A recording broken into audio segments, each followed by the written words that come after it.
This is a full free SMMA course showing you exactly how I went from literally zero to $10,000 a month running an agency in my first 6 months, starting from the very beginning. Now, if you're watching this, there's a good chance that you've maybe been thinking about starting an SMMA, or you've already tried it and it didn't really work out. You probably watched a bunch of videos, heard a ton of people telling you different things, and at this point, you're just trying to figure out what actually matters and what doesn't. So this video is me laying literally everything out that I've learned. I'm not just going to talk about concepts in this. I'm actually going to go through the full processes, SOPs, scripts, how things are set up, how I think about them, and how I do it step by step if I had to start again from scratch today. I'm going to show you what kind of agency to start, how to go out and actually sign your first client, how I structure things so that they're actually simple and repeatable, what to focus on early so you don't actually waste months like I did, and what I would just ignore completely if I was in your shoes. Now, if you follow this and actually do the work, you're going to leave this video knowing exactly what to do next. So let's get into it. Now, I think the best place to start, where we need to start, is actually from the beginning, from the roots, but also so you know actually who I am and why I'm actually credible to be showing you this stuff. Right, so let's go back from the way beginning. So I was born, I came out of, no, I'm just kidding. I'm not going to go back that far. But basically, so I'm 19 years old currently, right? So I'm a younger guy. And I know a lot of you guys watching this are younger in similar spots. So I'm going to just kind of go through my story so you can understand a bit where I've came from. So I came from like a good household, right? We're middle class, right? Nothing like really bad stories with my parents. I got a really good family, loving family, all of that. I just always had like a desire in myself to just do more. I know I was meant for more, and for me, I knew like I'm not living up to my full potential. That's personally how I felt. I know it's different person to person. Again, this is just my story. So I remember the first time I thought about business, it was in, I think, fifth grade art class. We were doing these basically like projects, like we were kind of business owners, and we were like designing like stuff, and I designed like a factory, like a clothing brand at the time. I apparently I hopped on the trend early. That was, I don't know, 10 years ago, whatever, however long ago that was. And I just remember I just loved it. That summer, I would start like mowing lawns, selling, like thinking about lemonade stands, doing a lot of like planning and stuff. I'll be honest though, a lot of it was just I was talking about it. I liked just thinking about the business, thinking about business in general, making money, entrepreneurship. I didn't actually go out and actually take action and start, but I really did enjoy thinking about this. So over the next couple of years, like I didn't really take action on any, but I still enjoyed like thinking about business and like planning and stuff, but I never really took action. Fast forward, I'm about 16 years old, so about 3 years ago, and I started my first drop shipping store, right? That's kind of when I got in the online money space. I see people, I start looking up how can you actually make money online. I was at the point where I did really want to start making money online and actually wanted to start something, take action instead of just watching a bunch of people on YouTube. Now, after, I don't know, I maybe spent a year or 6 months just consuming content. Looking back, absolute waste of time, but I thought I was being so productive because I had a huge notebook. I was taking notes in there on literally everything. I had the whole plan. I had all that, but I never actually took action. So that was the first mistake going back. I spent months doing nothing, just doing honestly mental masturbation, which is just watching videos, thinking like you're being productive when we both know you're not. In my first drop shipping store, I would say I got pretty lucky. What I did, because I know a lot of guys don't see success with it, I was just doing. I had these little socks that had hands that like magnetic hands, like your socks could hold hands basically, and it was just all organic. So I was just doing like posts on TikTok, Instagram Reels. I had a couple of videos go viral, and from those I made about, my biggest month was $13,000 or $14,000 in my first month. Now keep in mind that's revenue, so what, 7-8 thousand, that's profit maybe, right? Margins aren't amazing in drop shipping, and that's why I got out of it. It's just so inconsistent, right? So fast forward about a year later, I was kind of during that time I was like, all right, I guess let me back up. I tried a couple more times, right? I tried 2 or 3 more stores. I broke even on some of them, started running ads, started learning that. And I was like, all right, this is just not consistent. What else is out there? And then obviously, like a lot of you are probably, you find Iman Gaji, you find these videos online, Thomas Gannett, all these people, you start watching them and say, okay, this makes sense. So the mistake I made again, though, is I watched videos for 4 or 5, 6 months before actually going out and actually taking action. I was just like, all right, it's time to go, right? So I remember, I think it was senior year of high school, I kind of actually I like started where I was like making logos and stuff like that, and I started like cold calling and stuff, right? So I actually started taking action, started getting appointments. My first like 3 or 4 months barely saw anything. Now after that, I remember I was cold called a business owner over in Chicago, really big guy, and he was talking about he really liked it. He wanted to like partner up, have me come and work for him. And then basically, long story short, it ended up dragging on 2 or 3 months and nothing actually came from it. But I basically paused outreach for 4 months because of this one guy and just never ended up working out. So I literally wasted 4 months doing nothing because I thought this opportunity was going to come through. That was my first mistake going back, never stopped doing outreach. But fast forward, I graduate, I'm in college, and I actually start up again, right? So I went to a school here in Minnesota. That's where I'm at, around St. Paul, Minnesota area. I played soccer as well, so I've played soccer pretty much my whole life, right? So I went to school, played soccer in college, studying economics. The only reason I chose economics was because I had to, right? I knew college wasn't really for me, but in my family, it's just something people go and do. So I kind of felt a lot of pressure to go and actually do it. But part of me also knew, like, I don't know if I can spend 4 years here. And boy, was I right. First semester, I was like, I can't do this, right? It's just a lot. But also, things with the business like started not taking off by any means, but I started booking appointments, or I started taking sales calls. I remember I would cold call in between classes, and I would only have like an extra 2 or 3 hours a day to work on the business. Like a lot of you guys watching this, right? You don't have 12 hours a day to spend on the agency like you maybe want to, or like people tell you need to do. You need to put in the work. Like, no, you just don't have that amount of time.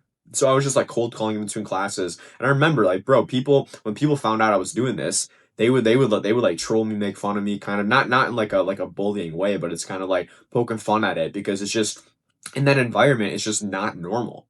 But then the moment I realized that college wasn't for me was when we were talking about what we wanted to do in class, like with our futures.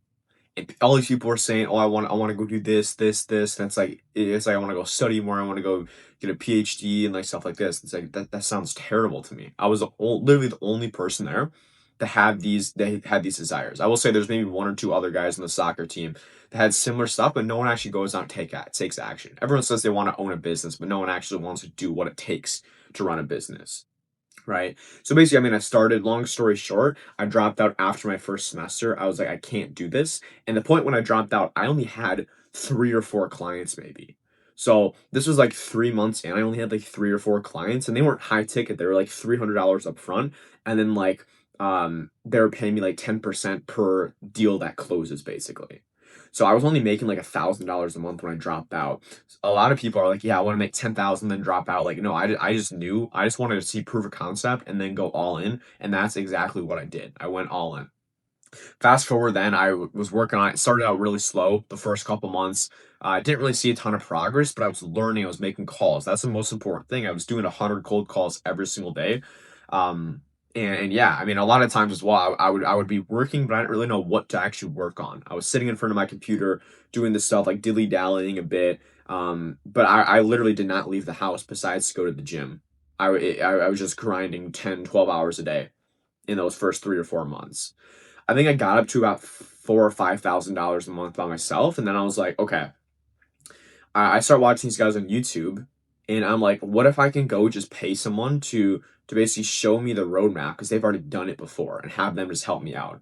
That's when I got in the process of finding a mentor, found my first mentor, and that's when things instantly took off. I hit my first 7K month and I think 15K month, which was about month 6. From there, I think it's literally been up every single month. It's been 20, 25, 30, 35. Last month, about 40 or almost 40, but it's been going up. But my first 10K month where I cracked that mark was 6 months in. And that was the month I got my first mentor. Right. So it's not a coincidence, but ever since then as well, I'm always working with mentors. I've spent over $35,000 on mentors. And I just go to say this because it's what's worked for me, right? It's helped me speed up the process exponentially. But that's a bit about my background. Right now, I'm at the point, again, like I said, last month it was almost 40K. Looking to definitely in 2026 scale up to 6-figure months. My goal is to do 100K months minimum this next year. So I want to see what we can do there. But just like I want to travel. I don't like, and as you can see as well, if you're familiar with my channel, you see I don't do like materialistic stuff. I don't flex like Lambos and stuff. Even when I have more materialistic things, I'm not going to be showing stuff like that on this channel, because you have two types of people. One of which is they're popular just because the lifestyle, and the second that lifestyle goes away, they go away. Or you have people who are actually popular, and I'm not saying I'm like popular by any means, but are actually present because of the value they provide. And that's what I want to be. I don't want to be seen based on the things I have. I want to be seen based on the knowledge I have inside me and the value I'm able to give to you guys. And that's exactly why I'm dropping this free course and making this full masterclass for you guys, is to just give as much as possible. Now, part of it as well, like my intention is that obviously then you're going to be like, all right, this guy knows what he's talking about. Obviously, you're going to tell people about me as well, and my personal brand's going to continue to grow, right? Just because the more value I provide, the more you put out, the more comes in, right? So I'm trying to give you guys as much sauce as possible. And also, if then you reach out, you're like, hey, Noah, from your free course, I just hit my first 10K month. Sick. I can go post that on my story, and that'll be a sick testimonial or a case study, right? And that's honestly, like, frankly, why I'm doing this. But the biggest part is just, I wish I had something like this when I was starting. Yeah, there's courses and stuff. A lot of them are just garbage. Like, they're like theory, not actual step by step. So that's my goal with this, is to give you guys exactly what you need, where you don't have to go keep watching a bunch of YouTube videos. You hear one person say something, another say another. What offer should I do? What niche should I pick?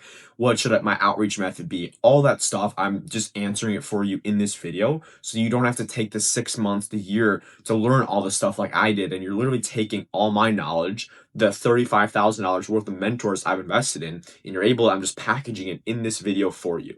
And if you're new to the channel as well, I'd recommend subscribing. This is all I go through on this channel, literally just dropping value bomb after value bomb for you guys, and just being super transparent with everything. So without further ado, that's a bit about me. Now that you know a bit about me, basically I want to get right into it. So the first thing we're going to go and do is going to be mindset. This is actually where the foundation starts, and a lot of people have a skewed mindset. I know I did in the beginning. So I want to go basically reframe the way you think, and basically paving a new identity for yourself, right? You can't think the same way you are now in order to get to 10K a month. You need to think like someone who's already there. So I'm going to go show you exactly what I've learned, what's helped me, starting out with basically how I rewired my mind to hit my first 10K a month. And I'm going to go break that down for you right now. So we'll see you in this first module. How I lied to myself to make 5 figures per month at 19. Now in this video, I'm going to cover beliefs, timing, mindset, shiny object syndrome, and much more. Now you can see as well, you don't see like sports cars and stuff. I'm not even making like the super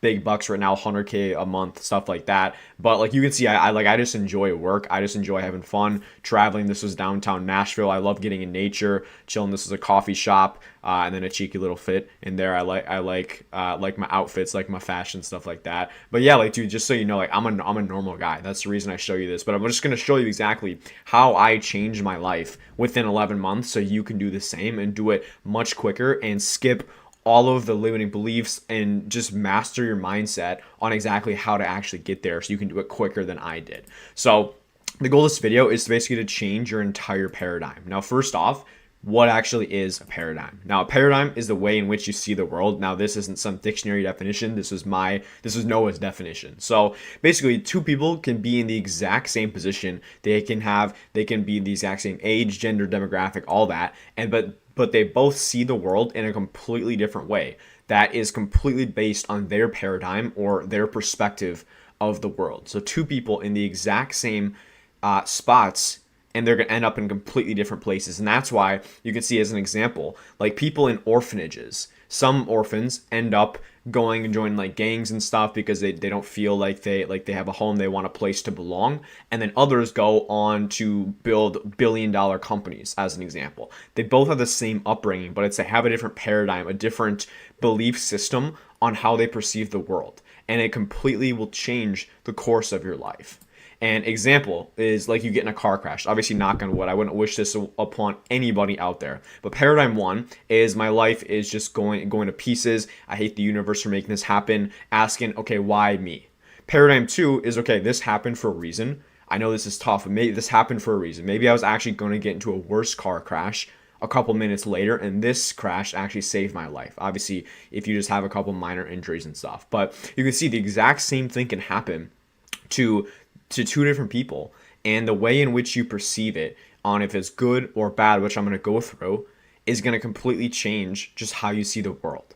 Now, you're probably wondering, what does this have to do with making money online? I'm going to get to that. I'm going to go through all of this. Now, stop playing the victim. The first thing is just stop playing the victim and stop feeling sorry for yourself. You're not going to get anywhere feeling sorry for yourself, acting like the world's against you. I used to have that same mindset, and that's why I stayed broke and couldn't scale a business, couldn't start anything, couldn't stay consistent with anything, because I always felt like I had a disadvantage.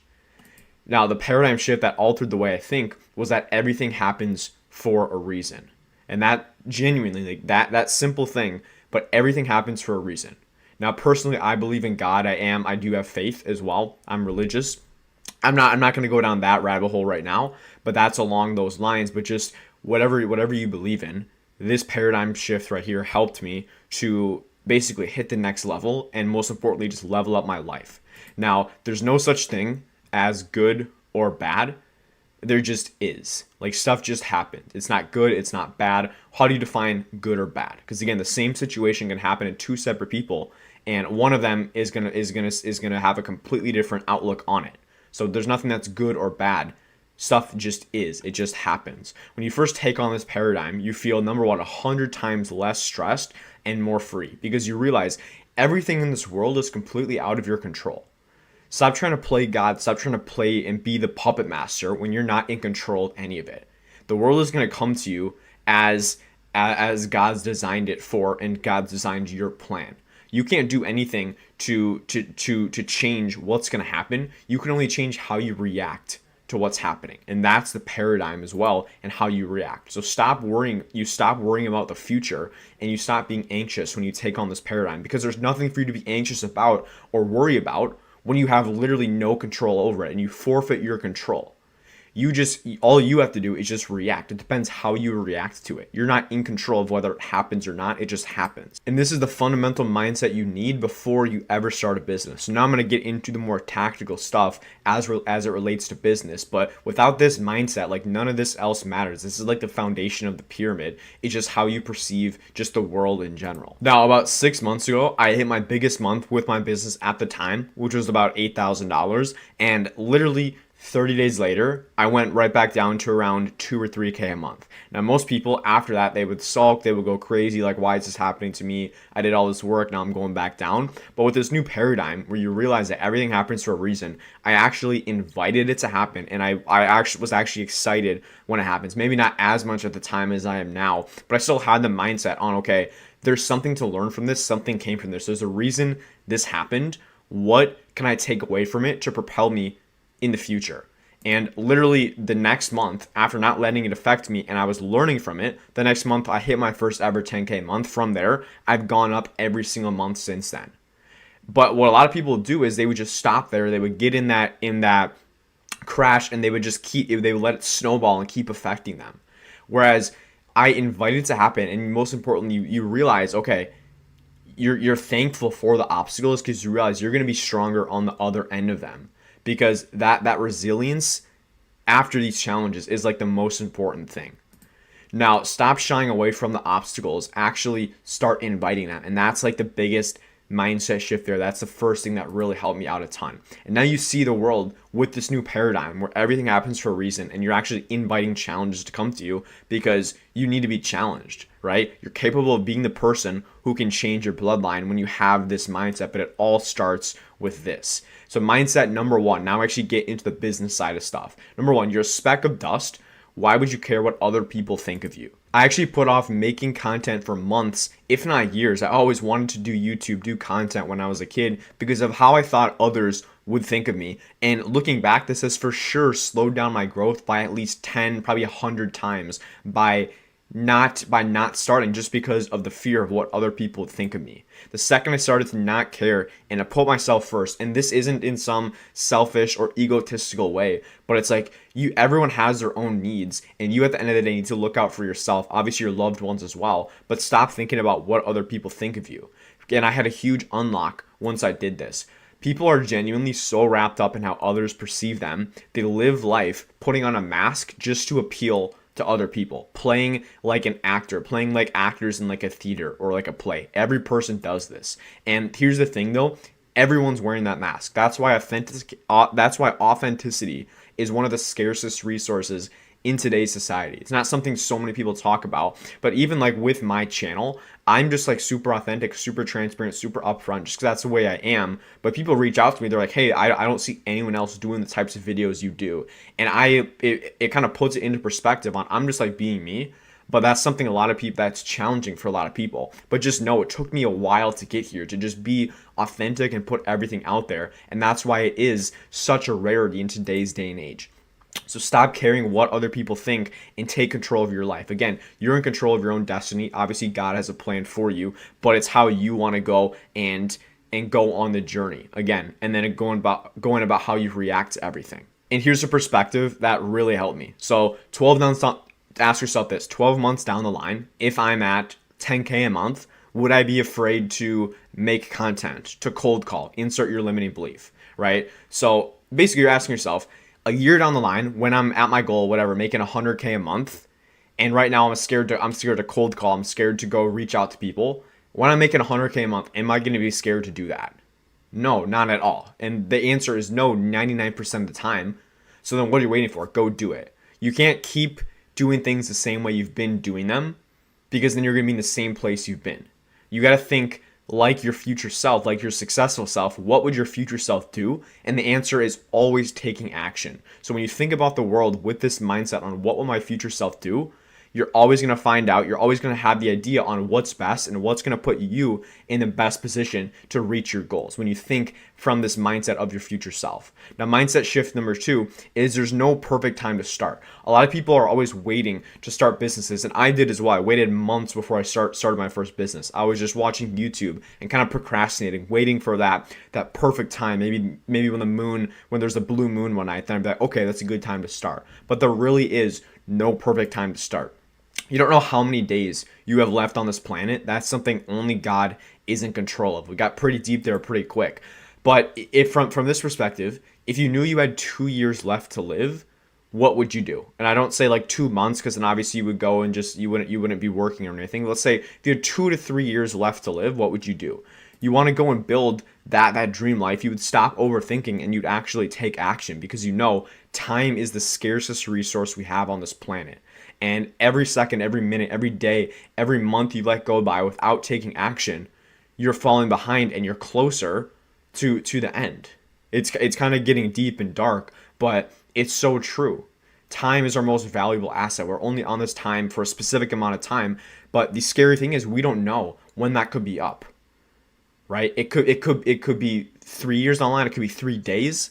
Obviously, you don't want to think that way. You don't want to live life being afraid, but it should push you. It should give you that urgency on just go take action. You don't know how much time you have left. And at the end of the day, there is no perfect time, but the closest time to perfect, you're never going to find the perfect time, but the closest time you can get to perfect is today. It was actually yesterday. The saying is, the best time to start was yesterday. The second best time is today. So put everything aside, put what people think about you aside, and just go take action and start, because you don't know how much time you have. Stop delaying the inevitable and start. Imperfect action. I love this quote. I think this was Hermosi I heard it from. Imperfect action beats perfect inaction 100 times out of 100. And this is one of the best pieces of advice or sayings I can give to beginners is, and I know I did this as well, I try to be perfect in the beginning. When I was starting my marketing agency, I was watching hours of YouTube videos, like free courses, watching like how to run Facebook ads and stuff like this. And I was trying to be perfect, but I wasn't taking any action. So I was practicing this exactly, perfect inaction.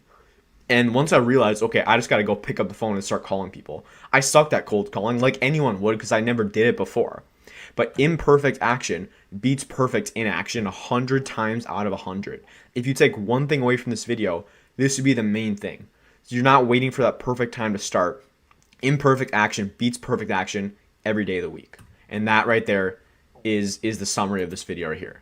Now, mindset shift number 3. And by the way, if you have any questions on any of this, just DM me on Instagram at noah.helped, or it's in the description below. Now, mindset shift number 3 is even if I make $0 with this, I still win. Now, that might seem kind of counterintuitive, but let me explain. So, when I started my social media marketing agency, I dropped out of school and I basically was under, and this is what was in my head internally. Hey, if I don't make a dollar with this, I don't care. I'm going to commit a year to it no matter what. Because at the absolute minimum, I'm going to put in the work every single day and I'm going to learn valuable skills, sales, marketing, etc., etc. And I didn't care. I was detached from the money. Obviously, I had goals of making money, but I basically fully detached myself from the outcome of the money. But my outcome was putting in the work and getting the skills.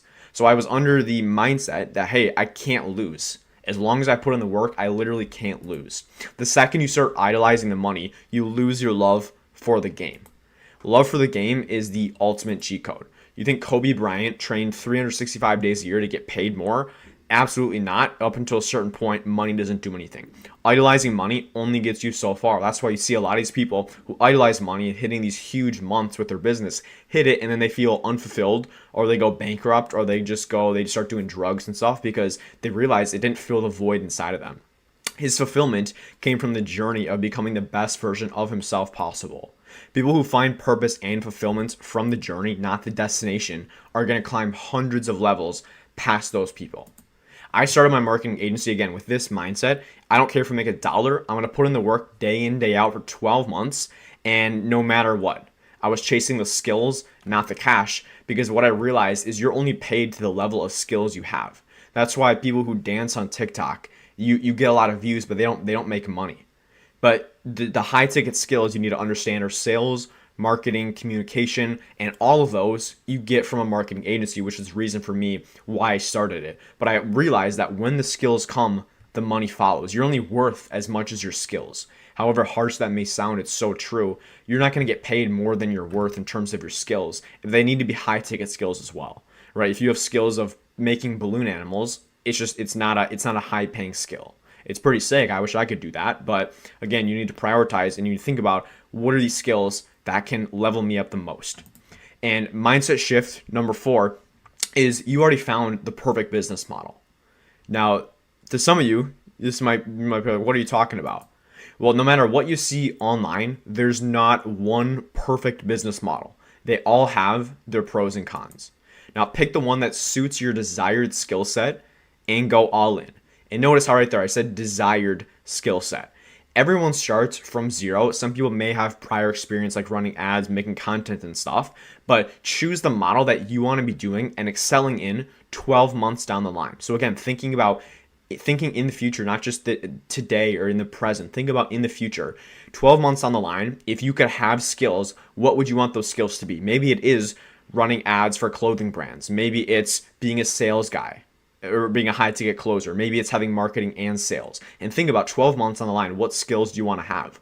And when you decide that, you just go all in on that business model. For me, I've done drop shipping, Amazon FBA, print on demand, now SMMA, you name it. I've literally tried them all, seen every single thing out there. But I decided to go all in on SMMA or social media marketing agency because that's where you'll get the most well-rounded and high income skills, which is sales and marketing. And then I'll put communication in there as well. But that's why I chose it. But again, you're only paid to the level of skills you have.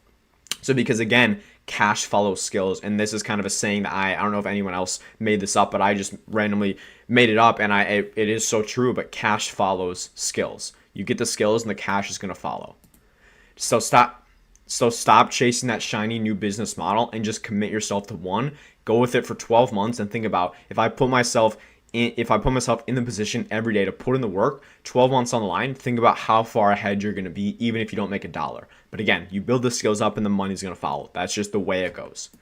Mindset shift. Now the fifth mindset shift is your age, your situation, whatever you're in is an advantage. And that's what you need to be telling yourself. We're all dealt with our own hand of cards. You can either make the most of your hand or you can go and complain about it like most people do. Age, genetics, demographic, ethnicity, etc. That's just who you are. You can't do anything about that. Now, instead of feeling limited by it, use it to your advantage. I was terrified of the thought of cold calling business owners as a teenager, especially when I have no prior results, case studies. I couldn't talk to people. I was super, super introverted. I could either not take action or just make the most of it. Not take action, which is what most people do, or I could end up actually just making the most of my situation. So I started doing so many calls, it made it unrealistic for me not to book appointments with these business owners. And that's the mindset you need. I did so many calls, it made it unrealistic for me not to get the result that I desired. If you feel like you have a disadvantage, so what? Your advantage is that you're much more willing to put in the work to actually make it work, because you know you can only do so much with what you're dealt. But what everyone has the same of is time. We all have the same amount of time in the day. So if you just put 10 times in the effort as someone else who has the talent, again, hard work beats talent when talent doesn't work hard.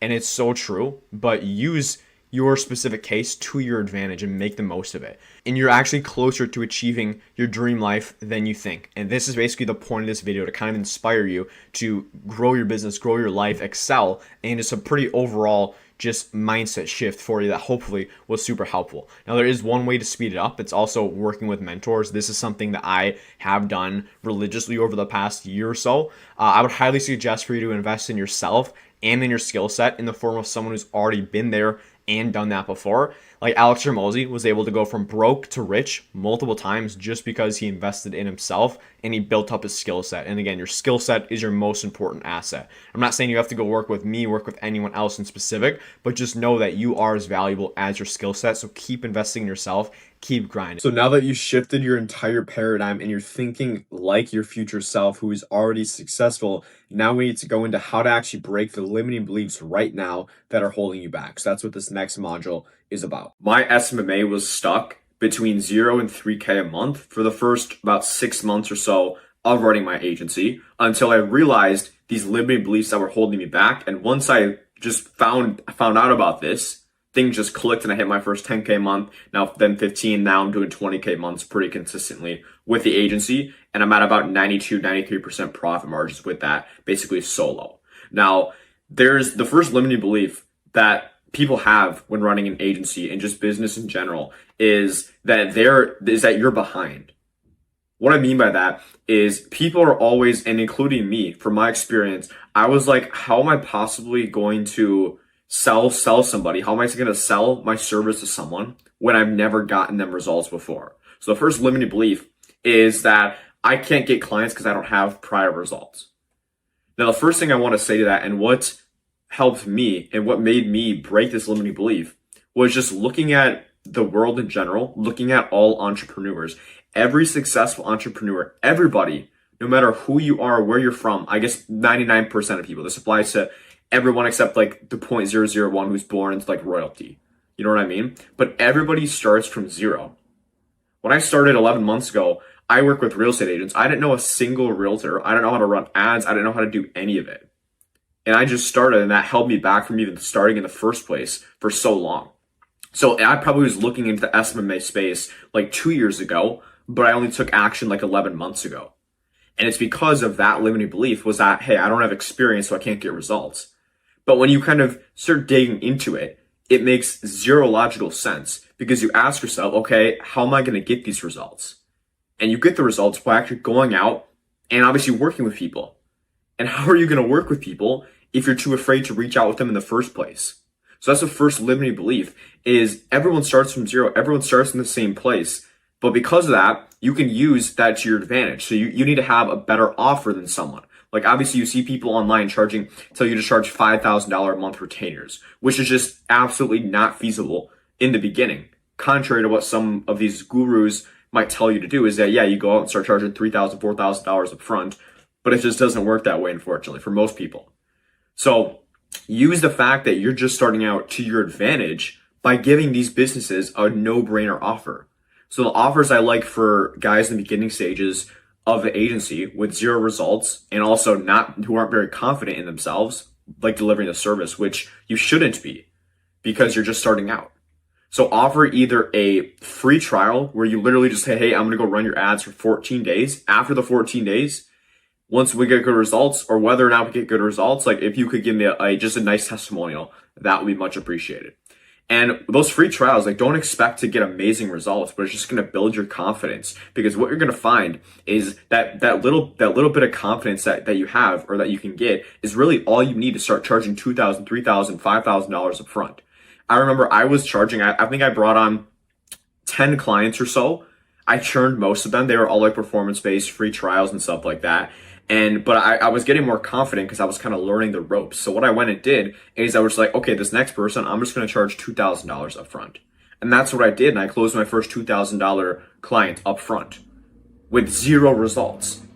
But those previous clients who I did sign on, free trials, even though I didn't get them results, it still gave me that level of confidence and conviction that, hey, this is possible. It's not as hard as I think or as I thought it was. So use it to your advantage that you don't have results by giving people a no-brainer, really good offer. And when you do that, you're going to realize it's not as hard as you thought, and you're going to start building up that confidence, that conviction to actually go and start charging higher ticket. And this kind of leads into another limiting belief, which is kind of goes off of this, but that people are spending so much time. And what I did is I was trying to master service delivery before I ever had a client.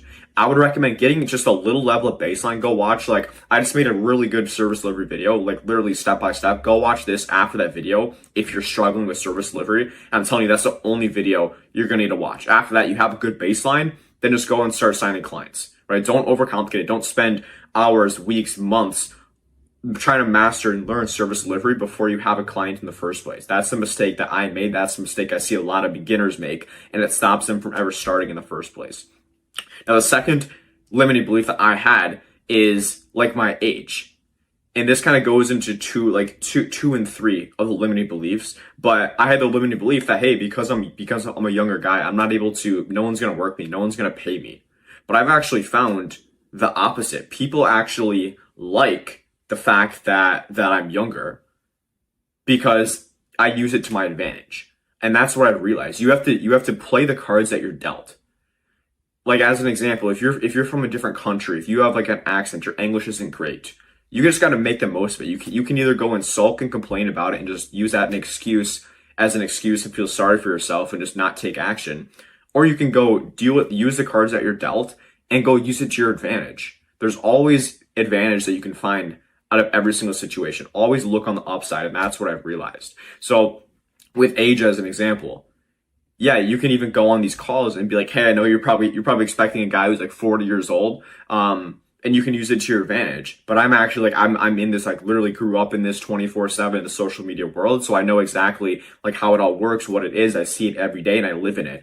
And people actually trust a lot of times younger people for running this sort of stuff because we actually grow up in it. But you have to use it to your advantage. And if you're talking like you're not confident, like you have these self-doubts, people can see right through that. So really a big thing to break all these limiting beliefs, if you take one thing, is just be confident in yourself and don't think that you're at a disadvantage, right? Use your quote unquote disadvantages to your advantage to propel and to move forward from there. And then also one other thing is, like, when you're starting out, this goes into the first limiting belief, but I've actually seen when you just be genuine, you just be upfront with people, genuine about your story. They ask you, hey, do you have client results? And you tell them, I'll be completely honest with you. You would be my first client, but that's why I'm willing to work with you on a complete performance base or a complete free trial to get some wins under my belt. You know what I mean? And then you also tell them, hey, here's the research I've been doing, here's what I know. But if you can show them and you can tell them, just be super upfront, that's number one. They're gonna be like, okay, this guy's actually telling the truth. He's not trying to show me a bunch of case studies that are so obviously not his, because I can see right through that. He has no idea what he's talking about. And if you do that, a lot of people go and fake case studies, fake testimonials. People, like, humans are just inherently good at being able to sense when someone's not being genuine. Like, you just have a gut feeling, and that's the reason why you can fake all the case studies in the world. But if you're just lying about it, people are gonna just have a gut feeling. They're gonna be like, oh, can I go speak with the reference? I need to think about it. It's because they're subconsciously, they're like, something is off about this person. So instead of doing that, there's no reason to do that. Just be straight up front, just be genuine, just be yourself. That's literally all you need to do. And if you're the type who's not like super outgoing and confident, like I was in the start, then yeah, you might have to do a little more volume. If you have an accent, yeah, you might need to do a little more volume. But again, you can either go sulk about it, cry about it, feel sorry for yourself, or you can go and actually just take action and make it unreasonable for you not to grow, for you not to get clients. And that's really what it comes down to. Again, going back to the principle, just do so much that's unreasonable for you to fail. So no matter all these limiting beliefs, the thing is, all of these can be negated with just volume. Meaning, all these limiting beliefs, yeah, though some of those might be a little disadvantaged, but instead of doing 50 cold calls a day like everyone else, why don't you go do 250 cold calls a day? Do 5x, do 10x the amount that everyone else is doing, and make it unreasonable for your beliefs to hold you back, or for your incompetencies to hold you back, if that's even a word. But that's really what it comes down to at the end of the day. If you leave with one thing, it's just start. The time is never going to get better. I mean, you're only losing days as time goes on. So instead of keep scrolling on YouTube, watching videos like this, I want this to be the last video that you watch, unless you go watch my service delivery one. But after that, stop watching videos, stop scrolling around, go make a list of prospects, and go start calling 100, 200, 300 people per day. And do that for a week or two straight, offering a free trial, performance-based, whatever. But just be genuine, be convicted. I'm telling you right now, you're going to see your life changed in a span of 6 to 12 months. Because imagine 12 months later, you look back and you still haven't taken action.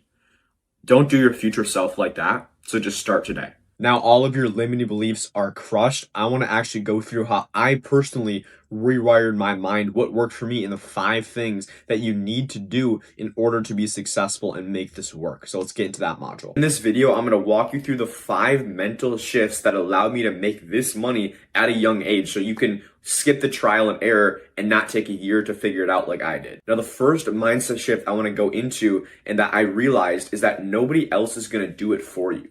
It's all up to you. Now, I'm not going to get into the spiritual side as well, but for me, obviously I have a big relationship with God as well. It's God who has my plan, and then I go and fulfill on it. But I don't want to talk a ton about that now, but it's just realizing that you're in control of your destiny.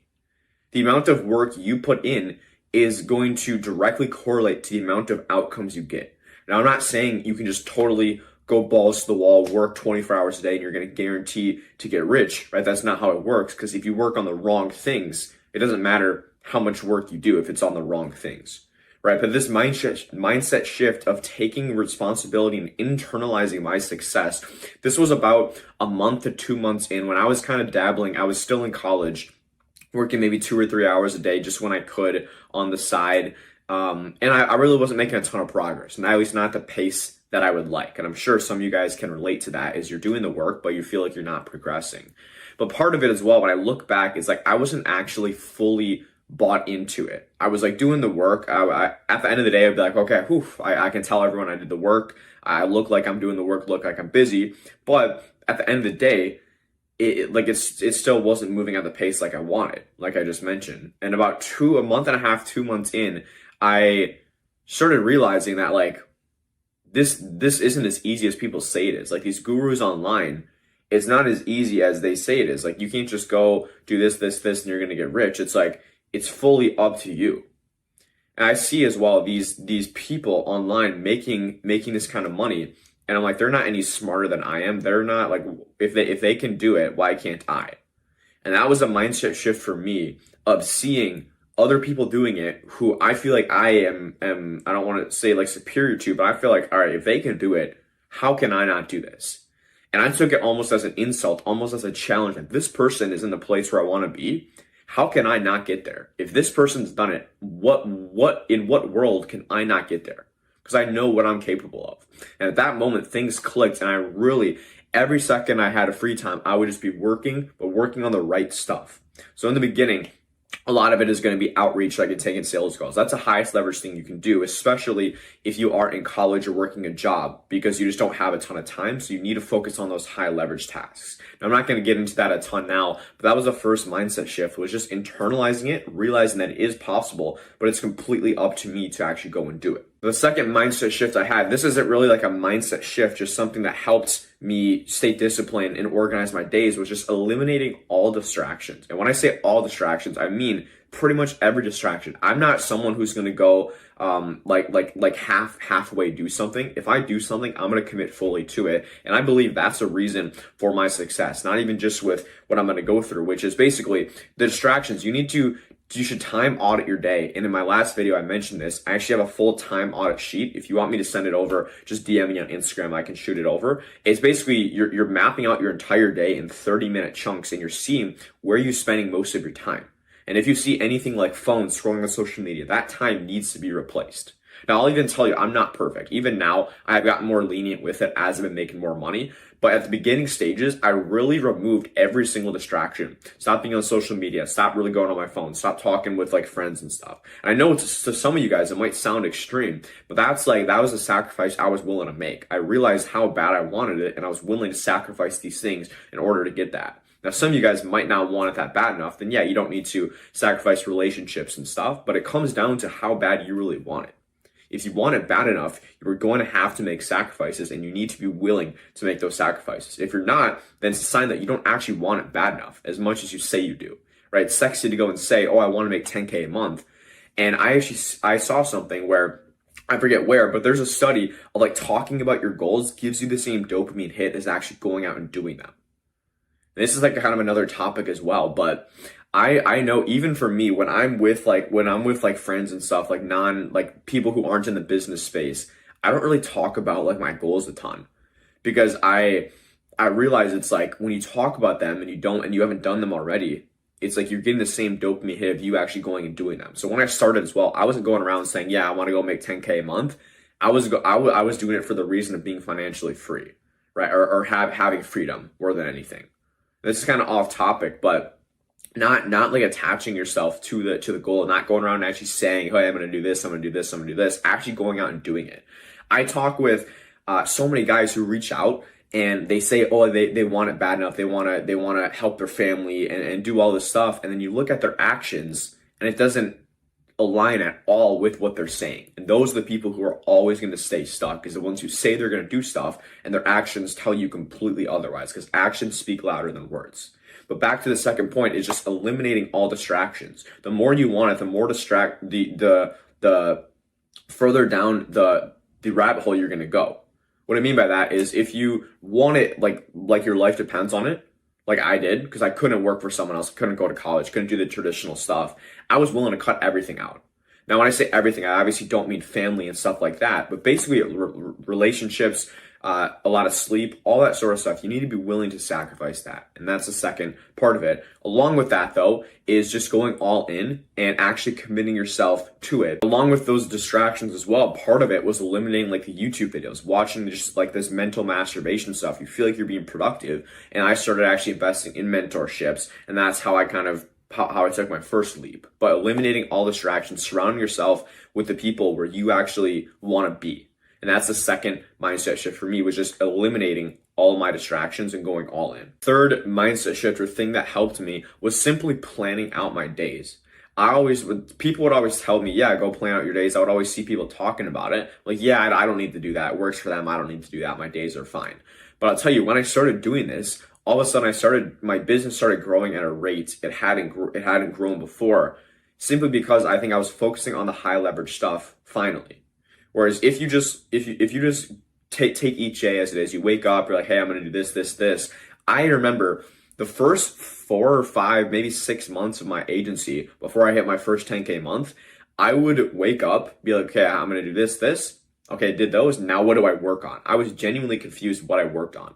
I remember my first mentorship, paid the guy, I think $6,000. And one of my questions on a call with him was, what do you even work on all day? Like, what do I actually do? And I remember, I know a lot of you guys, I get people asking me this now, and I'm like, I know exactly what you're feeling. But the simplest thing you can go and do is just block off your day, but figure out what are the highest leverage things you can do with your time. For most of you, it's going to be outreach, it's going to be sales calls, it's going to be booking appointments, right? Something along those lines. If you have clients, part of it's also client communication, service delivery. It's not the highest leverage stuff, but it's stuff that actually matters for moving the business forward, right? Retaining clients, getting clients. That's the main thing. So what you should do every single night before you go to bed, write out the 3 to 5 things that you need to get done tomorrow that are the highest leverage things, and your day is not complete until you finish those things. And this kind of ties back into my first point of making sure that when I'm actually working, you're working on the right stuff. Because the last thing you want to happen, and what I see happens with some people who reach out, is they reach out like 6 months ago and they're putting in the work. They reach out 6 months later, they're in the exact same spot. They're like, hey, no, I tried to do it myself and I couldn't do it. I'm in the same place. I'm still stuck. And a big reason for that is, yes, they don't have a proper roadmap, but they're just not working on the right things. That's the simplest thing I can give you is go follow a proven roadmap, whether that's a free course on YouTube, whether that's working with a mentor, but stop wasting your time spinning your wheels, trying to do it all yourself. Go get a proven roadmap that's already proven for someone that's already worked. So you know you're putting in the work, you're actually doing it towards something that actually works, right? Instead of trying to go and do it yourself. For me, that it's absolutely pointless. I had that mindset in the beginning, and that's why I stayed stuck for so many months. But that's besides the point. Like I said, plan out your day, pick the 3 to 5 highest leverage things you can do and go and do them. Your day is not complete until you cross those things off your list. I literally have a notebook where I go have today I have like six or seven things on there. No pun intended. I have 6 or 7 things on there. It's 8:30 a.m. I already crossed 3 or 4 of them off actually. And these are high leverage things I have to do. You see, the pace I move is so different to the pace a lot of people move. And that's why, again, I've been able to move at this pace I have, grow at the rate I have, even though I don't think a year is quick. I think I know guys obviously doing 6-figure, 7-figure months. But the pace I have moved from last year, also working part-time and being in college, is pretty quick because I focused on these things and I learned this stuff.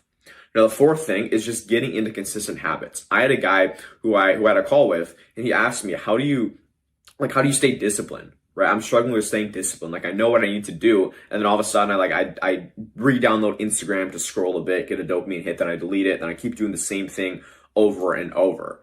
So the simple answer is, again, number one, your actions need to be aligned with what you're saying. So if you're telling people you want to do this and you say you really want it bad enough and your actions don't align, do you really want it bad enough? Ask yourself that question, first of all. Second is you need to get into daily habits. I would say one of my best strengths, I'm extremely disciplined. When I put my mind to something, I'm going to go and do it, do whatever it takes to get there. So for me, again, eliminating all distractions, but I pretty much reverse engineered my entire life. Now, to some of you guys, that might be crazy, like going like too extreme, which yeah, it probably is for some of you. That's also why you're not in the place where you want to be, because you're not willing to make those sacrifices and take and be extreme with it. So as an example, every day I'm waking up at the same time. I have the same morning routine. I get on the treadmill, do some cardio. From there, I'm going to go get some water. I drink some water when I'm on the treadmill, literally start working right away. Have my first meal at like 10, 11 a.m. From there, go work. Second meal at like 2 or 3 p.m. Go work. Then have a snack, banana or something, go to the gym, 5, 6 p.m. From there, come back, have dinner, chill with the family, maybe watch like a bit of a movie or like a TV show for like an hour and a half. Literally go to bed, wake up, next day, 6 a.m. Every single day. Literally every single day. And that's what separates me, is I'm able to go and do this consistently, right? I don't do anything crazy. It's not like I have some like magic formula. I literally just work harder and longer than a lot of people do. But also I'm working on the right stuff, right? And that's the thing as well. I started by working like 12-hour days in the beginning, after I dropped out of school, and I still wasn't really making much progress because I was working on the wrong stuff and I wasn't actually like working the whole time, right? Again, I didn't really know what to work on. But just getting in consistent habits, and if you don't make scrolling your phone a habit, it's not a habit, right? You're just not even gonna think about it. I haven't had soda, like processed food, in literally years, like a year and a half, 2 years. I eat all just clean whole foods, and I don't even crave that sort of stuff anymore. Now, I know this doesn't relate to business directly, but it's the same exact principle. As I eliminated that, and now I don't even want to do it anymore. Like, I eliminated scrolling on social media. I don't even want to do it anymore. Yeah, it's gonna be tough at the beginning. It's like people who smoke and stuff. The withdrawals right away are the hardest part. That's why it's so hard to quit. But if you want it bad enough, you're gonna be willing again to make those sacrifices. Stop doing what's pleasurable just because it's simple and pleasurable. You need to do what's actually going to get you closer to your goal. And that's the most important part. If you want it bad enough, you're going to do it. You're going to make sacrifices. Now, the fifth thing, and this is something I would say it helped me the most. That's why I save it for last. And if you guys, by the way, have any questions on just agency space, business space in general, you want to connect with me, go shoot me a DM on Instagram. It's in the description, or at noah.help, just my name. I always love connecting with you guys. Happy to help out as well. But the last thing, and this is the biggest thing for me, and I didn't realize the impact it has, is just enjoying the journey. I'll say that again, enjoy the journey. When I was focused on, I need to make 10K a month, I need to do this as quick as possible, that was the slowest progress I made. It took me 6 months to make 10K a month.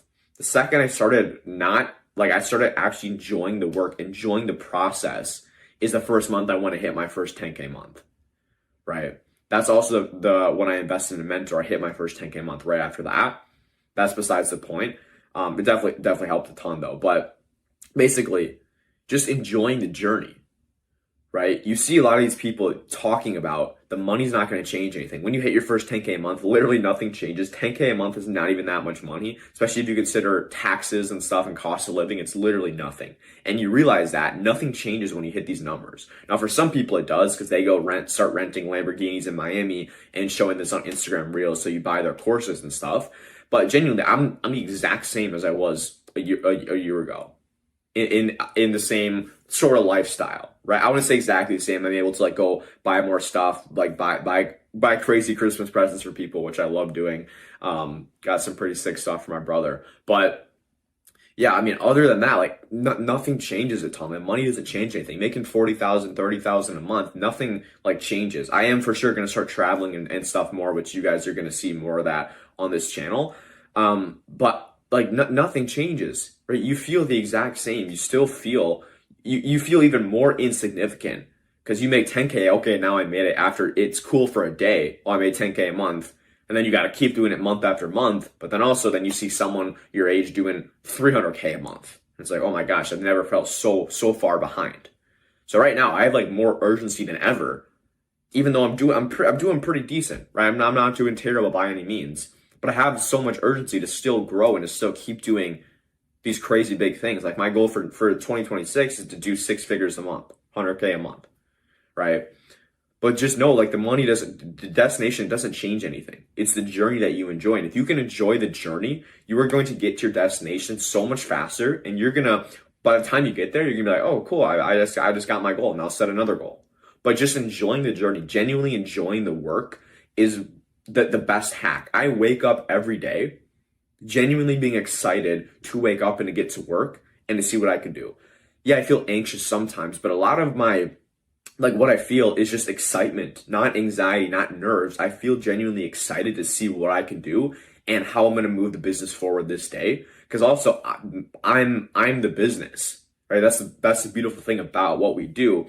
Is as you level up the business, you level up yourself. And as you level up yourself, you level up the business. So it's hand in hand. I'm just becoming a better person, better entrepreneur every single day, a better follower of God every single day.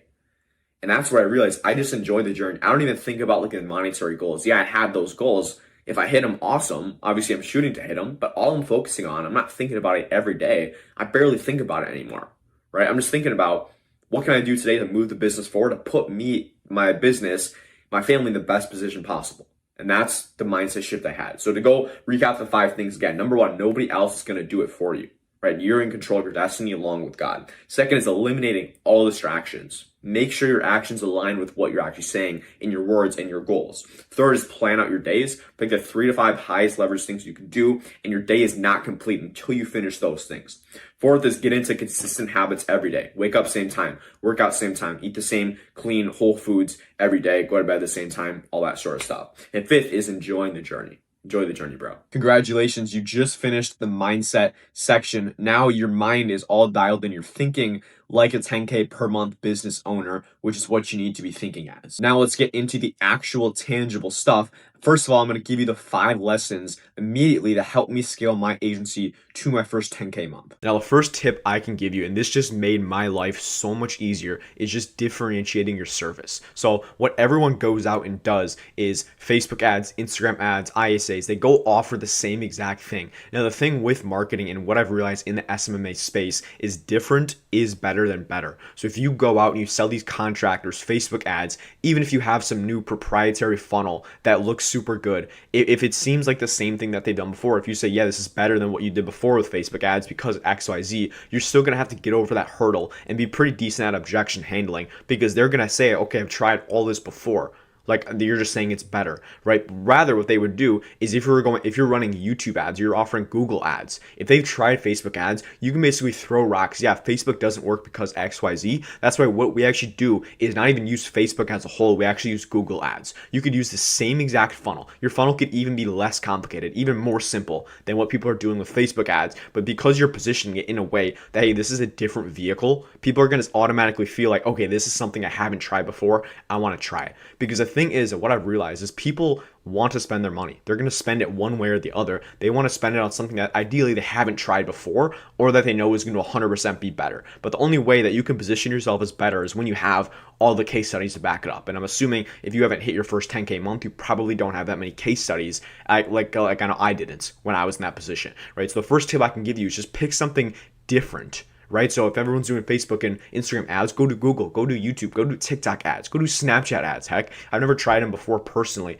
but if you go offer something different, you automatically help yourself stand out. And in all of your outreach and all of your, if you run ads, think about, you can say, hey, everyone does this, we actually do this, and we're the only one of the only people in the market who does this. It's going to make every aspect of your business easier. And again, you put less pressure on yourself because you don't need to deliver as good of results because they have lower expectations because you're doing something different. You're not saying, hey, this is so much better than that. You're saying, hey, this is different. So that's tip number one, is differentiating your service. Now, tip number two is just simply raising your prices, right? So at the beginning, I was bringing people on for $300, and that was a paid in full, right? That's basically like money for mowing the lawn, right? So I was charging a paid in full, but I was really undervaluing myself. I knew my service was more, but I also felt like I couldn't charge more because I didn't have case studies. I wasn't confident in myself. I was saying, oh, this person, I don't deserve to get more. But what I realized is I joined a guy's mentorship group, and the first thing he told me was, dude, raise your prices. And even it wasn't anything ridiculous, but I went up from $300 to $2K. Nothing changed, literally nothing changed besides the number that I'm telling them when I get on the call. So instead of saying, hey, it's $300 to get started, I say, okay, it's $2,000 to get started. Same exact thing. All you do is change that. You don't need to go add a bunch of crazy things to your service. You don't need to change anything with it. Just add another zero to your pricing. Right? It's that simple. And after that, after I made that switch, I signed my first 2K client within a week after that. That was the only difference I did. And that's like the most money I've made with my SMMA. That was my biggest month, was 2K that month. Then all of a sudden, then it kind of slowed down a bit. And then I've started gradually going up. Then I charged 2.5K, 3K, 3,500, 4,200, 4,800. 2 days ago, I closed a $5,000 paid in full. Right? And literally the only difference is I get more conviction over time, which obviously is a result of delivering better results, but it's more conviction in myself. But also all I'm doing is just charging more. It's the same exact service. I'm just adding another zero for no reason, just because I feel like I deserve it. And because I am confident in myself, I have conviction as well. But just go out and charge more. Now, I'm also not saying go and charge what you're not worth, right? The way to do it is you want to calculate how much money, how much value is this person, is this business owner realistically going to get for my service? And what you want to do, if you're going to make this person $20,000 in 4 months, then you can realistically charge them $5,000 or $6,000 for those 4 months, right? So if you're making them $10,000, you don't want to go and charge them $9,000, $10,000, $11,000, $12,000 because obviously that's not going to make sense. You're just going to churn them. But if you know you can make them $10,000 a month, then go charge them $2,500, $3,000 a month because obviously the ROI is still there. So you don't want to overcharge yourself, which again, I don't want to say overcharge what you think you're worth, but just charge what you think you're worth. Write down, exercise you can do is write down, in an ideal world, what would I be charging? If this person had an unlimited budget, they were going to move forward either way, what would I feel ethically, what would I ethically be charging them? And there's your price right there, right? Don't overthink it. Don't think, oh, but they're not going to do it. That's a limiting belief. Just go charge them what you know you're worth. Tip number 3 that helped me is using outbound plus inbound. Now, first of all, what is outbound? What is inbound? So outbound is reaching out to someone. You're reaching out to someone, to a business owner, whether it's cold calling, SMS, cold email, anything like that. Inbound is the business owners coming to you. Think a YouTube video, a paid ad, something like that where they're the one reaching out. Now, I always had a limiting belief that as a new person, as someone who's new, doesn't have client results, you can't do inbound, right? You can go and run ads, but you don't have case studies. You can do content, but you're not going to get any views. business. What I realized though is when you start posting, whether that's Instagram Reels, YouTube, which I recommend YouTube because you're going to provide the most value, but just go out and show what you're doing. Right? So what you can do if you run Facebook ads for contractors, go make a YouTube video, full Facebook ads tutorial for contractors. And even you got to think, even if it gets, this was a reframe for me, even if it gets 20 views, think about if your ideal client is a contractor interested in Facebook ads and you get 20 views on that video, if that's 20 contractors interested in Facebook ads, think about that. That's 20 separate people. And you only have 2 clients right now, let's say, that's 20 new contractors who saw your videos. Now, all you have to do is keep staying consistent, post a video or 2 a week, keep staying consistent with that. That's what I did with my other channel, where I focus fully on providing value to my niche and with the service I offer. And within, I think, 2 or 3 months, I got my first booked call, and now I get usually 2 or 3 calls a week from that channel. Literally just by posting consistently and providing value to them. And I'm by no means the expert. Yes, I've gotten more case studies and stuff now, so now I have more authority. But in the beginning, I was getting 15 views a video and I still got booked calls, which is kind of crazy to think about. But if you pair that with an outbound, what it also helps with is it's such a good nurturing play. You don't know how many clients I've signed on because I reach out to them and then of course they're hesitant, they're on the line. I don't close them on the first call. And then all of a sudden I say, hey, and feel free to go check out my YouTube channel. Or they go and just watch it before the call. And even though it's not directly like a pre-call sequence, they're seeing that I'm a real person, that I provide real value, that I know what I'm talking about, especially as a younger guy as well. People are automatically going to position you as lower because you don't have as much life experience, right? There's nothing you can do about that. But if you show people you're actually giving value up front, people are going to come on the calls pre-sold. Even though you're the one doing outbound, they're going to come on the call. If they consume your content, they're going to be like, hey, I've been watching your stuff. I feel like I've known you for forever. And you were the one that reached out to them. So have that system in place where you have some inbound content. Even if you're getting calls or not from it, it doesn't matter. As long as you have something out there to show you're a real person. Again, it can be YouTube, Instagram Reels, YouTube Shorts, anything like that. But have a platform to show you're a real person. LinkedIn, heck, it can be anything like that. But just show you're a real person. It's going to nurture these people before they get on a call with you. And the simple thing is don't overthink it. Don't pay attention to views. Just stay consistent and just talk about what you're confident in, what you think you can provide value. And that's all you got to do. Now, tip number 4, and this one is super simple, but super, super hard for a lot of people, including myself, is just when something works, just double down on it. Just do more. There's a thing called shiny object syndrome. Now, what that is I'm sure some of you guys have heard of it. For those of you who haven't, it's basically, oh, I'm doing SMMA. I only have a couple clients. Oh, look at drop shipping over here. I'm going to go drop ship. And then, oh, let me drop all this and let me go start drop shipping. Oh, drop shipping is harder than I thought. What about freelance brand scaling? What about an AI SMMA? That's all shiny object syndrome. But trust me, to this day, I still get it. Like, oh, people are making 6 figures a month with e-com. Like, let me go do that. That looks so interesting. But then I'm like, okay, no, what you're doing is already working. If you go and switch, all the work you just put into this SMMA is going to go out the window. And the grass is not always greener on the other side, right? So there's always challenges with every business. People always make them look simple. That's the thing I've realized is online, people always make they make their method look simple. They make, even as in SMMA, they make cold SMS seem like this super shiny thing that's, oh, it's so good. And then they make cold calling seem like it sucks. But if you're doing cold calling and it's working, you don't need to go switch to SMS. Just go optimize what you're already doing and do more of it. Maybe build a cold calling team. People are saying, oh, cold email is the way to go. But you're doing cold SMS and it's working. But you're like, oh, could this be better? But if what you're doing is already working, why do you care if it's different? Just go do more of what you're doing. It's so tough. It's so much easier said than done. I'll tell you that right now. But you just got to think, when you're in the situation, is what I'm doing working? If it is yes, then stop thinking. Just go do more of it. It's that simple. Just do more of what's working. It's this absolute simplest thing you can do, but it's one of the hardest things. Same thing with switching businesses. Again, SMA, dropshipping, all of it. It all works. People are always asking me as well, like, Noah, what type of service should I offer? And by the way, if you have any questions, you want me to send over the tips from this video, just go DM me on Instagram. I'll be happy to touch base with you, answer any questions you have. But people ask me, like, Noah, should I sell AI to businesses? Should I sell content? What should I be doing? And all I say is, if you provide value to a business that they're willing to pay for it, then go do that, right? Pick your area of expertise. What are you the most confident in? What do you want to do?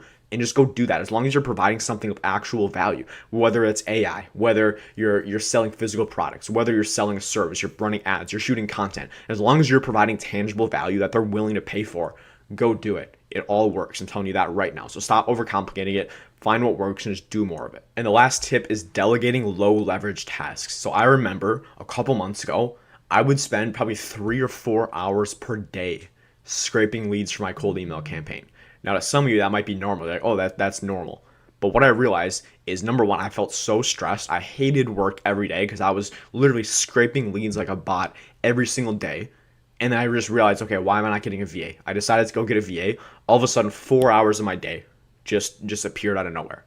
And I'm like, okay, so for $12 a day, if they're paying them $3 or $4 an hour for $12 a day, I could free up 4 hours of my time. And in that time, I can go reach out to people for 4 hours.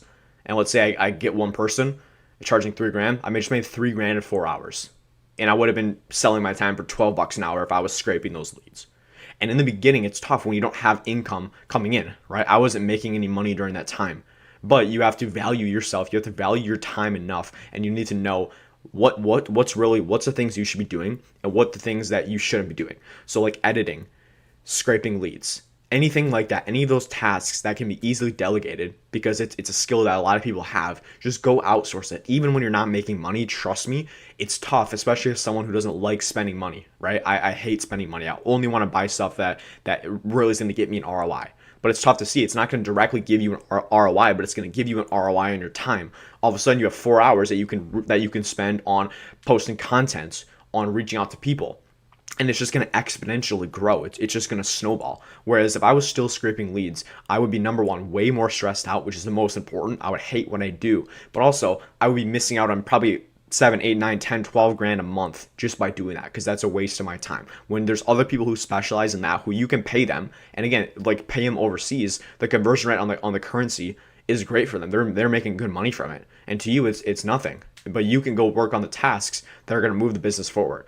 So stop focusing, stop doing this editing your videos, doing all the stuff on the back end that's going to just suck up your time. Just go outsource it. I'm not talking about outsource your entire media buying either. Like, that's important to learn. That's an important skill. But something like scraping leads or even editing videos, just go outsource that. That's not a skill you need to have. And if it's not, then outsource it. Focus on what you need to do, which is letting people know about your service and then selling them on your service and delivering them on your service. That's the 3 steps right there. If you focus on anything else besides that, you're not moving your business forward. It's that simple. So that's everything again right there to recap. Number 1, differentiate your service. 2, raise your prices. 3, have a mix of outbound plus inbound. 4 is just double down on what works. And 5 is delegating your low leverage tasks to actually swap them for tasks that are going to move the business forward. If you do all of these, I can guarantee you, rather than taking 9 months to hit my first 10K, 20K month like I did, you can go hit it in 2 months if you literally focus on all the stuff I did. Now that we have those 5 lessons out of the way, you're more prepared, but now we need to know what to actually do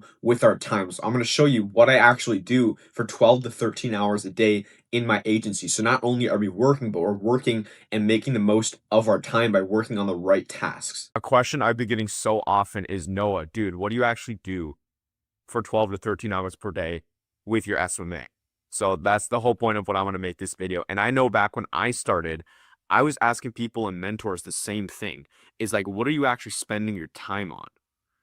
Because it's like, oh, you can't, obviously, like, cold calling all day would be awesome, but that's just not like reasonable. So what do you actually spend your time on? So basically for me, I'm just going to walk through literally my entire day from time I wake up to time I go to bed. So first of all, I enjoy getting up early. That's when I have the most energy. So to some of you, it might be crazy, but I usually get up at 6, usually 5:45 to 6:30 a.m.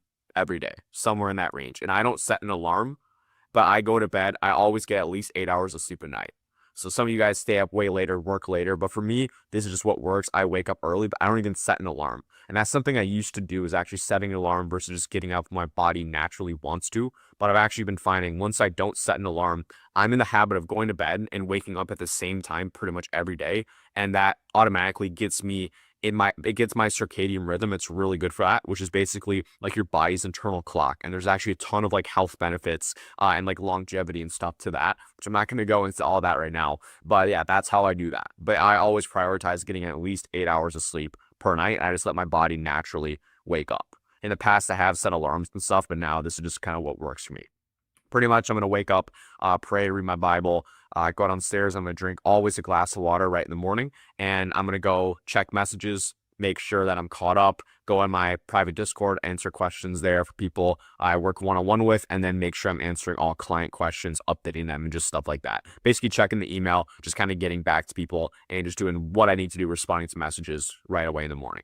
What I'm going to do then is just go downstairs. I'm going to get ready for the day, wash my face, brush my teeth, that sort of stuff, all that fun stuff, and then literally start working. Like, that's my morning routine, is legit get ready, start working. Like, that's literally all I do. Then I just go sit behind my desk and just get to it. The first things I'm always going to do, though, something that helps me tremendously, and this, I didn't used to do this, but writing down the night before, what are the things that you need to get done tomorrow? So I have a checklist of exactly what are the tasks I want to accomplish, but writing them down the night before so I know exactly what I need to get done during the day. Because like I say in all my videos, if you can master those inputs and you can do the inputs day after day, do the daily actions, that's going to automatically move the business forward. And you don't need to worry about the revenue or the long run. If you can focus on the short term, just day by day, the tasks you do, that's all you need to do. So I'm going to write those out. And what you want to make sure you do, though, like when I get up, the first stuff I'm going to do is prioritize the most important stuff, the highest leverage things, which for me at this time is content. So I'm going to always make videos, plan videos and stuff like that first thing in the morning. Or I'm going to start doing like responding to DMs, seeing where leads came in from clients. And a lot of it's like tracking data as well. So I'm going to get up. I always track my data every single morning. That's like the first thing I do when I get back to my desk, literally for everything. So for outreach, inbound content, all that sort of stuff, you need to have a tracker for all of that. And after that, that's when I'm going to start doing like the videos and the high leverage tasks, which is always going to be content or outreach. Like, that's the stuff that's going to move the business forward. So that's pretty much the first couple hours of my day, honestly, is just doing that and getting done what I need to get done. So I usually keep working straight until I'll have my tea. I have peppermint tea. I'll work maybe an hour and a half, and then I'll go eat breakfast. I haven't had breakfast this morning yet, but then I'll go eat breakfast, have a coffee, sit outside, get some sun in for maybe 15, 20 minutes, and then I'll go straight back to working. Then it's usually taking sales calls, because then it's usually about 10 a.m. or so by then, and that's when I usually have calls booked. Then it's pretty much taking calls until lunchtime. Lunch, some days it's like 2:30, others it's usually like around like 1 p.m. So I'll go eat lunch, go outside. Maybe if I have time, I'll take like a little walk right after that just to kind of digest. A lot of days, to be honest, I don't get outside, which sucks. I love the sunlight, but yeah, I mean, I prioritize work, and then I do my exercise and stuff like the gym in the afternoon, which is what I'm going to show you.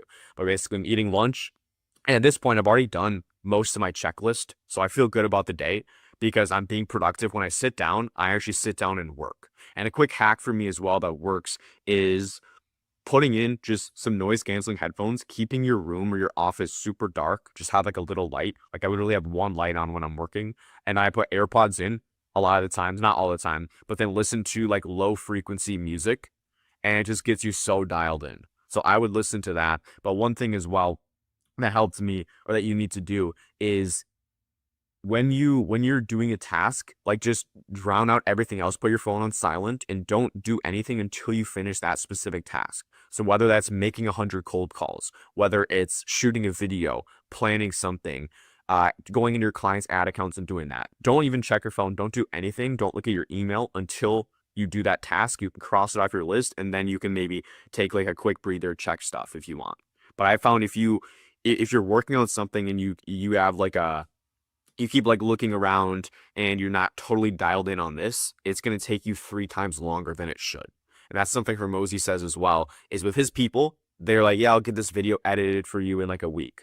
He's like, yeah, how about the next 8 hours? And then they make it work, because it's just the time frame you give yourself. So if you give yourself, you don't want to put too much stuff on your list, like for your checklist, but you also want to make sure you're also not underestimating yourself, and it's going to be an unproductive day.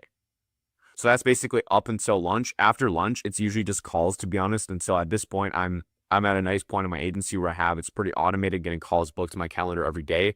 And it's pretty much taking calls most of the day, to be honest. And I have my appointment setter. I have a call with him as well, usually about 10:15 every single morning. So I forgot that. I'm kind of going all over, to be honest. So sorry about that. But I gotta have that. I mean, that's kind of my day. It's not always, when you run your own business, it's always going to be kind of sporadic. But the main things is get the high leverage stuff done right away, which is going to be your outreach, cold calls, sending cold emails, calling leads, all that sort of stuff. That's going to be the highest leverage stuff that you can do that's actually going to move the business forward. And then after that, like a lot of people are like, hey, what do you actually do? So yeah, I mean, usually it's sales calls if you have any. Otherwise, just go like work on stuff with the agency. Cause yeah, you can't cold call 8 hours a day, but maybe go find another method of outreach when you're in those beginning stages. But initially, it was just a lot of cold calling, a lot of calls, booking appointments. Now it's more taking sales calls and stuff. So as you move up, as you get more clients, you're going to move into the higher leverage tasks and activities. Like now as well, I have some client check-in calls, but my schedule really is different every single day. And then basically I'm going to be on calls and stuff, like making videos until usually 4 or 5-ish p.m. And that's pretty much straight working. Obviously, there's like a breakfast and lunch in there, but other than that, I mean, it's 30 minutes and then it's just the rest is working. What I'm going to do then, I always prioritize, and you should as well, prioritize your health, exercise, all that. So I'm going to go to the gym. I go 6 days a week, just take Sundays off. And then I usually am going to get some sort of cardio in. So whether that's a run, usually go for like a 3 mile, like a 5K, or I'll go on like the assault bike at the gym. That's been something I've been doing recently, but just making sure, getting the heart rate up, getting the blood flow and burn some calories, come back and then I'll eat dinner. And then a lot of times as well, ideally, I will just kind of chill. It's going to be like 7 p.m. So I really don't want to work. It's already been a 12, 13-hour day so far. But then some days I do have like check-in calls with clients then, or stuff comes up where I'm just answering messages and responding to stuff. So it usually comes out to I end up finish working roughly at 7:30-ish. Now, not every single hour of that, obviously, not every single minute is just me sitting behind the desk, but that's kind of my whole work day. I really, during the weekdays at this point, a lot of it just is working. It's a lot of boring stuff. But yeah, that's kind of my schedule there. I know this video is all over the place, so I'm surprised if some of you guys are still watching here. But that's just like me speaking from the heart. Is what my everyday is like. I'll be honest, it's so up and down. The takeaways though that I want to give you: number one, if you're not doing it already, write your day down before on a checklist. What are the things you want to get done? Make sure you cross off every item on that checklist, no matter what. And if you finish early some days, like then it's fine. Go for a walk or something. Like treat yourself. Like you don't have to be sitting behind the desk every single hour, every single second of every day. That's what I realized as well. So I've been getting more laid back, better at that, but making sure you're finishing those high leverage tasks you need to do. And just figure out what's the thing that's going to move my business forward the most. For most people, for pretty much everyone, it's going to be outreach or content, a way to get clients. You need to focus on that. That's what the beginning of your day should be. The second half should be like calls and stuff, actually like, yeah, converting clients. And then you can do like service delivery and stuff after that. But that's pretty much how I structure my day. But just get in a flow, find what works for you. Maybe you like sleeping in more, working later at night. Find what works for you and just stay consistent with it, because consistency is the key to literally anything. Consistency in time. That's what Sam Ovens says. And you can do something consistently over a long enough period of time, then it makes it unreasonable for you not to hit your goal. And that's pretty much my day right there. Then I'll maybe watch some YouTube or something, just chill, talk with some friends, and then pretty much go to bed at usually 9 o'clock. And then I'll read a book for usually 15, 30 minutes. If I don't fall asleep by then, I'll go to sleep usually 9:30, 9:45, 10 p.m. at the latest. And that's basically my day from the moment I wake up to going to bed, and they just repeat over and over. Now that you know what you need to actually work on in your day-to-day of the business to scale it up, we need to go through who are we actually going to serve. So this next module is a full masterclass and breakdown of exactly how to pick a niche and which niches are the best. So my goal for you right after watching this next one is to actually have your niche, write it down, and boom, that's your niche. So I'll see you there. So I'm going to walk you through literally everything from A to Z. If you want this exact Miro board as well, have any questions, just DM me on Instagram. Now, first of all, we need to start by what is actually a niche. So a niche basically, and not the dictionary definition, just my personal definition, is basically a specific group or subset of businesses. I should say businesses. So some example niches that you've probably seen: roofers, pest control, solar, bathroom remodelers, real estate agents, tree removal services,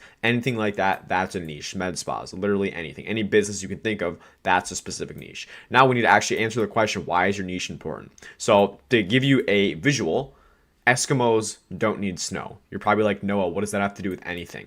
There needs to be a market for what you're offering. This is the first condition right here. that there needs to be a market to what you're offering. Because like, for example, if you're trying to sell someone on something but they don't need it, if someone's in the desert and you're selling them sand, they're not going to pay anything for it. Maybe if they're in Antarctica, you give them that same sand and they're willing to pay 30, 50, 100 times more for it, just because there's less supply and there's so much more demand for it. So demand is the first step. It's simple economics. This is actually what I went to school for before I dropped out after a semester. But it's basically the more supply there is, the less demand there is. And I don't know if that's a good supply or demand curve, but it just, as supply goes up, demand goes down. So there needs to, number one, be a lot of demand for your product before you even pick a niche in the first place. Because if there's not a market for it, you're not gonna be able to sell it no matter how good your niche is. So the good news is, though, for you, 99% of businesses need more customers. People ask me all the time, Noah, do you think SMMA is going away like anytime soon? And like, when you break it down at its fundamental, SMMA, freelance brand scaling, whatever you want to call it, is you're literally just helping businesses get more customers, get more clients. And until the day where businesses just don't want to grow, which from what I've seen will be literally never. Of course, who doesn't want to grow their business? There's going to be a market for it. So that's the good news. Now that we know that, though, that okay, businesses are actually looking for customers, and just make sure you don't go crazy and pick like a random niche where they're just not looking for customers. But this is the first condition right here. Now actually picking your niche, getting into the good stuff here. First of all, you want to make sure you want to see the total addressable market, or the TAM. And so you could have the best niche in the world, but if there's a very small number of them, it will be almost impossible to scale. Because let's say there's 10 of your niche, then there's not even a market for it at all. So like some examples. So number one, how many of niche are there in the country? How many roofers? How many solar companies? How many real estate agents? How many pest control companies are there in USA, in Denmark, whatever country you're targeting? So example, I just looked it up. How many roofers in the US? There are over 135,000 roofers in the US. As opposed to, you go, how many personal chefs, as an example. I just thought of a random niche. There are about 10,000, while others estimate closer to 34,000. So you can see right here, there's literally, I don't know my math, 3 to 4 times the amount of roofers than personal chefs. So you could have the exact same service in both these niches, but this one would reach 4 times more people. So that's just something to keep in mind. Ideally, you want to have the biggest total addressable market possible. Now, it's not saying you need to have 135,000 or more, but you want to make sure typically the more the better is what you'll notice and what you want to pick. So the second question you want to ask is, how much does this niche make per client? So what is an average client worth to them? Whether it's a job, a customer, whatever they call it, what do they make per new client that you bring them? You want their average client to be worth at least, like at the absolute least, $2,000 to $3,000, ideally more. So like roofers, a lot of roofers, their jobs are like 20, 25K. Now that's not all profit. They're maybe taking home 5, 10, I don't know specifically in profit. Like real estate agents make like 10, 15, sometimes 20, $25,000 profit per deal. So you want a niche where they're making a ton of money, and you're going to see it's so much more. You can justify them charging you so much more. And that's why people in these niches like gyms, and obviously Hermosi scaled his crazy big, but it's just like a lot lower ticket. You need a lot more volume. So it's just easier because you can get one client, and if it's worth $10,000 to them, then they're happy. Even if you get another person 10 clients and it's like $100 each, that's only $1,000. So why not just go pick something that is higher ticket, where you're making them way more money per actual client that you bring them? So a scenario right here is, let's say that they make, let's say $300 per client.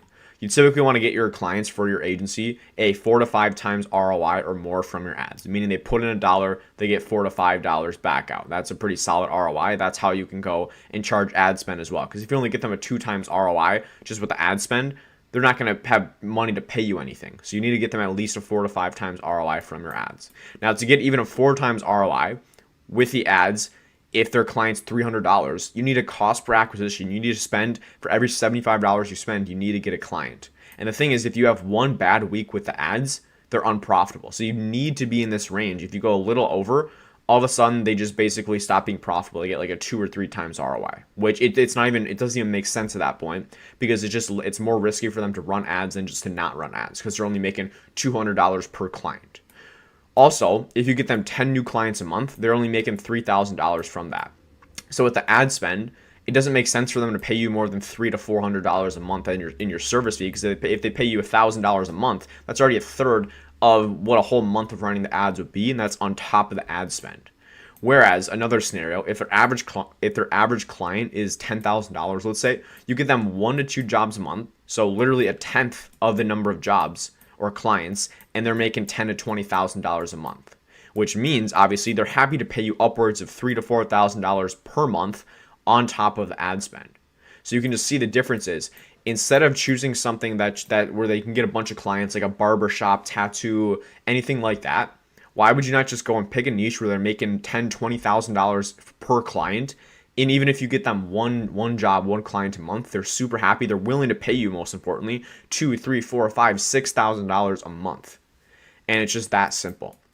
Now, once you have a high ticket niche in mind, they need to pass one more test. And you're going to see as well, like, dude, it's nothing crazy going through this. Like, a lot of it is pretty simple stuff, but I want to break it down so you can see the thought process behind it. But realistically, like, you should not spend, after this video, you should be able to go pick your niche in 2 minutes. And if you want, like, this Miro board, I have questions about your niche or just anything in specific, just go DM me on Instagram at noah.haupt and I'll send it over. But basically, once you have a high ticket niche in mind, they need to pass one more test right here. And as a beginner especially, most guys get into the agency space, have never ran a business before. Maybe you did drop shipping like I did, but the service delivery is pretty different because you're optimizing for leads instead of sales. So the bottom line is that you're a beginner and you're not an expert in service delivery. So you don't have thousands of dollars to test on ads. You have the time, but you don't have the money. But the bad news is with ads, obviously you need money to fund the ads. So instead of trying to reinvent the wheel, you can just go and just emulate what's already working for these other niches for other people instead of trying to go crack service delivery by yourself. So look for at least 3 to 4 agencies in your niche or in the niche you're thinking that are running B2B ads for their agency. Now, what this is B2B, for those of you who don't know. So there's B2B and there's B2C. So B2B is business to business, B2C is business to consumer. So B2B is basically, if I work with solar companies, I'm running ads to the solar companies to bring them in, because I'm a business and I'm marketing to a business. If you're running B2C ads, that's like what you do for your clients. So if you're running ads for a solar company as your client to go find them homeowners. Homeowners are a consumer. Homeowners aren't a business. That's a B2C ad. So we're looking for the B2B ads, meaning agencies that are running ads for their own agencies to get clients, if that makes sense. But basically, you're going to go on the Facebook ad library, and whatever niche you're in, you're going to look up more roof jobs, and I'll go and actually do this with you. But basically, you just want to look, are there other marketing companies that are running ads for this niche? And you can see I just found like 3 right away of ones that are running ads in this niche. I'm going to go over and actually do it with you though. So you're going to go Facebook ad library, choose your country. We're just going to do all ads. And let's say we want more, you're going to choose all ads. And let's say we want more, let's say we're thinking about the solar niche. So what do these solar guys want? They want more jobs. So you can just simply do more solar jobs, just something like that. Basically, the way it works is it's all keywords. So we're going to look it up and see if we can find anything in here. Again, we're just looking for 3 to 4 ads. So you see these are B2C ads because they're targeting homeowners. So we don't want, those are the ones we don't want. So you see right here, this is an example. Stop wasting money on shared or low quality roofing leads. There's one right there. Looks like this might be another one. Yeah, this is another one right here. You can see already right away, we literally have 2 that were posted today. These started running literally today of people that have been running these ads. Stuck in a service-based business. Yeah, I mean, there's a million right here. But basically, that's all you're going to do is you're just going to go on here.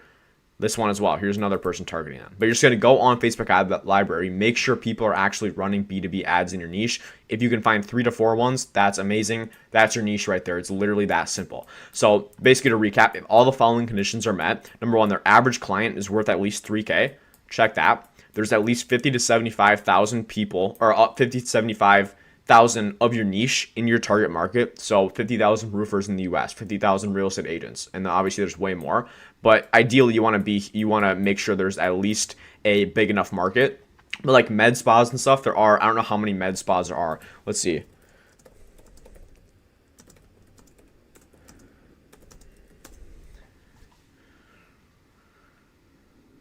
Like as an example though, there's approximately 9,000 med spas in the US, and that's why I do not recommend med spas for beginners. Some big agencies do really well with it, but it's just really tough because there's just not that big of a market for it. So you can see it, but then right here it says, I don't know, it says 50,000 right here, so I'm not sure what these specific numbers are.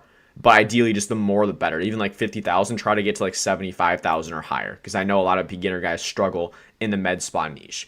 And then lastly, there's at least 3 other agencies in this niche running B2B ads. And if all these conditions are met, there's your niche right there. There's your niche. Whatever it may be, you have your niche. It's that simple. Basically, go through this entire flow chart, make sure you're going through all these, going through step by step, and you're checking these boxes. And once you do that, you have your niche. Stop overcomplicating it.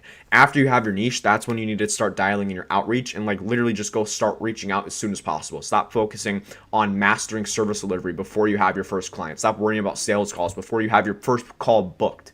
You know what I mean? Take it one step at a time, but this is the first step for you to go and actually take action with your agency. Congratulations. Now you have your niche. You know who you're serving. Now we need to actually go and make an offer to serve your niche. Now, you don't want to start super high ticket, but I'm going to show you how to structure your offer as a beginner. Now, some of the stuff in this module are going to be a bit more advanced. I would recommend for a beginner following this principle, but doing some sort of performance base. So you're doing a small fee up front, $300 to $500 up front, and then like $100 per appointment you book for them. Something performance based like that, but applying the same principles from this next module to your offer to make them to get the best of both worlds. So let's dive in. You have your niche right here, right? This is your niche. Within that niche, you have 2 different types of prospects. You have Timmy right here, and then you have John. Right now, John is making a lot more money than Timmy. John's doing really well with his business. He's a really busy dude making a lot of money. Now, the thing is, what you can do, you have your offer, whether that's your offers right here, this square. Let's say it's Facebook ads, Instagram ads, YouTube ads, right? Whatever it may be. The same exact offer, you can go sell to Timmy for $500 a month. Or you can go to John, sell literally the exact same thing for $3,500 a month, right? The exact same thing. I'm not talking about changing anything. And we're going to get into how to charge even more than that. But you can charge the same exact person, the same exact thing. But you can charge the same exact, but you can charge this person the same exact offer, but basically triple the price, add an extra 0 to the price just based on the fact that they have more money. And for those who've worked with people like this, these are always going to be the best clients because they don't complain. They're not on you. They're not on you about always, oh, let me see this, let me see this, let me see this. These are the worst types of prospects. The ones who are barely paying you, they're paying like $500 a month or something, are the ones who are always the biggest headache. So the first thing I realized is, number one, sell to rich people. That's the easiest thing you can possibly do. Yes, it might be a little harder to start, but once you get in the door, you kind of realize that it's really not harder, right? A huge part of it is it's a limiting belief, is what I've realized. I always thought, oh, I'm not worthy of charging this price. But if you believe in what you do, just go out and charge more. A good exercise you can do is write down on paper, okay, if this person was going to buy my service no matter what would I feel is 100% fair? They have an unlimited amount of money. What do I feel is fair? Right? You're probably not going to go out and save $500 a month. And if you say $500 a month is fair for your offer, then you for sure need to rethink your offer. You need to make your offer more valuable. But if you're saying, oh, I should be charging $7,000, $8,000, $10,000 for this, then start charging that. But the thing is, it's not going to be a fit for your everyday person, right? It's not going to be a fit for Johnny or for Timmy over here, right? You need to start targeting and speaking to these people specifically. So a big part you can do with that is just by, number one, you can increase your ad spend rather than having them spend $10 a day, $20 a day, have them spend $50, $100 a day. That's the simplest thing you can do to start getting your clients better results, is just by having them spend more. And then obviously as a result, your service fee is going to go up, and you can start charging them more because obviously you're managing more on ads and they're getting better results, right? So rather than having 20 clients spending $10 a day on ads, you can have 3 clients spending $100 a day on ads and charge them $3,000, $4,000, $5,000 a month each, because you're managing a lot more, but you're also getting them 10 times the results because you're spending 10 times as much. And think about your case studies. You're going to have 3 extremely good case studies where you're making these people hundreds of thousands of dollars rather than these people who are just kind of scraping by, maybe getting a deal or so a month, right? And that's how some of my clients, I made one of my clients I work with over $100,000 within about 4 months, which is pretty crazy, but we're spending a good amount on ads. That's the only way we can do that. It's simple. You just the more you put in, the more you get out. So start by charging more and focusing on these rich people. So now we have that out of the way. Now that you know, don't just focus on everyone. Stop focusing on the entire market as a whole. focus on people who have money and who are going to be a good fit and get the best results with your service. That's another thing I realized as well, is the better clients, the higher end people who have more money, who are willing to pay more, are always going to get better results because they're obviously making more money for a reason, right? They're not just making more money just because they got lucky. It's because they're skilled, they're good at what they do. So that's what I realized is take a look at who gets the best results with you and go target those people. And 9 out of 10 times, in most cases, it's going to be those people who are making more money, who are doing a ton of production already. Even if they already are super busy, they find a way because they love the business. They've been in it forever, right? So start by doing that. Now, this is what I actually want to go through. With any offer, with any business, these are the different pillars that every business have. They have traffic, leads, appointments, sales, and fulfillments, right? Now, these are all in chronological order as well, right? So you can't have leads without traffic. You can't have appointments without leads. You can't have sales without appointments. You can't fulfill anyone if you don't have any clients, fulfill anyone if you don't have any sales. It's the exact same thing for SMMA as well, right? You need to start with getting leads and appointments and then sales and fulfillment. So don't worry about fulfilling until you get deals, until you get appointments coming in. Don't worry about sales until you get appointments. It's the exact same thing.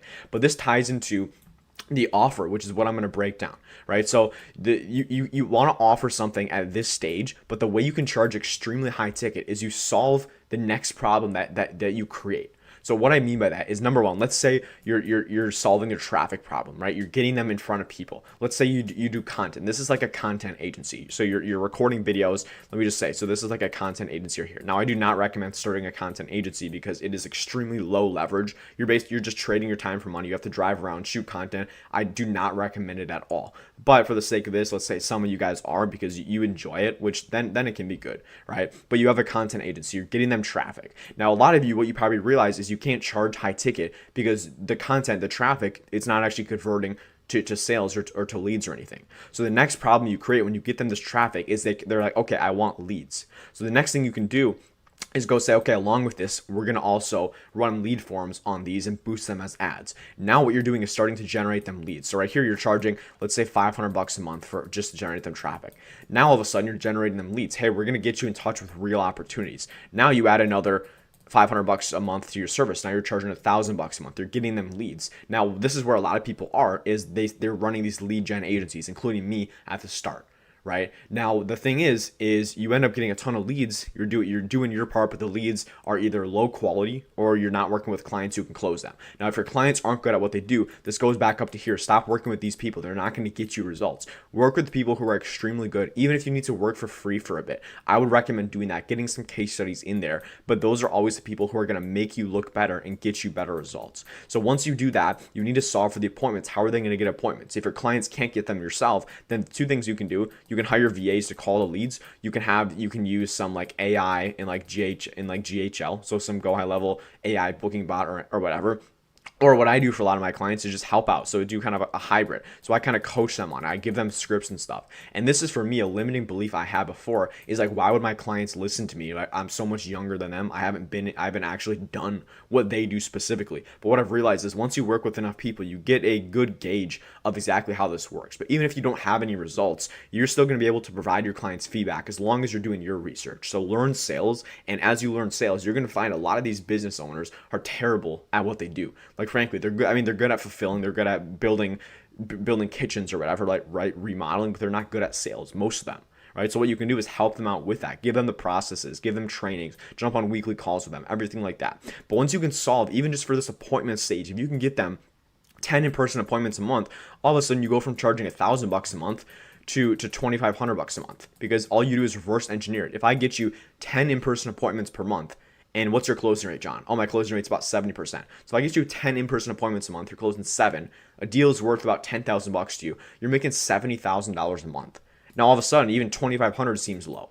I would say go charge like $5,000 a month if you're making them $70,000. But it's that simple. When you can solve, the more problems you can solve, the more you're going to get paid for it, because it's harder to do, right? So the traffic, it's not anyone can go do that. Leads, same with anyone can do that. But then it's about leads to appointments is where a lot of the money is. And this is the problem where a lot of people are right now. And people that reach out to me is sometimes, oh, I'm getting my clients a lot of leads, but they're barely getting any appointments. So there's a couple of things you can do. These are the main ones right here, but this is extremely important. What you're doing though is you're providing them something and you're solving for the next problem. So you're creating problems with their business. You're solving leads, or you're solving for leads, and you're creating another problem, which is appointments.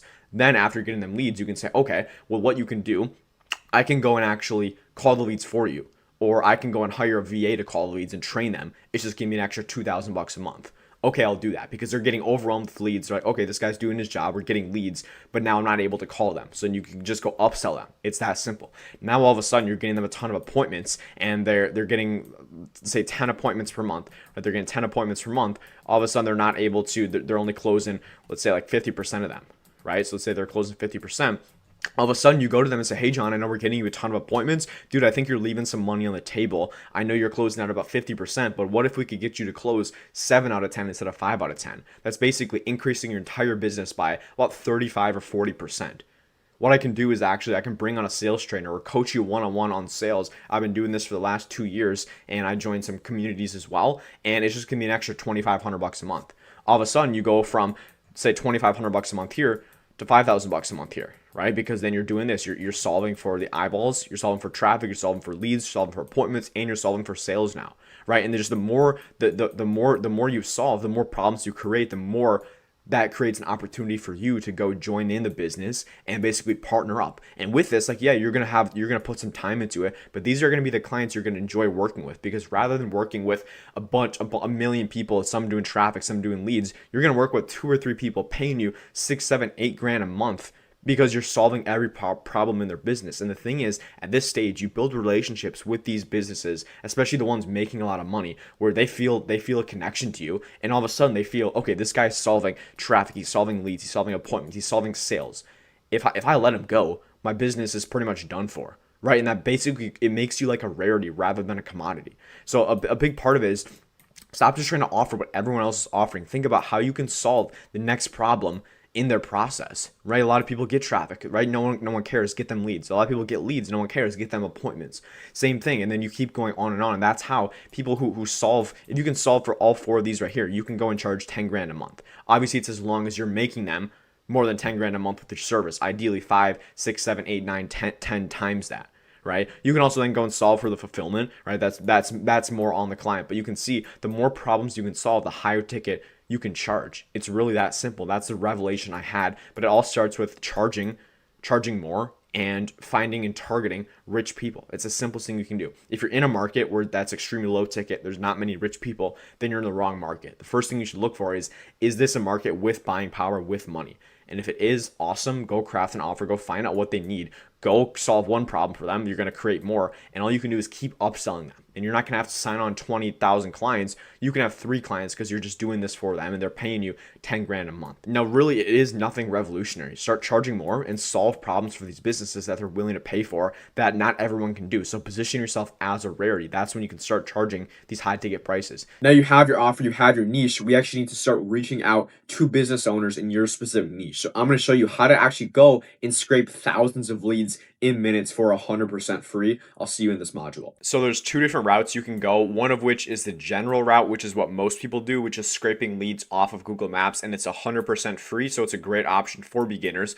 Otherwise, we have the more unique route, which is going to be a lot more personalized, but you need to unfortunately hire either a VA or you need to go and do it yourself. But I would not recommend, as an agency owner, doing it yourself, just outsourcing it to a VA for $3 or $4 an hour, which I'm going to basically show you the different methods and exactly how to do them. And if you want this entire Miro board, I'm literally going to go through all this in the tracking sheets. Just DM me on Instagram at noah.helped. Now we're going to start off with the general or the free version. So a lot of you guys have probably seen this, but you're basically just going to go look up Instant Data Scraper. It's just in the Google Chrome web store. You're going to click add to Chrome. I already have it added, but you're going to click this blue button, and it's basically this little Pokeball icon. And you're just going to make sure you have that. You're going to make sure you add to Chrome, and then you're going to go to Google Maps, which we have open right here. I'm going to go through all of this with you. Now, when you're in Google Maps, basically what we're going to be doing is searching up your specific niche. So example, roofers in Chicago as an example. And that's how we're going to go about this, is looking up niche in city. Now, the way we do this, and we can identify, obviously the niche is one thing, but then the city is having a way to actually organize and systematically go city by city. So this is basically, this sheet right here is the top 1,000 cities in the entire US. So basically what you do is you go down this sheet and you just say, okay, I'm processing, I'm doing them now, and we just did that one. Now I'm finished with this one, and we skip this one for whatever reason, but so you know exactly the cities that you've done. And then right here is where we're actually going to go track them. You track the city, the company name, the reviews, and then the phone number of the company. But just so we have an easy, systematic way to go and track all of this. So that's the first part. We're obviously going to start here. So let's say we haven't done New York yet. So we're going to go start with New York. So you're going to go over, you're obviously going to plug your niche in. So let's say we're working with roofers. So we're going to go roofers in New York because that's our first city. So we're going to do roofer in New York, and you see it's going to go right there. Now, what you're going to do after that is we're just going to scroll all the way to the bottom on this left-hand column. So we're going to go back, and you're just going to keep scrolling down right here to get as many options available or as many leads available as possible. So we're going to just scroll to the bottom. I don't know how many there are. We could be here for 6 hours if it just is never ending, especially New York. Probably wasn't the best one to choose right away. But you can see it's already starting to load a bit, so it might be out. It looks like it. We'll give it like 2 seconds. Yeah, so it looks like it's out. Basically, what you're going to do then is you're going to go over, click this little Pokeball in the top, the data scraper. You're going to click it, and you're going to make sure you have the right table selected. So I already have the right one. You can see it's all of these in here. Basically, what you're going to want to do is it's probably going to show up. It's going to be like this. It's going to be a bunch of like these random things. What you want to do is you want to make sure that after you click it, you erase all the columns except the name, the number, the reviews, and then the phone number. So we're going to go back over here. We're going to pull up our instant data scraper, and we're going to delete all the columns that are irrelevant. So we're going to delete this. This is the name right here. Here's their star reviews or whatever, 4.8 star. But we want the number of reviews they have. And the reason we do that is so in our message, we can mention something like, hey, I found you on Google Maps and saw you had 52 reviews, as an example, just to make it a little more personalized. We don't need their address. All we need is this right here.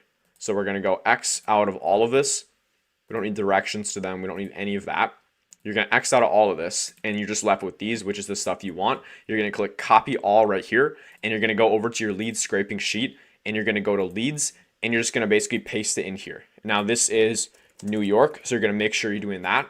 And then as you're doing it, over here, you're going to make sure in New York, you make sure it's on processing because you are processing it. We're going to erase these. And then and also your virtual assistant knows, like at once I had like 3 or 4 virtual assistants scraping them. Then they know, okay, if Marie is scraping this city, then I'm not going to do that one because you don't want to double scrape. Then you have to pay them double, which has happened to me more than once, which is never fun because you're just paying for unnecessary work that you don't actually use because it's just duplicates. So you want to make sure you track all of this. So basically, you're just going to keep doing that for every city. Once you finish, you're going to click done, and you have your lead list right here. Now, sometimes it shows up like weird like this. So what you're going to do to get rid of this little minus sign is you're going to do Control F. You're going to look up, we're going to click these 3 lines.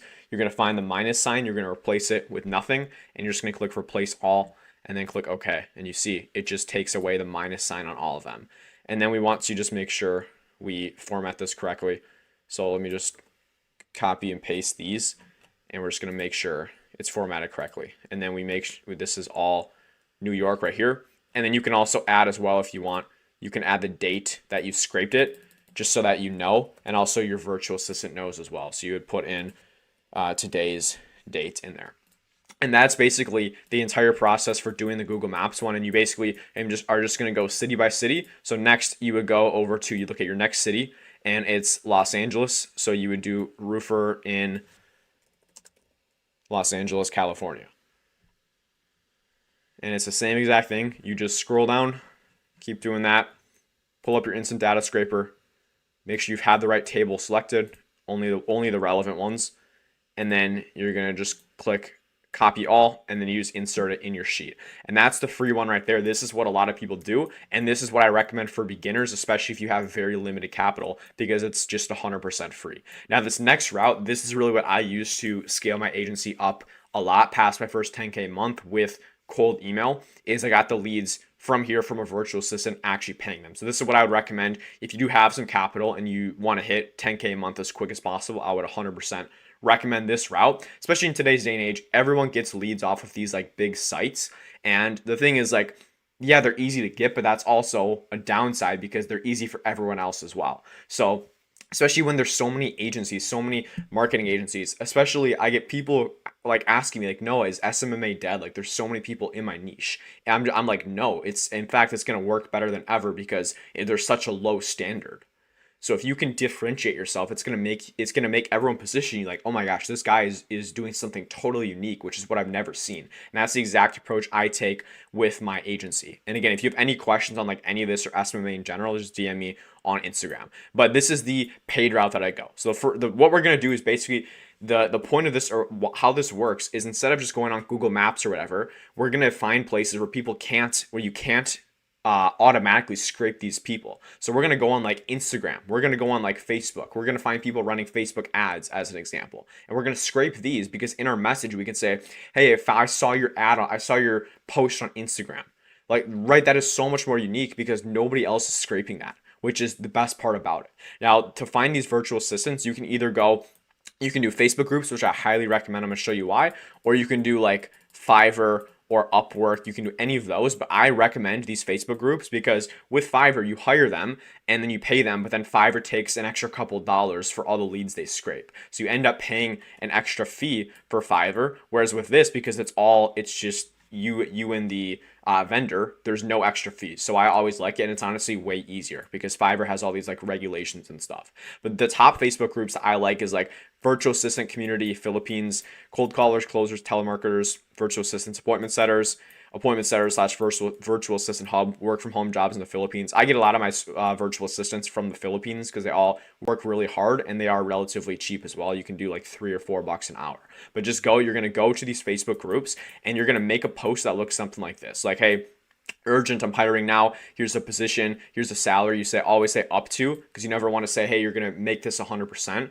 And I'm going to show you how, like, the best way to pay these people. But just make sure, hey, no experience needed. And then you have the cheeky little call to action, DM me to apply. The second you post that, you're going to get DMs like literally instantly. Like, so many of these people are just looking for jobs, looking for part-time work, and they just want anything. So you're going to get an influx of people. And basically, in the meantime, right after you post that, you're going to create an SOP, which is a standard order procedure. I think that's what it stands for. I've always just said SOP, of what basically exactly what you need. So like what I did is I made a 5-minute Loom video of me basically showing my virtual assistant and walking through exactly how do you scrape these leads, what do you need to do in the video. And then I basically told ChatGPT exactly what I was looking for. I put the steps in there and I said, hey, enrich this, make it as step-by-step as possible. So this is an example here. This is like a quarter of the document, but you want to make a video and a document SOP of that. And again, all this is in the Miro board, which I can send over. Now, basically, the whole goal of this is you want to make it as step-by-step as possible. So these virtual assistants know exactly what they need to do. So when they text you, hey, I'm interested, you're just going to DM them the SOPs. Hey, Maria, hey, John, thanks so much for reaching out. Here's exactly what I'm looking for. Send them the SOP video and the document. You want to ask, can you do exactly that? You want to make sure it's clear. I'm looking for this exactly. They're going to say yes, and it's going to be perfect. You're going to set the clear expectation. So awesome. I'm looking for X number of leads per day. I'm looking for 500 leads per day. Can you 100% do that? You want to get a 100% buy-in. This is almost like a sales call, right? They're going to say yes. And then once you have that, it's that simple. This is a big part. What a lot of people don't do is I hate, like, for stuff like this, doing hourly, because the thing is, like, hourly incentivizes people to take longer. So what I do is I calculate how long it takes to get X leads. So let's say, for example, you want them to scrape 500 leads. 500 leads is your daily amount. 500 leads per day. Now, you obviously don't want to go out and scrape 500 leads to find out how long it takes, but what you go and do is go scrape 25 leads yourself.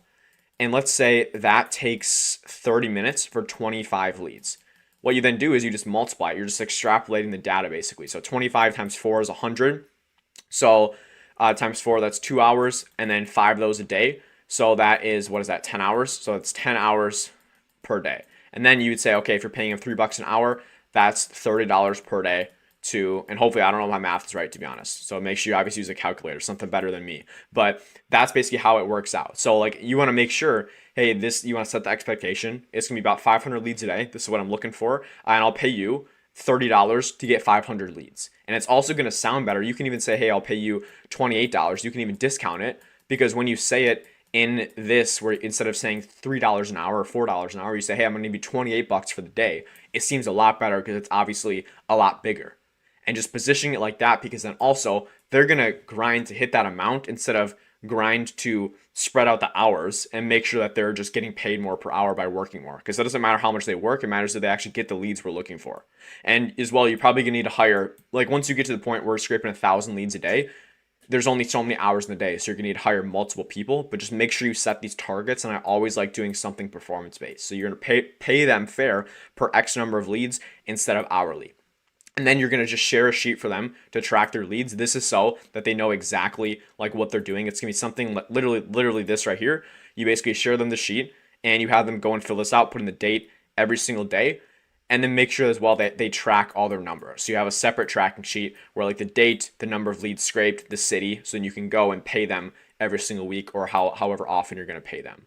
Now, I know that was a quicker video, a bit more tactical than what I usually get, but just know either of these methods work, but also leads are the lifeblood of every business. And where you get your leads, how you get them, how efficiently you can get them is going to determine how quickly you can scale your agency, which is the most important part. Amazing. Now you have all these leads. How are we going to reach out to them? There's 3 methods you can do. It's cold calling, cold SMS, or cold email. There's other ones as well, but for a beginner, these are the ones I would recommend. Now I'm going to start with cold calling because this was the bread and butter behind my agency. I hit my first 10K month with cold calling, and I had a cold calling team of about 10 or 11 callers that were calling for me, completely commission based as well. So in this module, I'm going to go through the exact cold call script I use so you know how to actually go and reach out to these leads that you just scraped. I'm literally going to give you the entire script, break it down. It's a full blueprint so you can go replicate this no matter what niche you're in or what you're offering. So this is going to be a banger video. If you have any questions, want the exact script, DM me on Instagram. But starting off right away, the first thing I want to preface with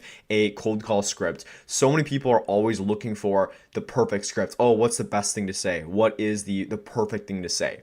And to the most basic thing is that most people don't realize it's more how you say it, not actually what you say specifically. Because you can have the best script in the world. Think about, I heard this analogy before, but think about Kevin Hart, obviously super funny guy, comedian, right? Actor, amazing dude. If you go and give a random guy in the street Kevin Hart's exact script, who's going to be more funny, Kevin Hart or the guy?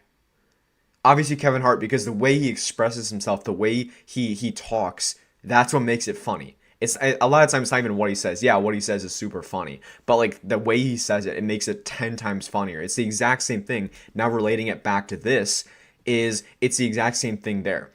You could have the quote unquote perfect script that you've made 80 iterations of. You've been split testing it, optimizing it, tracking your data, all this stuff. But if you just sound like a bot, you sound like a robot, you don't sound confident, then you're just going to come across as, okay, this person is calling me, but they don't even sound confident in what they do. So why would I possibly want to jump on a call with this person if they don't even sound confident in what they're actually reaching out to me about?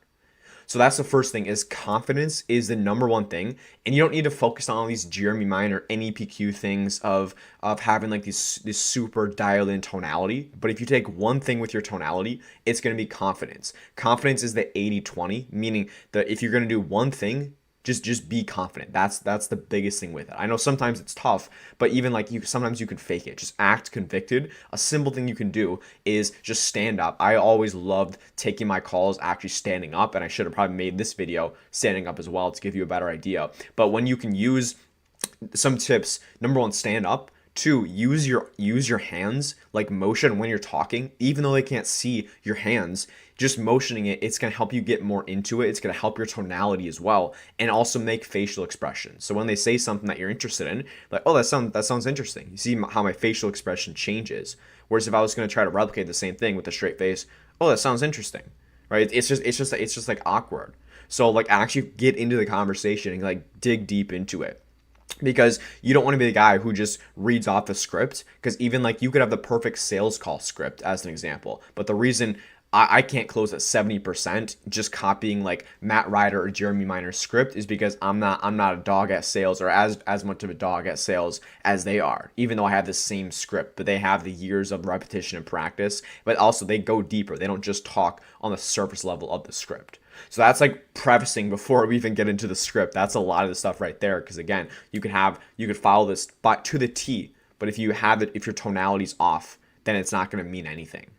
So that's the first part of it. Now, with cold calling, let's get into it actually. So the first part is we have the script is broken up. This is the opener right here. Think about like the hook of a video. The first 10 to 15 seconds, it's the most important part. I should say 5 to 10 seconds. The first impression they get is going to be the most important part. So we need to have a good opener. This right here, I'll always love doing a pattern interrupt, meaning these people get calls every day from people saying, "Hey, how's it going? Awesome. I'm Noah with XYZ company." And the second you say that, instantly they position you as, okay, you're the same as every other person that's reached out to me today.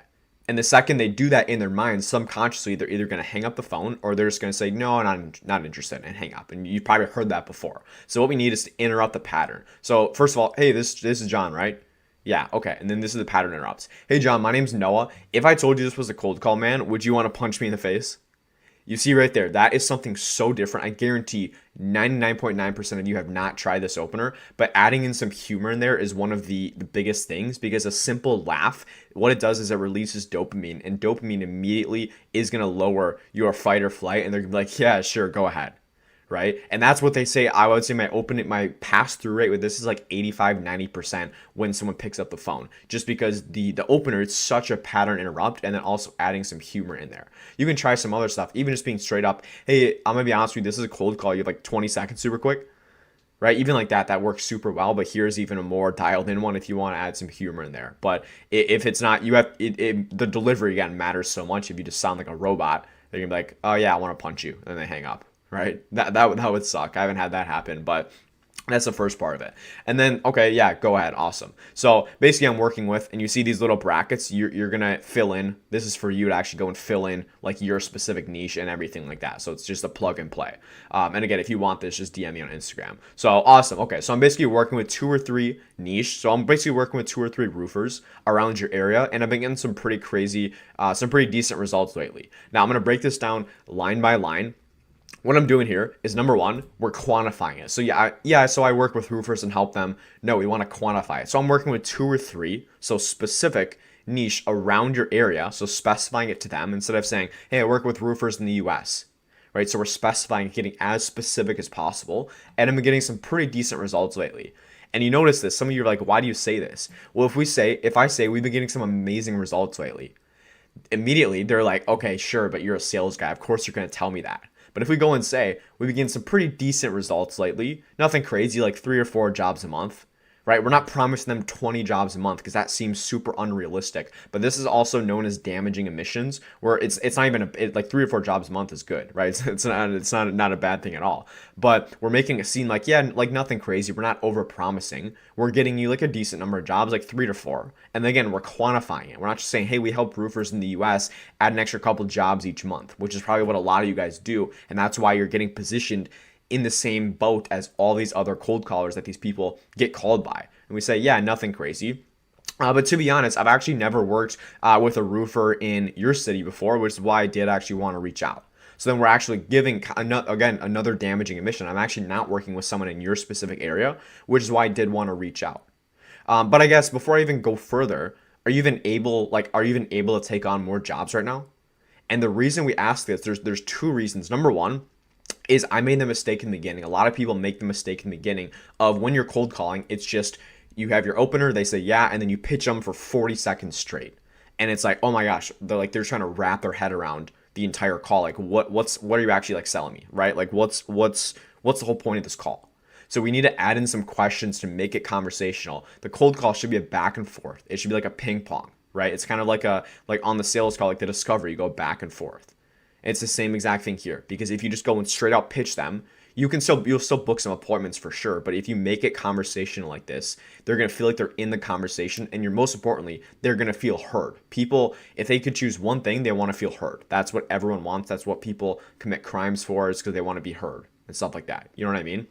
But then also we're pre-handling the objection at the end where they say, "Oh, I'm not really able to take on more business now." We're literally just pre-handling that.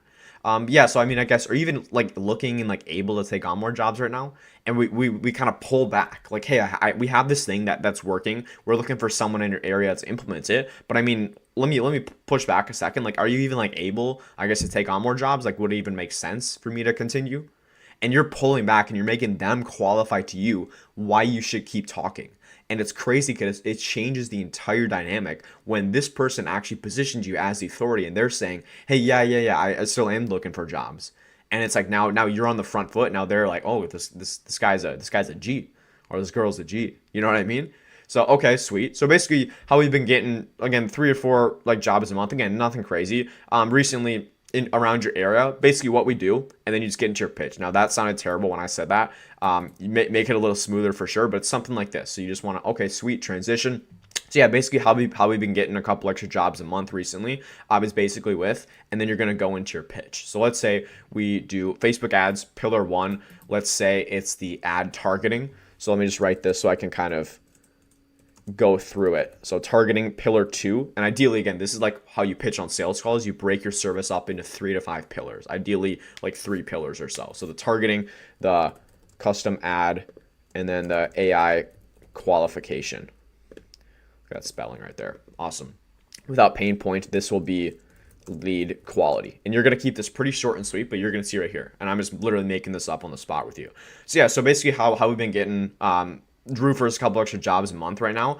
Basically, number 1 is we're only going to target people in your market who are actually looking for a new roof, who actually need a new roof. Instead of people just kind of browsing around, just clicking around, we're only targeting people actually in the market for a new roof.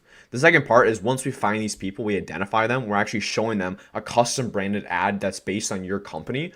But also we're not saying, hey, get a new roof for $5,000, and we're not attracting money. We're not attracting people who are looking for the lowest price possible. We're finding people who are looking for quality roofs because that's what you do. That's why I reached out. And then the last part, after we have all that, that's going to do most of the heavy lifting. But once we get those people in, we actually use AI on the back end to actually go and pre-qualify every single one. So you're literally only speaking to the most motivated people. Because trust me, like John, I'm not sure. Have you done like ads before where you got a bunch of garbage leads and stuff? And again, we're going and asking them a question, making it conversational, and you're tying it to their pain point of which is probably lead quality.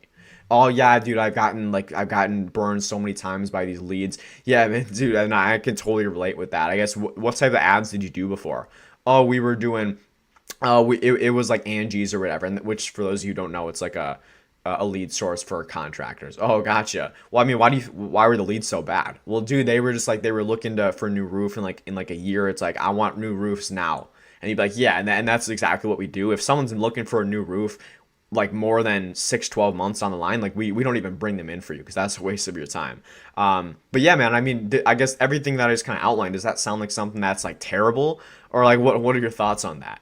And you see the reason what we're doing right here is we're saying, does that sound like something that's terrible? And you're kind of emphasizing this because everyone's going to say, no, it doesn't sound terrible, of course.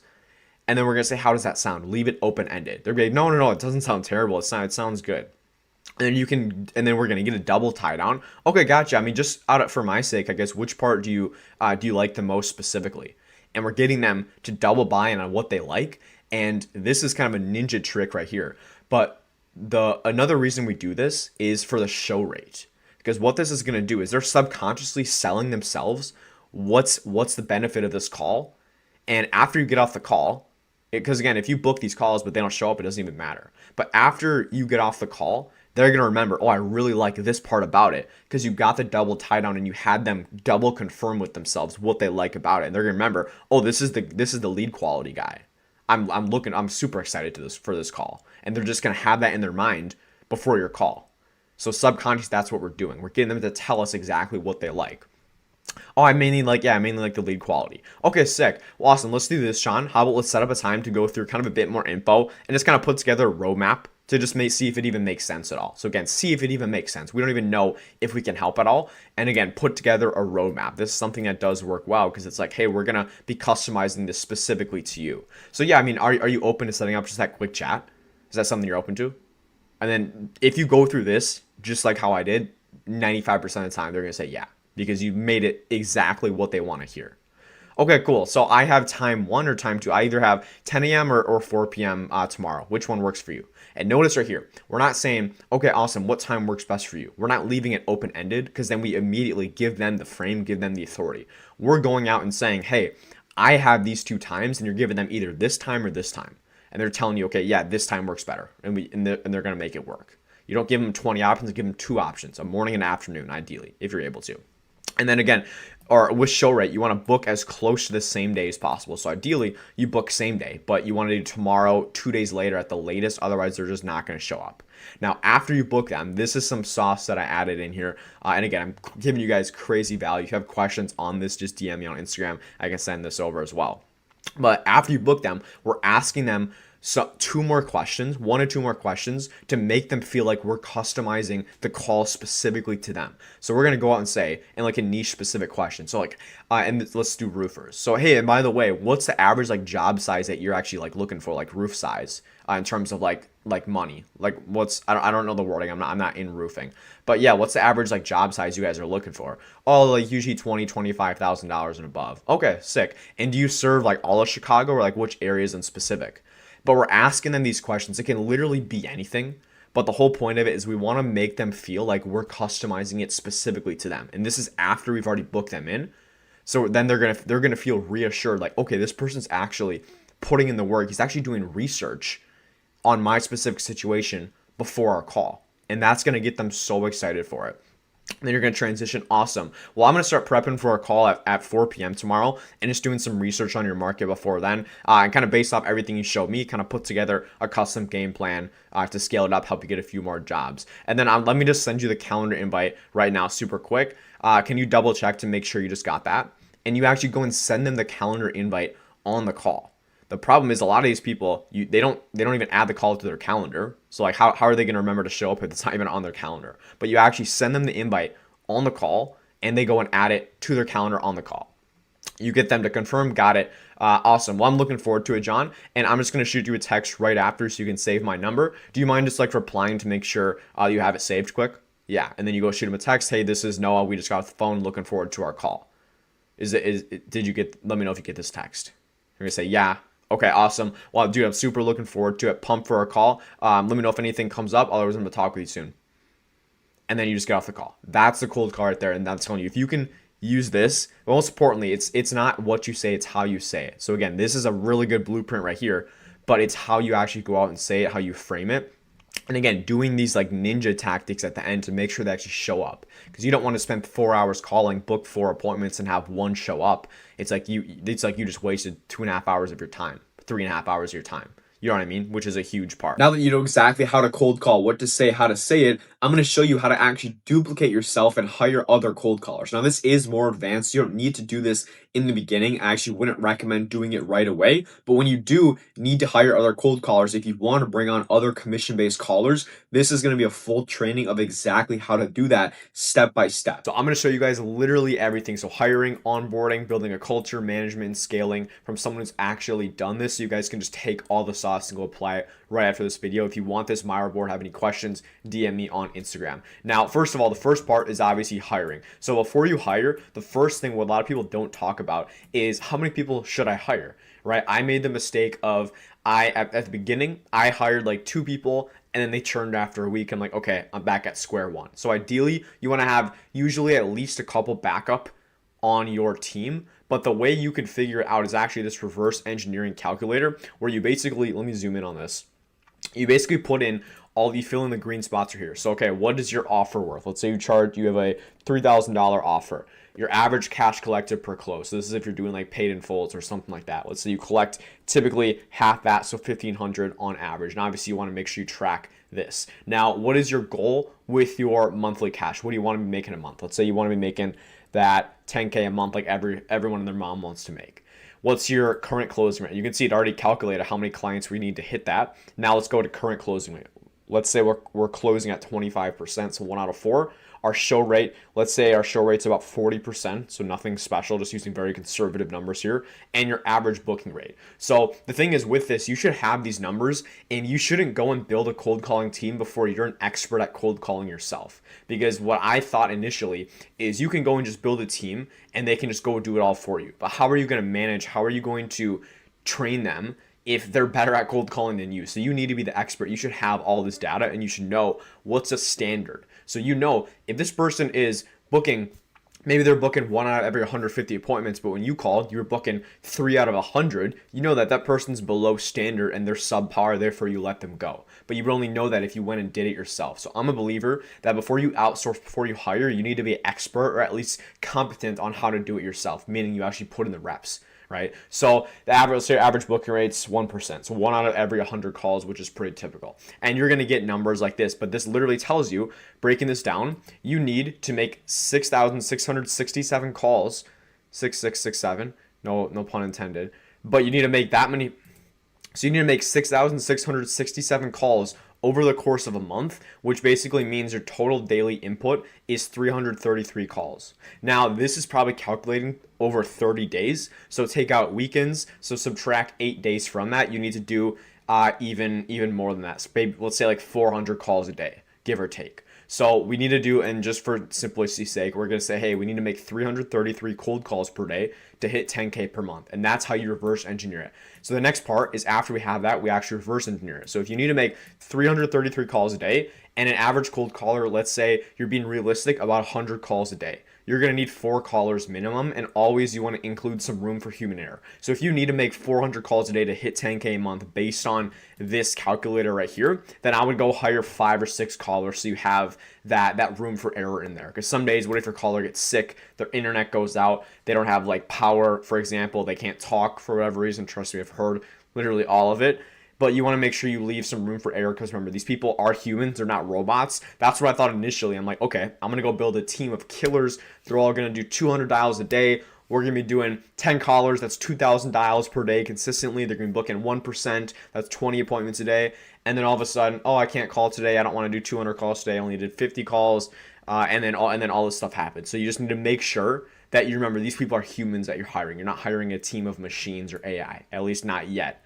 So next part is you're going to go to Facebook groups. You're probably wondering, like, where do you actually find these people? Now, there's like Upwork, Fiverr, but I like Facebook groups because, well, I don't want to go pay a fee to find someone, but also it's like you can literally get thousands of people reaching out to you, hundreds of people reaching out to you by making a single post. You're going to go in these Facebook groups. I like this one, so cold callers and closers. We have appointment setters, virtual assistant hub, or South Africa, work from home, online jobs. Pretty much the main thing, what I've seen in terms of like areas where the best callers come from, because of course you do want to make sure they have good English, right? Because unfortunately for for a lot of business owners, if they hear certain accents, they immediately shut off and they're not going to be, and they're not going to be like open to hearing it. And they still are, but you're gonna have to make more calls. So ideally, someone who has people who have good English. Typically, I found like Egypt, South Africa, countries like that. Obviously, UK, Europe is pretty solid as well. But these groups right here are some solid ones. Basically, you're going to go in these groups and you're going to make a post, something super simple, like, hey, looking for a cold caller as soon as possible, earn up to $1,000, $1,500 per month. Thing is, if you're doing commission-based, you want to say up to. You don't want to say fully commission-based because you're going to lose out on a lot of people. You want to say up to X amount per month. Now, it might not seem like a lot, but in these other countries, $1,500 a month is awesome for them because of the currency exchange rate. But I always say up to. You can do like $2,500, but this is literally the exact post I would make. And you say, hey, cheeky little call to action, DM me if you're interested. So you go over here, basically in your group, you go join the group, you post. I always do like red background. You basically type, hey, looking for a cold caller. And then what you do also, you can add this, you can send it to multiple groups where you literally go and just add these and it will post them all in the same group. You click done and it legit posts the entire thing in all these groups, and you're going to start getting hundreds of DMs within like minutes. And that's exactly how you go and do that. Now, once you get these DMs, you're probably wondering, like, what do you actually do? The whole point of DMs is, number one, qualify and book. So the first thing I always want to look for with like the biggest qualifying factor is, for me, is going to be their English. So right here, this guy he sent over, and this is actually someone I did hire. I love the guy. I think he's from the UK. But I always want to hear them see a voice note. So he did awesome here if he just sent it right away. But a lot of times they'll just say, oh, interested, send me more info. And then I'm going to say, hey, could you please send a quick voice message, tell me about yourself. But you want to make sure you get this voice message from them so you can even see if it's even worth a conversation. And like this guy, I was like, dude, your English is awesome, and I wanted to go chat with him right away. And that's the whole point. You see right there, booked him in right after, and then he booked in, and then we chatted the next day. And it's as simple as that, but basically you want to make sure you hear them. And they have good English, and from there, then you're just going to go qualify them, and then you're going to book them in with your calendar. It's that simple. After that, this is the actual interview process, so actually taking the call with them. So the main questions I like to ask is basically, hey, why do you want to do cold calling? Like, how do you handle rejection and stuff like that? Because you need to find people who are resilient. If like they've never cold called, they have a weak mindset, they're going to end up making 100 calls and then just tap out because they're bored, they're tired of it. You want to ask like, hey, have you done cold calling before? What were your results? Walk me through a call where you booked a meeting or closed deal. This is optional. I don't know. You don't need to have this. I usually don't. I would say that sometimes, usually not, to be honest. And then basically have them just go through a little role play. You can either have them pull up their script that they've done before, or I usually would share my screen or send the script over, have them go through it, and basically just kind of do some little role plays there. And a little cheat code you can do is after they go through the script, you tell them something, tell them a tweak, like, hey, I think you should tweak this in the opener. And you tell them to go through it again. And if they made that tweak, then that's probably someone that you want, because then you know that they're coachable. If they just keep doing the same thing over and over, it's not someone you probably want to work with, because they're not coachable and it's not going to be a good fit. So that's something, like a little cheat code of what I look for. And then just ask them, hey, how do you stay motivated? How do you track progress? And then you want to get into like the numbers and stuff. At the end, obviously the money, like how much are they going to be making is what they're wondering. And this is the next part. Now for compensation, there's not a one size fits all. It completely depends on your situation, but there's really 3 different styles that I like. Number 1 is just doing like 10% per deal, or just strictly per deal. And these are just like placeholder numbers, $15 per appointment and 5% per deal. So you're adding per appointment they book and per deal, but then obviously you're giving them less per deal. Or you can do like a base and like 3% per deal. Right now, the difference is there's pros and cons to each. I'm going to show you which ones that the pros and cons of each one. So if you're just doing per deal, you're going to have the highest churn by far. It's the hardest one to find A players, because usually they can go get a base somewhere. That's what I've seen. You don't get a ton of killers. You do for sure get some people. I've had some amazing callers come in from just doing this. It's obviously good for your end because there's literally no risk on your end. If they do perform, though, they can make a lot of money, but also it is usually a longer cycle, and the gratification for them actually calling and seeing the deal tends to be a bit longer. Just because, especially if you're not closing at a really high percentage, it's tough for them, because they're doing all this work, they're booking these appointments, they're doing their job, but then you're not closing them, which even I dealt with a little bit, and it kind of sucks on both ends, because like you feel bad, and yeah, but yeah, if you're closing that decent percentage, it can be really solid. But I've also seen sometimes like with these, it's just hard to keep them motivated when they're booking the appointments and they're not closing. So that's a big thing there. Now, the other style is pay per appointment and a percentage per deal. I do like this one because there is a bit less churn, because the incentive for them is better. Is, hey, you're getting paid per appointment you book, but the only thing is they might just book in any appointments, like low quality appointments. So what you can actually do is say, hey, $15, $20 per qualified appointment. And then obviously you need to tell them beforehand what is a qualified appointment, but then like 5% per deal on the back end. This model, I do like it, to be honest, if you're able to do this. Of course, it is more risky on your end, but not really. I mean, if you're closing at even 10%, that's $150 in appointments to close a whatever $3,000 deal. You're giving them 5%. That's $150, $300. That's basically 10% there if you're closing at 10%.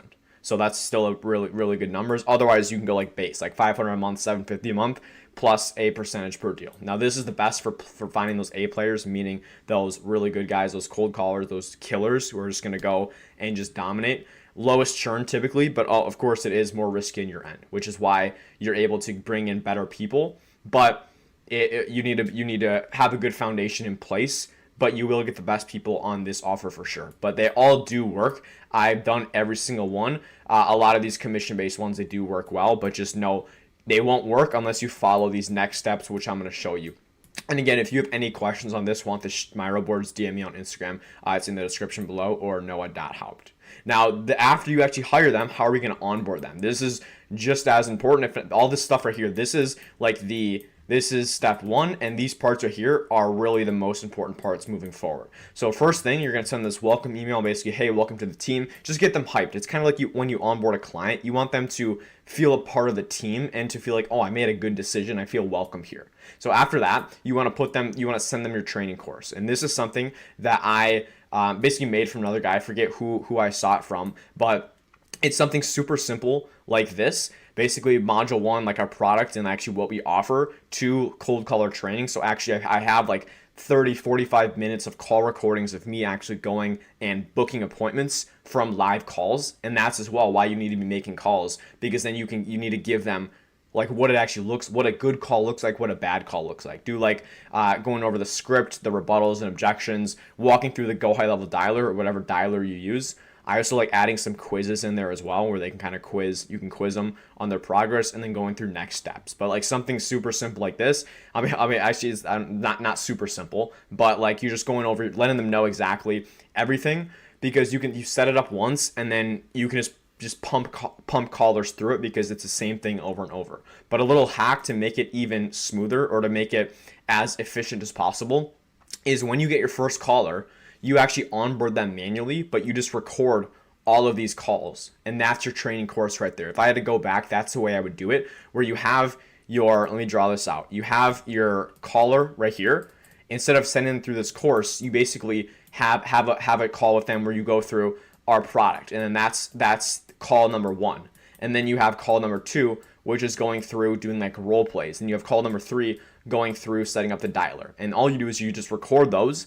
And then this whole thing is your course right here, which is probably the easiest way. Then they'll have questions as well, and it will help out the other callers. But that's how I would do it instead of going and making a full course. But this still obviously is really good if you do have the time and you want to go do it, but this is a more efficient way. After that, you want to go and add them to a group chat. You need to have a separate group chat with your callers. I recommend Discord, because you can have just different channels, like resources for them to put call recordings in. You definitely want to have a wins channel, especially when you have multiple callers in there. It just kind of pumps everyone up. Main chat, news, and then you have like I call it like group huddle, or like a live chat where they can go and just do like role plays together if they want. But I would always have some sort of chat, whether it's Discord, WhatsApp, but I like Discord because you can add the different channels in there. Now that we have these people hired and onboarded, this is probably the most important part right here, is building a culture. Now, what is a culture? It's basically, I mean, I'm not going to go pull up the Webster dictionary definition. I'm just going to go off the dome right here. I'm spitballing. But it's basically like you want to make them feel like they're a part of a team. Something I've noticed is people don't want to feel like they're working for you.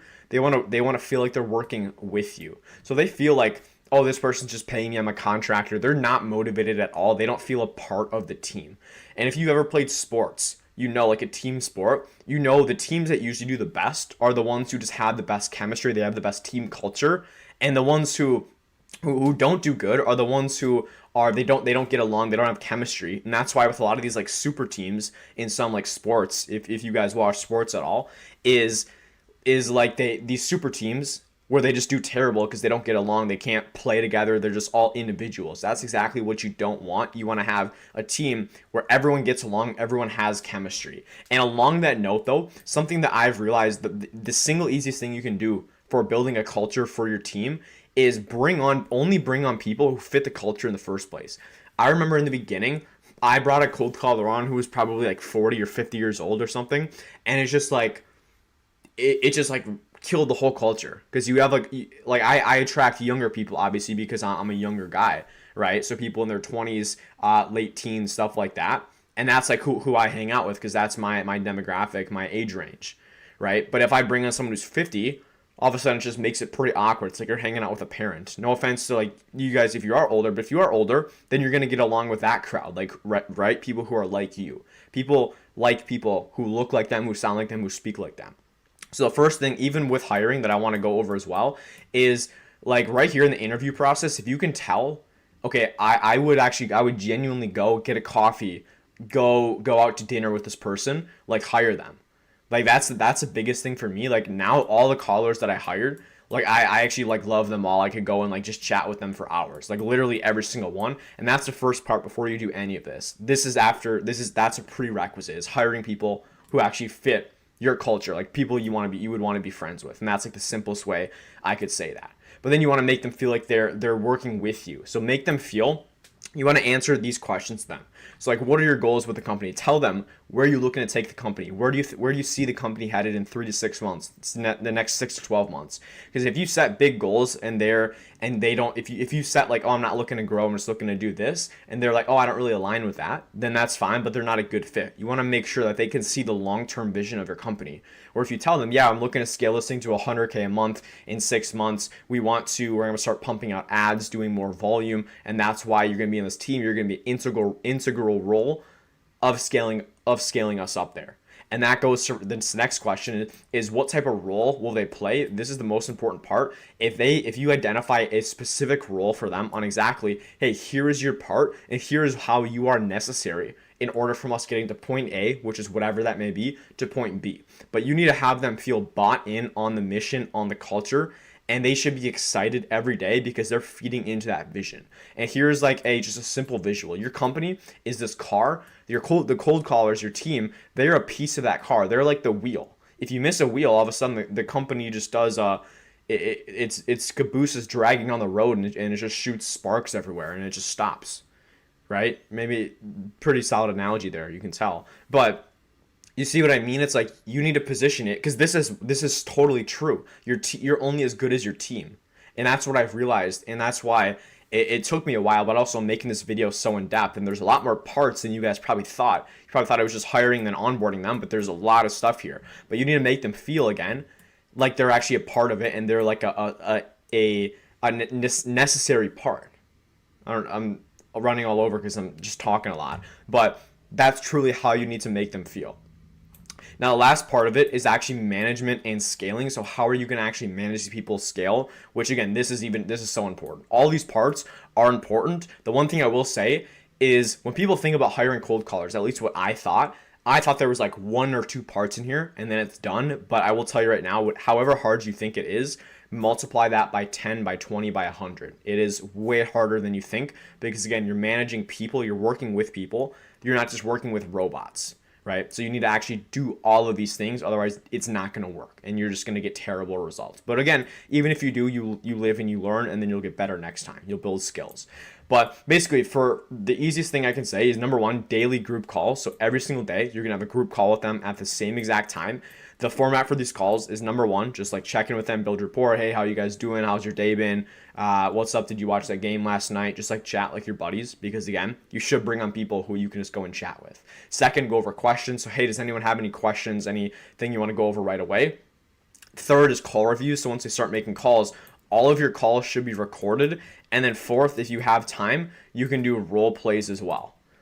But this is the basically the formula for the calls. If they haven't done calls yet, then you switch these two. You do role plays before call reviews. But this is where a lot of the money's made right here in these call reviews / role plays. This is the most because it's the most like realistic. It's the most like they're actually making the calls. So that's the format for those calls. Usually you can do like 30 minutes a day, 45 minutes max. You can do more if you need, but you for sure need to have daily calls in there. Now, the last part, or the second last part, is tracking all your data. So you should know, and your callers should know every single day to go in here and track literally all their numbers. So this way you can see, okay, how many calls did they make, how many picked up, and this is I think for I need to tweak this a bit, but you can see basically, hey, what's the booking rate? You can see all of this, how many people picked up, and you just tweak this to picked up. And this is in the My Reward as well.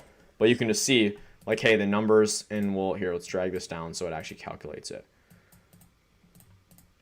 See, and then it shows you the numbers. So if your pickup rate is only 11%, that probably means your number is not good. Like the phone number is going to spam or something like that. But just making sure you're tracking all the data, you know your booking rate, your pitching rate, all this sort of stuff. So then what you can do is go and iterate, and you can find the bottlenecks and tweak your scripts. So like I had a guy in my free Discord, he asked me, how many like scripts have you made? How many tweaks, variations of your script have you made? I told him I made probably like 75. And he's like, oh, can you just send me the 75th one? And the thing is, it's not that simple. It fully depends on, number 1, your niche, your style, your callers. But it's just like, once you have your team, you're going to be tweaking the script like literally multiple times a day. And if you're not doing it right. You're just not looking at the data enough. But you basically, the whole point of business is what you do is you find the bottlenecks and you just make tweaks based on the bottleneck. So if you're getting a low pass-through rate, meaning your opener, they're saying, no, I'm not interested, you need to tweak your opener. If you're getting through your opener a lot and you're pitching them and they're not booking with you, then it's something with your pitch. And you just keep making tweaks based on that and then keep going over call reviews and doing role plays to fix that. And then the last bonus is challenges plus incentives. So this is something that is super helpful. Again, this goes into like building the culture. This could probably be over here as well. But giving them like little fun challenges. Like I remember I did, first person who books 3 appointments today, 5 appointments today gets a $20 Netflix gift card. Whoever makes the most calls this month gets a new microphone. Like just stuff like that that keeps them motivated, especially if they're commission based. You for sure should be doing stuff like this where you're giving them these little fun challenges and incentives and makes them feel like they're a part of something and they're feeling that competition, because then they start motivating each other. And especially with that wins column, the wins channel in your Discord, so one person starts blowing it up. They're like, oh, I'm going to get this microphone. And then Johnny over here is like, not so fast, Jose. I'm going to go and get this microphone. This is mine. And then they start competing with each other. But it just keeps it fun, friendly. And this is how you build a cold calling team that just pumps out calls, that has a super low churn, is actually excited and motivated to call for you every single day. Now that we have cold calling out of the way, that's the first route you can take. The second that I'd recommend is cold SMS, which is basically sending messages to a business owner who's never spoken with you. It's basically like cold calling, except you're just, instead of making a call, you're sending out a text. And this is how I scaled from 10 to 30K per month with my agency, which is cold SMS. So I'm going to show you the exact process and systems I use for that. The first step, simply you're just going to go on Go High Level and add it to your workflow. I'm going to show you how to do that. But basically, a lot of people don't really understand how SMS works. Like, do you just send the message and then do you call them, or how does it actually work? So this is the flow that I recommend. You have that initial SMS question, and then we have a pitch plus the second question, basically asking them if it is something they are open to. Now, before I go through the whole funnel with SMS, the whole goal of it is just another form of outreach, right? Obviously. Now, like with cold calling, you're not trying to sell them on the call. With ads, you're not trying to get them to buy it directly on the ad, unless you're like e-com or something. But obviously we don't do e-com because we actually like our money. We want high profit margins. But it's the same thing here. You're basically just trying to gauge, okay, with this initial one, is this something, number one, is this person at least like interested? Are they in the ballpark of what we're offering? And if they're not even like looking to take on more jobs, more clients right now, then no, then of course they're not going to be an ideal client if they're not actually looking to grow their business. So that's the point of this, is pretty much to weed it down. We're starting pretty much, you have this funnel right here. We have 3 stages. This is the first stage right here. This is stage 1. And then this is stage 2 right here. And then actually booking the appointment, stage 3. Wow, it's amazing handwriting right there. But basically, the first part is we're filtering out all these people. So if this person says, yes, I am looking to take on more jobs, simply just ask a question like that. And I'm going to show you the exact script-like messages to send as well that have worked for me. But either they're going to reply no, and then you just turn on do not disturb. You just remove them from the workflow. Or if they say yes, send it over. Or say, yeah, I am looking to take on more jobs. Then you go into your pitch plus question 2. This is when you're getting a gauge. It's like basically a cold call. After the opener, when you pitch them, then you basically try and see if it is something they are interested in. And that's what you're trying to do here. You're not trying to sell them on the spot. You're trying to see if they have any interest in what you're offering. If they do, then that's when you're going to go give them a call with a proven appointment setting framework and book the appointment. If they're not interested, then you just turn on do not disturb, and you just remove them from the workflow. But you're basically moving these people down the funnel. And the further you get down, the nice part with SMS is the message itself is doing the heavy lifting for you. It's not like a cold call where you're the one on the phone doing the filtering actively on the call. The message and the automation is doing it for you, which is why people, and like myself, I like this a lot more, because it's obviously automation in workflows is in software is much higher leverage than me actually going out and calling all these people manually. Now, I think for beginners, they both can work, but it just kind of depends on where you want to spend your time. I've also personally seen I get higher quality leads coming in from SMS than from cold calling from my experience, but part of it might be the niche as well. There's a lot of factors that come into play, but that's just my experience. But this is the entire framework here. Now, with all that in mind, I'm going to show you what you actually need to do step by step to actually do it and get it set up in Go High Level. I'm going to do that with you. And the first step is setting up A2P. Now, this is what everyone hates. This is not fun. I'm not going to go through actually setting this up. This is the first step though. And this is the most important step, because if you don't have A2P, which is basically verifying your number, then you're not going to be able to send messages in the first place. So before you do anything, you just need to go, if you don't have one now and you want to run SMS, you need to go set this up or apply for it immediately. It's like 25 bucks or something super cheap.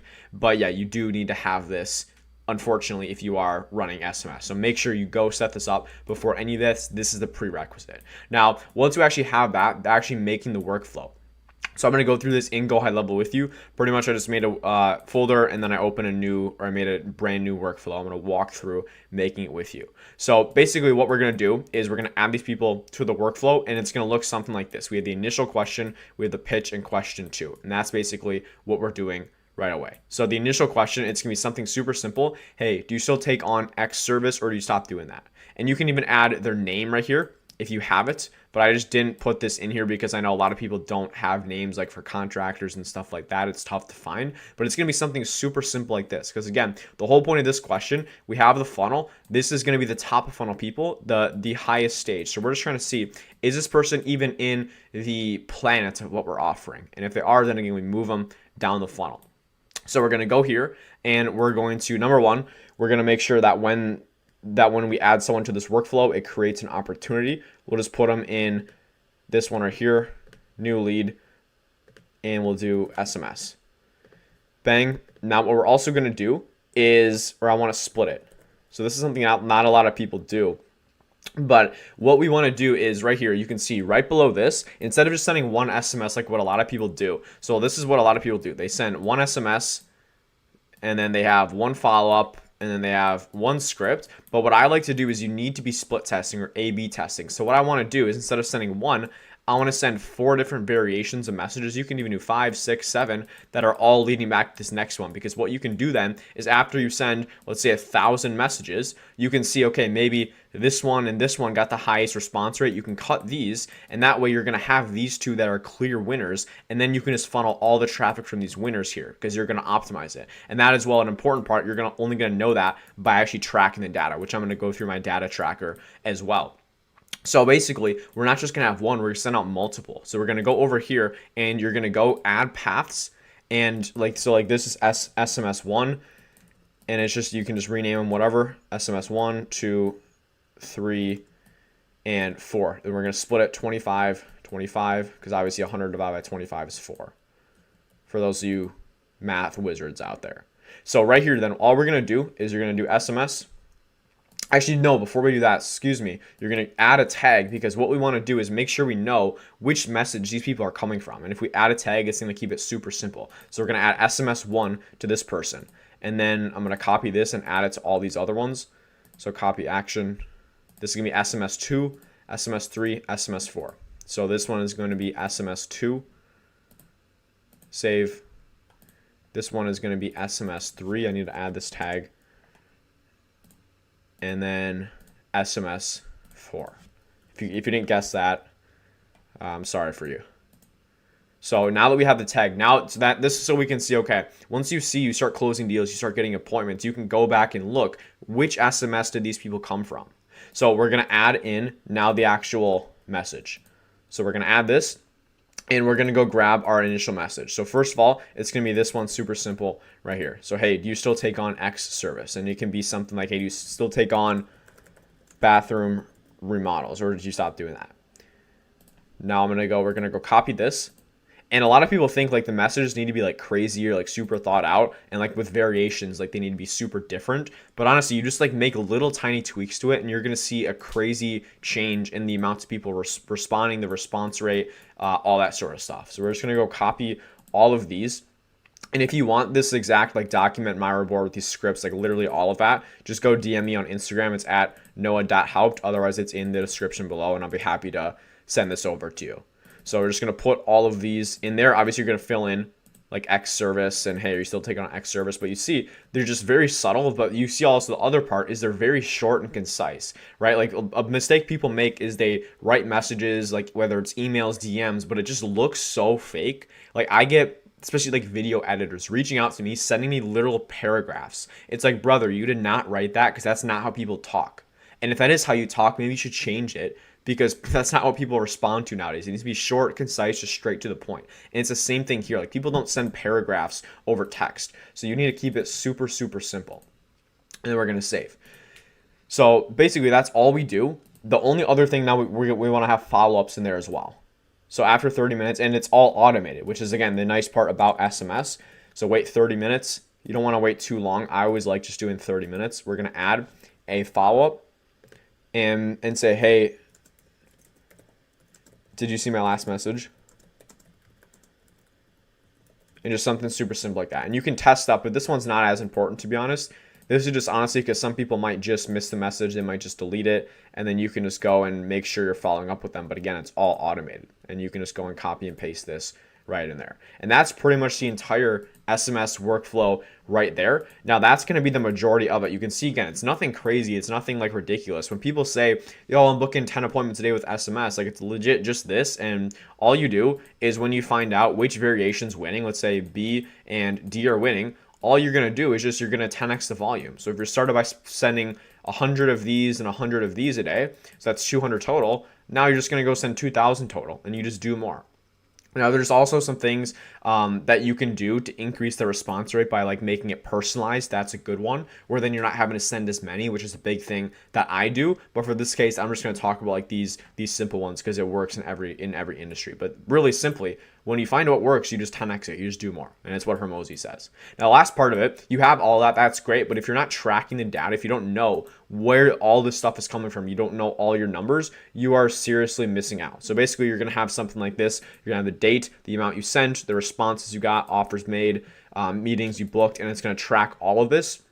And you can even go, if you want to get more granulars, track it by SMS1, SMS2, SMS3, SMS4. You can track the different variations and see their specific metrics, which that's if you want to get really high level. Honestly, I started by doing that. It was just so much work to actually like segment it, unfortunately. I would love to do that. So if you can, I would do that. But if not, like this is fine. Just make sure as well. What I would do though, is at the end of each month, go back and look. So let's say I signed 7 clients this past month. Go and look out of those 7 clients, which message did they come from? Maybe like 5 of them came from SMS1. And that way, maybe even SMS1 doesn't even have that high of a positive reply rate, but maybe for whatever reason, it's bringing in higher quality people. Because all you need to look at is this profitable? And if it is, then you just double down on that. So look at that and make sure you're tracking all this and finding out what are your highest performing ones, but also getting a gauge on your exact numbers. Because if you know you send out 1,000 messages, you get a 1% positive reply rate, meaning you get 10 positive responses. Let's say you book 3 of those. Then if you just send 2,000, you'll book 5 or 6 meetings, right? Roughly, it will go down a bit as you scale exponentially, but make sure you track your numbers. It's so important. Now, third is cold email. If you're in a niche that checks their email a ton, cold email can be extremely effective. I actually paired this with cold calling to hit my first 10K month. So I'm going to show you the entire process again, the system, script, all of that, the methodology, so you can go and master cold email as well. So with cold email for your SMMA, the first thing that you need to figure out is, are you going to go the personalized route or the unpersonalized or general? So there are pros and cons to each. And you need to kind of figure out what your situation is. So by general, what I mean by general is if you go buy like a lead list off of Apollo, that's going to be general. Versus personalized, what works is if you go, for example, scrape people off of Google Maps, and then in your email, you reference the fact that, hey, I saw you on Google Maps. Now, personalized emails, anything personalized is always going to get a higher response rate. But of course, there's more friction to it because it's harder to get. So people, especially in today's day and age though, when everything is AI, anyone can write an email like with AI. I honestly think that if you make it personalized, it will stand out a lot more. And not just saying something super generic like, hey, I saw your profile on Google Maps, but actually maybe mentioning the number of reviews they have, like something that AI can't replicate. So think about that. Think about, if I got this, would I respond to it? And also, would someone think this is AI? And then going along those lines, we need to talk about AI. So what you can't do, or what a lot of people used to do, is just personalize personalized with name, right? But now the name, like anyone, you don't want to overuse using this person's name. So if you say, hey, just saw your profile, John. Hey, John, this is Noah here. And you just mention keep mentioning their name over and over. Don't mention their name unless it's actually going to help the conversation and move the conversation forward. Because again, with AI, anything can look personalized nowadays, but the super hyper personalized stuff is, I think, what's going to get the best results. So you can either send, let's say, 100 cold emails a day that are all super personalized, or you can send 500 a day that are super generic. Now, let's say with a super personalized one, you get like 5 positive replies out of 100. That's a 5% positive reply rate. And even if you send 500 general ones a day, typically you get about a 1% positive reply rate.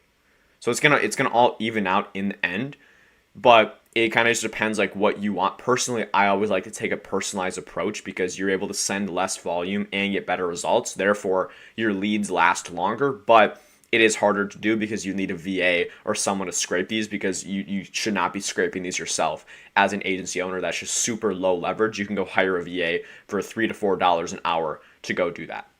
So that's before we even go into the cold email. Now what I'm going to do is actually go through the outline for the cold email, what's most important. The first thing is going to be the subject line. Now with the subject, some good examples of what you want to do is right away, keep it concise. Misspell this. Concise. You want to keep it super concise. I misspelled it again. Don't mind that. You want to keep it super concise. So the shorter, the better. If it's something super long, they're just not going to read it. I would never use emojis. It's just going to flag spam. But then 3, make it seem like it's super, super personalized. Now, I'm not saying you go out and say, hey, John, I saw your profile with 50 reviews. Don't say that in the subject line, because that just seems like you're trying to bait them in. But something as an example, like, just watched your video. And going back to the name thing, if you added like, just watched your video, John, like there's not really a point to have this in here. So I would honestly rather go with this one, or just saw your profile as an example. Profile. And you see the other thing that I'm doing is you don't want to over capitalize stuff. You don't want to make the grammar perfect, right? So you see I'm not capitalizing the W, the U, and the V. You only want to capitalize usually the first letter. You can even test like doing all lower cases. Like that's going to get a really high open rate, which is what you want. The whole point of the subject is to get the open rate, to get them to even open the email in the first place. Now, the other thing with an email is each line sells the next. So what I mean by that is when and it's the same with like cold calls, same with anything, but all you're trying to do is sell them to read the next line.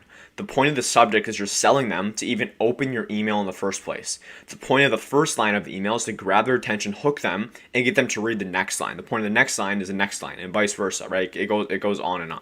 So that's why the first line especially is so important. The first line is like the hook of a video, right? You say something that gets their attention, it needs to be the same exact thing. Whereas basically what you want to do with the hook is, number one, personalize. So where did you find them? Actually, let me change this. Why are you reaching out? Why are you reaching out? That's what you want to address. Is basically, hey, what's the reason you're reaching out? And ideally, you want to personalize it as well. Now, after the hook, what you want to go into is you want to resonate with them based on your niche. So, for example, a lot of business owners hate low quality leads. So if you go out and mention a pain point, I'll put pain points right here. Pain points are always going to be the best. If you go and mention a pain point, I speak with a lot of contractors, and I know they always talk to me about how they hate getting low quality leads. That's a great line right there, because they're going to be like, yeah, this guy knows what it's like. Because you should know, because you speak with these people more than they speak with their peers. Right? You should be speaking with a couple hundred of these people per week or per month. So you should know exactly what their pain points are. If you don't, just use ChatGPT. It's so simple. But usually it's going to be lead quality, unresponsive leads. It's going to be always along the lines of lead quality getting burned before by a marketing agency and stuff like that. But you want to resonate with them, and they're going to automatically be like, okay, this guy gets it. This girl gets it. They know what I need. They know what I hate. And they're going to read the next line. Again, we're selling them to read the next line. After this, we want to go into proof, or any results you have. So if you have some, then obviously you want to say, hey, and John used this system to sign his first 2 jobs within our first 2 weeks using this. Something super simple like that. If you don't have any case studies, then what you want to do is just basically say you still want to give data ideally. Or you can say, so the whole point of what we do is focusing on quality over quantity using AI to filter out the most unserious ones. You want to show them like, hey, this is why this works, either with proof, or you want to tell them logically like what you actually do different. Because if you say that, but then you say the same thing as everyone else, they're going to be like, okay, this guy's obviously just lying. He just wants to get me to read his email, reply to the email. So you either give a result or you say basically what's different about what you do, and again, show them that you get it. And then 5, you want to make it easy to respond. What a lot of people do is they have a good email, they tie it all together by then saying, hey, let's set up a 30-minute call. Can we set that up? Like it's such a hard thing to respond to. No one's gonna want to jump on a 30-minute call with you after you've never spoke with them and you're just sending them a random email. That's gonna kill your positive reply rate, even if you have the best email in the world. So always make it super simple for them to say yes. Always ask a simple yes or no question. Something like, hey, can I send more info? Do you have 5 minutes to chat? It's just a simple yes or no, but make it a low barrier to entry.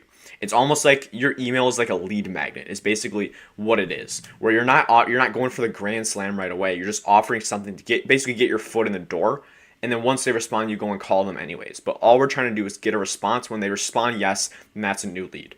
Now what I'm going to do is actually just go and write this with you. So let's say we work with contractors, we're finding them on Google Maps, we get the number of reviews they have. So subject, saw your profile. Saw your profile. You can also split test. Saw you on Google Maps. And you see, just keep it lowercase. So here's the 2 that we can split test. Saw your profile, saw you on Google Maps. Now for the hook, this is the first part of the ad or of the email. So I'm not going to write out hook. But basically what we want to do is, hey name, I'm Noah. Just saw your profile on Google, let's keep it lowercase, on Google Maps, and was impressed by your 57 reviews. And was impressed by your 57 reviews. Literally that simple. But again, if you can say something, I don't know what, impressed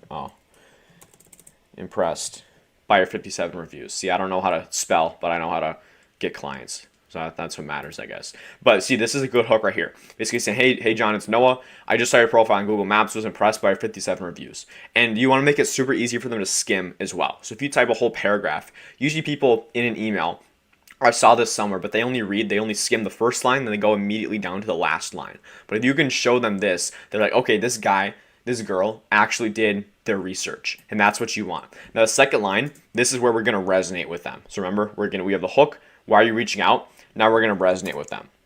So I know a lot of contractors I speak with are tired of low quality Facebook leads. And you can say like, I've been there. But let's just keep it like this. Again, the more concise, the better. So we're resonating with them. And we want what to happen. So basically what we want to happen is this person to say, yeah, this guy gets it, she gets it, I am tired of these low quality Facebook leads. Now the next part is we need to show them, why are we reaching out? How is this different? What do we do? Or ideally a result. So I helped John get 3 jobs in just 30 days using my new system that pre-qualifies all the bathroom remodel leads using AI. Something super simple. But we're basically showing what's different about what we do. So hey, I helped John get 3 jobs in just 30 days using my new system that pre-qualifies all the homeowners. I would say all the homeowners using AI, and only sends you the most serious ones. And then after that, we need to, again, make it super easy for them to say yes. So what I like doing is, can I send more info? You ask, can I send more info? Or do you want to jump on a quick 5-minute call? Make it super, super simple for them to reply, and then you just go and just do this to make it look like it is obviously real. You don't want to say best regards, stuff like that. No one talks like that. Make this smaller. So that's the whole email right there. And what I would also do is go and put this in ChatGPT, see if you can consolidate the word count even more. But ideally, you want to think they're going to read the first line, hey, John, Noah, saw your profile, and then can I send more info / do you want to jump on a quick 5-minute call? Like, it's super easy for them to say yes. If they're interested at all, they're going to reply yes. But also, if they say no, it's still good because it helps your email status as well. So making it super easy for them to say yes or no is the best way to do it. But just asking for a quick 5-minute call instead of a 30-minute call. And that's going to be the intro call anyways. And when they say, if they respond yes to can I send more info, you're not actually going to send them more info. What you're going to do, the second they reply, you're going to go get their phone number. You should already have it as well, scraped. And you're just going to give them a call. And then you're going to follow the intro script. Or you're just going to basically go through like a setting call is basically what it is. But basically, all of this is the same. It's the same formula for SMS, same formula for DMs, same formula for cold calls. You just change the wording in it a bit and how long it is and actually what you're saying based on the medium you're actually reaching out in. But it's that simple. Keep it super, super simple. I would keep it ideally 3 to 4 lines max. You never want to go really beyond that. Otherwise, they're not going to actually read the whole thing, right? People have terrible attention spans. So again, to recap, we have personalized versus general. I found in today's day and age, hyper-personalized always is going to work better, but you can go general as well if you're low on budget and stuff like that. You have the subject line, which is the most important part. Each line sells the next. So we have the hook then. Why are you reaching out? Resonate with them, ideally a pain point. Go into proof for what you do, how does it actually work, why is it different, and make it super easy for them to respond either a yes or no. And that's basically the whole process there. Now, those are the 3 organic outreach methods you can do, meaning you're not actually paying for them. Yeah, there's little fees here and there. But now if you actually have some capital to invest, if you have at least $1,000 to invest and you're willing to put it out there, I would recommend starting with paid ads. So I'm going to show you the full breakdown of exactly how to start paid ads and how to start getting an ROI, getting inbound appointments every single day with paid ads for your agency. So let's dive in. Everything from finding ads, making the best offers, writing ad copy, how to structure the campaign and funnel, and actually optimizing and split testing the campaign. So literally after watching this, you'll have everything you need to go and launch paid ads for your agency to scale it and hit some pretty crazy numbers. If you want this Myra board, just DM me. Now, first up is finding killer ads. Now, the reason we do this is because you don't want to reinvent the wheel. Just like what you do for your clients with service delivery, you don't go and run some brand new ad that's never been run, especially when you're more in the beginning stages, right? You're not doing 100K a month. You haven't ran ads before, right? You know that these ads are already working. So instead of going and trying to reinvent the wheel, we go and just look at what people are already doing, which I'm sure you know about the Facebook ad library. Basically what we're going to do though is have a document. I just call this B2B winning ad doc. And we're just going to put, basically it's going to be a library of all the winning ads in our niche. So the way we go and do this is you open the Facebook ad library, which I have right here. You're just going to look up more like terms that people in your niche should be advertising. So as an example, more plumbing jobs, more roofing jobs, more listings, more ceramic coatings. So what we're going to do is go on the Facebook ad library. We're going to go all ads and we're going to do more roofing jobs. Because in this case, we're just say, as an example, we're a marketing agency that works with roofers. Once you do that, you're going to filter by ads that have been running for 3 weeks or longer. And a lot of this stuff as well, I get from other people in the space as well. It's kind of a mix of each. So I'm not inventing any of this stuff, by the way. So let's say 3 weeks or longer. You don't even need to do 3 weeks. It can be 2 weeks or even a week typically. Because if someone's running an ad for more than like a week or two, unless they're a terrible media buyer, the ad's probably doing well. Basically what we're doing though is we're just looking for B2B ads. So like these right here, these are targeting homeowners, right? So we don't want these. We're looking for ads that marketing agencies are running towards roofers. So right here, attention roofers, tired of paying for leads that never close. So what we're going to do is literally go and we're just making a library right now. So these aren't the exact ads we're going to run, but you go and just make a library and go and copy these ads. And if these are your ads, then good, because they're catching my eye, but also I apologize, but these are just ads in the Facebook ad library. Stop chasing leads. Like, yeah, that's a decent one. I kind of like this ad. I don't love the ad copy on that one. But basically what you do is we're just making a library of these winning ads. And also whenever you need to test more ads for your niche, you just go and have a ton. You just go to this ad library or this library you already have, and you just literally have everything. So go like take the ads that catch your eye, and we're just going to have a library. So whenever you need new ads, you have ton of proven ads to choose from, also ad copy as well. So, and this is, I'm going to show you, this is going to help us writing ad copy for generating ads using AI, but we're just getting, you want to get a handful of ads, spend like 30 minutes, go get a bunch of ads that look good, and then just go add those to your library. So like these, I don't love these, right? A lot of these ads just suck. We'll start with image ads as well. And I would say if you haven't ran ads before, just simply get some image ads and launch those, right? So you don't need to do like fancy video ads, especially when you're starting out. That's more when you're scaling it up. But you see there's not a ton of amazing ones here. But you basically just keep looking, and here's one more right there. I don't know what that's for. But you see what I mean? You just literally go through here and you're just finding these top performing ads. This one here, like even though it's Google Maps, you can tweak it, but I kind of like the style of that one. And this is basically what we're doing is we're just getting these ads. So now you kind of have an idea. You have this ad library and you're building up all of these winning ads. Let me make this less thick as well. So you find ads that catch your eye, copy the creative and ad copy, and have this document where this is just your master ad doc. And you just see after spending 20 minutes on this is going to be like a 20-page doc, and you're never going to have to wonder what ads to run again. So once we have these winning ads, that's the first part, is not reinventing the wheel. And of course in there you can do some new ads, but I would say 90% of your ads in the start should be proven ads that are already working.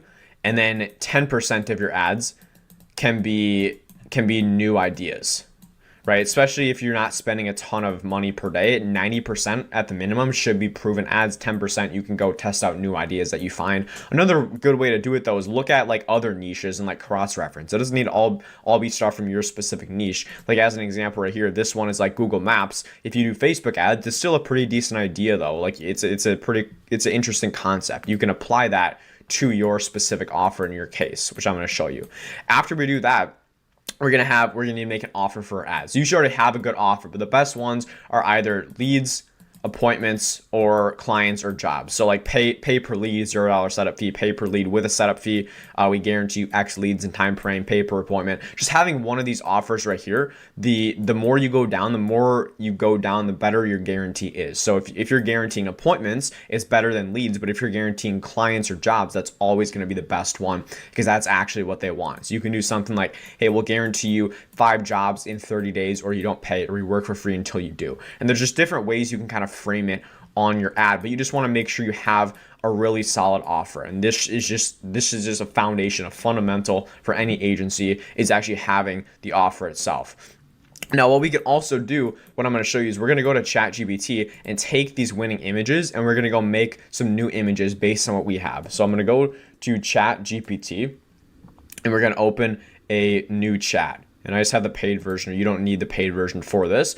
Basically, what we're going to do though is, let's say we like this ad right here. We're going to screenshot this one and say, we're going to paste this right here, and we're going to just basically say what we want for this one. So we're going to say 100 booked jobs, 0 risk. Take this ad and make me a new one with my 3 to 5 job guarantee, 3 to 5 job per month guarantee for roofers. And we're just going to let ChatGPT cook. So we're just going to, usually it takes a couple minutes, but it's going to create the image, and AI has gotten so much better at this that it can just go pump out crazy good ads for you. And sometimes you have to like iterate it as well. and give it feedback, which usually you have to, but we'll see what it comes up with. But now that we are actually making the ads, we have a really good offer. And again, ideally you want to do something down here with with guaranteeing jobs or clients. After that, we need to actually go and write the ad copy. So you want to take full advantage of AI for this, just like I'm using ChatGPT. The best AIs are ChatGPT, Claude, and also Manus. I got Manus from Cameron, England. That's where I found out about Manus from. But they're all good. The best thing about Manus is it's all credit based, meaning it's not just based on efficiency. It's actually going to give you the best answers possible because it takes a lot longer. It's not trying to give you answers and feedback as quick as possible, unlike ChatGPT and Claude, because there's unlimited usage. I've actually found Claude works really well for writing copy, for like social media, writing scripts and writing stuff like that. But again, like ChatGPT, they all do work. So what you want to do though is you need to give these platforms, these AI tools, context. So you're going to go in it, and let's see, it's almost done with it, but you're going to have our proven ad copy from here, and we're going to go paste this in here to give it context of like what to emulate. And then I'm going to show you the actual prompt that we can go and use for this. So we're going to go over here, and we're going to use this template right here that you can use. So it's basically, hey, you're a Facebook or Instagram ad copywriting expert who spent $100,000 over on paid ads specifically for marketing agencies. And we're going to fill all this stuff in with our specific niche. So core pain points, offer, unique mechanism, social proof, call to action, all that. And it's going to give us 5 high converting variations based on the example copies that are already proven from our niche. So we're going to go right here. We're going to go paste this bad boy in, and we're going to fill it out. So let's do it right here. So niche, let's say we do roofers doing 4 more jobs per month, or core pain points. Let's just use the example ones right here, and look at this right here. And then obviously we take out the logo in the top, but it takes the exact thing and then gives us crazy looking ads. It's as simple as that. So we have the killer ads with that. Now, get the pain points to inconsistent leads, show up rate, bad lead quality, previous agencies, burn them. Those are all kind of common pain points, but if you have any others, you can use those as well. So my offer, let's say we help roofers that have 3 to 5 jobs a month, or you don't pay a dime. Unique mechanism is what makes you different. So let's say we use a AI homeowner funnel as an example, right? Using AI can be good. You don't want to overuse it, but you don't want to say, hey, we run Facebook ads for roofers, for realtors. They've all heard that before. They've probably gotten burned by Facebook ad companies in the past. So we just want to make it seem like a unique mechanism. After that, add in any results you have. We helped John from New York add 5 jobs in his first 26 days, and Colin from Maryland add 50K in profit in 4 months, as an example. Put in your case study, see if you have them. You don't need them in there though, but it's going to obviously help your ad be better. Call to action, say fill out the form to see if you qualify. Now here's the structure for the ad. And you can replace any of this if you want, but platform, Facebook, Instagram, reading level, 5th grade. You want to keep it super, super simple. Give me 5 high converting variations, and then here's examples of winning ad copy from a niche to emulate and take inspiration from. Boom, we're going to paste that bad boy in there, and it should cook us up some pretty decent ad copy. Now, a lot of times you're going to have to give ChatGPT feedback and stuff on how to do it though. So the main thing I'm looking at is a hook. Roofers, 3 to 5 extra jobs per month without gambling on another lead gen company. Most agencies hand you leads who don't answer, aren't the homeowner, forget they're even filled out a form. This is really good. You want to start with pain. You want to basically a roofer to read this and be like, wow, this guy knows exactly what I'm talking about. Unique mechanism, proof. These are all really solid copies right here. I would say add some emojis to make it a bit more engaging, but not too many. Right, you just give it feedback. This looks like some pretty solid ad copy right here. It's a little more engaging now, but I do like these are really good ad copies right here. Obviously, it can be better. I would go and refine this a bit more. Don't just whip it up in a minute, but it gives you a pretty solid baseline, and then you have your ad copy right there. So once you have that, and again, literally all using ChatGPT, you can even just do a free trial and paid version, but you don't even need that for this. basically, once you do that, I'm going to show you how to actually structure the campaign once you have your ads and ad copy. And again, if you want this whole Miro board, have any questions on this, just shoot me a DM on Instagram at noah.haupt, or it's in the description. Now, I would say if you've never ran ads before, you just start with image ads plus lead forms. Now, if you're spending, I would say under $50 a day, then you should, I think I have this down here, which we'll actually go over down there. But basically, rule of thumb, and don't take this isn't like gospel, but typically easily, like as an easy kind of rule of thumb, for every $5 in ad spend, you should test one ad, especially with Andromeda, meaning that the more creatives, Facebook likes more creatives. Now, it's not going to apply a ton to us, people spending less than a couple $100 a day, but you can get away with testing more creatives now. But as an example, every $5 in ad spend, test about one ad. So if you have $25 per day in ad spend, that's 5 ads to test. Obviously, 25 divided by 5 is 5. So our structure simply is you have one campaign, one ad set with broad targeting. So this is the ad set. If you don't understand the difference between the ad or the campaign and the ad set, basically the campaign holds ad sets. The ad set is like within a campaign, but just use this structure, especially if you're starting out. One campaign, one ad set with broad targeting. You see, we're not doing interest, not doing any of that. You can just target, obviously target the US, so target people in the States, whatever country you're targeting. And you can also target like ages or demographics as well if you want. If you want to target people over the age of 25 or under the age of 50, you can do that as well. But otherwise, leave it broad, because especially now with the Andromeda update, which what that means is, or that's a new update by Facebook, but basically the creatives do the targeting. So what that means is, your creative, your ads are going to be the ones doing the targeting.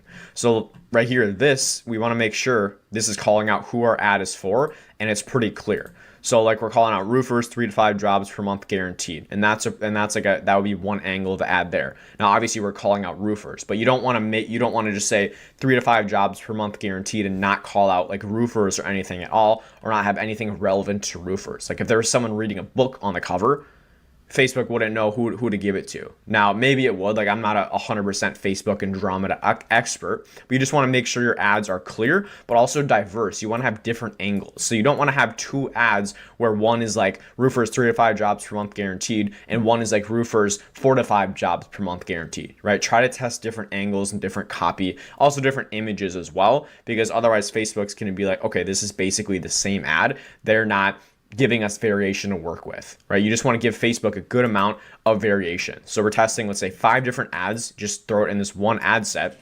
And the only difference in the ad creative in all of them, or is the ad creative in all of them. So the only difference is the video or the image. You don't need to split test different copy, different headlines, different primary text right now. Just use one of the ad copies that we got from right here, one of the proven ones that we got, and just use that, pair that with all the ads, because the only variable we want to isolate right now is the actual ad. That's the highest leverage thing we can do, is finding the winning creative. Now, after that, you're going to either send them to a Facebook lead form or a landing page. I would say use a Facebook lead form if you're spending less than $50 per day. If you're spending over $50 a day, I would go landing page, just because landing pages, you're going to get a lot higher lead quality, but you're going to get less leads. Facebook lead forms, definitely better for beginners. You're going to get more leads, but the quality is going to be a bit lower. Now, as an example, here's some good landing pages I found just on the Facebook ad library. Again, if these are yours, I apologize, but I think your landing pages are good. So just something super simple like this. You see, you just want to make sure the form is above the fold, and that's literally all you do. And these aren't B2B, so these are for like a roofing company targeting homeowners, but it's like, see like examples of some ones that are winning, so you kind of have an idea. The biggest thing though is you have the form above the fold. You can have some testimonials as well, but you want to keep it super simple. Have a call out at the top as well, and then a headline. I'm just going to show you one or two more. Right, super simple stuff like this, right? Headline, call out, form. It's that simple. And that's basically what a landing page looks like. You just go and make that in Go High Level. Now, I always like to start with one qualifying question. You can start with more, but I always like to start with minimal friction, add qualifying questions as we go once we want higher lead quality and are getting a pretty low cost per lead.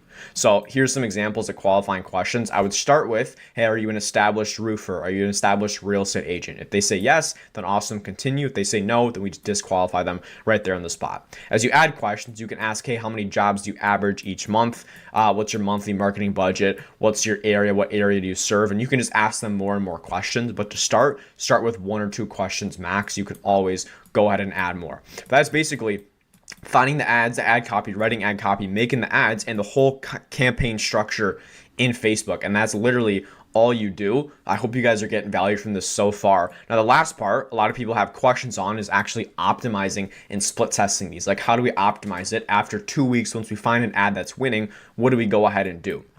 So basically, here's the split testing formula. Find your target cost per lead. If you're unsure, usually it's around 10 to 25. Usually B2B is a bit higher. This was referencing when you're targeting B2C, meaning for your clients, but usually I would expect to be around 15 to 20-ish dollars. You can get a lot lower than that. It just depends on the industry. So let each individual ad spend 1.5 to 2 times your target cost per lead. So let's say your target cost per lead, let me write this out. Your, say, target, look at this amazing handwriting. Target cost per lead is, let's say, $20. So you want to let each ad spend 2 times this, 1.5 to 2x, let's just say 2x, which is $40. So you want each individual ad to spend minimum $40 each before you make any cuts. Right? So if this ad only spent $20, hasn't got any leads, you still want to let it run a bit till it spends 40.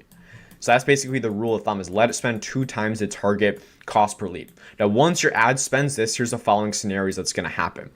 Number one, the ad has leads and is within the target cost per lead. Obviously, then we're just going to keep it running and monitor it, right? You don't need to go and do a bunch of stuff.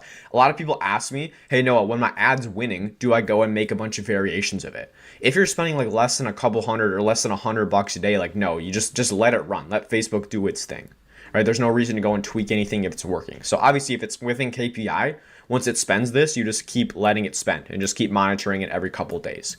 Scenario 2 is the ad has like 1 lead and is a little above your target cost per lead. In that case, there is some proof of concept. It got a lead. I would give it like a 1 to 3 more days to then let it run. If it doesn't have any more leads, cut it. If it gets another lead and it's within KPI, then boom, we're in this scenario right here. We just give it 2 to 3 more days and just make sure to monitor it, make sure it's staying within KPI. Scenario 3 is the ad has 0 leads and is above your and is 1.5 to 2x above your target cost per lead. Simply, you just cut the ad. So what this looks like is all you do. Let's say this ad is doing well. This was within KPI. So is this one. Say they're on the fritz, but let's say ad 2 is over the target cost per lead. Let's say it spent $40 and 0 leads. All you're simply gonna do, you don't need to cut anything up here. Just pause this ad right here.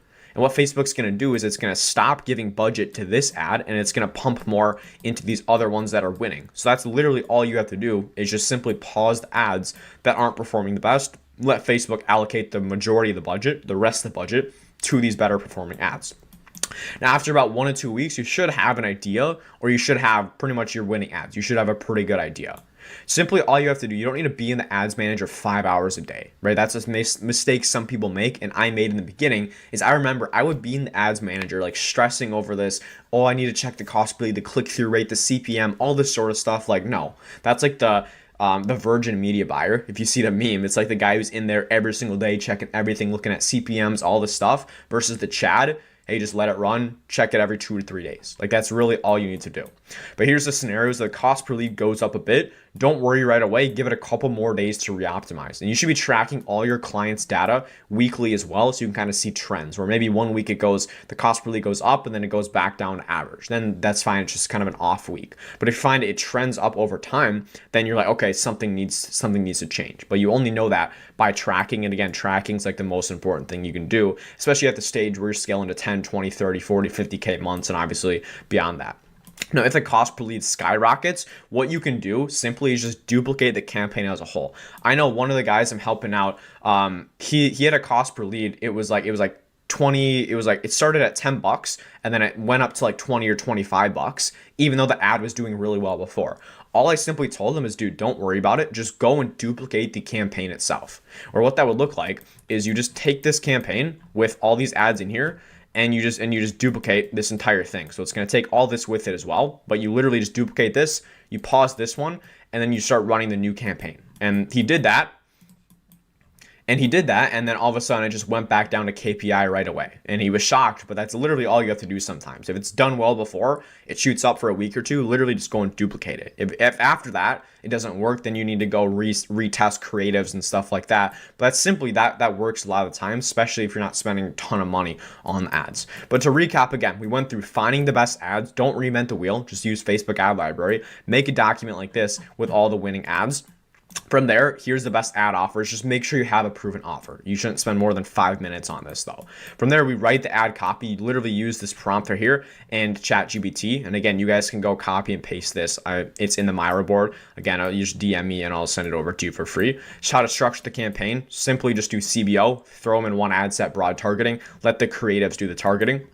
Lastly, how to actually optimize split test it. First, find your target cost per lead, and then let it spend, say, 2 times your target cost per lead to keep things simple. That's basically what you need to do, and then you just keep rinsing and repeating this. But you're never gonna be perfect at it. Even me, I'm always learning, getting a bunch of value from other guys in the space as well. But this is basically a foundation. You're gonna be better than 99% of media buyers if you can do this. And this applies to your clients as well. It's pretty similar foundations and principles. Okay, so now you're booking all these appointments. You're booking 3, 4, 5, 10 appointments a day. We need to make sure they actually show up. So this next module is making sure and ensuring exactly that these appointments you're booking are actually showing up. So let's get into it. All right, I'm going to show you how I doubled my show rate for my agency within 7 days. And I'm going to show you a bunch of tactics from beginner, intermediate to advanced of things you can do literally right after watching this video. For those of you who don't know, my name's Noah. I'm 19. I started my agency about a year ago. This past month hit 30K just with the agency itself. So I'm going to give you all the tactics that I found that work, because I know a lot of you guys, like, you can book appointments cold calling, whether you're cold calling team, SMS, but the problem is it's like you're sending the appointments, but then they just end up ghosting you and not showing up, right? And that's the issue, because you can book all the appointments in the world, but if they don't actually show up, right, it doesn't mean anything. So the first thing that we need to do, number one, starting out with simplest, and we're going to more advanced. And by the way, if you want this exact Google Doc, just go DM me on Instagram. I'll shoot it over. This is if you're doing inbound leads, but just with anything, speed to lead is the most important part. Sub 5 minutes ideally. Now, it doesn't need to be like paid ads or something. I actually grew my agency just with outbound, but this applies for cold email, cold SMS, basically anything except cold calling, right? Because obviously you're the one calling them. But the second someone replies to your SMS, you give them a call. The second they reply to your email, you don't send them another email back saying, hey, let's set up a call. You just go and give them a call, right? If they don't answer, then you follow up and send them something like that. But this is the most important part, because when you think about it, this person, they're in the mindset of, okay, I'm interested in this. I want more information in this. They're in that mindset right then and there. And every second that passes, they're going slower, they're drifting away from the mindset that they need what you just reached out to them about or what they saw on your ad. So this is the most important part. I'm not going to go too in depth into it because it's pretty straightforward. Now, second is sending a text right after booking, asking if they got the calendar invite. This is one of the best things you can do, especially with cold calls, is you get off the phone with them. Better yet, you have them add it to their calendar on the call, which is also one of the tactics I'm going to show you in here. But basically, you just want to get some sort of confirmation after you get off the call with them. So even if they add it to their calendar on the call, you just want to hear from them, make sure they're alive, and you have some communication going back and forth between the time you book them in and between the time the sales call actually is. So right when you book them in, you say, hey John, this is just Noah here. Enjoyed talking with you. Wanted to make sure you got the calendar invite. And then you need them to say yes. If you don't hear from them within an hour or two, just be like, hey, did you get that? Should I resend it? And you literally message them until you hear back. If you don't hear back, then that's not a good sign. You got to give them a call. But I found when most people tell you that, and they open that dialogue outside the time that you just spoke with them on the phone, and you have that dialogue on another channel, whether it's texting or calling, they're so much more likely to show up to the call. And a big part of that's consistency bias, and they also feel like they've put too much time and energy into it. They might as well show up, right? So that's a simple thing you can do. Third is, drumroll, asking them questions before you book the time in. This helps them remember the call, especially on cold calls when they get so many of these calls and they're not actively opting in for you to go and call them. Asking them simple questions after you book them in, that's going to increase the chances they show up substantially. And I actually found this just by testing it. My show rate was terrible. It was in the tank before with cold SMS and cold calling. The second I started doing this, I just randomly decided to experiment, and I started asking questions like, hey, what's the average deal size you do? And you frame it like, hey, I'm going to do some prep work for a market just so I know what's the average deal size you do. Gotcha. Do you prefer working with buyers or sellers? And obviously apply it to your niche specifically, but asking them questions, and it makes them feel like, okay, this guy or this girl is putting in the legwork. They're actually thinking about me and my situation. They're customizing it for me specifically on our call. So I think this is going to be a valuable call, because people show up to a call because they think it's valuable, think there's something in it for them potentially. There has to be some sort of upside, otherwise they're not going to show up. So making it seem custom is one of the best ways to do that. Fourth is having them add the call to their calendar while you're on the phone. This is for a cold call, SMS, paid ads, whatever you call them. Get them, actually send them over the calendar invite on the call, and simply, all right, John, I just sent it over. You want to just check your email, make sure you got that. Otherwise I can resend it. Yep, I got it. It's all on there. Okay, perfect. Make sure you add it. Sweet. Okay. And then they literally add it to their calendar on the call. The one thing you don't want to happen is they just literally forget about the call because it's not on their calendar. That's like the simplest thing you can do, is just have them straight up add it to their calendar. And what better time than when you're already on the phone with them. Fifth is email and text reminders going out pre-call. And again, this is like simple beginner stuff. You should already be doing this, but if you're not, again, this is your friendly nudge to go and do so. Now you see I say email and text reminders. You don't just want to do one or the other. Some people prefer emails, other people prefer text. So why not pair both? I actually have videos breaking down this entire thing, which you can go check out after this. But basically texting is usually the best because it has a 98% open rate or whatever. So you can also text them. Maybe if you send out case studies to their email, you can text them and say, hey, I just sent over a couple case studies over to your email. Feel free to check that out. Otherwise, here's the link as well. And you kind of use them toward, like, they kind of help each other out. It's like you can't have one without the other. I just always use both. The more channels you have, the better for pre-call sequences.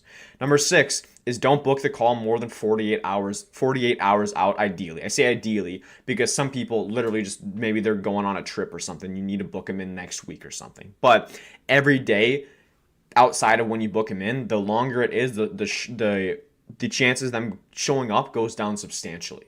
So ideally, same day. You book them in, you call them at 1 p.m., you go jump on a call at 2 p.m. with them, right? Ideally right then and there, but we both know that usually doesn't happen. They come up with some excuse. But the best way to do this, I'm going to put you guys on some game right here. It's pretty simple, but just don't give them options. Just tell them exactly, or you give them 2 options, but you make it seem like your calendar is booked out too. So, all right, John, so you have your calendar up. Awesome. So like, let's see, tomorrow I am pretty booked out, but I have a couple slots. I either have an 11 a.m. or a 2:30 Eastern time. Which one works better for you? You give them 2 options and you make it seem like, okay, my calendar's booked out too, because then they're not going to go and say, oh, I'm super, super busy and stuff, because it's like, oh, I'm busy too. Here's the 2 times that work. Which one works better for you? And they're going to make it work. Trust me, 95% of the time. So if you just give them 2 options, morning and afternoon, 1 day out max. If you need to do 2 days out, okay, fine. And we can do 2 days out. But the longer you book them out, the chance of them showing up goes exponentially down. So book them as close to the time you chat with them as possible. Number 7 is book 15-minute intro calls. Now, I would recommend doing this if your show rate is abysmal. When I had my cold calling team of 9 or 10 callers, we had to go and do this because the show rate just sucked. It was 25-30%, absolutely terrible. So what we did is we switched to 15-minute intro calls, moved it more to a 2-call close, and it actually increased it a little bit. Nothing crazy though, but it's something you can try and test out, because obviously it's just less of a commitment for the prospect. It's just 15 minutes. Right, but now I just do 1 call close. I got my show rate back up to like 75% because I did all these tactics in here. But this is just an idea of what you can do. Now let's see. Okay, that's the last one. Now we're on to intermediate. Right, so done with beginner. This is stuff you can do literally right after watching this. Go implement this right now. If you have questions as well, any of this, you want to connect with me, just shoot me a DM on Instagram. Now, intermediate. The first intermediate thing is sending out testimonials pre-call. So instead of just sending out reminder for a call, if you have social proof, use that to your advantage. Send that out. Show them that you've actually done this for other people. And if you haven't, then that's fine, but maybe try to send out some sort of value. That's the big thing though, is you want them to feel like, okay, there is a potentially big upside for me on this call. There needs to be a purpose for the prospect. Otherwise, they're not going to show up. So sending out testimonials and then building that social proof beforehand where they already trust you is huge if you have some. And that's why as well, if you don't have testimonials, your first priority should not be trying to get a $3,000 a month retainer client. Your first priority needs to be on actually validating your service. Stop listening to these gurus telling you to go charge 5K up front when you don't literally have any testimonials. Go get 2 or 3 good testimonials, then you can start charging 3, 4, 5, 6K up front. That's literally all you need. That's how low the barrier is of entry. Is you get 2 testimonials and you're more legit than 99% of people. So that should be your first priority, is getting testimonials. Whether you need to do a free trial, I don't love those, but 100% do them if you need to do them to get testimonials, because you shouldn't be selling. It's not ethical to sell someone on a $5,000 deal if you've never done it before. Now, if they know that, then they're willing to pay you 5K, awesome. But a lot of times it's like people try to beef themselves up and like pretend to be someone they're not, when just you can go get testimonials. It's not that hard, right? So that's what I would do. Send out testimonials pre-call. It increases your show rate and the conversion rate because they're already pre-sold a lot of times. Number 9 is using a pre-call page with VSL plus testimonials. I liked adding this on one single page, like a single pre-call page. You have your VSL, stands for video sales letter. And one of the best ways that you can actually go and make this is something not many people talk about, but with AI, the sick thing is you can upload documents now, like on ChatGPT, PDFs and stuff.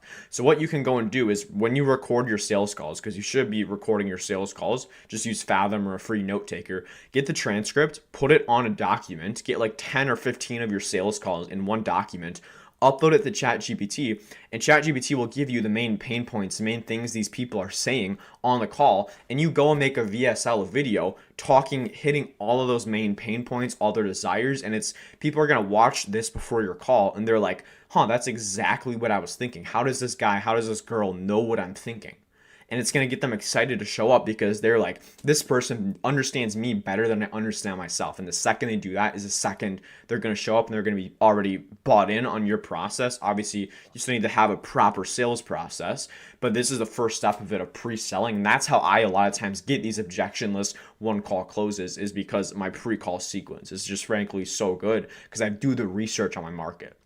And again, the more testimonials, more social proof you have, the better. Focus on accumulating some of that. Now, number 10 is calling them the night before and or the morning of. Now, if they confirm the call the night before, I usually don't call the morning of, but if I don't hear from them the night before, I'm going to shoot them a text as well. If I don't hear, I'm going to call them the morning of as well. But you always need to call, I love the night before and the morning of. That's kind of my ideal sequence, and you just keep calling them until you hear from them. If you don't hear from them, then odds are they're not showing up, but you just need to keep calling until you hear from them.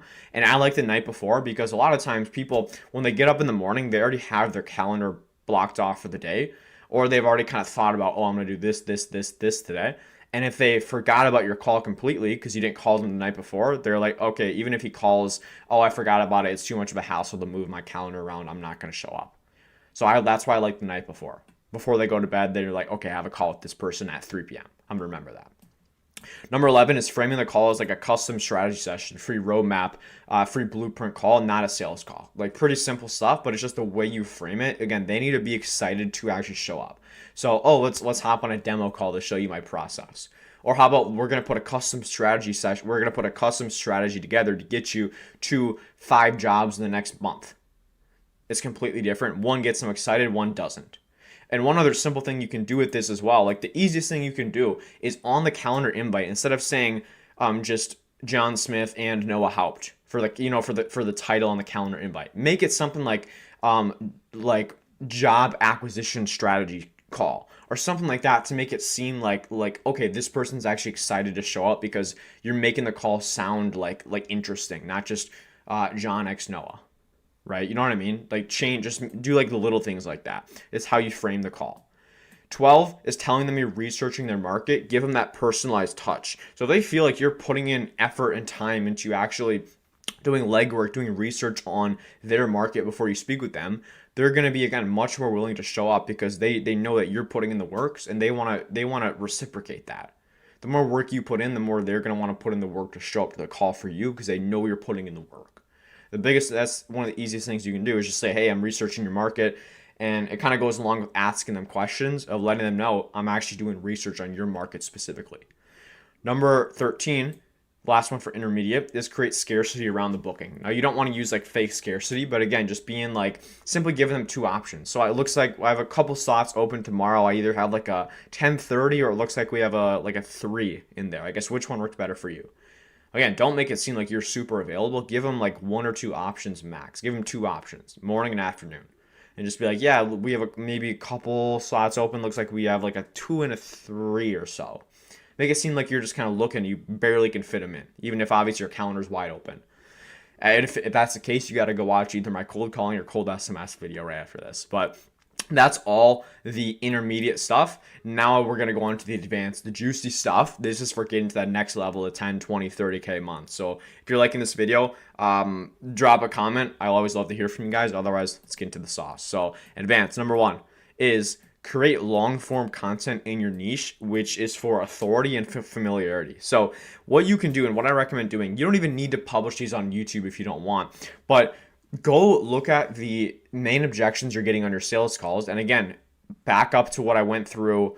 I forget which one right here with this VSL is you have this document of all your sales call transcripts. What you go and do is you can ask ChatGPT, what are the best angles that I can make of videos to pre-handle these objections? And you literally go make videos pre-handling objections to your niche specifically. Maybe it's like, oh, these roofers always get burned by marketing companies. You go and make a video of why roofers always get burned by marketing companies. And imagine you send them that video and you go through all their pain points. They watch it. Number 1, you answered all their questions, you pre-handle their objections, but 2, they're also getting more familiar with you. They just spent 15, 20 minutes listening to you and watching you. And think about how much trust that builds. When you have a presence, people come on pre-sold even if they've only seen a couple of your stuff. But if the more of your content, the more of you they consume, the higher the likelihood of them shows up. And this also goes way past just showing up. It goes just into trust as a whole. The odds they buy from you are 10 times higher because they already trust you before they jump on.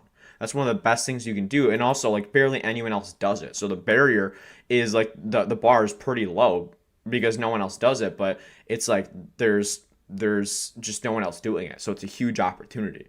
Now 15 is scraping leads from more unique places. So this kind of goes just not with like show rate, not like what you can do after, but like don't just scrape from like Google Maps like everyone else. Maybe scrape their like Instagram account.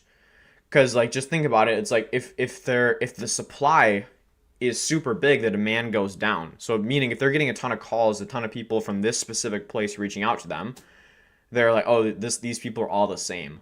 But if they're on Facebook and they don't have an account on, they don't have a profile on Google Maps or whatever, which I don't know why they wouldn't, they're a business owner, but they're like, okay, this was a more unique way. I don't get people reaching out from my Facebook profile, so I'm going to give them a shot. It's like, I like this person. He's a little different in a good way, right? He's a little special. But that's one of the simple things you can do. That's what helped me increase my show rate a ton, was just by changing where I'm sourcing the leads from. 16 is setting up personalized video when they book. Something super simple, not like a super salesy VSL, but take your phone, like selfie style. Hey, John, just got us booked in. I'm super pumped to chat with you. I know you probably hate my face by now and hate my voice. Don't worry, you're going to just be seeing more of me soon. Anyways, I just sent over the calendar invite. I'm going to start doing some research on your market before a call tomorrow or in 2 days. I'm looking forward to it. If you have any questions, let me know. Otherwise, talk to you soon. Something super simple like that. But again, the more they see you, the more they hear you, the better. 17, give them a bonus or a gift for attending. So again, people show up because they want value. You can, even if your show rate sucks, you can be like, hey, I'll throw in a free website, which you can literally go to Lovable and it makes a website in like 10 seconds. But I've never done this personally, but I know people who give like a free website and stuff like that. Like you can do a free audit, but if you don't have social proof or authority, no one's gonna value the audit. But you can literally give them, you can do, hey, I'll give you a free Google review campaign or a free website or something like that. That's if your show rate's really in the tank, but it's something you for sure can do, right? Now, I'm not sure. I think we have, this might be the last one actually. I think 17 was the last one. Yeah, you can see, sorry, I made this board a day ago, but that's all the strategies. And that's the last strategy right there. So again, to recap, we have the beginner, which this is the stuff you should all be doing. If you're not doing this right now, go do it. Intermediate, I would recommend if you pick anything on here, go follow all these, right? I know it's a lot of stuff, but you should for sure be doing all of these if you're not doing any of them. The good news is you can easily increase your show rate just by going and doing these. Especially the simplest thing I want you to go and do right after watching is, number one, if you're not recording your sales calls, record all of them. But two, create a document where you put all of your sales call transcripts in there every day. You update it because obviously you're booking calls every day, because otherwise what are you doing, right? But you're constantly updating that. But ChatGPT will literally tell you their main pain points, their main desires, what they say, what they hate, what they like, and you can make content, make these specific pre-call assets based off of that. Now, that's what I want you to do right after watching. Now, along with the show rate, I want to show you as well how to actually pre-sell prospects where they're going to come up to the call pretty much sold on you and what you do. And you don't need case studies or testimonials to do this, but this is going to help you increase your closing rate just by doing these simple things, which I'm going to show you in this module. We're going to take a multi-channel approach. We're going to pre-handle all the common objections and use authority-based follow-up to get prospects sold with us before they jump on a call. If you have any questions on any of this, or you want me to send you this board, DM me on Instagram. It's in the description. But first of all, we need to understand, I'm going to show you when to send it and then what to actually say. So starting out, you need to be using all channels. You need to use SMS, phone, and email. You can't just pick one or the other, because the thing is, every person has their own preferred method of communication. For me, I'm fine with texting and phone calling. I don't really love emails, to be honest. And for those of you, and for people in my circle, they know that. So that's the only way they try to reach me. But for your prospects, every single person's different. You might have your commonalities you see across the industry, but every single person's different. And why would you only choose one of these when you can literally do all three of these? With the internet, we have access to all three. So just please do all three of these. You need to do it. But there's also a strategic way to do each one, right? You're not going to send the same message in a text that you would in an email, and vice versa. So I'm going to show you exactly what to say. First of all, though, the cadence. Ideally, with your SMS, you're sending them from an iPhone, so you get the blue text, right? If you don't have an iPhone, that's fine, but ideally you don't. I honestly don't love automating these manual texts the night before. So what I want to do is you're going to send out the text the night before, basically saying, and you're not going to say, hey, this is a quick reminder for a call. That's literally the worst thing you can do. You're going to send the night before and then also the morning of. And then I'm going to go through actually what to say. Phone call, you want to give them a call the night before and the morning of. Now, I recommend giving them a phone call first. So give them a phone call first. And if they don't respond, then you text them. And if they don't respond to either of those, in the morning, you're going to give them a call first. If they don't respond to that, you're going to give them a text. And you just keep doing that until you hear from them. On all my calls, I'm never jumping on a call with someone who hasn't either confirmed they're going to make it, or if they say, no, I'm not able to make it, then I say, okay, cool, I'm opening up my calendar and I reschedule them. But I'm always knowing if they're going to show up to the call before they do, because I'm always hearing from them, whether it's phone, SMS, but I make sure I'm on top of it and making sure I'm hearing from them. The last part, using email. The only place I use email is for value-based follow-up, which is what I'm going to show you. This is how we're basically pre-selling people before they get on the call. But the first thing as well, I want to go over it before I even go through what to say, is you need to use all the different channels. Ideally, don't automate it, especially the texting. I would automate emails and stuff, but you ideally want to send these from an iPhone. The second part is you want to pre-handle all the common objections. This is what we're going to actually say in the text in the emails. So this is what goes into the value-based follow-up. Basically, what you're going to do is once you're hopping on sales calls, you want to take the most common objections you get and basically create videos pre-handling them. So if they say, if a lot of them, I got burned before, what you want to do is make a quick video where you're providing value and you're showing them how this is going to be different than anything they've tried before. Because you're doing one of two things here. Number one, you're pre-handling their objection, but two, you're also showing that you understand what you're talking about. You're showing that you're the expert in this field. Because if you talk like you're intelligent and they can tell you're confident. You can also intermix some case studies and stuff in there subtly if you have some. But just showing that you know what you're talking about is a huge breath of fresh air for them. But also, if you make this a video, think about how much trust that builds. If they watch a 7-minute video of you, they feel like they just had a 7-minute conversation with you. So that's the first thing I would do, is make all of these into videos. So make every single one of these into a video. And what you're going to do is you're going to email these out as your value-based follow-up. But along with it, if they don't have time to read the email, what you're going to do is also basically break down the video in text. You're going to write it in text form. You can use ChatGPT, make sure it doesn't look scripted, but you're going to basically send an email. That's of course text because emails are words, but you're also going to have a link to the video. And this goes back to the multi-channel approach, but it's even smarter. It's more strategic. We're not just talking about SMS, phone, or email. We're talking about text versus video. This is getting a layer deep. Now, what you can do is you send an email like, hey, John, looking forward to our call tomorrow. I know a lot of contractors have gotten burned before by Facebook ads, so I made this quick video breaking it down. After that, then you say, basically, what a lot of contractors do or marketing companies do is they send you leads without pre-qualifying them. What we do is XYZ. We use landing pages instead of lead forms to pre-qualify all the leads before they come through.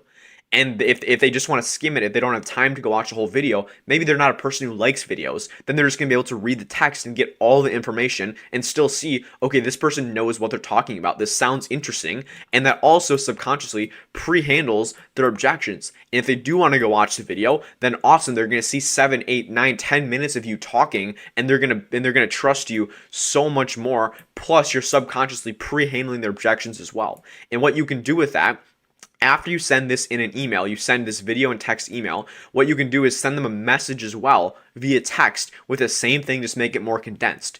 And you can put it in ChatGPT, say, hey, I made this email. I want to send a text saying, hey, I just sent you this email. If you're not able to check it out, here's basically the gist of it. And then you go through XYZ, what most people tried, what we do different, and then here's the video if you want to check it out.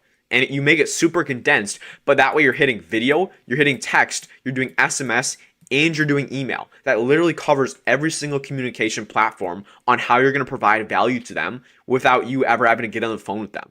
And that's what you do. Then you go pre-handle the other ones. You send this email, let's say 24 hours before. You send this one, let's say 8 hours before. You send this one 2 hours before. In all of the exact same way. You send it via email, you send it via text, you show them a video in there if they want to click on it.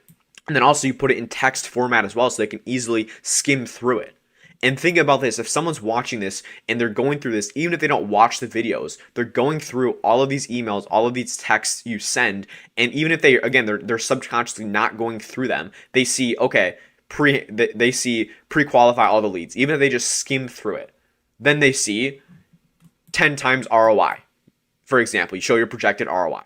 They're not actively consuming it, but subconsciously they are. They're seeing all of the information. It's just like when you listen to music. You're supposed to listen to music that does something subconsciously to your mind. That's why when you listen to music, you have the same words repeating over and over in your head, even if you're not actually actively listening to it. But what you listen to is going to have an effect to how you think. And it's the same thing here. We want to get in their mind that, hey, there's a huge ROI. This is different than anything they've tried before, and there's not much time commitment here. It works for busy contractors, as an example. Right? But doing it in all of these platforms, making it super easy to skim. That's the biggest thing I can leave you with. Make it super skimmable, but you want to be doing it in a way where you're actually providing value, not just appointment reminders. Now, that's probably the most important thing you can do. That's going to get you pretty far right there. Now, if you do have some case studies, this is another amazing thing I've done where I get people pre-sold before they jump on a call with me. So I have, like, let's say 8 or 9 case studies. Now I take the same multi-channel approach with a text and the video aspect, and I'm combining SMS and email. So once you have case studies, what you can do along with pre-handling these objections is you tell a story about one of your clients. So let's say, hey, yeah, I started working with John about 2.5 months ago. And then you say, John tried everything. John got burned before. So this is what we did. We did X, Y, and Z. And you send that in the text and you say, hey, I actually made a full video breaking it down as well. So you're combining everything right here with the multi-channel approach. You're pre-handling their objections and you're making it relatable with someone like them, with another contractor, another realtor, whoever it is, and you're showing the results you actually got them. That's like the all-in-one there. So you're pre-handling objections. You're showing them, hey, this is what works. Here's a case study. Again, if they want to skim it or if they want to watch a full video, you make an entire breakdown on it. And I'm telling you right now, if you combine all of these, even if you just do this one, if you don't have any case studies, is when you combine all of these, people show up on the call pre-sold. They're basically ready to go. I find these people, when I started doing this, they show up, they pretty much want to buy before they even know exactly what it is.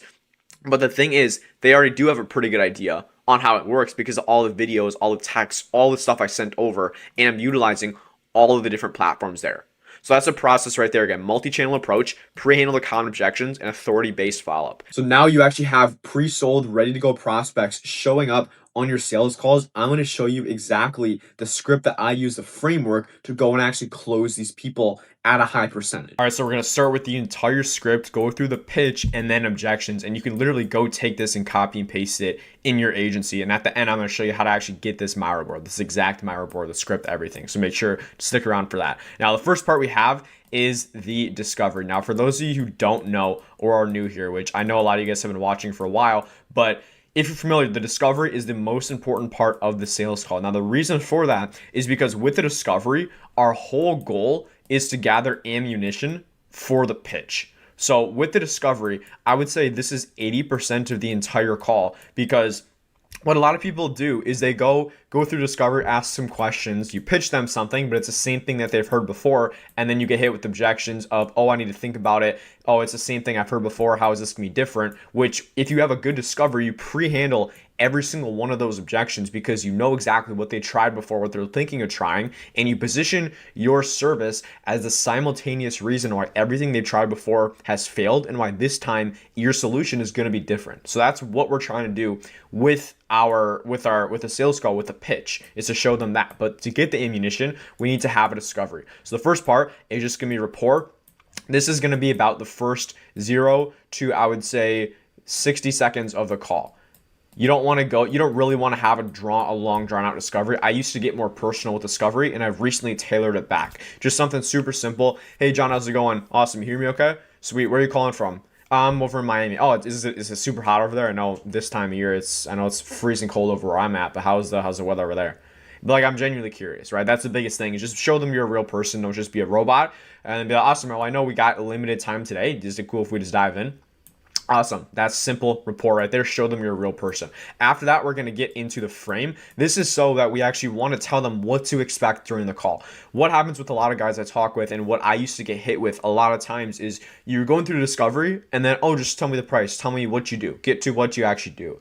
And then you kind of like freeze up. You don't know what to say. And then you just end up pitching them. And then obviously they don't close. Oh, it sounds good. Let me think about it. Right? Same thing, same old. I used to get that as well. So the frame, the reason for this is we want to tell them what's going to happen on the call and get them bought in to our process. So instead of me telling you every little different thing I do, I found the absolute fastest way to frame it in the prospect's best interest. To take these calls is just, I can get some context in your business and what you're actually trying to do. So I can just kind of give you the relevant stuff, and we can go from there at the end of the call. If it's a fit, awesome. If not, I'll point you in the right direction. Is that cool with you?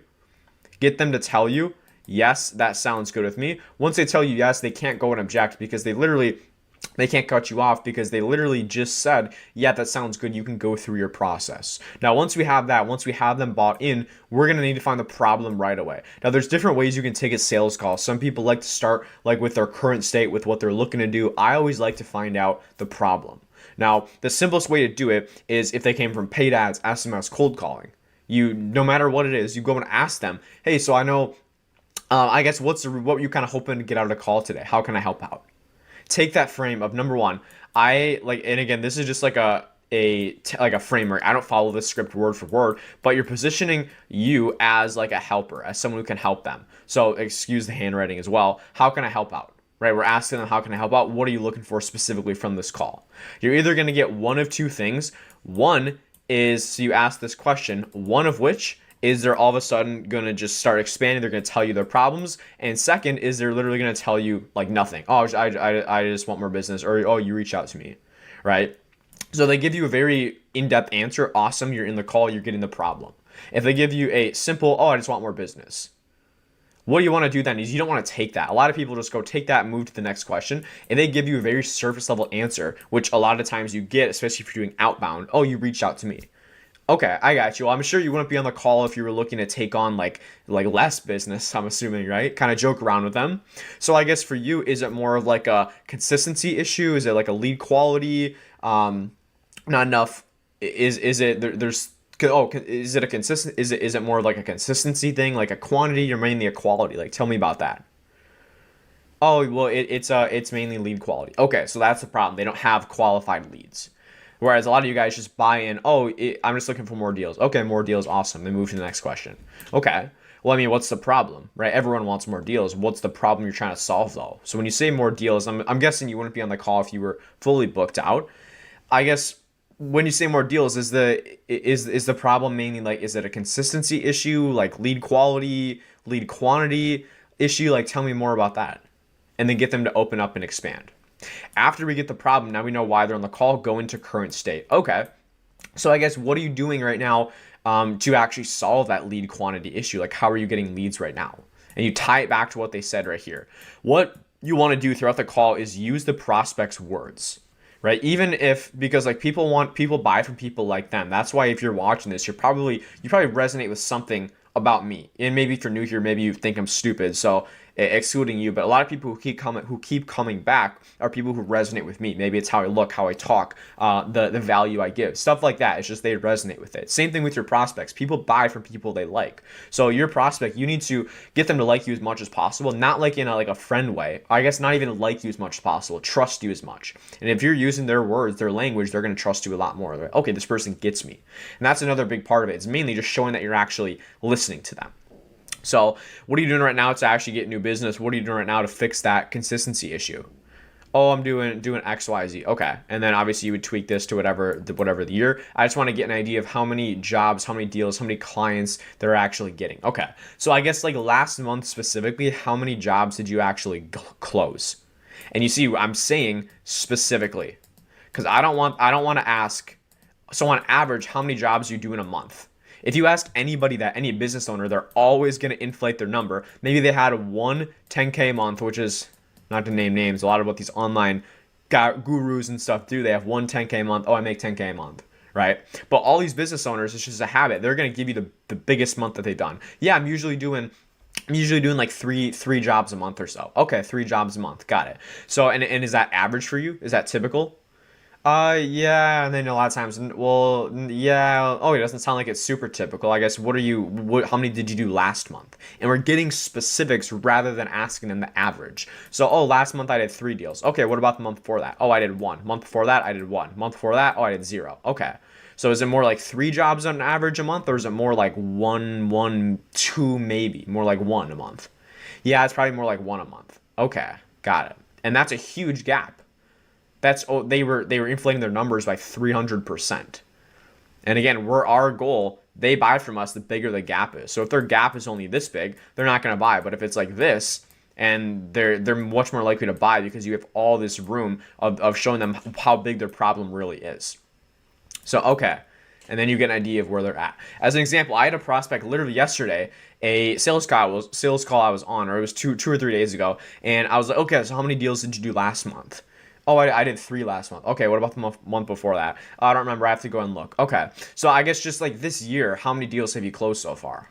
Oh, I've closed 19 this year. Okay, well, we're in December, and I asked, so are you closing 3 month on average? She was like, yeah, it's usually average. Okay.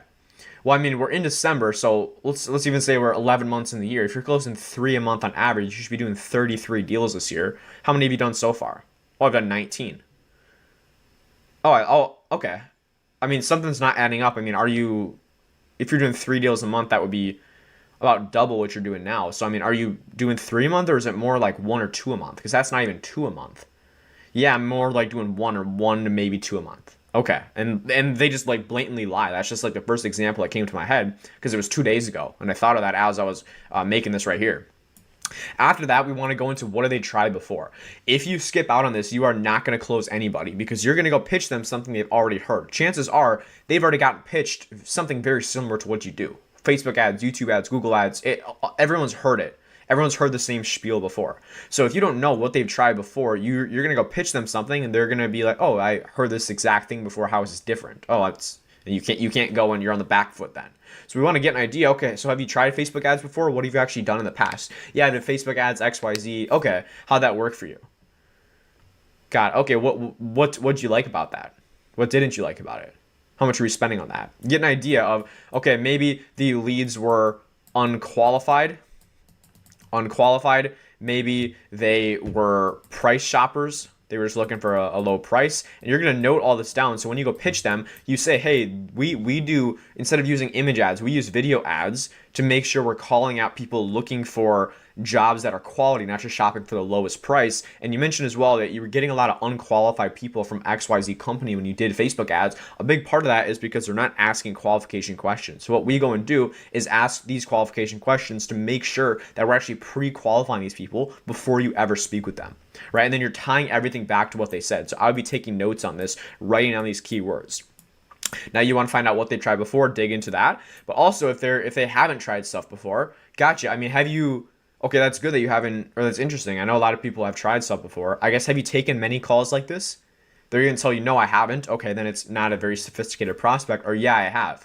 Okay, so I mean, on those calls, I guess, because obviously you were on this call because you didn't find what you were looking for. I guess what did you like or didn't you like about those other calls that you took?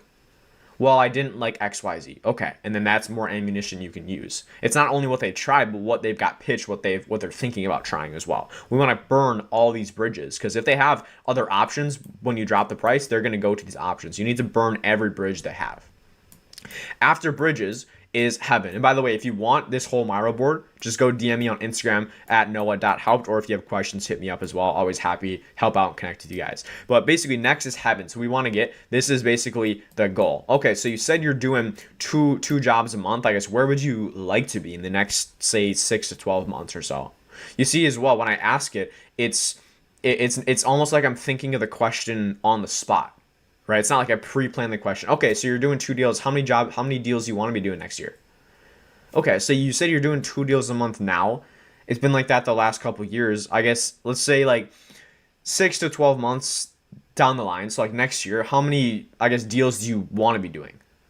See, it just sounds way more natural. And instead of saying, okay, I mean, why, I guess, what would 7 deals do for you personally? I hate those questions. So I found this, I got this framework from another guy, and he basically says, okay, it sounds like you thought of that number before. Why that number? They say, oh, I want to do 30 jobs next year. Okay, it's 30 jobs. I like that. It sounds like you thought of that number. I mean, why 30?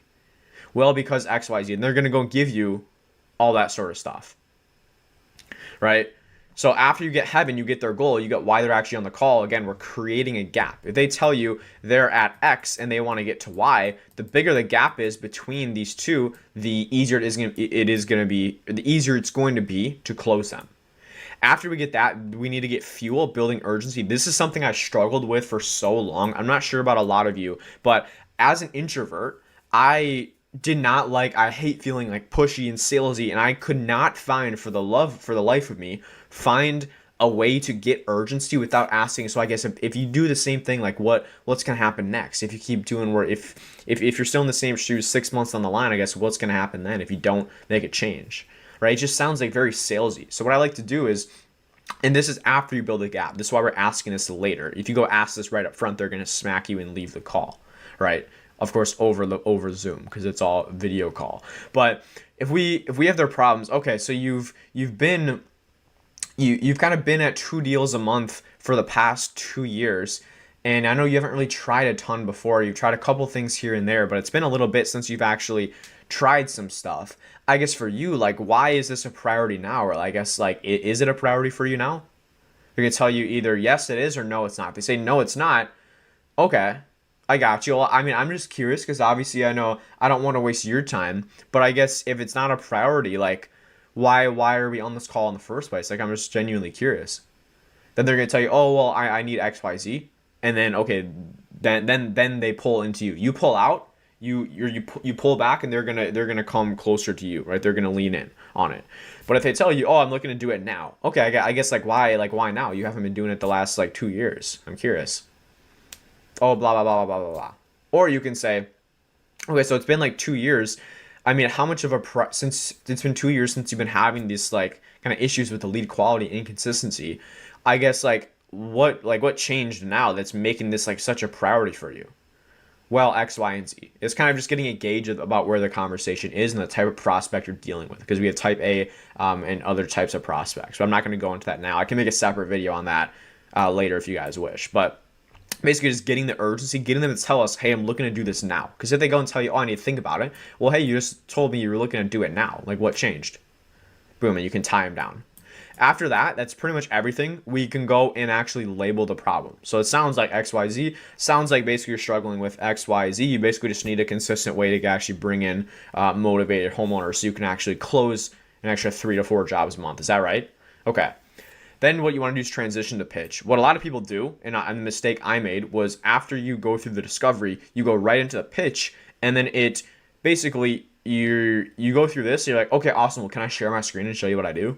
Then it's like, then immediately they get out of the frame and they're like, okay, this guy was actually just trying to sell me. He was always trying to sell me. Whereas if you're like, well, I'm be honest with you, John, based on XYZ, based on what you told me, this is literally my bread and butter. I can 100% help you out with this. And help you out solve that lead quality issue and getting to 3 to 4 jobs a month, because it's literally what I do. So I mean, I'm happy to kind of show you how it works, but I guess where do you want to go from here? Yeah, show me how it works. Okay, cool. And you're getting their permission to then share your screen, because then you're keeping the frame of, oh, you're just like you're a consultant. You're trying to help them. You're not trying to sell them on something. Once we do that, we're going to go into the pitch, and this is actually the next pillar. I'm just going to walk you through how I would do it. And I like pitching on a Miro board personally. I don't love doing like a pitch deck. Let me get this out of the way. I don't love doing pitch decks, so this is kind of exactly what I would do. And also you can kind of customize it specifically to them. That's a nice part about a Miro board. You can also like draw on it, write on it, and it makes it seem like it's custom. So the way I would go and do this is, all right, John, so you know how you mentioned that you were getting a lot of kind of tire kickers from the Facebook ads you were doing before who weren't actually like looking for a new roof. They were kind of just window shopping. Well, what we actually do is we're only targeting people who are actually in the market for a new roof. And this is just like an example. This isn't like, this is like a real estate ad, and yeah, this is like a, let me see. Yeah, it's like a real estate ad roofing. So this, just use this as like a placeholder. But basically, you're going to tie back everything they told you in discovery to why you're pitching them, what's in it for them. If you go and just pitch them, you're like, yeah, so we do this, so we do this, and we do this. So like, okay, what's in it for me? But if you tie it back to, so you know how you told us that you were getting a lot of financially unqualified people, prospects, just window shopping, looking for the cheapest roof. Well, it's because that they're just targeting anybody. What we actually do is we only target people in the top 10% of household income in the entire US. So we're only focusing on people who actually have the money in the first place. So you're not going to get these window shoppers, price shoppers looking for the lowest deal. Does that make sense? Gotcha. And then maybe I would show like video ads are here as an example. So you know how instead of this, I would do like so I can write this out, video ad. Again, excuse the spelling. But then you can say, oh, so, and you know how your other company you were working with, they were doing these generic image ads. That's why we actually don't do any of that. We do custom video ads. So we're actually building your brand in the process, getting people who actually trust you before you reach out. You see, we're just tying everything that they tried before and showing how this is different, how we do something different. Because the key thing that you need to realize is new is always better than better. What that means is people would rather buy something they've never tried, never heard of before, than something that's the exact same that's quote unquote better, right? Now, step 2 after that is pre-qualifying the leads, XYZ. Remember how you mentioned that you don't get pre-qualified leads. They're just kind of garbage. Well, we actually go through this extensive process to make sure they're actually pre-qualified. We get them book in your calendar. You just, again, walk through, repeat. You said this, so we do this. You said this, so we do this, so that you can get an extra 15 motivated homeowners a month, so that you don't have to waste time chasing leads down. Right? Use their words. After you pitch them, this is key. You want to get a temp check. So you don't want to go right into the price. We want to flush out all the possible objections before we drop the price. So I'm now in curiosity, John, I guess, and what questions do you have about any of that, right? First thing you ask, what questions do you have? And I like asking it that way instead of, do you have any questions? If you ask, do you have any questions? No, right? People don't like feeling like they don't know the answer. So be like, that's a lot I went through. A lot of people usually have a lot of questions on that. I guess what's coming up for you now? Oh, well, XYZ, I have a question about this. Okay, awesome. Then you go answer those questions. Because you don't want these questions to come up after you drop the price, then you're on the back foot, the sale's gone, right? They're leaving the buyer pocket. After that, though, after you flush out the questions, perfect. So just so I kind of know where you're at, John, everything I just showed you, I know it's kind of a cheesy question, but on a scale of like 1 through 10, 1 being, Noah, I hate your face, I want to get off this call now, and 10 being like, I'm awesome, let's go ahead and do this, I just need to know the logistics, and I'm 100% good to go. Where would you say you kind of fall on that scale? Oh, I'm like a 7. Okay, that's cool. I guess why a 7 as opposed to a 6? Well, because XYZ. Okay, I guess why 7 as opposed to like an 8 or 9? Well, I like this, this, and this. And whatever they tell you, oh, it's a 7 out of 8 or 9 because of this reason. I think I got that backwards right there. But it's a 7, not an 8 or 9 because of the price. I just want to know how much it costs. Yeah, I got you. Well, I guess numbers aside, just on the process itself, just so I know it's something that you actually feel like that you're confident could actually help you add an extra 3 jobs a month so that you can XYZ. Oh yeah, I'm like a 9 or 10. Okay, perfect. So it's really just the logistics. Yeah. You want to make sure they're at like at least an 8 to a 10 before you actually go and drop the price. So after that, you can get even a double title. I don't always do this. So based on everything we covered so far, is this something you'd like to move forward with? Of course, if the finances make sense for you. Yeah, of course, money aside. And then getting a double tie down there. After that, the way we drop the price is usually I break it up into 2 pieces. One is going to be the ad spend, because I'm assuming most of you guys are doing like lead gen. So there's basically, and then your service fee. Right, so basically there's 2 parts to it, John. The first thing is the ad spend. This is going to go directly to Facebook. Are you familiar with how ad spend works? Yeah, so I would recommend for you to get to 4 jobs a month, add an extra 2 to 3.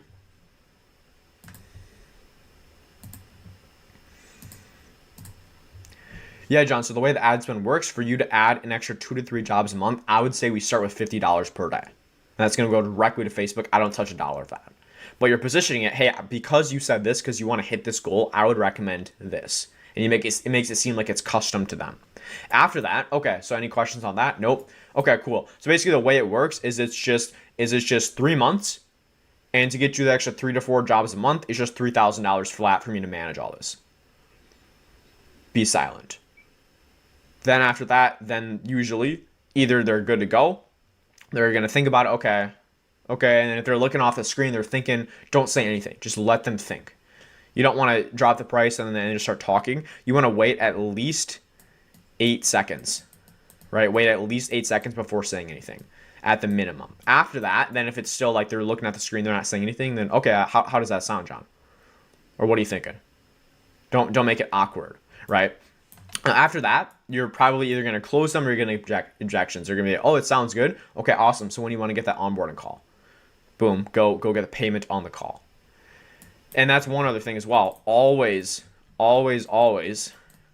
payment on call. Always get the payment on the call. Never, oh yeah, just get it to me later. Payment on the call, always. Otherwise, you're never going to hear from them again most of the time.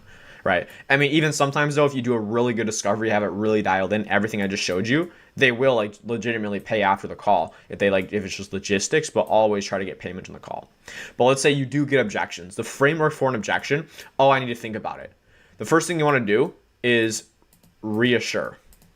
Okay, that's not a problem. Reassure, make it feel like it's not a problem. Then we want to tie them down. Right. So at this point, you should already know they feel good in the process, because this is what we did right over here, is we tied them down. So I guess just so I know like where you're at, John, on the process itself, everything I actually showed you, how confident do you feel that this is the solution you need in order to get to 5 jobs a month in the next year? Oh, and they're going to say, oh, I feel 100% confident.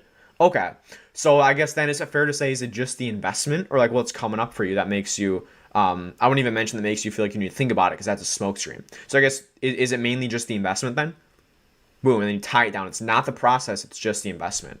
Or if they tell you, yeah, no, it sounds good. Okay, that didn't sound super confident, John. I guess what are you kind of what are you unsure about with the process? Oh, I'm unsure about this, and this. And then you go handle it. And then you tie it down again. Okay, so having said that, now that we went through that, are you 100% confident this is what you need to get 5 jobs a month? Yeah, I am. Okay. So then if you're 100% confident, is it fair to say it's just the investment? Yeah, it's just the investment. Okay. And then you know it's just the investment. You're closing all these other doors, and we're just focusing on the one objection that it is, which is the real objection. And a lot of times it's not actually an objection, so it's like fear. Well, I guess that is an objection. So scratch that. But you're finding the real objection, which is actually the money. It's not that they need to think about it. It's that it's the finances, right? So when they say they need to think about it, if you go say, oh, no worries, take your time. When you want to touch base, you just lost the sale. They don't need to think about it, right? So when you say it's the money, this is what I get a lot of times. It's usually going to come down to money. It's either logistical, or fear. So it's either they literally don't have the money, or they're just scared to invest it. So when you say it's the investment, I guess, is it more of a case of you just don't have the capital to invest? like you don't have the 3,000, or is there just kind of some uncertainty around it? If they tell you, oh, I just don't have the money, okay, and then you go and do a payment plan and you close them right there. Well, if I can help you make that work, are you 100% good to move forward? Yeah, I am. Okay, and then you talk about payment plan. We'll break it up into 3. Boom, close them. Otherwise, if it's fear, this one is more tricky. And I'll tell you, I'm not a master objection handler. I'm not an expert at this by any means. Like, I'm not a pro. I'm still taking more calls, still learning every day. With that though, you just want to reassure them again. So if they say it's just kind of uncertain. Okay, well, I totally get that. Again, we want to reassure, just so I know, and then we're going to tie them down again. Just on the process itself. Are you 100% confident this is exactly what you need to get to 5 jobs a month? We're almost looking for them to say, no, it sounds pretty good. Okay, it didn't sound the most certain. I guess, what are you unsure about in the process? A lot of times it's just like a simple thing. After you handle that, they're like, okay, perfect, I'm good to go, right? But considering, let's say they are good, fully good in the process, and they're still hesitant. Okay, so is it just kind of fear of I guess, what's the uncertainty right here for you, John? Just to see if I can help. Well, it's just that I've never done it before. Okay, that's the real reason. They haven't done it before. Okay, and that's totally fair. Again, reassure them. I guess, and I would expect you to feel that way, right? If you're sitting here as cool as a bean and you don't have any uncertainty, I would be like, okay, I don't know if this is the right thing for you, because you're probably not going to do your part. If it's comfortable, then you're not going to have the same investment in it as if it was more of not the most comfortable thing, right? You're going to put more into it. So that's totally normal. And I would actually expect you to be that, because I've seen all our best clients are the ones who have had that uncertainty in the beginning, but they still decided to jump in and trust it because they trusted me, trust the process, trust themselves. But the biggest thing, the only way this doesn't work is if you don't actually put in the work, actually call the lead. So I guess my question to you would be, if we were to go forward, would you 100% commit yourself to it and actually call the leads, do all the inputs, ask questions when you need help? Yeah, I would. Okay. So I guess, having said that, if you've seen all the other people we've helped, what part of you makes you feel like it wouldn't work for you specifically, and you'd be the minority that doesn't work for? Well, I'm not sure. Okay, so it's mainly just the fact you haven't done it. And then you kind of you go through that a couple more times, and you go and end up closing them. I'm not going to go through all that now. I would also not talk as fast as I am now. I'm just doing this because it's a video to kind of, I don't want to drag this out a ton, but you would also want to slow down a bit, right? If you talk fast while they're objection handling, it brings up fight or flight, right? So talk slower, just level with them, and it's not a problem at all, right? Be like that rock that they can rely on.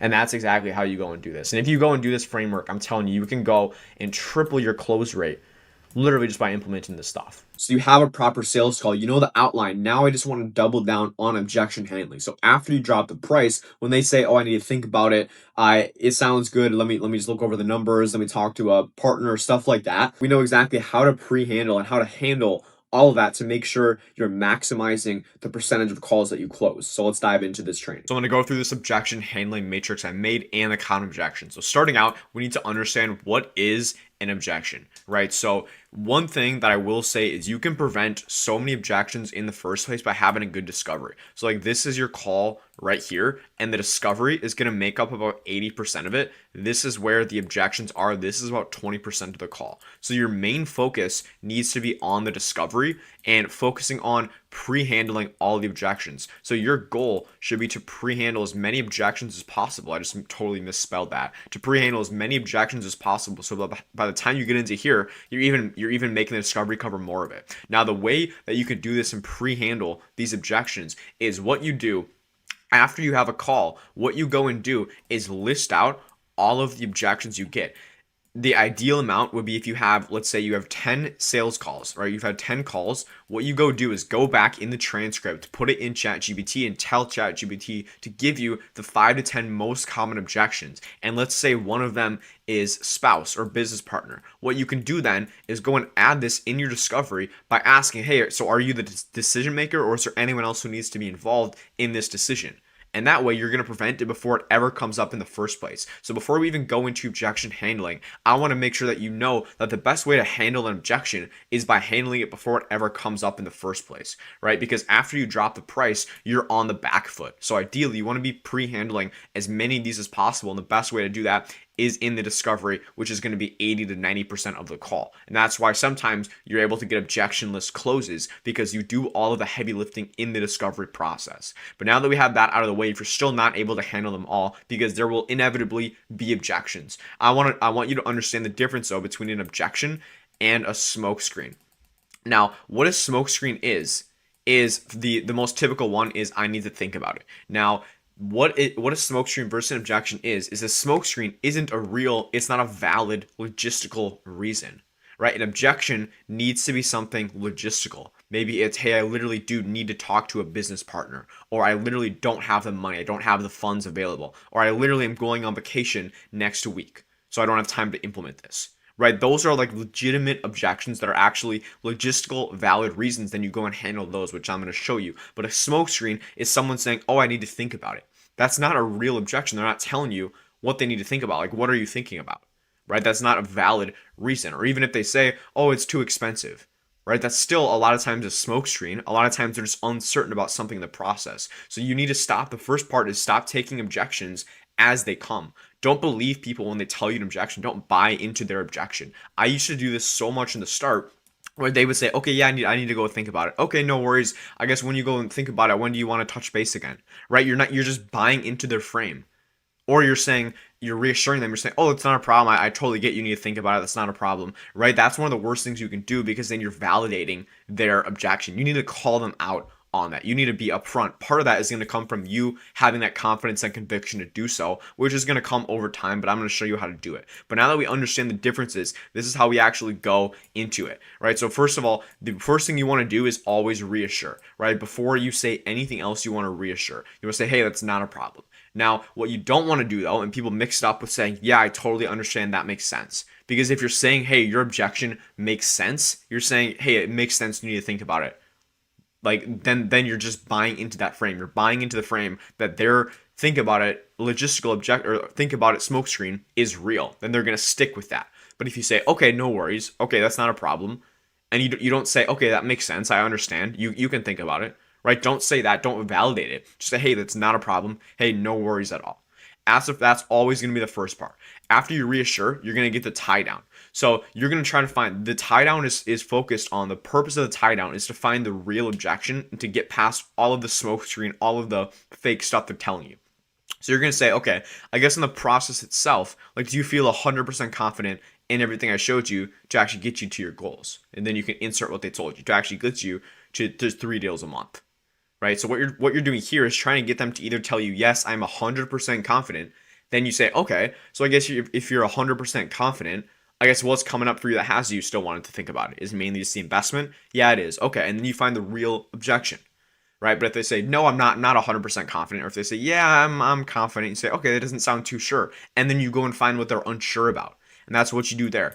You find the real objection. So would you say then, it's mainly the investment? Or so would you say it's something in the process you're unsure about? Yeah, okay, so what are you unsure about in the process? And you go and dive into the real objection. You can waste your time going back and forth, handling an objection, handling a think about an objection, but half the time you're handling the wrong thing. And then you just go in circles and circles, you're not moving it forward. What you need to do, an analogy I forget who I heard this from, but you basically, there's all these different doors. So someone mentions, oh, I need to speak with a spouse. I need to think about it. What you want to do is you want to one by one close all of these doors, because once they run out of doors, they're going to realize that, okay, this is just fake. These are just smoke screens. I don't actually have any real objections, and they can't go back on their word, because when people say something, it's just human nature, that consistency bias. They want to go with what they're saying, right? So you just want to make sure you close those doors and make sure you keep them on the track of moving the sale forward and not buying into their fake objections / limiting beliefs, whatever they may be.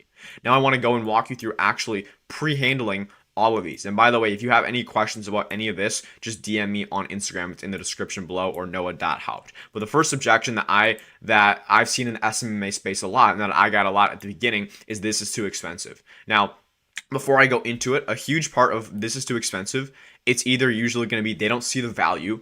So anything's going to be expensive if you don't see the value in it, right? Or they just legitimately don't have the money. But the first thing we need to do is always reassure. So, hey, totally understand, not a problem. Just out of curiosity, based on everything we've gone through so far, and I would actually change this. I wouldn't say totally understand. I would say not a problem, right? So that's a small tweak right there. Out of curiosity though, based on everything we've gone through so far, how confident are you that this can actually get you to your goal? Again, what we're doing, I don't know why this keeps popping up. What we're doing is we're trying to get them to find out, are you actually confident in the process? And if they are, then it's going to be probably a real money objection. If they're not, then it's not a money objection. They're unconfident in the process, right? So if they're less than 100%, got it. So I guess so if they say yeah, I feel kind of confident. Like even that's still a no. That's still not 100% yes. So got it. So I guess with the process itself, what would you need to feel 100% confident moving forward? Well, I'm just not sure about this, and this, like how the ads work. Oh, you're not sure about how the ads work. Sorry, I should have gone over that. Well, let me walk you through it. You go through it, and you say, okay, so now that you understand how the ads work, I guess, do you have any other questions about the process? And you're trying to just milk out all of the possible objections they would have, or these are just logistical questions that they have about the process that they were unsure about. After you go through all of those, you say, okay, so I guess now to kind of just make sure we're on the same page, now that we covered all of that, do you feel 100% confident in the process to actually get you to your goal? Yeah, I do. I feel 100% confident. Okay, so I guess, so is it mainly then, do you want to get this rolling? Then I would assume the close. Yeah, I do, but it's still the money. Okay, but then now they're 100% confident. Now it's literally just the money. And then you go into handling the money objection, which is either for money, it's going to either be logistical, which is literally they don't have the money, or it's going to be fear, which is fear is a little tougher to handle. I can show you how I do that, but logistical is like they literally don't have the money. So the way you do this is you need to decipher between the two which one it actually is, right? So the best way to do this is go out and say, and I do this in a lot of my calls when they say that, is say, okay, no worries. And I guess when I guess it's an investment issue, is it more of the fact that you just don't have the cash on hand, like you don't have the $3,000, or is it more just like you've never done it before, you're kind of just uncertain? Yeah, I'm just kind of uncertain about it. Okay, then you go and handle that. But if they say, yeah, I mean, I literally just don't have the money, I want to do it. Okay, well, then you go into payment plan. So if we could break it up for you, would that help at all? Yeah, it would. Okay, and then you go down the logistical, and then they literally just don't have the money. So then you're not handling a fear objection when they literally just don't have the money. You go and work with them where they're at.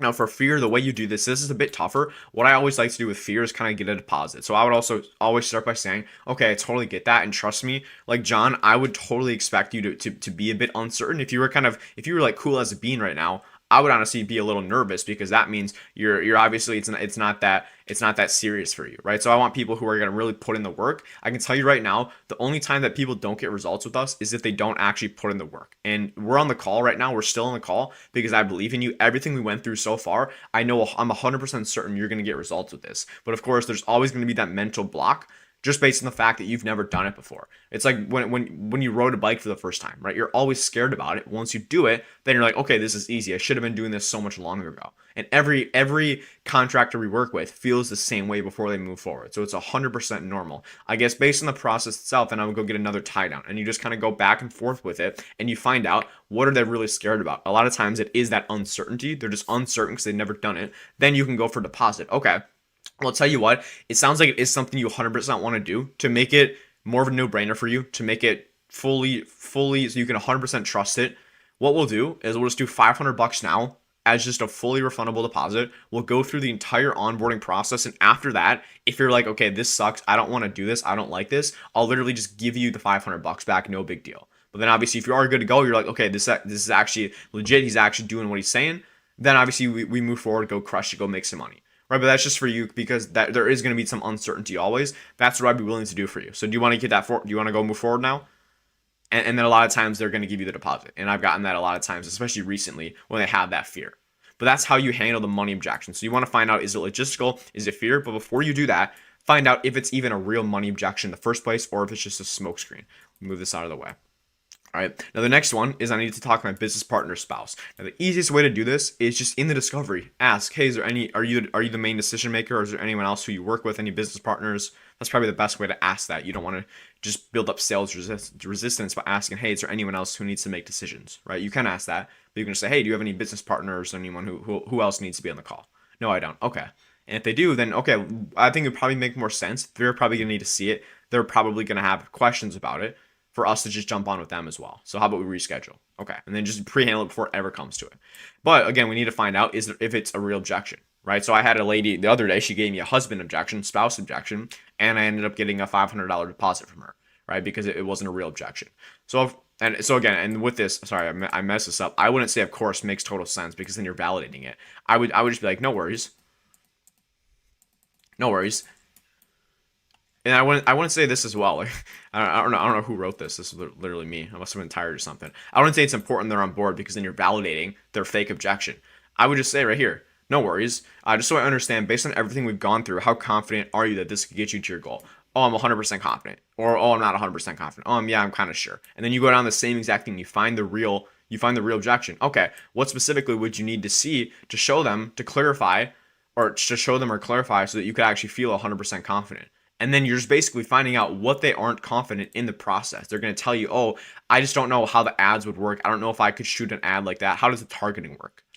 Okay, just the targeting. Yeah, so we go through X, Y, Z. Okay, does that answer your question? Okay, gotcha. So I guess, are you like 100% confident in the process now? Yeah, I am. Okay, so we good to move forward? And half the time they're going to forget about that objection, because if you don't buy it for what it is, if you don't validate it, then they're going to realize, okay, he's not buying into my limit. He's not buying into my smoke screen. And then you go and handle the real objection, right? And it's the same exact thing for every single one. The last one is going to be, I need to think about it. This is one I used to get so much. A big part is the discovery, making sure you're getting urgency in the discovery stage, which I can do a video deep diving in discovery if you'd like. Just comment below. But basically, I guess in the discovery, you want to find urgency. So, hey, is this something you're looking to do like as soon as possible, or is this more of like a couple months, couple years down the line type thing? Oh, I'm looking to do as soon as possible. Okay, awesome. Is there a reason you're looking to do now? And then get the reason.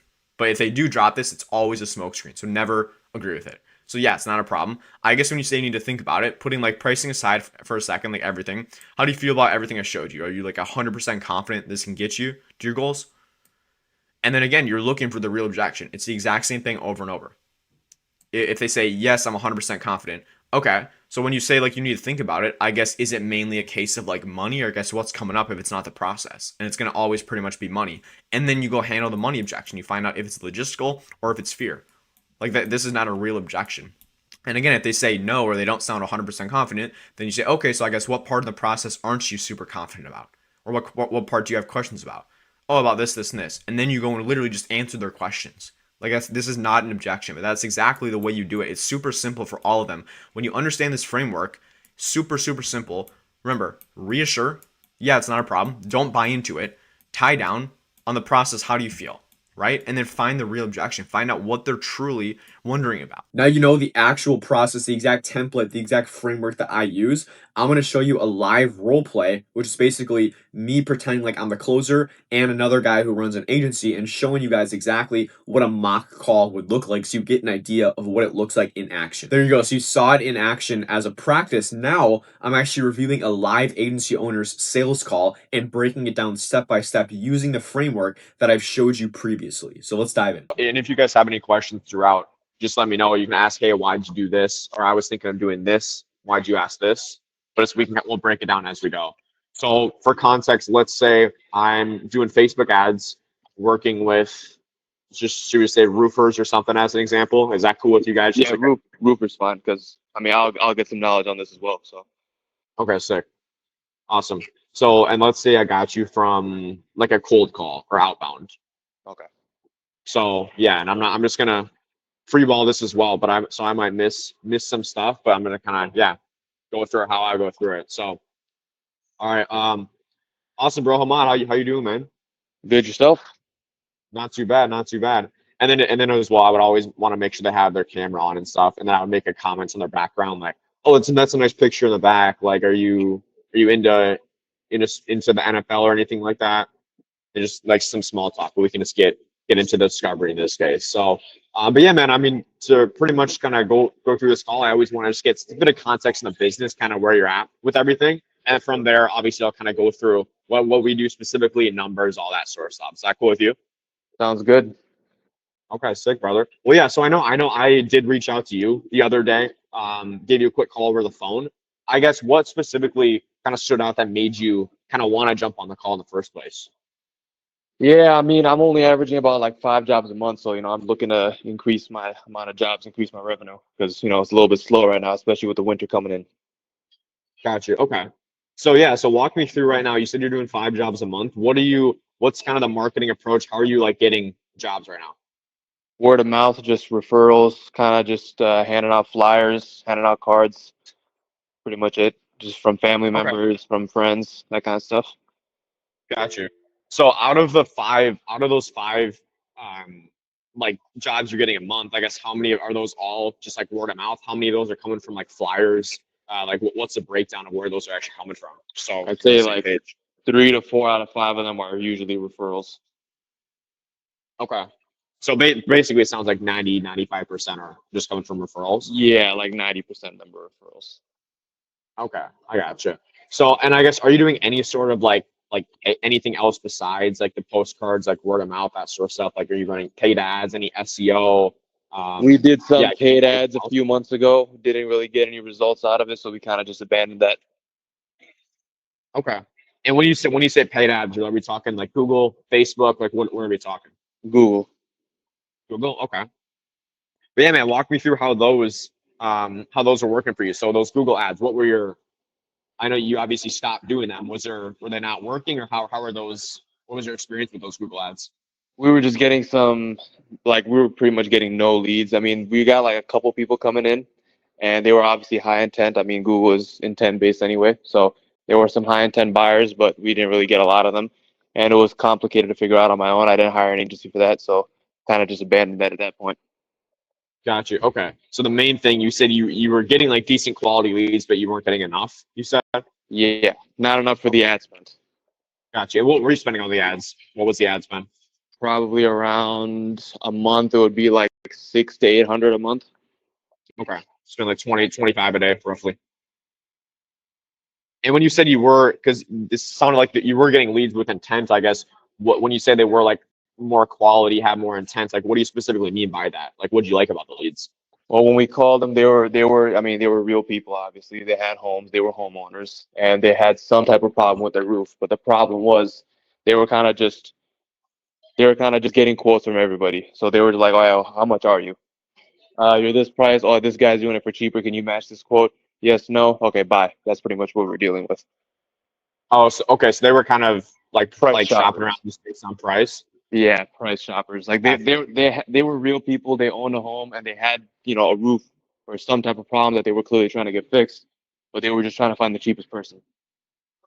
Gotcha. Okay. I mean, why do you think that was happening? Was it something with your ads? Like what was going on in the process that you feel like you were bringing That those types of people? that I don't really know. I'm not a Google Ads aficionado, so I don't really know what the problem was. We kind of just when we were doing the Google Ads myself, we just found some keywords, just put in some basic roofing keywords and just let it run. Okay, I got you, man. So I mean, and how long were you doing those for? I know you said you That was stopped. You were doing it a couple months ago.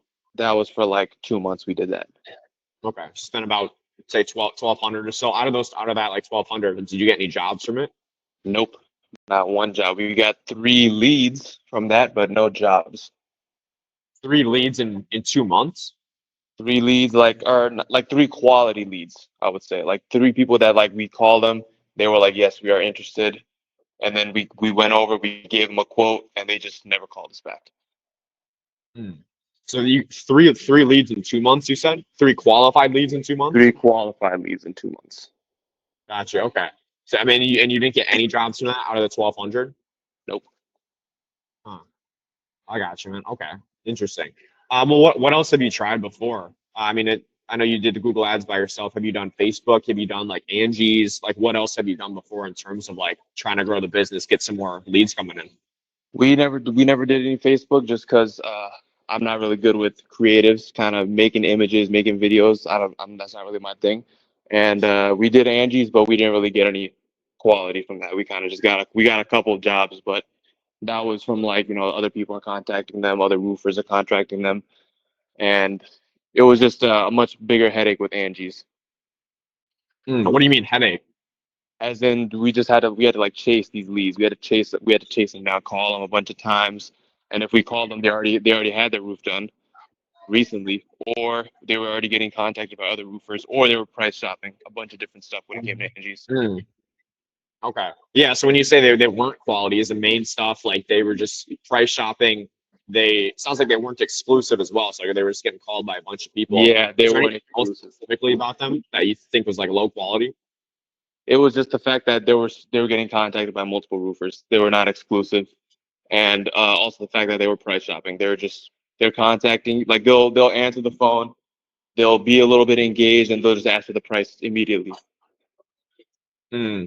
Okay. Interesting. So Google Ads, Angie, sounds like none of that was working out like super well for you. I mean, have you done anything else before? Have you tried any other platforms, services?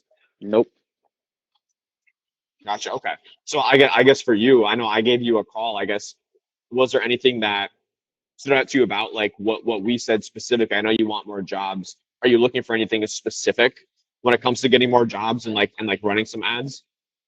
Not really. I mean, we would prefer roof replacements. Ideally, that would be the most Okay. ideal thing to get. But we don't mind getting gutters. We don't mind getting repairs. We don't mind. We'll get any service we can get. But we would ideally like replacements. Okay. And what's the average like replacement job typically cost, or what's the average like ticket size of a replacement usually? I mean, obviously it depends on the roof, but we average probably between 9 to 12,000, depending on the size of the roof. And then what of that is actually like take home for you? Probably around 30%, I would say, because of course, materials and labor and all the stuff that Mhm. we're accounting for. So I would say around Okay. 30 to 40%, So you're making 3 to 4 grand per roof, give or take profit. around pretty much, yeah. Okay, gotcha. So and you said you're doing out of those 5 jobs you're getting a month right now, I guess what's the breakdown of those that are actually roof replacements versus just like the lower ticket stuff? I'd say it's around like 50-50. Like sometimes we'll have more replacements, other months we'll have no replacements. It's kind of just 50-50, but usually it averages around like half of the jobs are replacements, and the other half are just miscellaneous, whether it's gutters, replacements, siding, anything else. Okay. And you said that the ones that you would want to focus on are roof replacements. That's like ideal for you. Yeah, that would be 100% ideal. Okay. So I guess what's the reason you're only doing like 50% of those? I'm curious. Don't really know. I mean, like I said, 90% of our stuff is referrals. So I'm just guessing there's a lot of people wanting to get their roof replaced completely, especially because, I mean, it's an expensive thing to do. So I'm assuming that people just don't want to spend that much. They'd rather just patch it up and just worry about the entire roof later on. Okay. I got you. So I mean, you're doing and those other jobs that you're doing right now, are those like what's the average size of those, like siding and stuff? I'm curious. I know That'd I be know it like, like ranges as well. yeah, siding around like 1,000, 2,000. Gutters probably like a few hundred to 1,000. Roof repairs, depending. I mean, obviously the size of the repairs depends. If there's like a huge hole in the roof, then that's like a couple thousand. But if there's just some shingles need to be replaced, it'll probably be a few hundred to 1,000. Okay. But you wanna ideally just do you wanna would you in an ideal world would you just have roof replacements? Ideally, yes, just roof Okay. replacements. I would Perfect. prefer that. So yeah, so I mean, you're doing about two, give or take two or three roof replacements a month. I mean, I guess in an ideal world, let's say couple months on the line, like how many would you actually want to be doing consistently every single month? I mean, I would prefer to have at least 10 to 15 jobs a month regularly. Okay, 10 to 15, and all roof replacements. You're Yeah, saying? ideally, I would want to have roof replacements. I have a couple other guys on my crew, so we can knock out a roof probably in about 2 to 3 days. Gotcha. Okay. So you're doing about two, let's say two a month. Actually, give you some benefit out. So you do 3 a month. You're looking at basically get up to 15. So basically 5x like what you're doing now in terms of roof Exactly. replacements. Yeah, and we can handle that much more jobs. That's not a problem. Okay. I guess it sounds good and all. I guess how long have you been kind of at doing 2 or 3 roof replacements a month?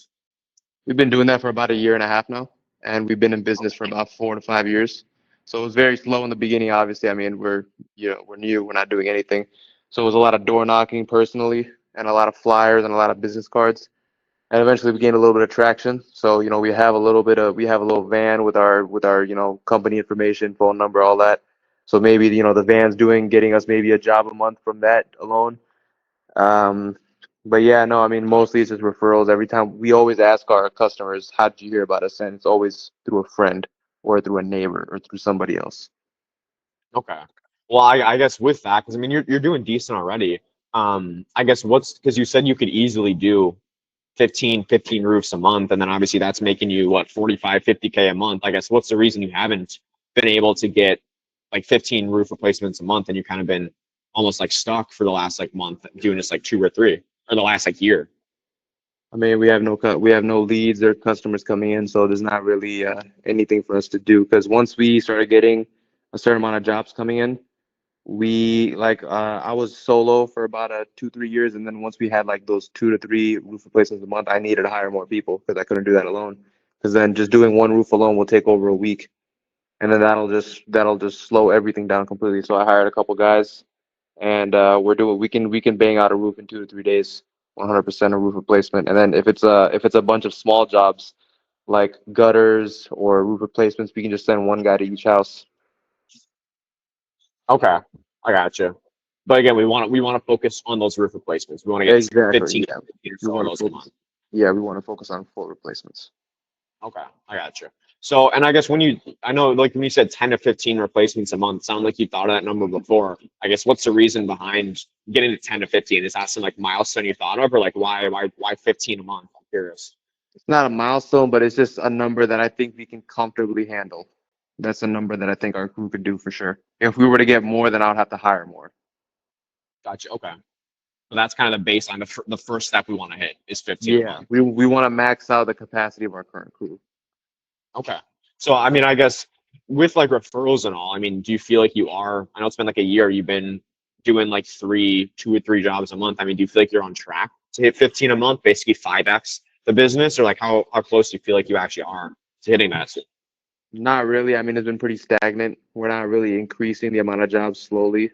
It's pretty slow. So I mean, like we're getting maybe an extra job a month every 6 months. Like in the beginning of the Hmm. year, maybe we're getting 2 or 3 roof replacements, and then later on we'll get like 3 to 4 average. So it's extremely slow growth. Gotcha. Okay.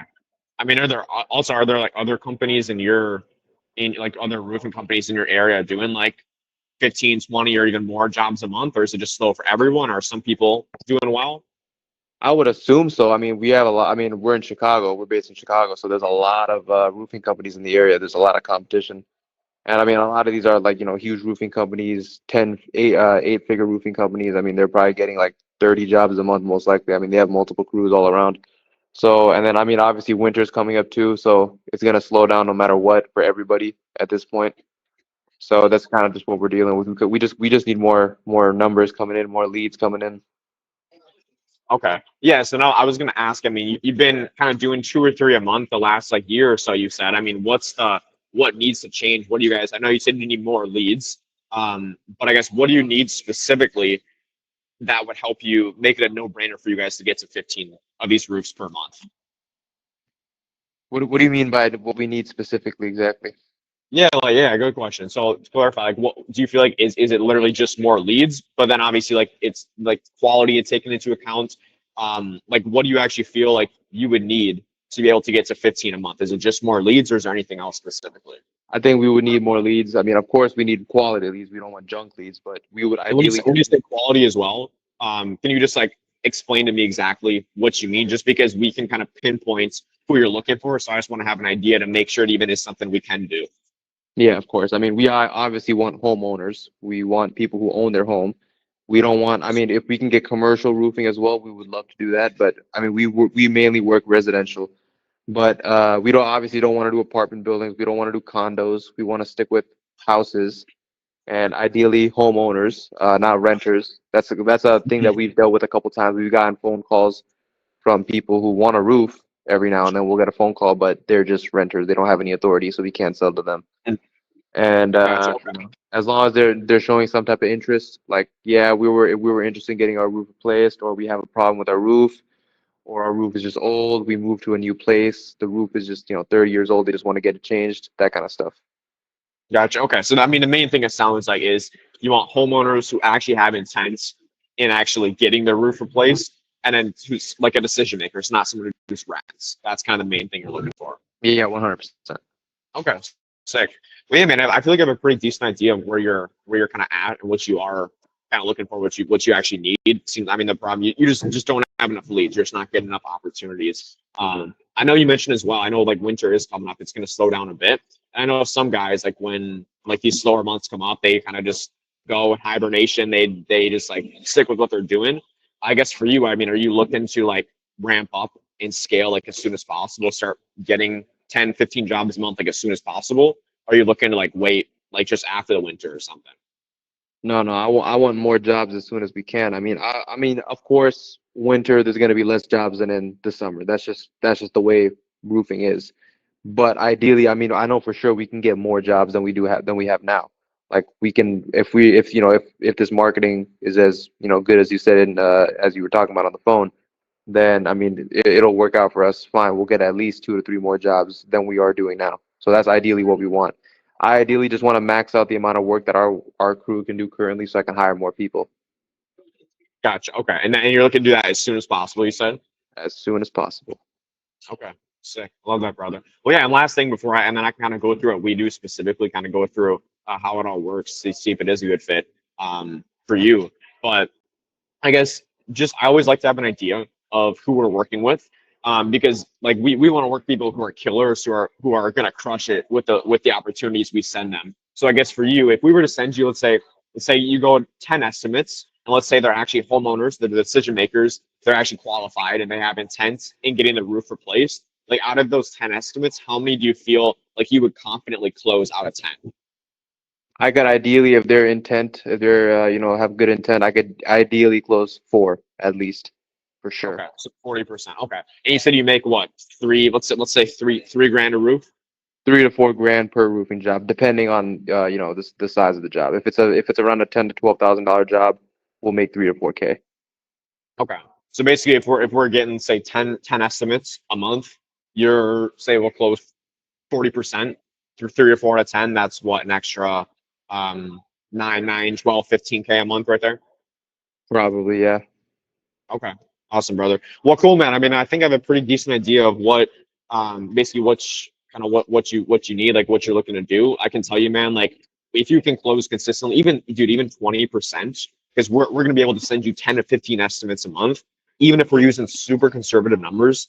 Say you close 20%, that's still we can easily get you an extra 3, 4, 5 jobs a month, and obviously we're gonna ramp up to be able to add an extra 10, 12, 15 a month, and then obviously scale up from there. But yeah, man, dude, I think you would crush it with this. I'm down to kind of walk you through how we can help you out, and help you scale this thing up. If that's something that's cool with you. It sounds good. I mean, as long as we can, get something working and there's a decent quality, I'm willing to ramp it up and up the budget. Awesome, dude. Well, I'm excited. Yeah, I'll walk you through it. I'll share my screen now if that's cool. Cool. Go ahead. Awesome. All right, and that's a wrap on the discovery. So I'm gonna kind of recap the points that I hit that I was looking to hit, and then I want you guys to just ask questions. Let me know your thoughts, and everything like that. So first, started with current state, what he's currently doing, and I wasn't going in like chronological order. He mentioned he tried this stuff in the past, so I just dug into that right there. But current state, what he tried before, I wanted to make sure I asked him, hey, why can't you just double down on what you're doing now to erase that bridge? I got the problem that he just didn't have enough leads. Got his goal, 15 jobs a month, why he wants to get that. And then also some urgency on, okay, is this something you're looking to do as soon as possible? And after you have all that, that's pretty much all the ammo I need. And I'm going to go customize the pitch to exactly what he's looking for. He wants homeowners who actually have intent, and he only wants roof replacements. So that's exactly what I'm gonna pitch him. He also mentioned he did Google PPC, where he was getting renters, and he only had like 3 quality leads in 2 months. Right. So this is all stuff I'm just gonna tie back and customize in the pitch to make it the simultaneous reason that everything he's tried before hasn't worked, and why it's the only thing he needs to actually get the 15 jobs a month and beyond that. And then I can obviously quantify it as well, because he's making 4 grand in profit a roof, so I can also quantify it. But that's the kind of the different marks in the discovery that I wanted to hit. But yeah, I want to open it up to you guys. What questions do you have on that? How do you think that went? I'd love to hear from you guys. Umar. Yeah, like were you just like doing that like off like all your like experience and your memory of like doing discovery, or like did you have like a script out or something like that? So I mean, the first like half of it, I was just on the Google Meet. Second half, I did pull up my script just to make sure I hit all the points. But basically, I didn't ask questions on the script. My script is basically current state, problem, what they tried before, goal, and then urgency. And I just want to make sure I'm getting all of those before you pitch. Even if it's in like a different order, you need all five of those. Otherwise, the chance of them closing goes way down. But a lot of that, yeah, was just unscripted, just being curious and hitting those points. Oh, I didn't realize I was a fake. But basically like so when you ask like a discovery question, do you sometimes like kind of go off script, like just ask out of your own curiosity? Is that what you're kind of saying? Like Oh yeah, 100%. All the questions, pretty much all the questions I asked were just based off what he was telling me, and it's just like being genuinely curious. So when he says, "Yeah, I want more high quality leads," like, "Oh, what do you mean high quality leads? Like, what do you mean quality? Oh, we tried this before and it wasn't working too well. What do you mean it wasn't working too well? Like, I'm just like genuinely curious. is this script in like the Discord? Yeah, so I have the script. Again, I kind of just go on the framework. I want to get what they're currently doing, what they tried before, their goal, uh, the problem, build a gap, and then how soon they're looking to do it. But then I do have a script which is in the Discord, and that has all those in here. That gives you some questions to ask as well. But a lot of it is going off script and it's like being genuinely curious, kind of like Yash mentioned. Is it in the sales channel? Yeah, here, I'll just put it in the chat as well.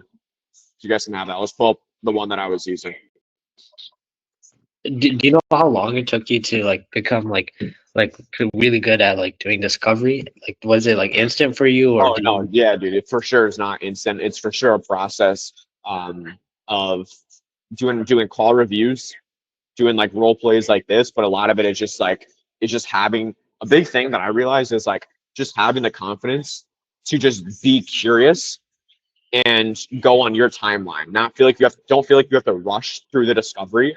Just pretend like you're having a real conversation, but then also realizing that you don't need them, they need you.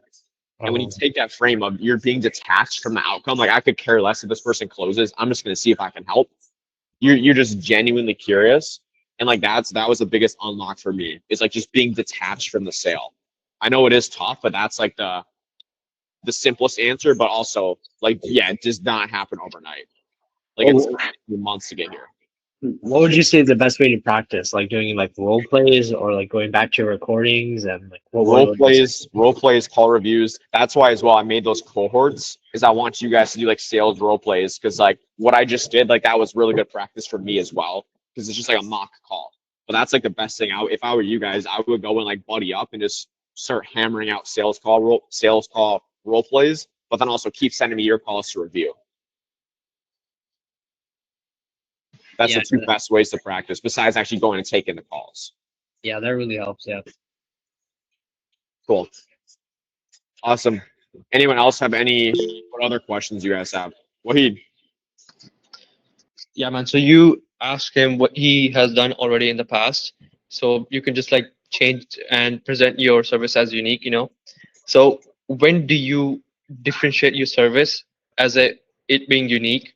Is it in the pitch or during the discovery? Yeah, so you want to avoid at all costs of pitching in the discovery.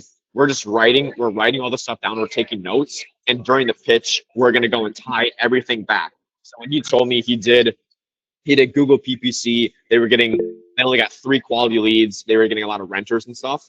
During the pitch, when I share my screen, or if you just go off of it, I'm gonna say, okay, and John, you know how I know you mentioned you were doing PPC, you didn't really get many quality leads, a lot of them were like renters and stuff. What we actually do is we're going to ask them multiple qualification questions. Number 1, are you a homeowner? And number 2, what's your ideal timeline to get your roof replaced? And if they say anything more than 3 months, we just disqualify them, don't even bring them in. So you're only speaking with people who are actually pre-vetted and that are actually going to have intent in getting a new roof and aren't price shopping as well. So we, in our ads, what a lot of people do is they go and talk about the price of the roof, and that's why you get price shoppers. So what we do is don't mention that at all. We talk about just the quality and service. So we're only bringing in people who are actual, who see the value in what you do, and you're only getting quality people. Does that make sense? Yeah. And then you go and ask them. That's exactly what I was looking for, man. Thanks. By the way, do you actually like take notes and write? Yeah, bro. So I'll tell you what I wrote. I don't. You probably can't see this, but I wrote basically Google PPC. He wasn't getting many qualified leads, spending $600 to $800 a month. I wrote down roof replacements. That's the only type of jobs he wants, and I would mention that in the pitch as well. Is hey, we only get you roof replacements. I wrote down he makes about 3 to 4K profit per roof. He wants 10 to 15 replacements a month. Homeowners with intent is what he wants, not renters. And those were all my notes. I can even take like a picture of it and send it to you guys, but I mean it was literally Google PPC, no leads, $600 to $900, roof replacements, underlined, 9 to 12K per roof, 3 to 4K profit per roof, 10 to 15 replacements a month, homeowners with intent, and then not renters. And that was just the notes that I took. Yeah, and this is basically the ammo you use further into the call. Exactly. Yeah. Yeah. Because as well, when they say something like if he mentions, yeah, it's kind of inconsistent. If I can't, ideally, I want to be, oh, inconsistent. What do you mean by that? But if he keeps going on, then I'm just gonna write down inconsistent to make sure I go back and hit that. So I'm kind of looking Yeah. for these keywords that he's telling me. Pain points. Exactly. Yeah. And do you use your ammo while you get hit with objections or just during the pitch? No, so a lot of the objections can be pre-handled by getting all this and just if you have a good pitch and discovery, you're pre-handling 95% of most objections just by doing this and digging deep into it because then you know exactly what they're looking for and what they need and what they don't want, and you just position your solution as literally exactly what they need or what they want. Yeah. When he says are quite inconsistent, how do you handle that pre-pitch? Like, so you don't get rejections when you price start. Yeah, so basically, I mean, it would just be um, during the pitch, you just basically go, yeah, I know you mentioned one thing. You were getting a lot of the lead flow is kind of inconsistent. Our number one in discovery, I would dig into what do you mean inconsistent? Say, oh, we're getting leads like here and there, not really. They're not coming in each week. Then I would go and tell them in the pitch, we're going to get you about 5 to 10 leads every single week. I know you mentioned inconsistency was a big thing. The whole point of what we do is to give you this basically a flow of leads that you know exactly where your next job is coming from. But yeah, man, we're going to get at least 5, 6 leads a week every single week, sometimes even more. Got it. So you just handle it right there. Yeah. Yeah. Real Thanks, quick, Noah. So you just said talking about you can get them 5 to 10 leads a week. Just curious, what kind of budget do they have to spend on the campaign though to get those numbers? Oh, well, yeah. I mean, that's just like, I would just tell them that because I mean, you're going to get consistent leads with that. But I mean, if you're spending $20 a day, you can get 5, 6, 7, 8 leads a week. Okay. But even if it's less than that, you just tell them, yeah, I mean, our clients were getting usually minimum 3 to 5 leads every single week. Some weeks might be more, some a little less, but it's gonna consistently be about 15 to 20 every single month, no matter what. Yeah, I mean, obviously to the customer, you're gonna tell them that you're not gonna give them any guarantees, but like on the back end, I mean, we're running the ads for them. We're gonna see how these campaigns perform. I mean, when I was running my own campaign, it was 20 a day, and we were getting around a lead a day, pretty much. So five to 6 leads a week. I mean, if we're running it for B2C, because our businesses are different. I mean, we're running B2C. They're running B2C and they're doing local area. We're doing B2B national. So I mean, does the numbers change depending on how the ads? It'll be 15 to $25 per local leads, typically. Okay. So if I were to run it for a customer, like just a free roof inspection ad, and just put an offer, put their company logo, name, phone number, whatever, little friction, I would average around 15 to 25 a lead. Yeah. Ideally. Okay. Okay. So would it be good to recommend a customer to spend like $40 to $50 a day if they have the budget? Like For if sure. there We're having that budget. Yeah, the more the better. okay, all right, cool. Just making sure. Yeah, for sure, bro. All right, let me just answer this question in the chat. Kian, if someone asked me about my experience, should I lie a bit or be honest? I would. Some people are going to tell you, "Oh, go lie," telling me you've had testimonials, but I would just be totally honest. And that's why you have a good offer. It's like the reason I'm doing this offer and I'm willing to do fully or all performance based is because I'm willing to put my money where my mouth is and actually tie my income to the results we get you, where I only get paid once we actually get you results. Like I tell you, I'm going to 100% make sure we're getting the best results possible. I'm doing everything in my power to get you that. And that's how I would position it. If that makes sense, Kian. Let me go to, yeah, shoot your hand up. Yeah, so the guy who I was supposed to have a call with on Tuesday, he just messaged me that he wants to reschedule to 11th November because he wants to explore some other options. So I was just curious, like what could I have done different in the sales process to have prevented that? And also, what can I do now? Yeah, so it's tough now because you're kind of on the back foot in the sales process. So, I mean, getting all 5 of those points, most importantly, getting urgency in the discovery. And then when he has that objection at the end, getting the tie down on that he's actually bought into the process. But then, like, yeah, after the call, it's kind of tough to get him back on. I would, does that answer your question on the sales process itself? I got the tie down. He told me two things that he wants to speak with his wife, and he had some problems with his CRM. So he basically wants to send the leads to his CRM. I told him it was possible, but he told me he wants to contact his CRM company first before he continues forward with it. He wants some, what's that? What's up with the CRM? He wants to send the leads which I generate for him. He wants to send those leads directly to his CRM. I told him it was possible that I can just use Zapier to do that, but he told me that he just wants to connect with his CRM company first before going forward with anything. Okay. Well, I would just be like, yeah, man, it's not our problem. We can just set up Zapier and it's gonna automatically send the leads from your from our CRM to yours as well. But just tell them that. Like, yeah, it's not a problem. Because yeah, it's pretty simple. And then in terms of talking with his wife, the way a lot of times that is a smokescreen. Sometimes it is like real, it's like logistical, but then you want to make sure you get the tie down. But then after you go through all of it, you tie it down, then I would go for a deposit and be like, okay, I'll tell you what. And again, I mean, if I can like work with you, like, are you 100% good to go? It's literally just about talking to your wife. Yeah. Okay. Well, I mean, let me ask you, like, if she says no, I guess, what would you do? Well, I would still probably do. I just want to tell her out of courtesy. Okay, gotcha. And again, like you feel 100% good in the process. Getting a double tie down. Okay. Well, I'll tell you what. I respect that you got to talk to your wife. How about we do this? Because I can tell you know what you need to do, right? But I do respect the fact that you do need to talk with her and just let her know.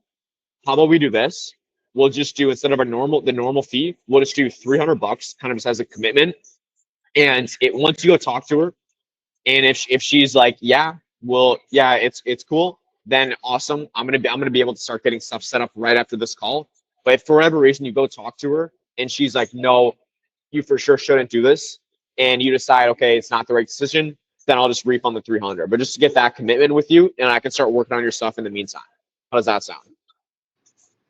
Okay. And one last question. What if I tell him that, what if your wife says no? And what if he says that he jokes about it, like, always have to listen to my wife, then I'll probably not do it. Then what do I do then? Then that's like a mindset shift. You're like, at the end of the day, man, I mean, whose business is it? Is it yours or your wife's? Oh, it's mine. Okay. So I guess whose job is it to actually make the decisions because I'm assuming you want to obviously provide for her. But I mean, at the end of the day, whose responsibility is it to make these decisions and to grow the business?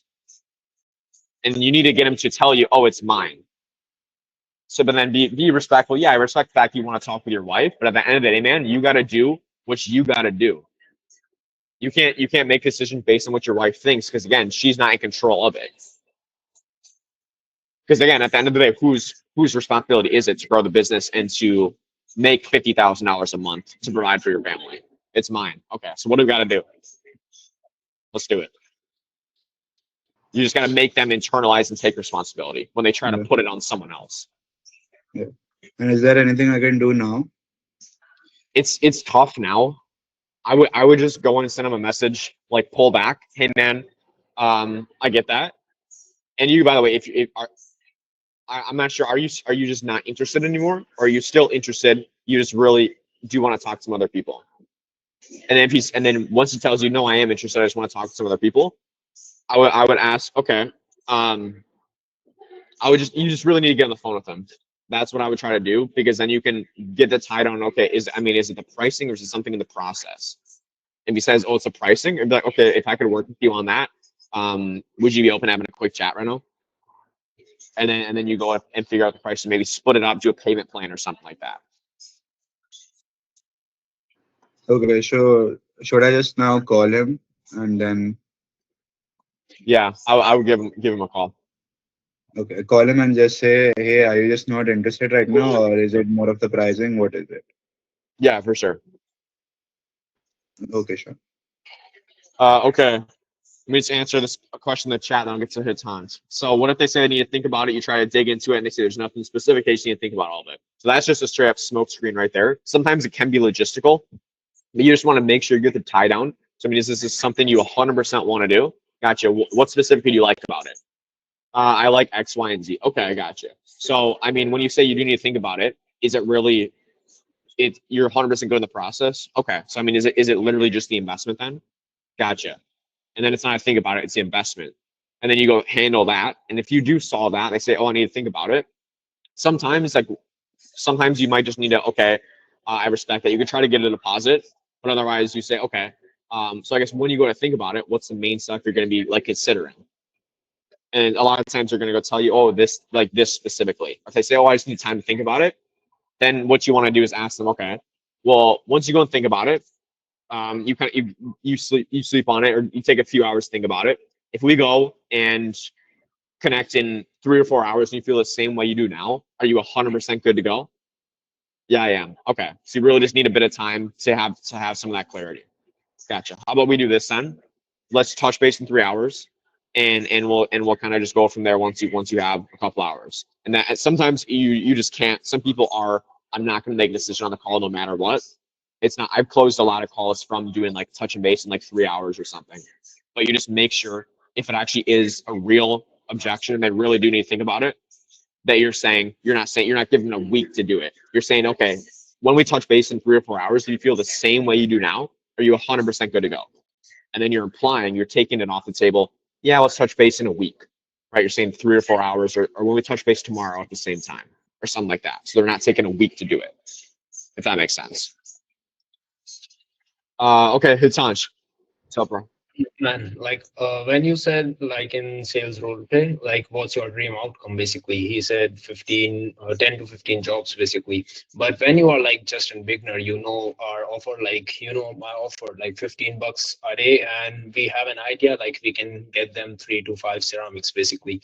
So the thing is like when someone says, okay, I need 15, so do we have to customize our offer regarding that, or like just try to increase the ad spend budget or stuff like that? Yeah, you just increase the ad spend. I would still pitch them your normal offer and be like, yeah, we're gonna add an extra 3 to 5 jobs a month, and then we'll ramp it up to get to that 15 within the next 2 or 3 months or so. Yeah, like we just get the idea of how many jobs we can get like in the beginning. Exactly. Yeah. And I was asking like when you said 2 years, like just get some deposit in like 300 or $200. Like as you said in sales call, we don't have to like we have to detach the sales side basically. So it wouldn't be like much salesy, or deal can also break at that point. What do you say? You're asking, say it one more time. Are you asking if the deposit is gonna like take away the trust and make you seem salesy? Yep, like we just putting money, like we are not patient, we can say, for a few hours. Oh, well, I mean, yeah, you only get the deposit once you get that they're 100% bought in. So once they say, yeah, I'm 100% good in the process, you say, okay. So I mean, is it literally just the investment? Gotcha. But again, you're 100% good in the process. You 100% want to do it. It's like literally just the investment. Okay. So how about we do this? Or they say, oh, you literally just need to go take an hour to think about it. Okay, how about we do this? And again, you're like 100% good to go. Yeah, I am. Okay. So how about we do this? And this is just again, let me know your thoughts on this. This is what we do for people who are serious and kind of want to lock in their spot. We'll just shoot $200 right now, kind of just as a commitment. And once you come back, we'll be able to kind of get everything up and running. But in the meantime, I can start working on your stuff as you get the next steps figured out. And if it doesn't work for whatever reason, then no worries. I'll just send your $200 back. But if you are 100% good to go, it's really just working this out. Then we usually do this. How does that sound? But you just make it seem like, yeah, you need to do this, or you don't make it seem like you're trying to push them into giving you $200. You need to make it seem like it's in their best interest, so we can get that commitment and start getting your campaigns and stuff set up now. And once you're ready, we're gonna be able to get rolling right away. And the last thing was, bro, like the discovery part, how much like maximum time it should be the part of sales call, like how many minutes basically. So we have an idea basically. It's basically like as long as it needs to be to get those 5 things: current state, what they tried before, their goal, the problem, and then urgency. Those 5 things. If it needs to be 30 minutes, it'll be 30 minutes. If it's 15, it's 15. It kind of depends on the prospect though, on like how open they are. Like Hamad was he was opening up a decent bit, which is why it was a bit longer. But I just would go until I got those 5 things, no matter what. Yeah, got it, man. Any other questions? Does that make sense? Yeah, I have one question just based on an offer. So I was thinking about in my ads about running a different type of offer. I mean, so what I would do is I would offer a free website and access to our CRM pretty much for like a small fee, like a very $200-300 a month, and then try to get some people coming in and then upsell them on Meta or Google Ads. And I was wondering what you think about that offer. I don't think you need to do that. I think if you just do like I think it's kind of unnecessary, to be honest. Okay. I would just per lead, guaranteed number of leads, or they don't pay or something like that.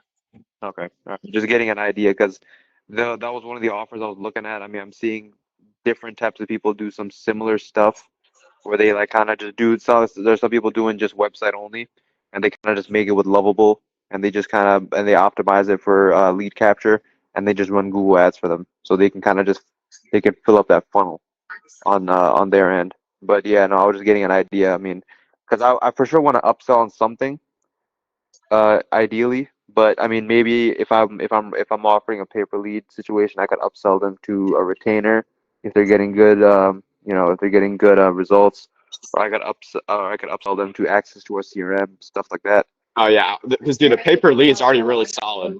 Usually it's So I just need people in my funnel pretty much. I just need people in my pipeline. I just have nobody pretty much. Yeah, exactly. Okay. All right. Cool. Thanks. Yeah. Umar. Yeah, when you ask them for like the $300-200 deposit, like do you sign like a mini contract, or like what do you say? So what No. happens if they're like, okay, why don't they just run off with my money? Then what? Well, then I mean, at that point, it's like you should have already built up enough trust. I haven't had anyone say that when I ask for a deposit. It's like they already trust me enough. But then you kind of reframe it. Well, I mean, yeah. Well, what happens if you go walk outside, get struck by lightning? You know what I mean?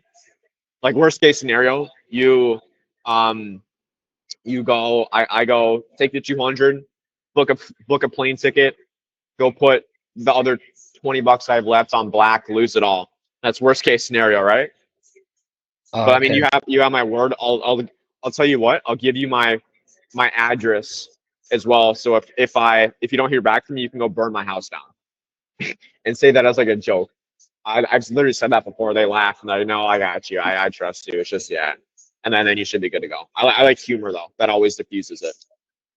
Okay, so no, and for your contract, do you have like different templates depending on like like for your offer? Like maybe they want to do like commission instead of retainer or something like that.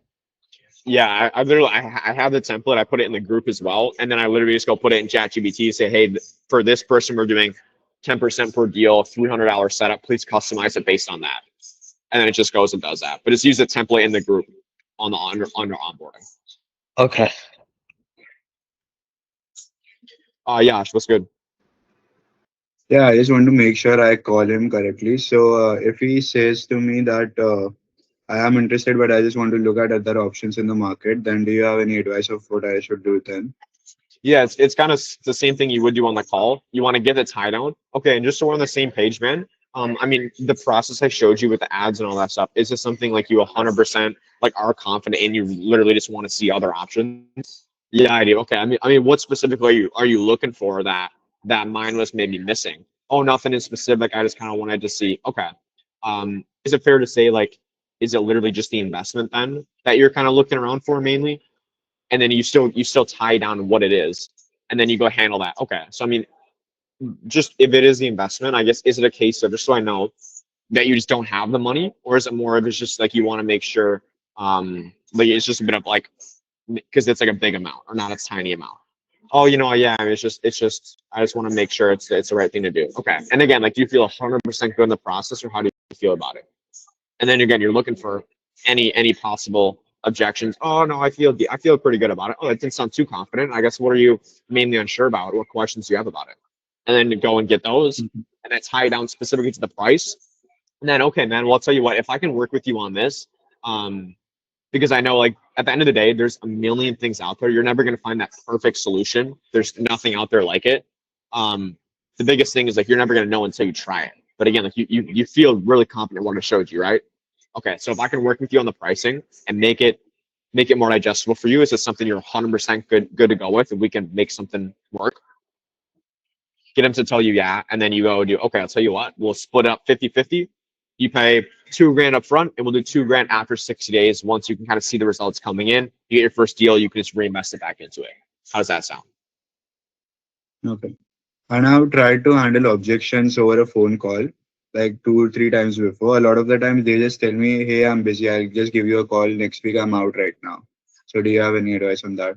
Well, if they tell you that, it's like you're never gonna hear from them. Like, Yeah.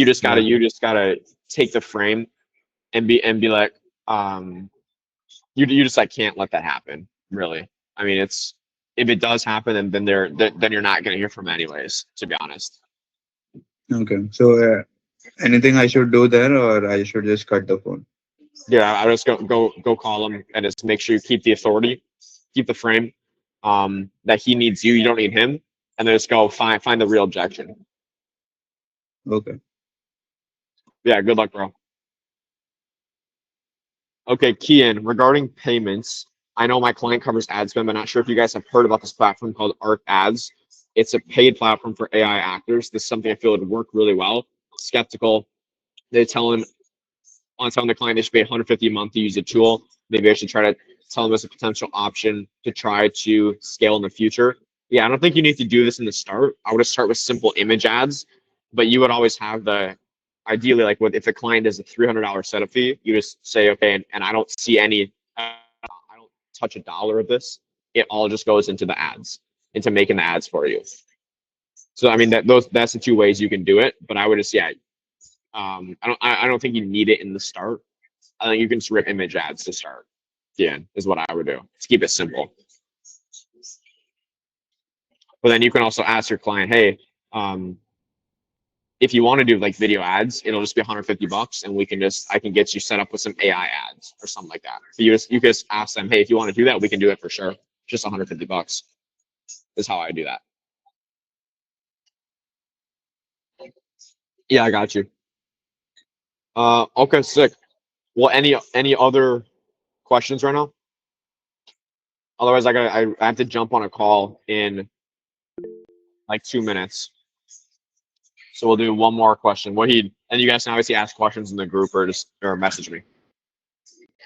Yeah, man. So I got a question regarding like no shows because I've been facing that a lot. So people are just like too busy and their calendars are like too unorganized and they don't even know what's gonna pop up. So for example, like I had one guy double down and double commit, and I got the confirmation from him that he's gonna show up on a meeting. But when the meeting came near, he was like, "Oh man, something popped up, an emergency on a job site. I have to go there immediately." Like, what can I do in that instance? Because three out of those four no shows, three people told me, yeah, we should reschedule. I definitely want to go through with this, but I can't do it right now because I have X thing to do right now. How should I go on from there? Well, then you just reschedule it. Nah, It- because you're gone. I mean, what's the question? If he says, yeah, I want to reschedule it, like we need to, then I would say, okay, cool, let's reschedule house tomorrow at X time. Yeah. So one guy texted me and the other one called me and he said like let's reschedule. I was like, yeah, what times works for you best? And he just didn't reply from there. And I tried to call him up, with different numbers, and I just couldn't get a hold of him. Okay. Well, I mean, that's really all you can do is, or then after, if he doesn't respond, you just say, hey, man, are you not interested anymore? Do you still want to reschedule? If not, just let me know, because I do have some calls coming up for guys in the area, so I just wanted to make sure. But then just Yeah. pull back, and there's not much you can do there besides that. Yeah. Should I like try to promise some value if they show up to the meeting, like make them a demo website or something? Because it doesn't take that long to make a website. I don't think you need to be honest. Mm-hmm. I got you. And the question I asked you on the Discord, can I send you that over on our chat right here, and you can just tell me what should I change? Yeah, you just put it in the Discord, just tag me, because I gotta jump in a minute right now. Alright. But I'll put it in there if that's cool. That's cool, man. For sure. Okay, awesome. Cool. Well, guys, I gotta jump. I'll send this recording in the chat. Really good call. Again, go back and watch this. Go through the discovery. But yeah, if you have any questions, I didn't get to them, just type them in the chat. Just because I gotta jump right now. But I appreciate all you guys jumping on. I'm planning some big things for this group. Try to make it more valuable. Let me know if there's anything else you guys want to see. Other than that, that's all I had. Appreciate you guys. Good to see you all. Bye, man. You too. Peace. Goodbye. Peace out, guys. Bye.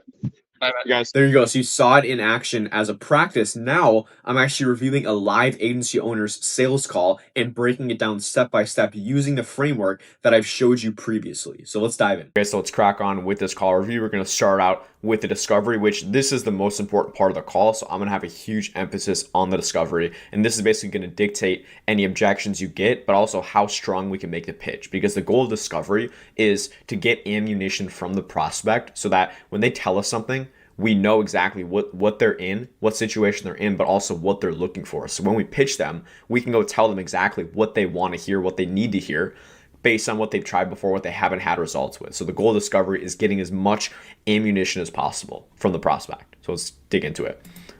What are you? Good, man. Perfect. How's the day been? It's been good, man. How's yours? So first of all, this is the rapport building stage. We're building some rapport. All right. What you been up to? Just working, dude. Gotcha. Kind of same here. So good to hear. Yeah, man. All right. So So right away, what I would do, I always like it's just as simple as possible instead of just how's the day going. Like this is totally fine, right? Like showing you're a real person. I would just be like, especially because this guy is a remodeler, I would be like, dude, that's a nice kitchen in the back. Did you remodel that yourself?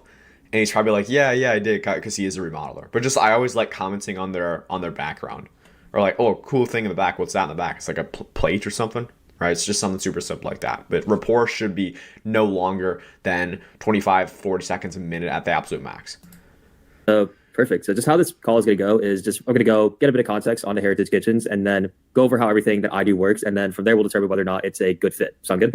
Yeah, it's great. So it just sounded a little bit scripted. You kind of looking back and forth a little bit, which is the only thing I would change. Personally, when I set the frame, I like to just go, hey, so pretty much just to dig into it, I always like to just get a bit of context on your business. From there, I'll obviously go to like what I do, numbers, all that sort of stuff. Is that cool with you? Basically, the whole point that was we want them to tell us, yes, it's fine if you ask me questions. Yes, I'm totally good with it. Because then what we don't want to happen is them to say, oh, just get to what you do. Show me how it works when you're asking questions.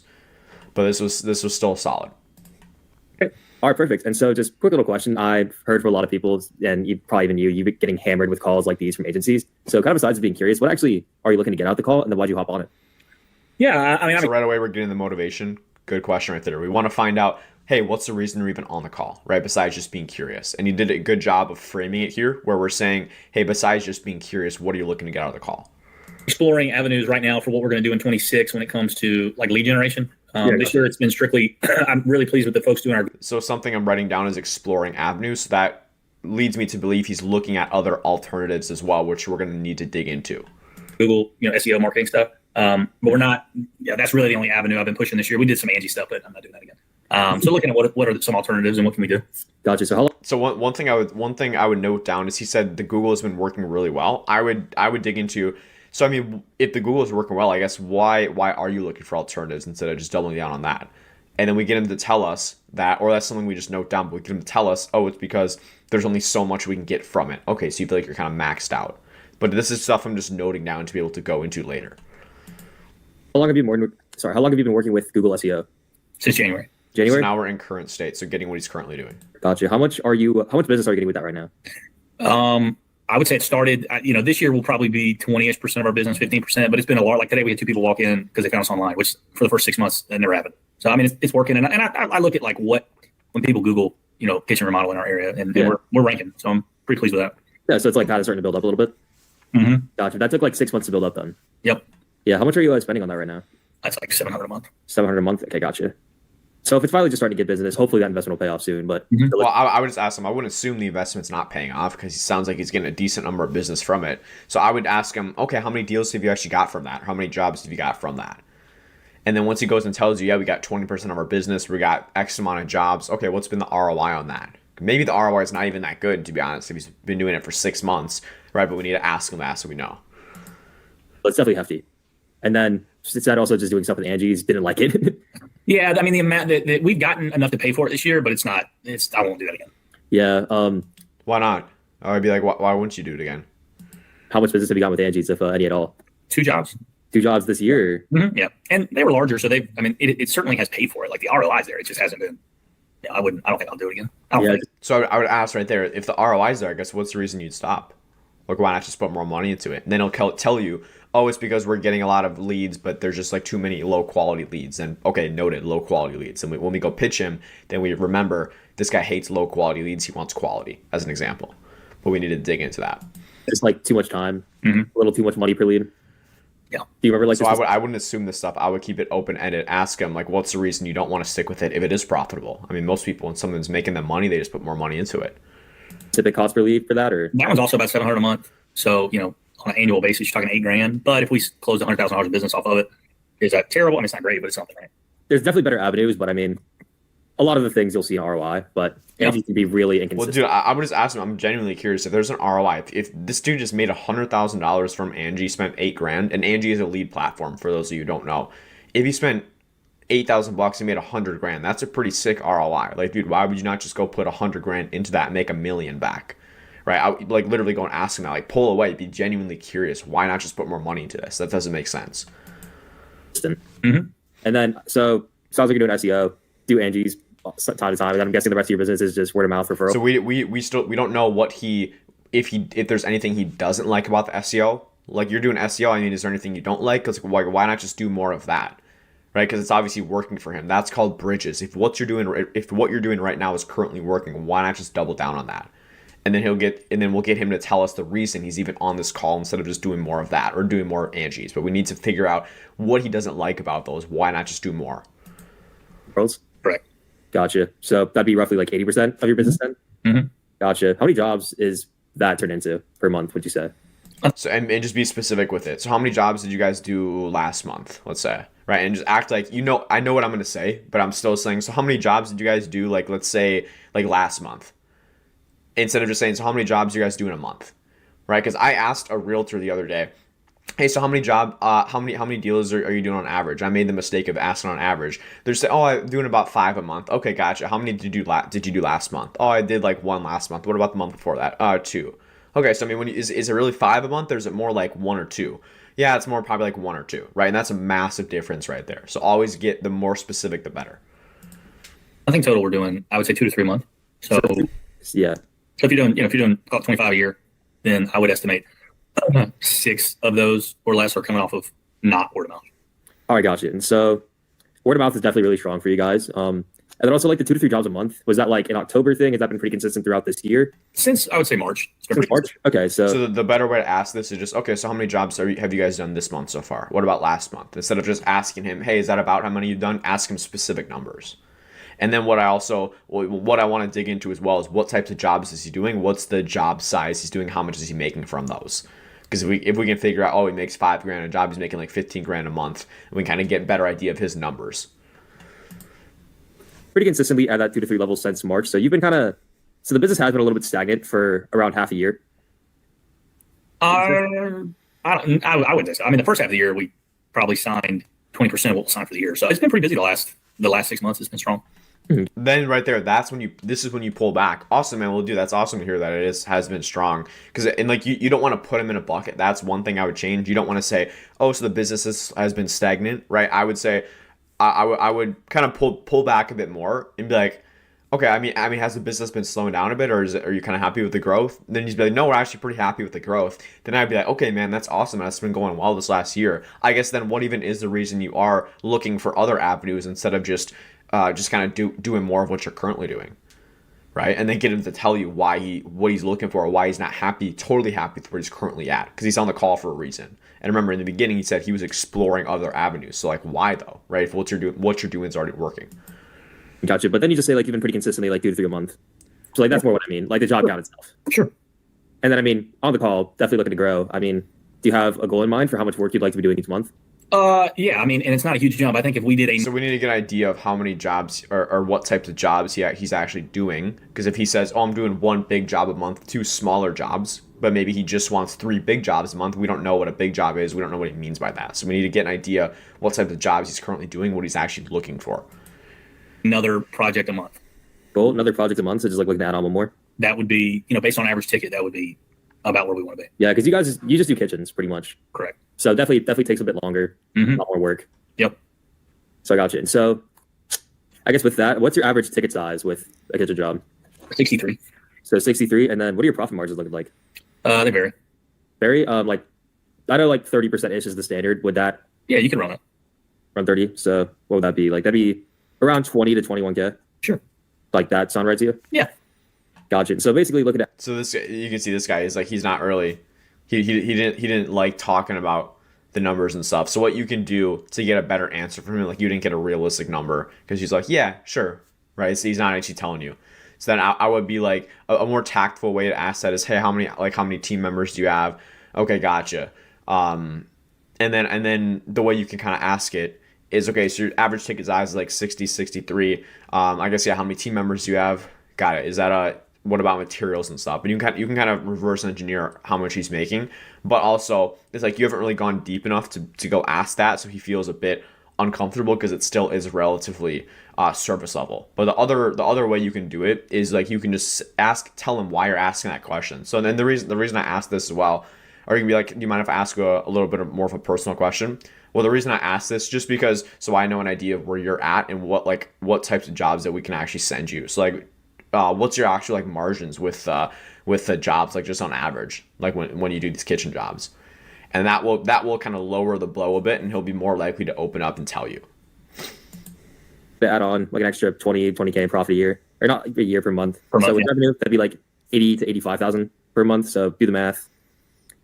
Try to do it real quick for you. That's like 960K to. So you don't need to calculate what he's currently making. He's looking to add on an extra job. Let's say he makes 25 grand a month from it. He's looking to basically add on an extra 250, 300 grand a year. And that's what his problem's worth. Him not getting an extra job a month is costing him an extra $300,000 a year. That's how you frame it. You don't want to add up what he's totally doing now. Almost $1 million. Is $1 million in revenue per year like a big goal for you? Or is that just kind of how the math worked out? No, I mean, not an additional. We're going to probably finish this year at 1.3, 1.2, 1.3. 2 is a stretch goal. 1.5 is kind of like a. And also one other thing, when he tells you, yeah, we want to do one more job a month, I would be like, oh, one more job. It sounds like you've thought of that before. Like, why one more? And then he'll go and tell you. But we want to get the reason behind it as well. 1.5 I would consider next year to be like the bottom goal. 1.8, 1.75 you could call it would be the real goal, and 2 is a stretch goal. Gotcha. So I guess 1.8 is a real goal. So adding an extra 600,000 a year, basically. Gotcha. Okay. Well, I mean, do you feel like you're close to hitting that, or how close do you feel like you actually are to getting that? And so yeah, we're kind of on track, but and then you find the problem. We need to build a bigger gap now. who's a stretch goal? What are you looking to do if you hit $2 million in revenue? Is there any reason you want to make that much extra money? Well, it would just allow us to pay off debt, and that I think is still at a level where we wouldn't have to expand, and I'm not really interested in that. Gotcha. Did you just go into a bit of debt starting the business then? Mm-hmm. Yeah. Gotcha. I guess how much that is it in? Is it bad or? That's kind of a bit of a personal question. For sure. I don't know if I would ask that specifically. It's not super relevant, but the debt, that's a good problem. Is like, hey, he's looking to do this to get out of debt, right? So that's a good piece of information we got. Yeah, I mean, I don't know if we'd share all that information, but it's enough. I got you. No worries. You don't have to go too deep into that if you don't want to. And then just to double check, have you worked with any other kind of lead gen agencies in the past? So like, have you literally tried anything else, any other kind of marketing? No, I knew the guy that does the Google SEO stuff for us, and that's really the only thing we've done so far. So literally just Google SEO. Can I ask, is there a reason you haven't done anything else? Right? Because a lot of people have tried Facebook ads and stuff. So what's the reason you haven't done anything else? Or yeah, I mean, I say Google SEO. I don't pretend to understand how that works, but I mean, it's mostly Google. That's what everyone uses. So yeah, makes sense. Although SEO is a changing world, especially with how people use the internet nowadays. Don't know if a lot of people are using like social media now to search a lot. I'll tell you right here, you don't need to go into any of this. Just keep the discovery going forward. You don't want to like talk to him, pitch to him in the discovery. Like we just keep the conversation going. Same thing with like ChatGPT. Like ChatGPT is actively replacing Google for searches, and so I mean, even myself, I'll use ChatGPT honestly to search things up. Or people, if they're even looking for things like restaurants, it's like. So like the thing is, this guy does not care, right? It's kind of harsh, but the prospects don't care about you. The whole conversation needs to be around the prospect, putting them first, right? They don't care about you. They'll go on TikTok to find them, or they'll be like, "Hey, ChatGPT, give me like 5 high-ranked Asian restaurants in X city." Every question everything we say is either moving the conversation forward or pushing it back. There's no in between. This is pushing the conversation back. Right. Just things like that. So, yeah. So if you've literally just tried SEO and Angie's, and we need to dig into like if what he's doing right now is working so well, he said he's happy with it. Why not just double down on that? Why not do more? We don't know why he's not happy with Angie's. He's literally getting an ROI from it. So why is he not happy with it? We need to dig into that. Otherwise, we're not gonna be able to close him. You're about 2-3 jobs a month. Looking to add on about 1 to 2 more to be able to hit a revenue goal of about, you're looking at 1.5 to 1.75 is like a realistic goal. 2 million would be awesome. The reason you want to increase all your revenue, pay off the debt from starting the business. Yeah. And then I guess you have any other goal after paying off the debt from the business? Because that's like a year down the line. Right? So it's just like, and this is something a lot of people have mixed opinions on, but I forget who I heard this from, but like when you future pay so far, like a year or 2 years ahead, he probably doesn't even know he's gonna have for dinner tonight, right? So we need to use like shorter timelines because like we're not gonna be able to get him. You're not gonna get him at $2 million in the next like 3 months. You know what I mean? So we need to find. We can't future pace as much. We need to get a shorter term goal of just adding an extra deal, making the extra $25,000 a month. But we're not digging into his current situation enough. We're not creating a problem. We're just staying pretty surface level here. In anywhere further than that right now, we're just kind of head down towards the goal. That wouldn't pay all of it off, but that would get us in a good spot. I mean, I think if we replicated that over 3, 4, 5 years, yeah, we could be debt free at that point. That's amazing, Tyler. Yeah, thanks, man. Yeah, I understand. Dude, that's not amazing. He's in 4 years of debt. That's terrible. That's literally terrible. So like you're hyping him up, and like you should be expanding that problem. 4 years. Jeez, I don't want to get too personal. That sounds like a lot of debt though. And then get him to sit in that. That's how you build a gap instead of being like, oh, dude, Tyler, man, congrats. Then he's gonna be like, oh, thanks, brother. Right? You know what I mean? Right? You got to build the gap. Sales is the bigger the gap is, the more of a problem they realize they have. Your job is to magnify that problem. And right now you just shrunk it. My mom actually owns a business. She started a aesthetics practice. So right here, yeah, we don't need to go into any of this. You can do this in the pitch potentially, but discovery needs to be all about the prospect. Over COVID? Nice. And operations, you think, or just gonna keep that level? No, I wouldn't. Yeah, so pretty much just looking to add on that extra like 1 to 2 jobs a month then. All right, perfect, Tyler. So he's looking for, I guess he kind of said ideally kitchen job, right? He's just looking for full kitchen job. We also don't know if the jobs he's currently doing now, are they full kitchens? Are they like just cabinets as an example? Like what types of jobs is he actually doing? So I think if that's what you want to do and that's what's going to take the business forward, help you pay off the debt, I can totally help you do that. That's exactly what I work with a lot of. So now we're going into the pre-pitch, showing you're confident. But right here, this is not a proper discovery. We missed a lot of the key points. So basically, what we need to get from a discovery is number one, what they're currently doing, which we have an idea, but we don't know. Hey, we know his average job size. We don't know the jobs he's doing. Is it full kitchens? Is it just cabinets? Right? We need to know that. We don't know. We have no idea why this guy is even on the call. If Google is working, if Angie was profitable, why not do more of that? Like, what doesn't he like about that? We have no idea. So we're missing that with current state. What he tried before, I think we could ask it more specifically. Oh, so you haven't done any Facebook ads or anything? And if he really hasn't, then okay, we covered that. The next thing is the goal. So we have an idea of his goal, right? It's to pay off the debt. That was a good one. We know like what he's trying to do, add an extra job per month. Then we need to find the problem, which was he's looking to pay off his debt, which is good. And then we need to get some urgency. So I guess you paying off this debt and adding that extra job a month is this something you are looking to do like as soon as possible, or like how soon are you looking to do this? No, I am looking to do that as soon as possible. Okay, gotcha. And then we get that urgency, why he's looking to do this now. And then the last thing would just be bridges. This is something Cole Gordon does. But if what you're doing right now is working so well, why not just do more of that? And he also did mention he's exploring some other avenues right in the beginning of the call. That's something you should write down. And we need to dig into that, because if he's looking at other avenues, we don't know what other avenues he's looking at. But if we know he's looking at doing mailers, then when we're pitching him, we can talk about how mailers are subpar and Facebook ads are all that he needs. And we're basically pre-handling all those other objections based on what he told us in the discovery. But we don't know what other options he's looking at because we didn't ask. So we're missing a couple key pieces here. And then remember not to go and pitch them, not to talk so much about yourself in discovery. Keep it focused on the prospect. You see right here, this light gray is the prospect talking. You're talking more than the prospect. The prospect should be talking 80% of the discovery call. Modelers to do. And so right now, we're pre-pitching. You're just mostly using word of mouth, and then 1 month done. Yeah.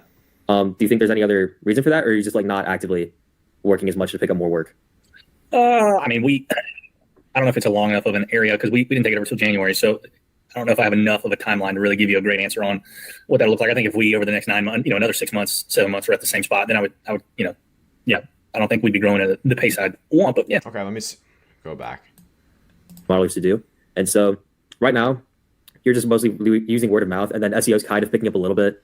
So with that, you've had about 2 to 3 jobs a month, but you've been stuck there for like 6 months, or since March. So what is that, 7 months then? Yeah. Do you think there's any other reason for that, or are you just like not actively working as much to pick up more work? I mean, I don't know if it's a long enough of an area because we didn't take it over till January, so I don't know if I have enough of a timeline to really give you a great answer on what that looks like. I think if we over the next 9 months, another 6 months, 7 months, we're at the same spot, then I would, yeah. I don't think we'd be growing at the pace I'd want, but yeah, I don't know. Just not going at the pace you want. What else do you mean by just like you don't know? It's like really unsure. I'm sorry, I don't know if I understood the question. Yeah, I don't really understand that either. I was like saying, like, how come like you're just like not quite sure, like don't really know? Well, I don't know if I have enough time to know if we're stagnant or there's ebbs and flows in business, right? So if I look at what we've signed. So here it looks like we're trying to get some urgency, which is good.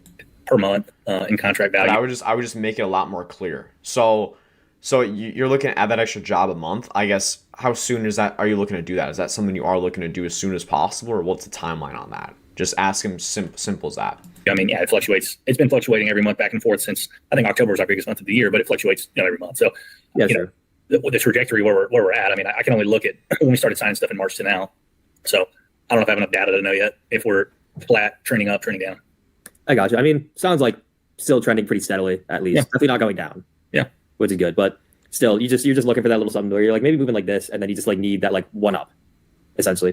Yeah. Because I think, from what I can tell, I think like a good half a year, 7 months of data is enough to know that you can't really just quite double down on the word of mouth or whatever you're doing right now and expect it to get a lot more. Well, I would ask him that. I guess why not just double down on word of mouth and do that? I wouldn't tell him that. I would ask him, why don't you just double down on what you're doing right now? And he looks bored. He's like, dude, just get into it, right? I think you're going a little off topic here. I think you can get more just straight to the point. Would you agree? Yeah. Okay, cool. He doesn't agree. You see that tone? Yeah. Like he doesn't actually agree, right? Because you just told him we need him to tell us. Whatever we tell them doesn't mean anything. Whatever the prospect tells us is gold. We need them to tell us.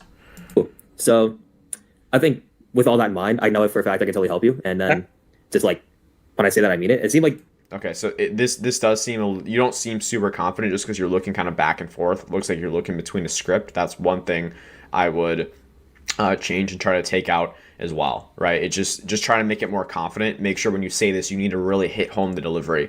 Hey, dude, well, based on what you've told me so far, I know I can 100% help you out. I think you're gonna like what we have, and then go into it from there, and then be like, awesome. Well, I can go ahead and share my screen and walk you through it if that's cool with you. From talking to you, you're definitely good with your words. I feel like you have no problem closing estimates. You're very consistent with your work. I looked at your website, all of your kitchen work. It's actually it's a really unique style. I really enjoy it. Thanks, actually. Yeah, it's like a pre-modern style. I love all the granite, all the countertops. It's all sweet. And so right now I'm not working with anyone in Pennsylvania. And since you're looking to grow your business, I'll tell you I can definitely help. And so I can actually just go ahead right now and walk you through exactly what I do and how I can do that for you. Okay. Good? Did you say Pennsylvania? Yeah. Yeah, we're in North Carolina. North Carolina. I'm so sorry. I completely blanked. No, you're right. Sorry. I'm so sorry, man. No, you're okay. I just was like, thank you, Tyler, about that. You gotta check me at some point. So anyways, just for some context on my So you just lost a lot of the frame right there, and it's like you could have been, oh my bad, sorry, I had a call right before this guy from Pennsylvania. Sorry about that. You don't have to like apologize to him because it immediately shows that, oh, you're not like confident in yourself. You're like, oh, sorry about that. You just had a call with another guy in Pennsylvania. Sorry about North Carolina, right? Just kind of brush it off. Don't act like it's a big deal. Like you kind of made it a bigger deal than it is. My business now, because I've kind of gotten to the weeds with you. I know it's hard to talk about your debt. Thank you for doing that. So I've just started my agency pretty recently, studying marketing for a while. I've had my time on organic social media, so like TikTok and YouTube, to be specific. I've grown a couple accounts on each to over 100,000 followers, which nothing crazy, but no small feat either. So I actually know what makes a good post, because when I actually, I would hype yourself up. Like I didn't even know this about you, but that's awesome. I'd be like, yeah, like that's really good credibility right there. I wouldn't say, yeah, nothing crazy. I would just be like, yeah, so I've grown a couple accounts to 6 figures with followers and all that, and like that's a really good credibility if you have that. I do Facebook advertising for contractors, and so because of this, I'm still not charging a lot at all up front while I'm just building up a client base and getting these people some results. And so first, I'll just share my screen real quick. I have a little board with kind of a process of how it would actually all work out. So now we're going to the pitch, and I do like these simple Miro boards where you're just walking through the process, kind of showing the actual flow of it, which is good. So I like this, and I do like this is something, because you are in the beginning stages, is mentioning that, hey, I am newer to this, right? That's something that you can for sure do. It doesn't hurt. I think it can actually help if you just be upfront and authentic with it. So I don't mind that at all. We're going to craft an optimal offer for your market and for what you would like to do in particular. These are all just winning examples that are running on Facebook right now by other agencies. So some people like to offer things like information. So this is like a ebook, kitchen remodel playbook, something like this. So this would be called like a lead magnet. People do like testimonials. They can get like referral quality leads online essentially with this. It's like your review page that you have up on your website. People can offer savings for a kitchen remodel, or you can offer like maybe. So it's just too confusing. Like you gotta remember, the whole point of this is to show the prospect why this matters, right? So this guy is like, so what, right? So basically you would position it, hey, we're running these custom ads in your market, but it's just tough because we don't know what he likes or what he doesn't like about Angie's, right? He's profitable with Angie, and he doesn't want to do it. So it's something either with the leads, like with the lead quality, but we don't know. So like the pitch is gonna be really hard. You're gonna kind of just be guessing and like just throwing stuff at the wall, hoping it sticks. But ideally you find out, okay, this guy doesn't like low quality leads. So basically you show him, hey, so these ads, basically the whole point of these is we're only targeting them and only speaking to someone who's actually motivated to get a remodel, right? I know you said with Angie, you were getting a lot of people just kind of looking around price shopping, which is why we actually don't mention the price anywhere in our ads. It's all focused on the quality of the work rather than just the price, right? And then you tie that back to how that helps him based on what he already told you he doesn't like about Angie. And that's how you go about this. Instead of just talking about, hey, we have this, we can do this, we can do this. It's like, he doesn't care about that. He wants jobs. Maybe you're really good at timelines. You actually finish your project really quickly, and then you can highlight that. So it's whatever pain your market is facing a lot, we got to offer for that. Does that make sense? Mm-hmm. And so we'll go over this and we'll make an optimal offer for you, what you're comfortable with. Then from there, from that ad, we'll send people to a landing page. And something small, don't ask them, hey, does that make sense? Ask them, do you have any questions? Because if you ask them, does that make sense? They're always going to be like, yeah, it makes sense. But if you ask them, so what questions do you have? Then they're going to have actually questions, right? But just a small thing there. This landing page is a huge part of what I actually do, because meta advertising is very good for quality, quantity, and at a low cost per lead. Good cost per lead for especially home remodelers. I know a lot of people who are doing this for roofers. So he doesn't even know what cost per lead is, right? So he doesn't care about any of this, right? You need to tie it back to what's actually important to him. So the main thing is like with SEO, he's not getting a ton of leads, right? Just because SEO, you don't get as many leads. So with this, like with Meta, you want to lean into the fact we're getting consistent leads. He doesn't care about cost per lead or these metrics. Like he just wants leads, he wants jobs, right? He doesn't even want leads, he wants jobs. You know what I mean? So focus on that. Don't talk so much in the nitty-gritty details. Within like $20 to $25, significantly better than Angie's. However, you also have to be mindful that some of the leads won't quite be as high quality as you'd like. So this landing page completely solves that issue. Where from there, we actually go ask them questions about what type of job, like just their current state of the customer. So we'll ask them if they're the homeowner, ask them what type of job they're getting done, make sure, just check again if they're actually looking for a kitchen job, since you specifically do kitchens. You can also ask about their timeline and their budget, make sure it's the type of job you actually want to take on. Okay. So we'll make sure that these people are serious and we're not getting any tire kickers. And then you also don't have to spend any time chasing people and just kind of waiting on word of mouth. Make sense? Yeah.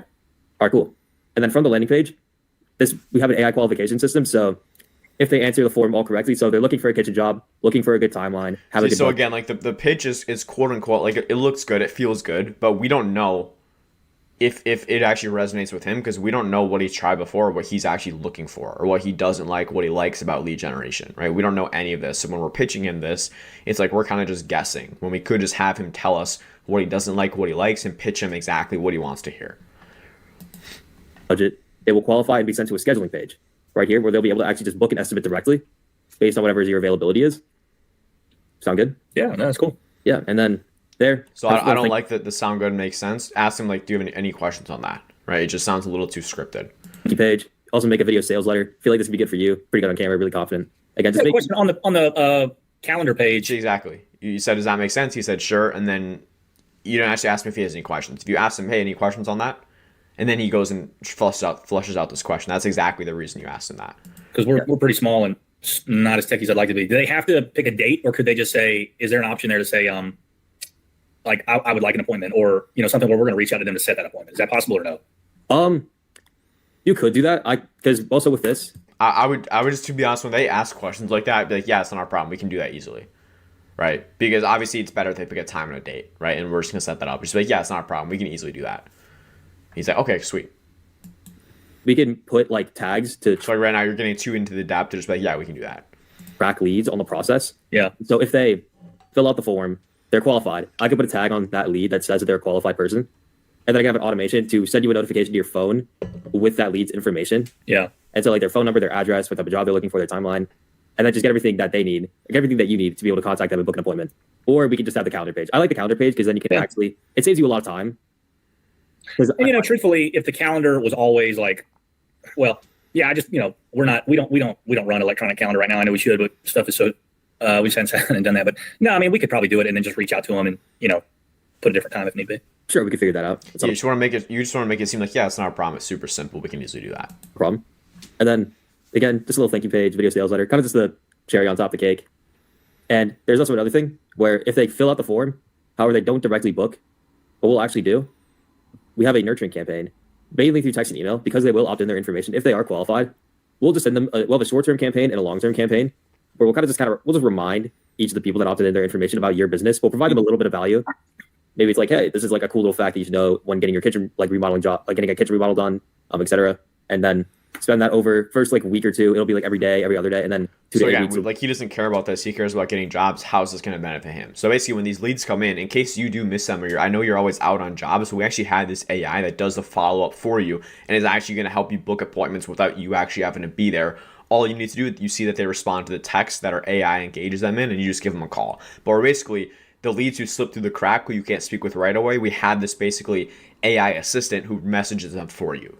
So you don't have to worry about time and all that, and that helps you book them in. Does that make sense? You have questions on that? See right there, and then you're actually positioning it how it's beneficial for him. Instead of going into the details, we send out a message every other day, we talk about this, he doesn't care about that. It'll be like every week. So we're not going to just completely spam them, bomb their phone, because that's no good. And so that's about that about covers my framework. And so the reason I really like it is because with meta ads in specific, and especially these types of strong offers and a landing page, we're going to get the best quality and quantity of leads. And then we're also going to filter out the tire kickers and price shoppers. It saves you time at the end of the day because people can actually just directly book an estimate after opting in their information, making sure that they're qualified. All of that's good. So it's just going to save a lot of time. And so again, with the page, and I keep talking about it, but we can't just have this generic template stuff. It's fine, but ideally we know what he's already done, what he's tried before, what he doesn't like, what he likes, and we tell him exactly why this is the best solution for him. We also don't know the other avenues he's exploring. Again, I know I mentioned this before, but we can have such a stronger pitch if we have that information because we can tailor it specifically to him instead of just generic. Right? Like this is stuff he probably wants to hear, right? We're guessing, but everyone's different. Maybe he's looking for something totally different. If you like to reach out to people, that's also good too. And so maybe a combination of this is we have the calendar page. I also send you their information. If they book an appointment, you can call. Sorry, this isn't necessary. We just need to ask him if he has any questions, right? Like you're kind of like justifying to him now, and you're kind of on the back foot trying to sell to him. When you need to be a bit more laid back and have him come to you with the questions. For them to confirm afterwards. Yeah, and just kind of like talk to them, get to know them a little bit. Could we add a button on there that says have someone reach out to me? Don't know about like directly on the calendar page. Okay. But I could also, we can make a page where we just have, I would just be like, yeah, no worries. We can just add your phone number on there where they can go call you directly. Literally just go and say that. Just act like it's not a problem. Like you're going too much into depth on these. your information to contact. Sure. Like that. And then also, this nurturing is a very good long-term play to keep the leads that actually come to your page. They opt in their information. They are interested. We're going to keep them warm. And then the law of reciprocity, if we provide them value, they'll eventually feel like they owe us. They'll come back. It'll be another high value, just good wishing customer. So, Yeah, absolutely. yeah, so that's about the entire process. Just gonna ask real quick. I know it's a bit cheesy, but on a scale of 1 to 10, how do you feel? No, I like that, man. So we need to flesh out questions. Like, so I mean, I know that's a lot. So like, what questions do you have about literally any of that? You need to make them feel, because a lot of times they do have questions. You can even say something like, yeah, I know a lot of times everyone asks a couple of questions. So I guess for you, what questions do you have? And don't make them feel bad if they have questions. Because people, it's like when someone asks you, hey, have you ever heard of this movie? Like, yeah, I've heard of that, right? You know what I mean? It's because or at least most people don't want to, they're uncomfortable with confrontation, even though it's like something super simple. Just make it seem like very low barrier. So like, dude, I know there's a lot of stuff in my end. What questions you have about literally any of that? And we're going to flush out all the questions that he has. It's too soon for this. Man, I think that's a smooth. I thought when we talked, you'd mention YouTube, but I think Facebook would be better than that. No, that's actually a funny thing you mentioned that. I was a little bit worried about that because I was doing some research on just the North Carolina market, and I've actually found. So I would just keep it simple. Hey, yeah, I was doing some research on your area, and just based on everything we went through, Meta would for sure be better for your business instead of justifying yourself. Found that Meta ads just much better cost per lead overall, and it's a much lower advertising cost than YouTube. YouTube, that's like the big players. That's their game. Yeah. You realistically got to spend like $50 a day to advertise like effectively, and that's hard for contractors. Now, Josh, who do you own your own, or do you work for somebody? How's that work? This is my own agency, so it's a completely one-man show. I'm always a phone call away. And what's the name of your agency, man? Winted Media, so WINTED. Winted. Where are you out of? I'm actually based out of Virginia. Yeah, I'll just type it down real quick for you. Oh, you're good. And then, yeah, so Winted Media, based out of Virginia. Cool. And then I would ask them, yeah, is there a reason you ask? How does this? Let's just say we're like, hey, let's go live January 1st with this. What does that look like is it a monthly bill? Is it a pay per lead? How does that work? Okay, so first of all, before we get into that, I just wanted to tie down, just check in. Like, how do you feel on a scale? I want to say, yeah, I want to tie down. Like, I want to get the tie down on you, right? I would just be like, yeah, so I'll go through all that in a second, I guess, just so we're on the same page. So, like, how do you actually feel about everything we went through? We want to make sure this guy is 100% confident in our process. Odds are he's probably not, because we didn't do a proper discovery. We didn't pitch him what he needs to hear, or we don't know what he tried before. But we need to make sure we're getting it tied on as well as we can. But don't say, hey, I want to get the tie down, right? He's like, oh, you're trying to tie ropes on me, right? That's like what you're trying to say. Just ask him. So just before I go into that, like, really, I mean, how do you feel about all this? And then, okay, do you feel confident this can help you get that extra job a month? And then get him to tell you. 1 to 10 about the process before we get to pricing. Yeah, 7 or 8. Yeah, it's good. 7 or 8, perfect. What do you think's what's your favorite part of the entire process? How simple it is. Simple. Yeah, I mean, it seems pretty basic. I mean, I feel like I've seen that stuff on Facebook, so it's, I've seen it. I'm sure it works. Yeah, it's not overly like cheesy. I think it's good. Yeah, definitely. I like the external landing page because it definitely helps with the quality issue that some people or agencies can actually get you. So sometimes we'll get. So again, like you're like qualifying him too much. You don't need to go and keep pitching him, right? Just pull back a bit. Don't just keep pitching him, right? Let him tell you what he likes about it. These are really cheap, but they're all kind of worthless. Yeah. And so, but also like you don't have to reinvent the wheel at the same time too. So if it works. Yeah. So we don't need to go through any of this. Again, if it's not moving the conversation forward, it's moving it back. And then just to get a real quick idea before that, how that all works. What do you think's your closing rate off an estimate? Because we're so heavy on word of mouth, those they close really high. Otherwise, 40%. 40%. Okay, cool. So 40%, that's very good. Yeah. So with that, per booked estimate, it's a flat fee of $100. Okay. So if you just even if you're being conservative, let's say you're closing at 30%. So I would go through these numbers first instead of saying it's 100 per estimate. Go through these numbers first to make them see, okay, even if you're closing at 30%, you make 25 grand per job.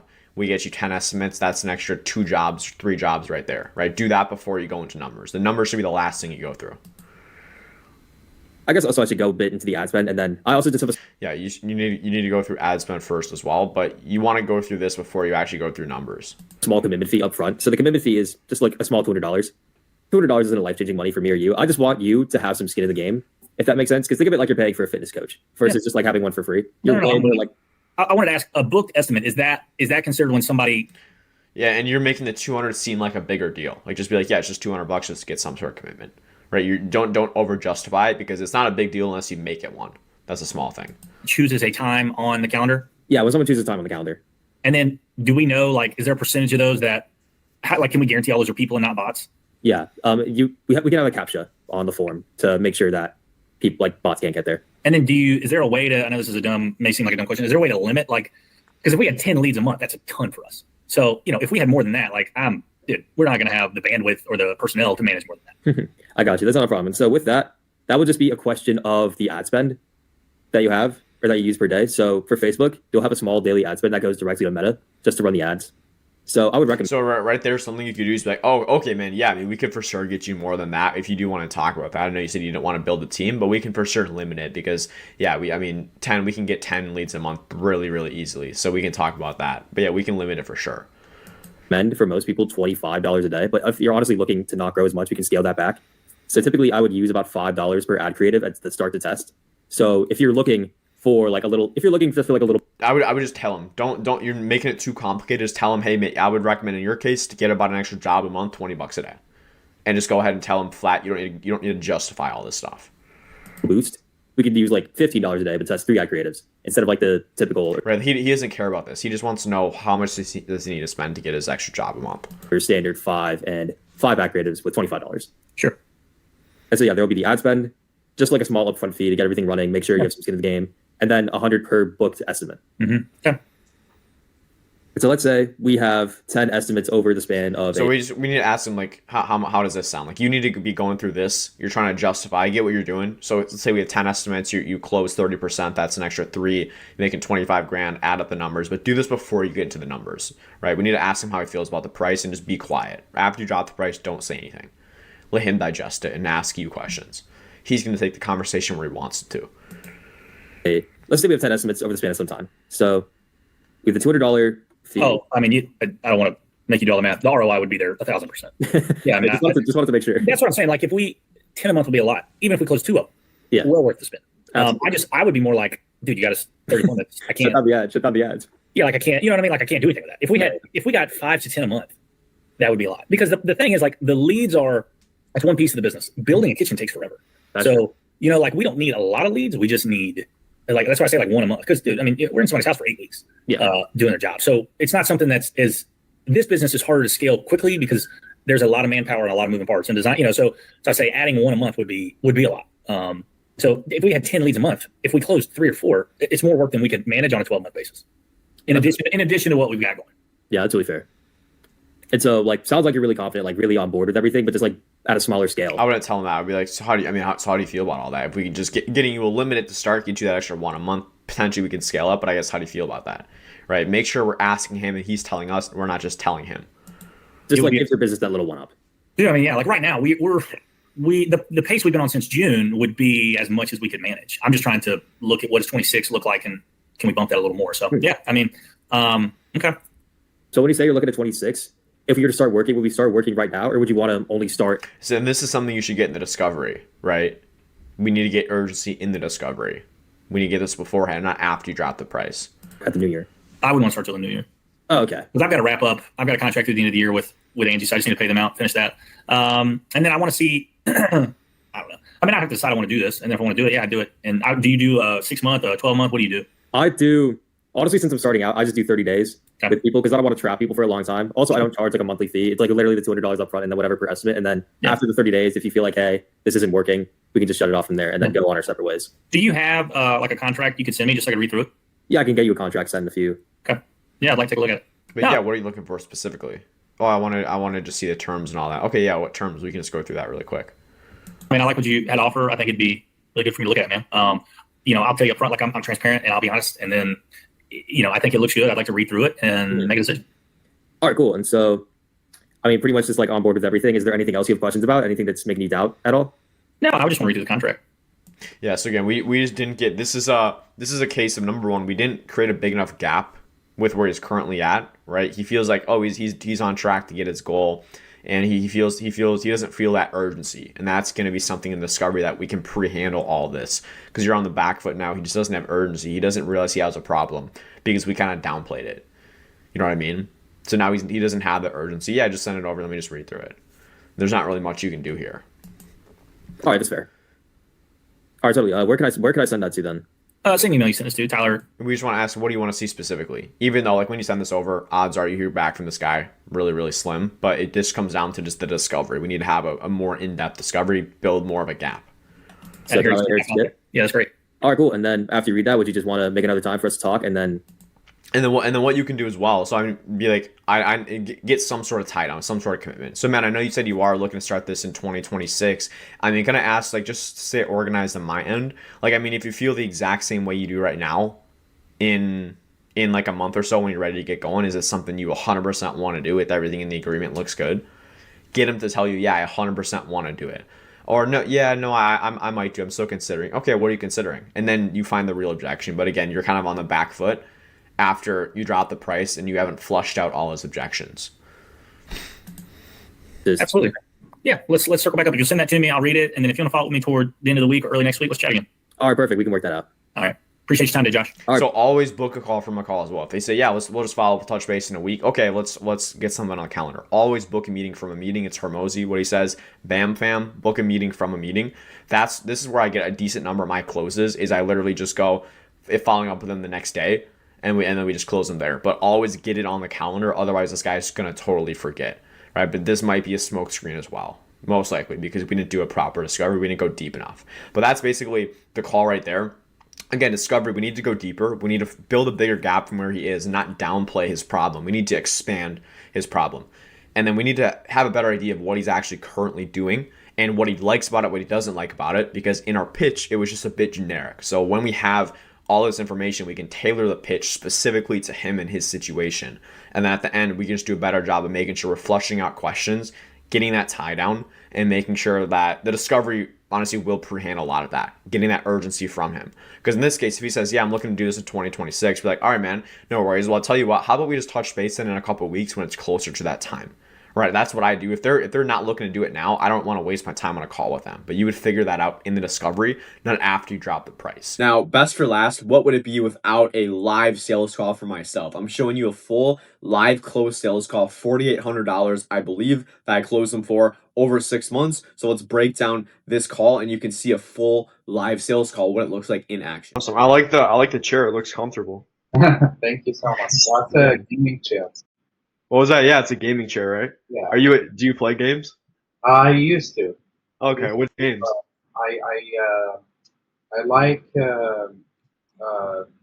Solid, like forgot the name, but the character is Solid. It's an undercover operation that goes like Solid Snake. You know Solid Snake? I don't know. I think I'm familiar with that one. Yeah, it's an older game. I think it's called Metal Gear Solid. Oh, okay. I don't think I've tried that one. Yeah, it's an older game.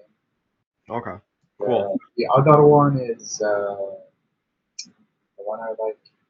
I forgot. It's been a while. Yeah, no, I haven't been on in a while. Maybe. How about you?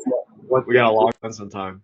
Anyways, yeah, we can just get into it. Kind of the main goal for me is, I know there's a million things like this. Probably you get a million calls and stuff. My goal is just to basically try to help you as much as possible, whether it's moving forward with me, without me, no worries either way. I just want to make sure that I'm giving you all the information, and that I'm getting as much information as possible to make sure that, okay, we'd actually be a good fit together and we could actually crush it together, because obviously that's the goal. So I guess having said that, what's kind of the reason, what kind of motivated you, or just kind of what got you interested in actually hopping on this call today? Because I know we spoke yesterday for a bit over the phone, and I enjoyed that. I feel like I am not paying attention a lot to Google, and I feel like we can. Sorry to interrupt. Is there any way you could make your mic a little louder? It's a little unclear right now. 1 second. Can you hear me better now? Okay, yeah, it's a little better for sure. Perfect. Okay, awesome. So I was saying that I feel like I am not utilizing YouTube to the best of his ability. That's why I wanted to try. I tried other methods, which is like organic reach, and it Mhm. did not work for me. I posted like 800 videos, like a good quality videos, but I got like one call. Okay. I was looking at your YouTube channel just right now. I had it up. I mean, it looks like you had like 800 subscribers. I would have thought you'd be doing like getting some consistent business from there, but you only got like Correct. one. Yes, I only got one exactly. Hmm. Mhm. Okay. So have you tried? I think we talked about it, but you haven't tried YouTube ads before, right? No, no, Okay. I never had it. I guess that's the reason you haven't really tried it. Because it requires a lot of research and a lot of like time commitment to monitor the ads, do the ads. So when you came into the picture, hopefully we can make progress on it. I think it would be beneficial to me to use someone who have done it before. How long have you been doing this, Noah? Yeah, I know. I'm a young dude. Everyone's Yes, surprised. I've been doing yes, real estate, like marketing specifically, paid ads, organic social media for the last like 3, 4 years. Real yes. estate specifically, about a year and a half ish at this point. But actually, as well, On I work you on on so on Google, YouTube, YouTube? about 6-ish months. So it even Okay. is. It's not like it's something I've been doing for 2 years, but Yes. I worked with two mentors as well. Who Mm, also there was one big guy in Canada. He ran YouTube ads for agents and he crushed it. He had mm, like a 6 or 7 figure business up there. So I kind of mm. I work with him as well. He kind of showed me his system. But yeah, since then I've just been testing, and that's really what you have to do. Is it's all about just kind What of seeing what works and finding better what methods. So I guess right now, what are you doing to get new business? Is it mainly referral it's FYI? it is a referral. I have a real estate club, and I am part of another real estate club. So these two clubs combined, they give me business. Okay. Other Yeah. than that, I'm not getting any business from outside of these two sources.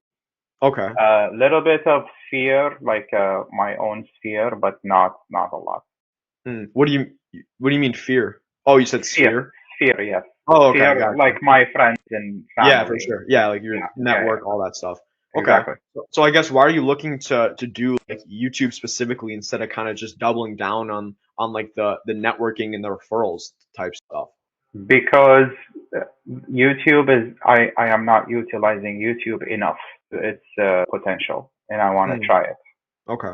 Awesome. And Yeah. when you say like It's do it like specific, it's like a split. Like I like to do multiple things to see which one is doing how much and which one I need to double down. Right okay. now, I am doubling down on the clubs and the business from the club, but I want to venture out a little bit.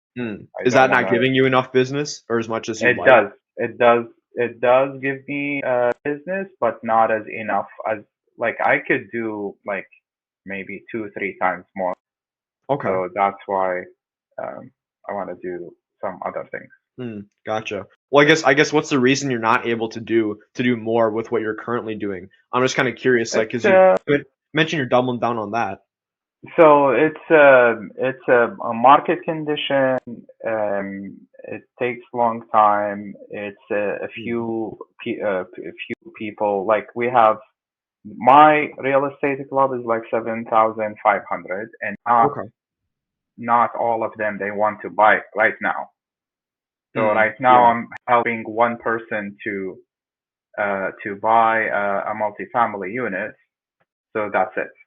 Okay. So Yeah, it's kind of just inconsistent, not really getting as much exactly, as you like. exactly. Okay. That's exactly Awesome. right. Yeah, So then I guess last year, how many yeah. how many deals did you do in 2024? So I kind of have an Uh, idea. 2024, one deal only, one Okay. deal. Yeah. So I guess, and was that from organic or referrals or where was that from? It was from the club, from the real Okay. estate club. Yes. I gotcha. So then Mhm. I guess where in 2025, where are you looking to In get in terms of deals? 2025, as of right now, I'm doing uh, four. So one is closed and Okay. three in the making from the club. Okay. One of the three that is in the making, like in process, is gonna close this week, and then Okay. two is still ongoing. Okay. So I So then, feel like 2025 is much better than 2024. okay, sweet. So Yeah. then what's kind of the goal? Are you looking to do 2, 3, 4 deals a month, or where are you looking to be? Yes, two, Okay. 3 deals a month would be perfect, Okay. and I have the potential and energy to do it. Awesome. So I guess if you have the potential, what's kind of the reason you haven't been doing that? I need help, basically. Let's put it that way. I need Noahs in my business to help with the ads. I don't want to sit in a front of a computer watching like the ad and performance and then tweak. I don't have the time for Yeah, that. you want to focus on what I'm sure why you got in the business wasn't to sit in front of a computer, monitor ads. Oh, let me check the click through rate. You wanted Yes, to go out and work with clients, which is exactly. what every realtor I speak with wants to do. Yeah. Okay, I got you, man. Well, I mean, it sounds like it's going well for you so far, better than last year. Are you in 4 Correct. deals? And so I think for you, like, do you feel confident? Because I know you're a bit of a newer agent. Do you feel confident, like when you get on the phone with these people or you get in touch with them, that you're able to have like good conversations and convert them? Say that again. Sorry. So just like when you get on the phone with people, do you feel like you're able to build connections with them and build trust Yes. with them? Yes. Okay. Yeah. So that is easy. The that's moment really that the moment that they make a phone call, there is a high chance that I close them.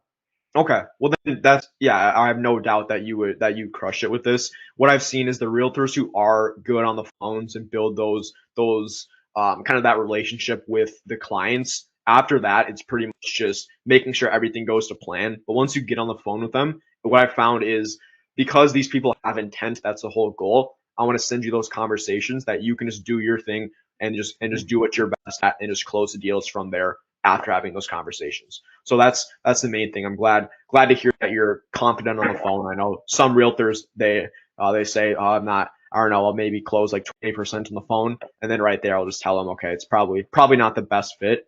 Just because these are a lot higher intent leads. But anyways, Exactly. I guess Yes. I know you're kind of newer. What have you tried in the past? Have you done anything kind of like this before?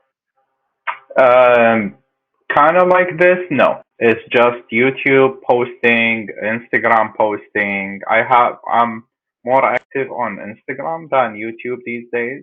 Okay. That's it. Okay. So just Gotcha. YouTube, Instagram, and whatever I post to Instagram, it'll get automatically posted to Facebook. Okay. Yeah, I do the same thing. Sweet. And then I guess, is there anything else you're looking at in terms of like if you didn't do this, would you be looking at like Facebook ads or something, for example, or is this kind of what you're looking for, like the YouTube ads? So Facebook ads, I connected with an agency. They supposed to help me with Facebook ads on a different business. So I have multiple businesses. Oh, okay. I have real estate like agency. I have syndication business. So where I Okay. bring more like wealthy investors to buy multi-million multi-family buildings. So that's number two. And then number three, I have a contractor's business. Okay. I'm a licensed contractor as well. And I've been doing building for myself, but now I opened it up to all the people. Oh, very cool. So with that, I am using only website builder. A great guy. He's very good at websites. We're gonna try it and then maybe later do some ads.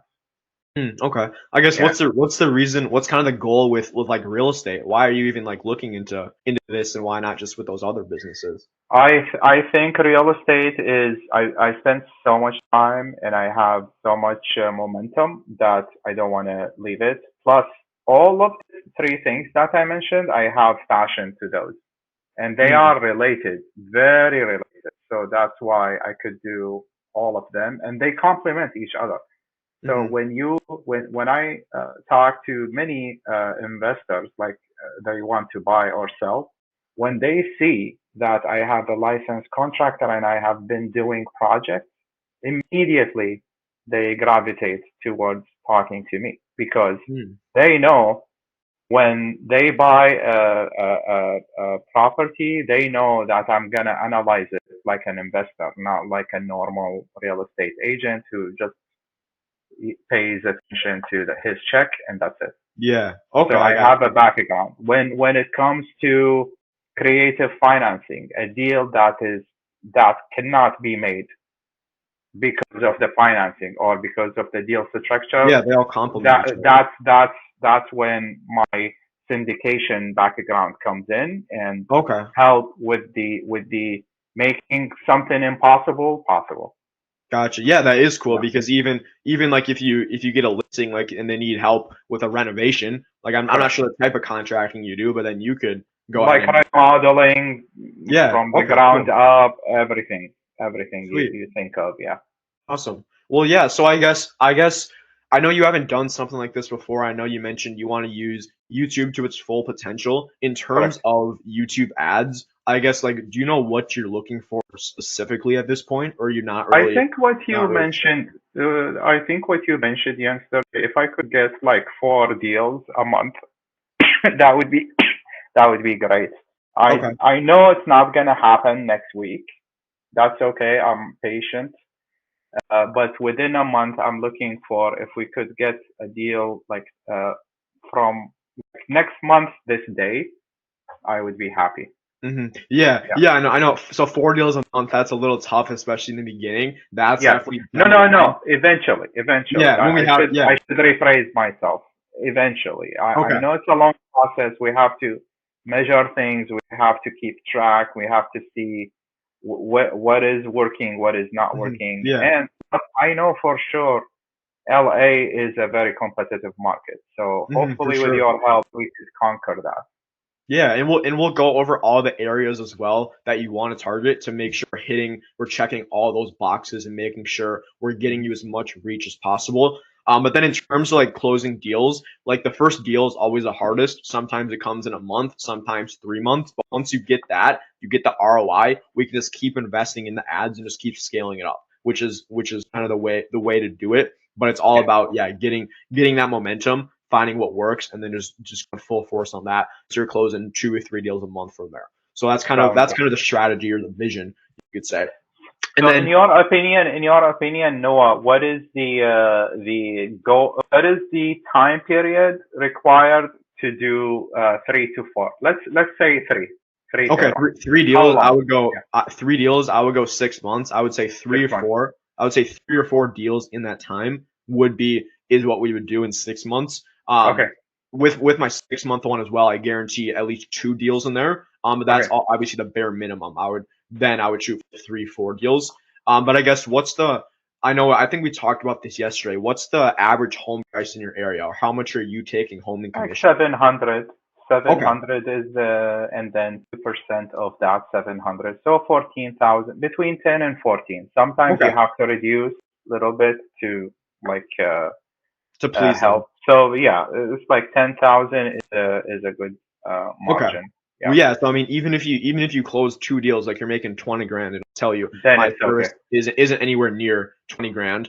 There's some agents who spend 5 grand a month in ads, but that's when you're really looking to scale. But yeah, other than that, like in 6 months, ideally we're going at least 2. That's like the guarantee. But realistically, we're doing 3, 4, 5, and then we can just keep doubling down on that. Okay. So, and then I guess for you, kind of last thing, so I kind of know timeline. Would this be something you'd be looking to start like sooner or now, or would you be looking like Now. 6, 12 months down the line? No, now. Okay. I guess what's the reason now as to kind of pushing it off? Because I want to try it. I want to see. And time is money. Making Like the money. sooner you go into a market, the better. Plus, Yeah. right now, I feel like a lot of people, they are afraid from the market and they don't want to invest. But that's when you should invest, when everybody is not investing. So less competition for me. Okay, I got you. That makes sense, man. And then, so in terms of like leads, is there a specific number of leads you want from me? Is there a specific kind of checkbox you want each lead to tick? Because I know everyone's looking for something different. I guess what do you feel like you need from me in terms of a lead to be able to get to 3-4 deals a month? So the lead has to be sellers. We target sellers, and also it has to be hopefully 700,000 or above. Okay. Like 7 or 800. 800 would be better. And then syndication. I don't want you to worry about syndications, but just in general, like sales, residential or commercial is fine. Do you need to focus on one thing, either residential or commercial? Yeah, like usually I do multi-family? commercial. If that's Commercial. okay. Let's do commercial. Oh, sorry. Usually, I mean, I do residential usually. Residential. Is that okay? So, yeah, it is okay, but is there a reason why not commercial? Like Yeah, your ad. that's a good question. Some agents I'm actually looking into that in like development side. But with the targeting, there's just a lot more people because commercial is a lot B2B usually, and it's harder to target that specific type of person. You're gonna have to definitely spend a lot more on ads in terms of if you want to target commercial, just because there's not as many commercial there's not as many landowners as there are people who own a home, of course. So that's why I always usually do residential. And I mean, I know what's the reason you'd want to do commercial? Is it mainly a bigger? So commercial meaning it's not I should say multifamily residential, like a building that is 5 units and up. It is residential, but some people they call it commercial because it's not a single family, not a duplex. Okay. So that do you target that or no? So the like main buildings targeting, that are 5 units and up. yeah, so you can do that. I think that would be more of like a Google ad thing. I think that's tough to target someone that specific who owns a home. I think or who owns that like a multi-unit property. I think you could do it, but it's definitely going to be a lot more expensive and a lot more testing, which is why I always just go residential. And I mean, even if you're getting 2 deals, like that's 25 grand right there, which is nice. But Okay. are you okay with residential? Yes. Yes, Okay. I am okay. Sweet. And then, so you mentioned you're only looking for sellers, so you don't want buyers at all, just sellers? Buyers, they have to be $1 million and up. If they are $1 million and up, I can represent them. Okay. Yeah. Yeah, so there are a couple different options for the ads. Now, the reason, or to give you some context, seller ads are going to be more expensive if you're only targeting sellers. There's some agents spending, like I said, like $5 grand a month on sellers. Usually I'll go 40 or $50 a day for sellers. It's definitely more expensive. But buyers, you won't need to spend. You can spend about half that and get similar results. Plus, you'll get a buyer looking to sell as well, like 30% of the time. So that's kind of the situation. I'm not sure. I guess what are your thoughts on that? Yeah. I think that's a good idea. We double what do you down mean? on buyers, and then maybe so let's do 75% of the budget on buyers and 25 on the sellers. Okay. Yeah. So what do you think specifically? So or should we do 50-50? So I guess let me ask, do you have like a budget in mind? Like I'll go over all of that, but if you have something you want to work with, we can kind of put together a roadmap that would best fit that. So what is the minimum that I need so for minimum, LA County Google ad? So minimum, if we're running buyer ads, of course we'll get sellers in there as well. But minimum, I'll go 20 a day. Honestly, in a market like LA, if we go 25, $30 a day, that would crush. Like with that, we're getting 2 or 3 deals in 3 months, ideally. That's just because it is a more competitive market. But I would say $20 per day is the minimum. So so $750 a month. If we do 25, yeah, that's fine. Okay. That is fine. And then do we do one campaign for sellers, one campaign for buyers? Yes. So the 25 per day, I would just put all that in one campaign. If we diluted that, if we went 15 buyers, 10 sellers, it just wouldn't have enough data. And I think we'd be spreading ourselves too thin. I would rather just focus on one. okay, so we're only going after buyers and of course getting some sellers in there to start. Once you start getting those commission checks, we can start reinvesting back into just sellers and primarily doing those. Okay, let's do that. Okay, sweet. I'm okay with that. And then so for buyers, you only nothing under $1 million.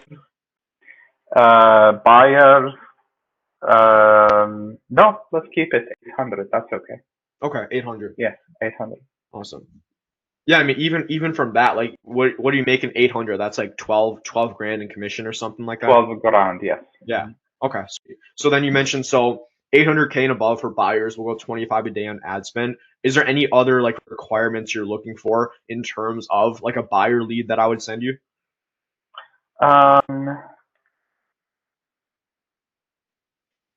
No, let's keep Okay. it very general. Let's keep it Sweet. Yeah, makes it very easy. open. Yeah. Okay, awesome. And I'm guessing as well, you would like to be on video for the ad. Yes, Perfect. I can do that. I have a studio to record any video. You just give me the script, and I will Awesome. record Yeah, it love multiple to do that. times.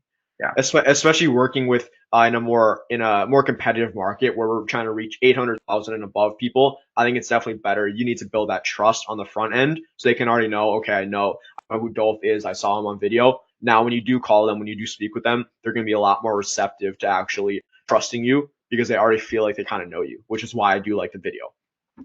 So I have a question for you, Noah. My channel right now is called let me pull it up. All I believe with Realtor Dolph. Shall I change the targeting and the naming? Let me see. So what's it called? Is it Long Beach? So just type in Dolph Realtor Los Angeles. I think you should see it in the first page. Okay, let's see. Okay, yeah. Exactly. So do I need to change?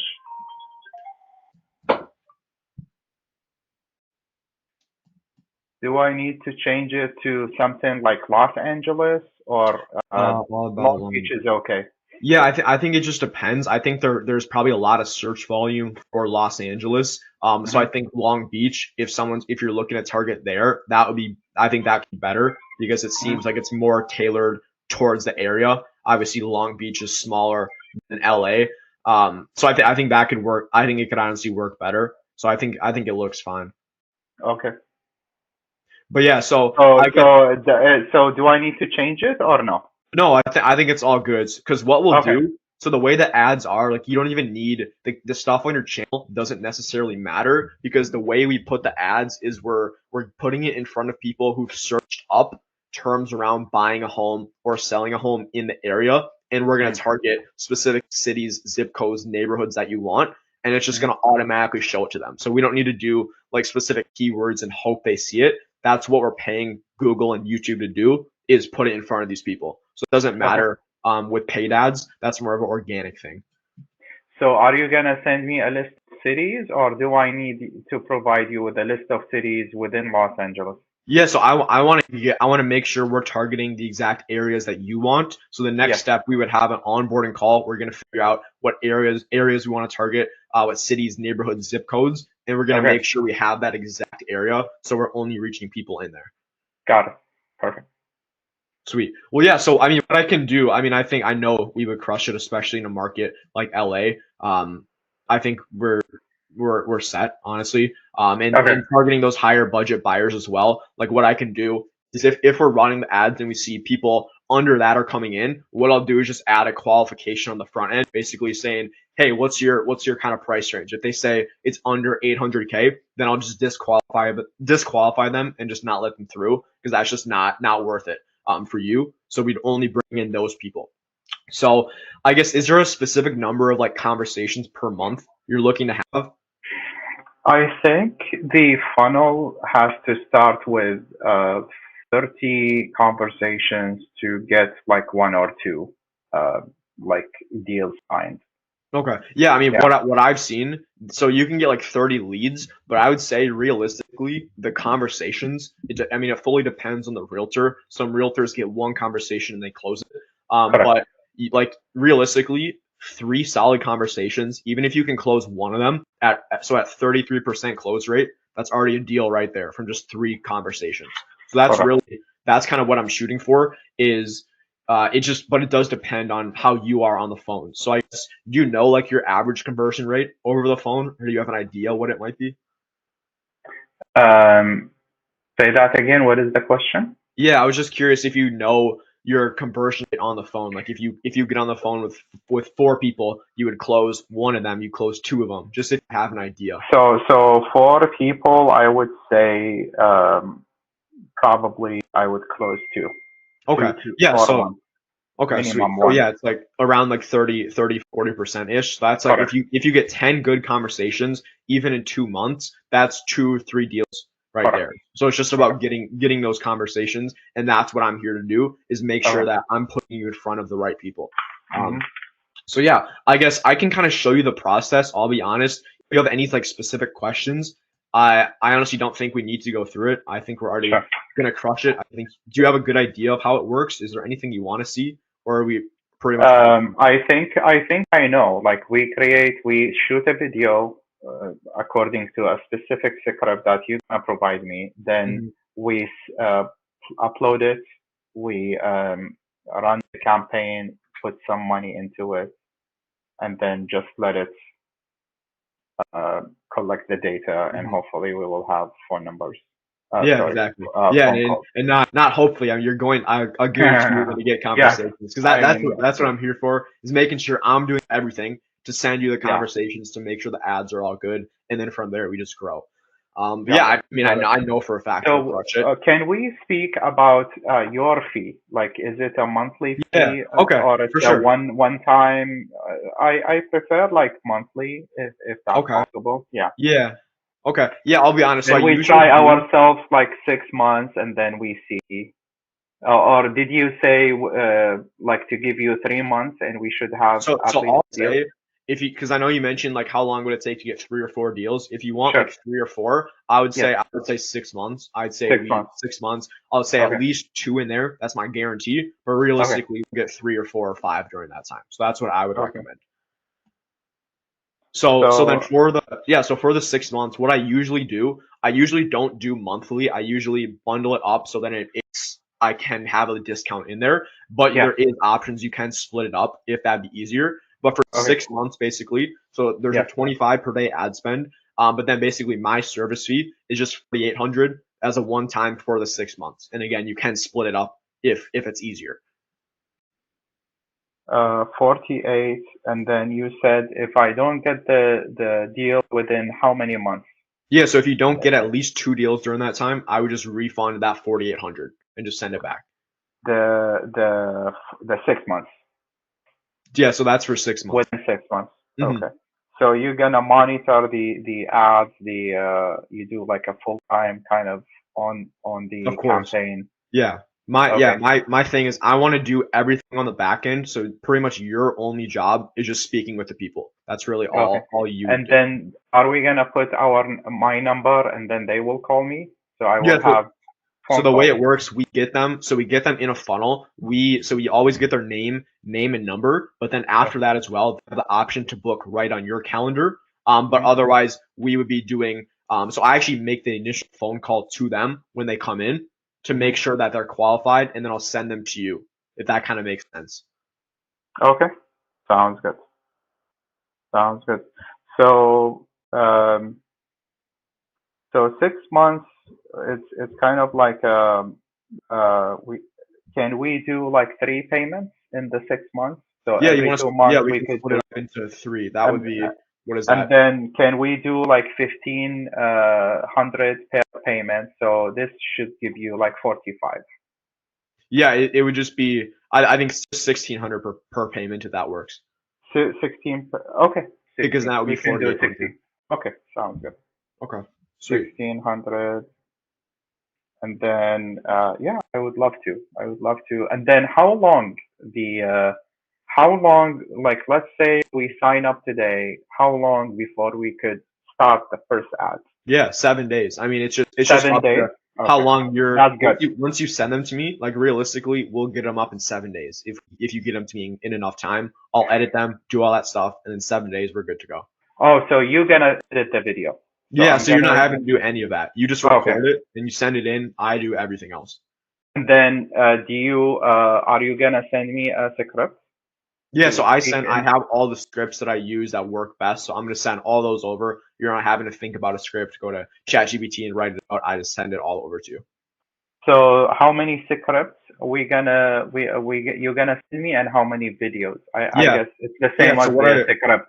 for sure. So what I always start with, the way I structure my ad is the hook, then the body, and the close. So the Okay. hook you already know, but basically you record the body and the close once. It's going to be the same in all the ads. But what I like to do is test different hooks. So you'll record about 3 to 5 different hooks that I can just kind of plug onto that different ad, and it basically onto the same body and close, but it basically makes a new ad every single time. And I found just changing the first 15 seconds, one ad, you'll get 2 listings, and the other will do terrible. It's just about basically just seeing what works and then just doubling down on that. Okay. Sounds good. So when do you think we can start? Like, when do you think we can you can send me the scripts? Yeah, so I mean, the next step will. Do you need to generate them? Do you need to generate them first, or No, I have you, the scripts because I've for tested LA for a ton LA of market What was that? for LA market? Yeah, so the main thing that I change it to your market is basically, of course, the city name, but then Okay. also the B-roll in the ad to make sure that it looks native LA, because that's a big Correct. thing. Okay, sounds good. Well, yeah. So the next step, are we all set to go? Yes. Awesome. Okay, sweet. So let's get the onboarding call scheduled. Can you pull up your calendar and we can get that on there? It's usually 20-25 minutes max. Let's do tomorrow. Tomorrow I have a 7 a.m.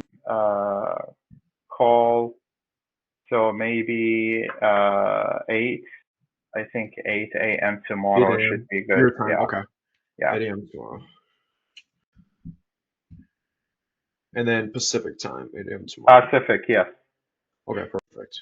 Awesome. And then what I'll do now, I'll just send over the payment link quick and we can get that covered. And then just before then I'll start working on the scripts. I'll make your account on the software I use. I'll get all that done right after this. Sounds good. All right. And we're gonna use my YouTube channel. Do you need so we can admin access, right? You need to upload it. Okay. And the videos we upload them as unlisted. Oh, unlisted, yes, of course. So it's not, so we're not getting data from organic because we want to see exactly what it is from the ads. And then as well, how often do you like to get updated? Because a lot of clients I do like weekly updates. Is that good? Yeah, weekly is good. Okay. Yeah, weekly over email is perfect. Okay, awesome. All right. Okay. Just give me 1 second and then I'll get the call scheduled. Do you have a busy day today or is it not too bad? Yeah, I am actually late to another meeting, but it's okay. Okay, I'll be quick. Not a problem. Okay. Yeah, I think I had an 11:30. I'm 10 minutes late for that too. But I'll just hop on that. Okay, so you should I'll put the link in the chat right now if you want to just get that covered and then we'll be all set. Okay. Yeah, I'll take care of it. Okay, sweet. Yeah, so if you want to, and then just let me know once you finish that. So it's 600 for 3 times, and it just repeats every 2 months and stops at 6. Sounds good. Sweet. And then once we have it, we can always revisit or expand or do whatever we like. For sure. Exactly. Yeah. I mean, the point is that we're growing together. We're getting a ton of deals coming in. We're just growing. And then, so were you able to open the link? I know sometimes it's finicky. Done.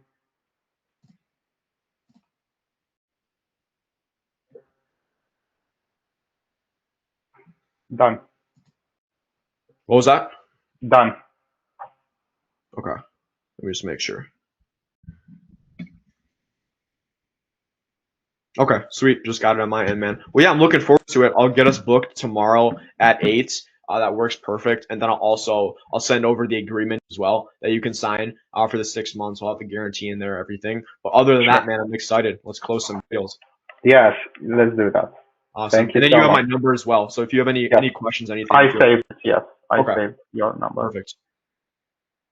All right, man. Well, yeah, I gotta get on another call really quick. Yeah, But it was sure. really great talk with you. I'm looking forward to working with you, Dolph. Awesome. Thank you so much, All Noah. right. See you, Take man. care. Let's crush it together. Yes, sir. Let's do it. Congratulations, you signed your first client. Now we need to actually onboard them. Now the work is just starting. I'm going to show you exactly how to onboard them, basically all the things you need so you can make sure to have the most seamless experience possible for your new client. So I'm going to break down the entire thing from A to Z and actually give you all of the templates and the scripts as well, so you have it. If you have any questions about any of this, want my advice on SMMA, DM me on Instagram. But first of all, what's going to happen is you sign a new client. This is always going to be the first step of it. Now, what happens next? Directly after you sign your new client, what you need to send over, or number one, put together your service agreement. But I would even honestly say, like, these two are as important. I would say this is the most important thing right when they sign on. Right when someone signs on, the second they pay you money, they're gonna start in their back of their mind. They're gonna be like, okay, did I make the right decision? I just paid this guy $5,000 and I met him for the first time online. Did I make the right decision? But then boom, he gets an email from you. Hey, super excited to get things rolling. Excited. Here's the next steps. And it just gives them that extra reassurance. So this is so important. And I have both of these in this document right here. So the first thing you want to do, actually, I would ideally say you want to send out this welcome email right away. But we also link this service agreement in there as well. So I'm going to first show you the service agreement and then basically the exact welcome email. So the service agreement, super simple. Let me actually zoom out a bit. This is just a template for it, but this is like literally exactly what I use. You just fill in like your name, your company name, the client name, all that sort of stuff. But it's super simple, kind of going over what you do. You'd obviously change this for your service. You go through the fees, the payments, the ad spend. If you have a guarantee or refund policy in there, basically what's expected of the client, onboarding call, and then all this like boring stuff. Honestly, I use a lot of ChatGPT for this. You can do the same, but this is literally the exact same one I use, and they always get signed. So I don't know, it works for me, and it's super simple. You don't even need to get DocuSign either. You can go and upload it in Go High Level. It's under payments, and you go to documents, and then you upload existing PDF, and you can actually send it through Go High Level, which is awesome because you don't have to pay for DocuSign or any of those other agreement signing websites. But that's what I would do.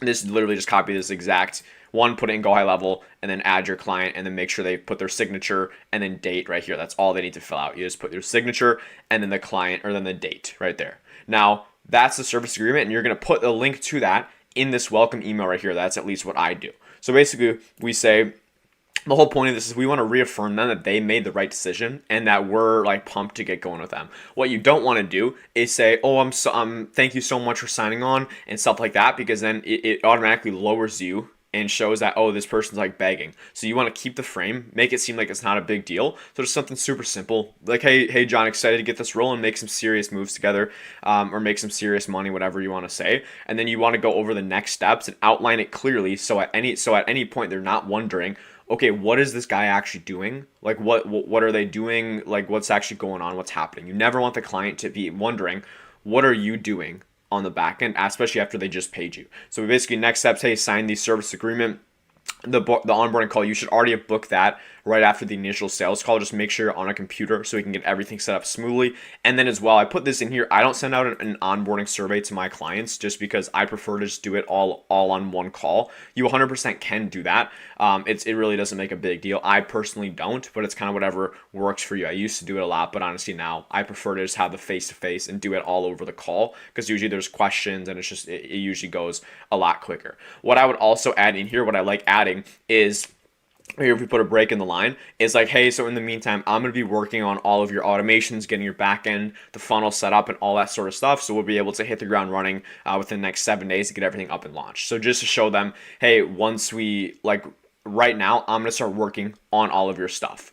And then as well, you just say, hey, any questions before the call, just let me know. Otherwise, I'll see you on date/time. And then you just want to show again that you're excited, get them pumped up. Like after I sign clients on, after they pay me $5,000, $6,000, like, okay, I'm excited to get this going. Let's get it rolling. Because I'm pumped for them to start getting these results, which is the awesome thing. Once you dial in your service delivery, you're actually excited to bring people on because you're going to get them amazing results. You're going to make them a ton of money. So that's the first step. That's honestly one of the most important parts, is right when they sign on, they need to have something that shows them, that reaffirms them they made the right decision and keeps them excited.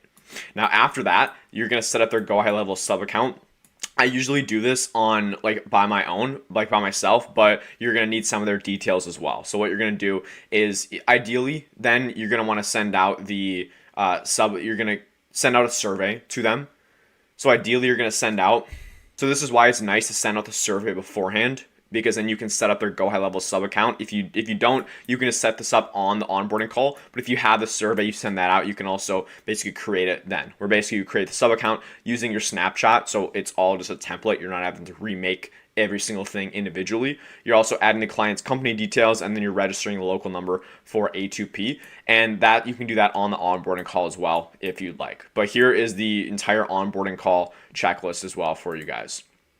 So this is exactly what I use. So just the onboarding date, just so you know, you can say organized on your end, and I just always rename it the client's onboarding, or the client onboarding, put in their name, put in the date as well, and then just having the to-do. So create a sub account with a snapshot, create the login, and then also the ads manager. And that's pretty much all you do, where basically you're going to create their sub account, you're going to give your client their login for it, you're going to make sure you go set up their ads manager, whichever one you're using, whether it's Facebook, Google, TikTok, LinkedIn, and just clearly putting all the steps here, where then you just have them share their screen and say, hey, John, now if you want to go ahead and share your screen, which is why it's important that they're on a computer, and you literally just walk them through all of this, set up the high level, get all the stuff if you need. If you need website login details, personally, I don't, but this is just a template that has pretty much everything. But the onboarding call shouldn't be more than 30 minutes, and it should be just a system where you take them through step 1, step 2, step 3, step 4, and it's literally the exact same thing every time. But also be prepared. I know sometimes with Meta especially, there's a lot of little things that sometimes don't work or start just tweaking out randomly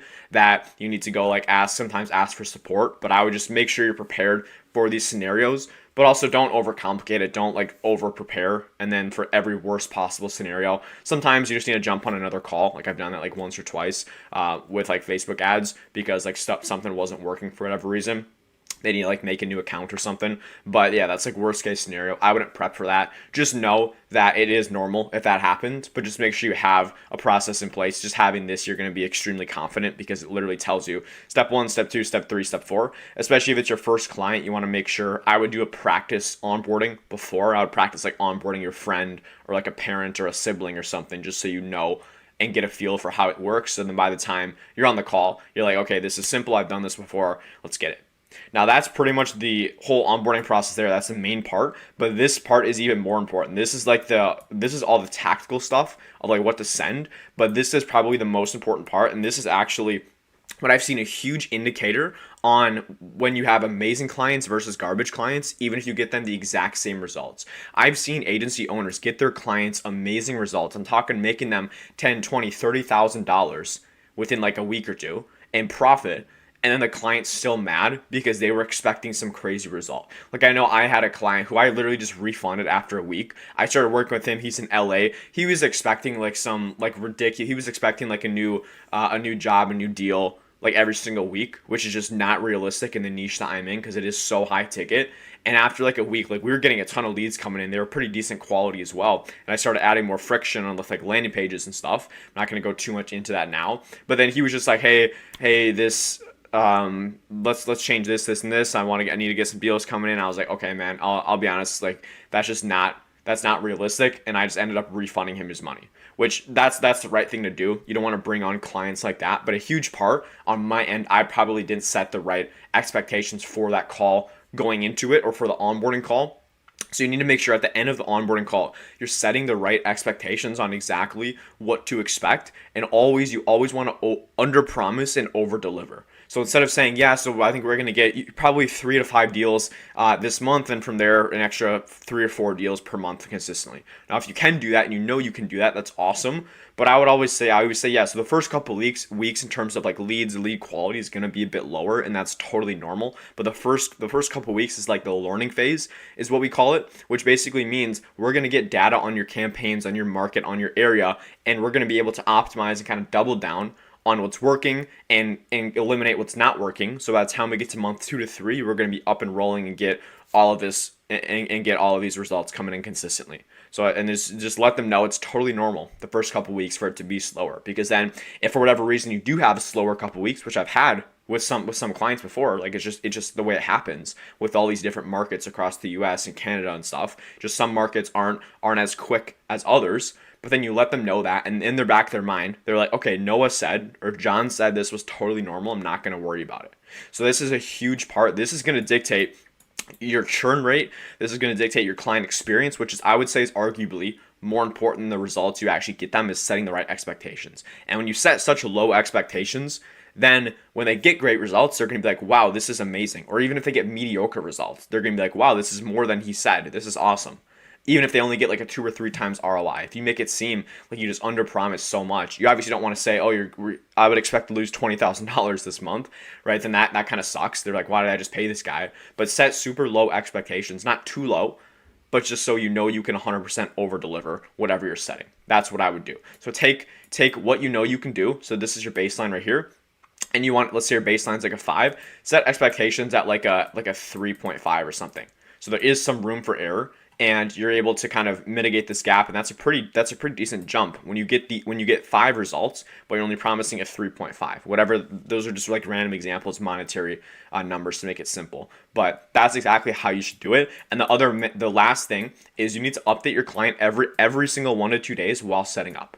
So if the turnaround time is, you tell them it's 7 days, by the time we get onboarded, within 7 days after the onboarding call, we'll be able to go up and launch. What you should do every 1 to 2 days is send them an email / a text. I usually like texting, but send them a text being like, hey John, I'm just working on your funnels right now. Everything's turning out good. Let me know if you have any questions. And the next day, hey, I'm just working on your automations. Like literally just when you're doing something for them, just text them what you're doing, especially that first 7 days.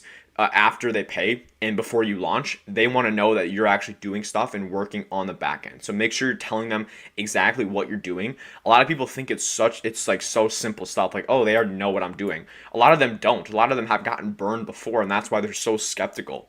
So if you can show them that you actually know what you're doing, or you show them those basic stuff you're doing, hey, I'm just registering your number now. It'll probably be verified in 3 to 5 days. Just a quick update for you.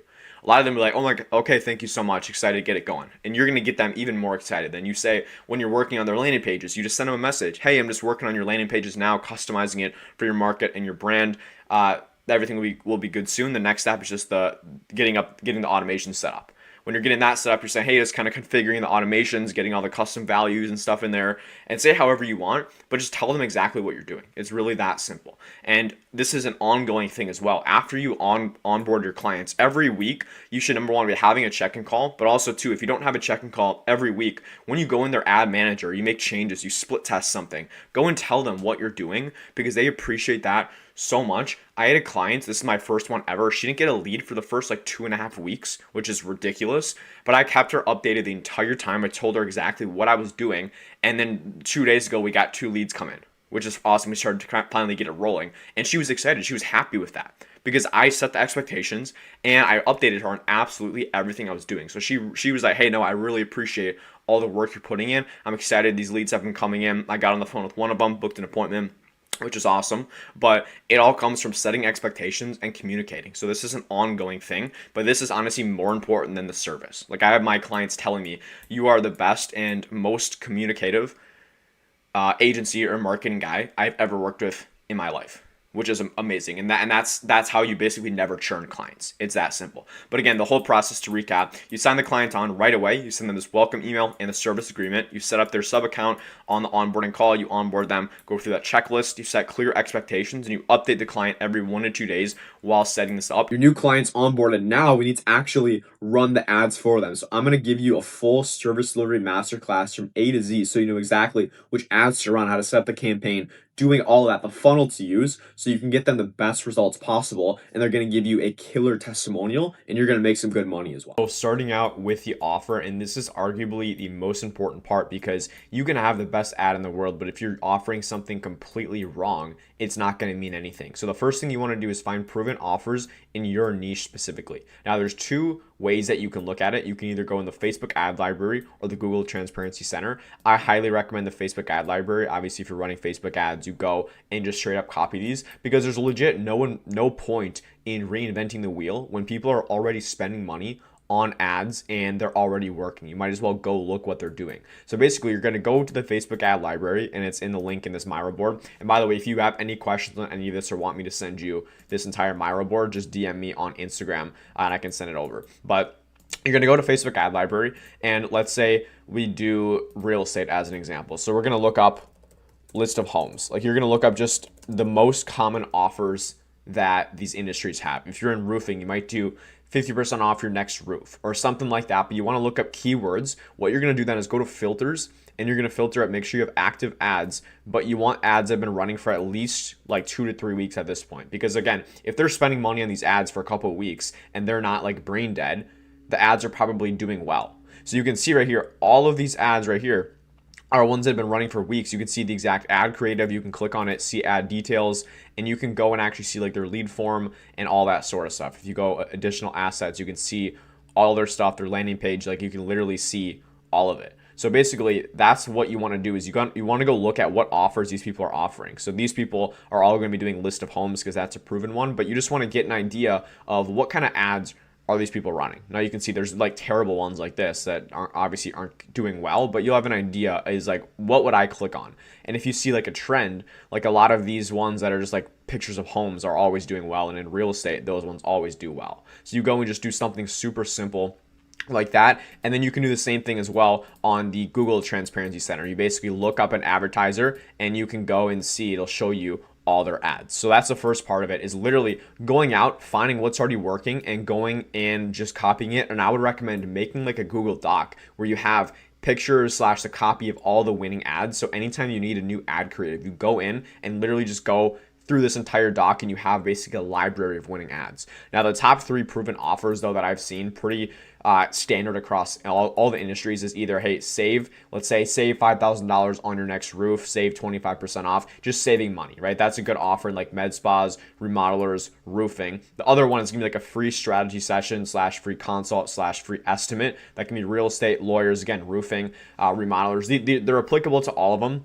Some of them, but yeah, some offers work better in certain niches. Like save X on a home doesn't work as well in real estate because I've tested it. The free strategy session or consult is going to work well for like real estate, lawyers. A lot of these like really high ticket ones, you're going to offer some sort of strategy session or consult. And then ones that are like really saturated, like solar, roofing, mortgage, you want to offer like a new state program and something like new, some unique twist, especially when there's a lot of people offering like these 2 types of ads, right? So I would go out and test all those, but again, just go out and look, what are people actually running? What are the winning offers? So now that you have your offer, you're gonna pick one of these. So let's say we're doing save money. Actually, we'll do real estate in this case. So we're gonna do like a free strategy session or consult, or like a list of homes is another solid one in real estate, but you would only know that if you go and actually look at the ads. So now that we have our proven offer, we're going to go into the actual ad structure. So setting it up in Meta. So you're going to go in your ad account. We're going to go to create, and you're going to do a new campaign. You're going to do leads. You're going to click continue. The naming matters a bit. We're going to do a landing page. So landing page, list of homes. So put your offer. So you either do lead form or landing page. I'm going to walk you through that as well. For this case, we're going to use landing pages because that gets typically higher quality leads. So we're going to offer landing page, list of homes, and then do like the date that you're launching it. So always do the next day.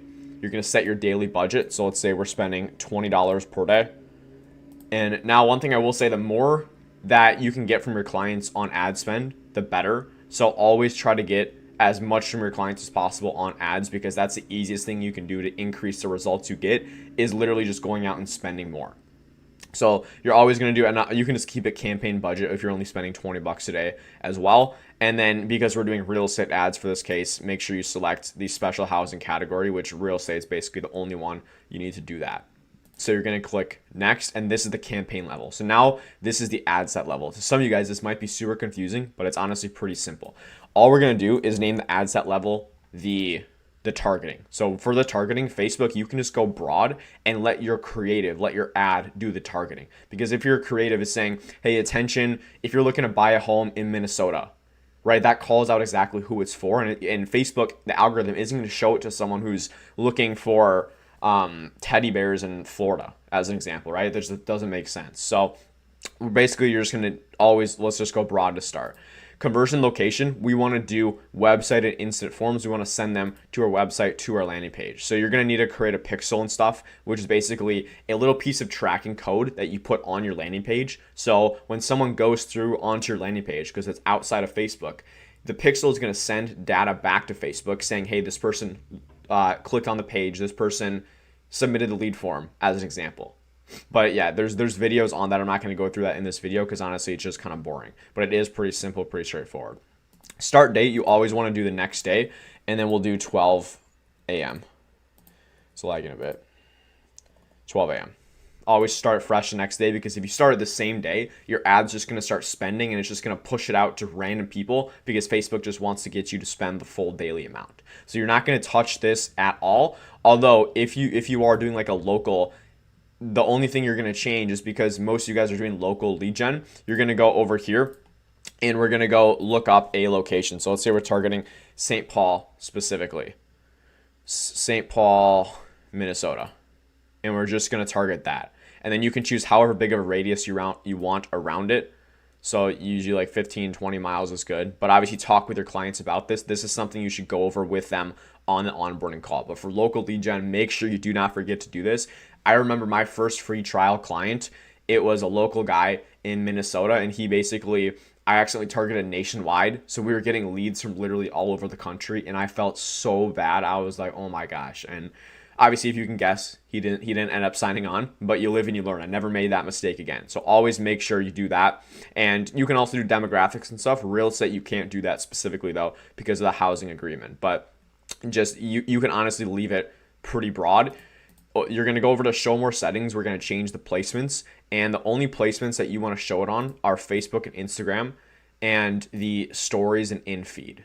So basically, if you don't know what that means, there's a ton of different placements on Facebook. So like there's the Facebook Marketplace. There's all these random placements, and we only want to show them on specific ones. So you're going to turn off all of these ones. You're going to uncheck these, and we only want to do feeds and stories and reels.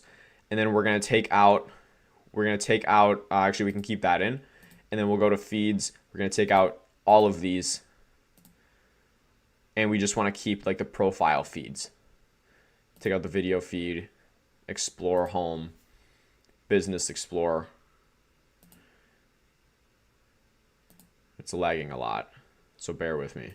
But you're just going to uncheck all these. So all you have is these ones and then stories and reels. You uncheck the rest. And that's literally the ad set level. That's all you do. Now we're on to the actual ad. So basically, the structure for it is we have one campaign, one ad set, and we're going to have 4 different ads. Now, the only difference with these ads, we're going to do the exact same ad copy. The only difference is the actual image. Now, the reason we go and test 4 different angles is because you need to be testing. If you go out and run one ad and it doesn't work, then you're pretty much starting from square one. But when you go and allocate the budget evenly towards these ads, and Facebook usually decides which ads are doing the best, and it's going to put most of the money into those ones. But you're only going to know that if you actually go and test ads. So for simplicity's sake, just one ad set and have four or 5 different ads. So to keep it simple, we'll just name it ad 1. Make sure you have your Facebook page set up. My Instagram account's not connected. I don't know what's happening there, but yeah, make sure you have that set up as well. Otherwise, if you don't, it's fine. It just runs it all on your Facebook page, which is cool. But basically, you're going to I always turn this off. To be honest, I don't even know really what it does. You're going to have single image or video.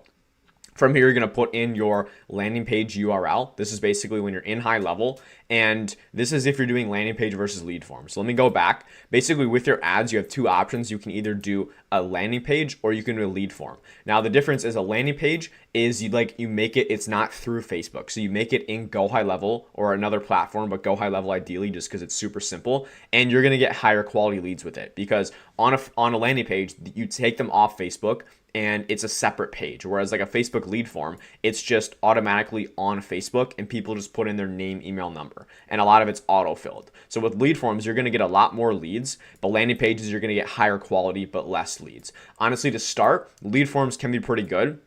But if you're spending $20 a day, landing pages are ideally the way to go, just because you will get a lot higher quality. And this is an example of a landing page. So like for this ad, hey, search homes in Rapid City, and then they go and answer questions. Basically, like it looks something super simple, but just like this, like really, really simple, really, really clean, right? It's nothing crazy. That's an example of a landing page. Now, instant form, as an example, is it's going to be on Facebook, and it's going to be something super simple like this. Hey, you ask some questions, and then you go and ask, hey, they answer these questions, then they go and put in their contact info. So it's the same thing, except one, you're bringing them to a different custom page, and it does look a bit more professional. But this one here is on Facebook. You can still add questions on here, but something super simple like this. This is what I was doing when I was running these buyer ads. So you can choose one or the other, but you're going to want to make sure you put your URL in there.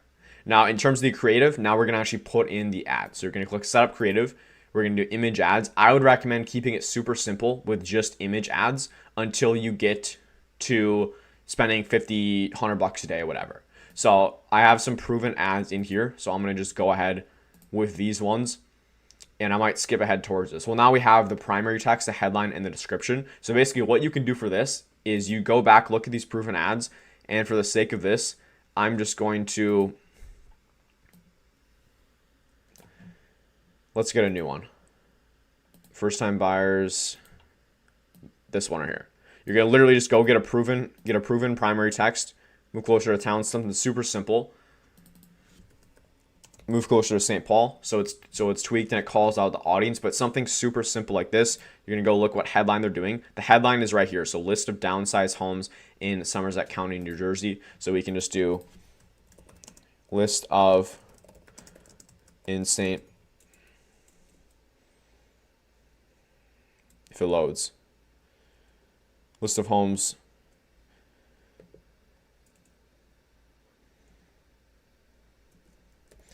in St. Paul, Minnesota. And the description, again, just literally go look what they're doing. Click to grab the list.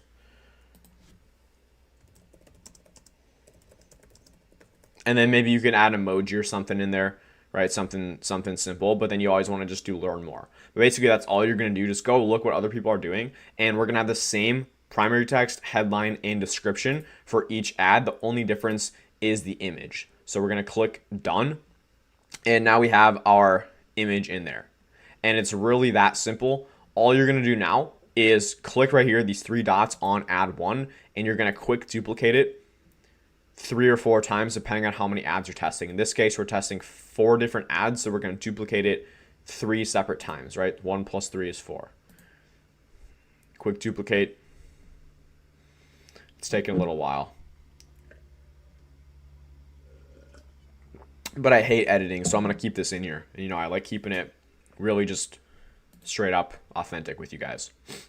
And by the way, again, if you want like this entire Miro board, I'm happy to send it over. So I'm going to go over this stuff as well. This video is crazy value for you guys. But yeah, DM me on Instagram at noah.helped if you want that or have any questions on any of this.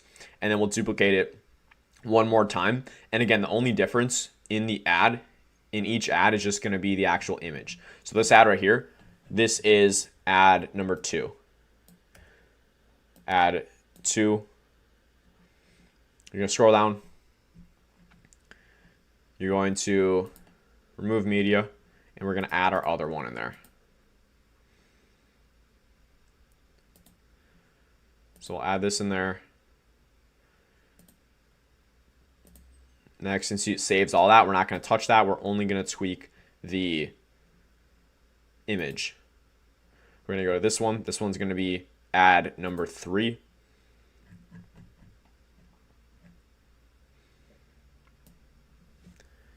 Add 3, and then we're going to go change the image. This time we'll edit media. Tweak it. And then you guys kind of get the idea. Same exact thing. You're just going to do that for however many ads you're testing. You go do the same thing for this 4th ad. And then basically, once you have your stuff in there, you can either do lead form versus landing page. Again, for beginners, I would recommend just sticking with lead form, to be honest. I know I said landing page, but that's if you're spending, I would say, $20, $30 a day or more. Then send them to a landing page like this where you're going to get higher quality leads coming in. Otherwise, just stick with lead form. Super, super simple. Now, after the landing page or the lead form, what you do is you redirect them to a calendar page where they have the option to go and just book a call directly on your calendar. That way, usually I find not many leads do this, but maybe like 1 in every 10 leads is going to go book in your calendar or in your client's calendar. So that's 10% right there of leads that are just going to book appointments directly with the client. Now, whether they book or don't book, this is where we have the nurture sequence, and this is in Go High Level. So we just use SMS and email. Honestly, for a lot of my clients, I basically only do SMS because most people don't reply to emails, and I've seen it's honestly just a waste. I've seen SMS just the way to go. But basically, how it looks is something super simple like this. You have new lead SMS sequence. If someone submits the form, that's the trigger. It's going to send out this message. Now, I like sending out one initially as like a confirmation, like, hey, this is an automated message to confirm your request for your Rapid City home search. Thanks. And then you wait 2 minutes to make it look personalized, 2 or 3 minutes. And then you make it look like the business owner is actually texting them. So, hey, John, it's just Amy here. I saw your request for the list of homes come in. Is this the correct number? Just wanted to make sure. So basically what we're doing with this is all we're trying to do is get a response. That's the entire goal of this, because if you can get these people to respond, what you're going to do, all we're trying to do is just get them on the phone and call them. And the second they respond, we know they're on their phone. It's a good time for them. You go and just give them a call, or your VA or your client gives them a call, whoever's calling these leads. But that's the entire goal, is you're basically just trying to get them to say yes or no. So asking them super simple stuff. And then we're going to wait 2 hours. Text again. Oh, and by the way, we're also offering complimentary home buying strategy reports. So you can see this is like another one of the proven offers right here. You can like layer these ones in here. You can use them together because they're all proven. So it's basically something super simple like that. We'll go wait another 5 hours and send another message. Hey, do you currently own a home? See, all we're doing is trying to get them just to reply super simply. That's the entire goal of this sequence, and it's pretty simple. Now, something to also note is when they respond to it, it stops it automatically. So right here, you turn on stop on response, and the second they respond to it, it's going to stop, but also your client's going to get a notification, or whoever's going to call these leads, and then it all leads back to getting on the phone with them, and then just following a proven appointment booking script. So that's a nurture sequence. This is honestly most of it, but then this is where a lot of people stop, is basically after you call them, if they're qualified, you book the appointment. If they're not, then you just put them on a long-term drip sequence, which is like emails, text. You can just go use ChatGPT for that, but it's like sending them value like once a month or something. I honestly barely do this for my clients because I only focus on the qualified leads. Most of these aren't going to turn into anything, but you can for sure do that. But basically, if they're qualified, you just need to get that appointment booked. But that's basically the entire service delivery basically masterclass right here for you guys. So again, we have the offer, find the proven offer. Just go in the Facebook ad library, go in the Google Transparency Center, go look what other people are already doing, take the proven offers.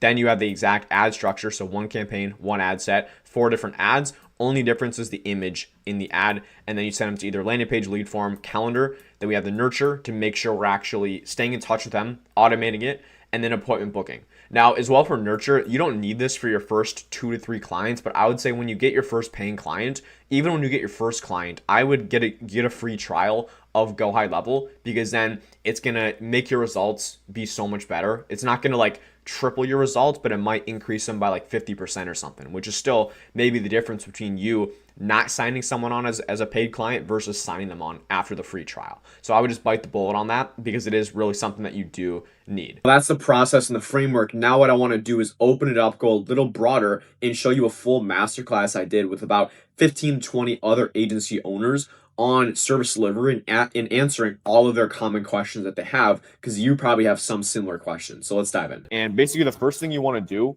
is, and I say this all the time, but you don't want to reinvent the wheel, right? There's already a million people running ads, spending money on ads. So there's no reason for us to go out and try to make some brand new ad that's never been run before, right? Especially if we're spending less than a couple $100 a day, like we'll just go literally just go and take what's working.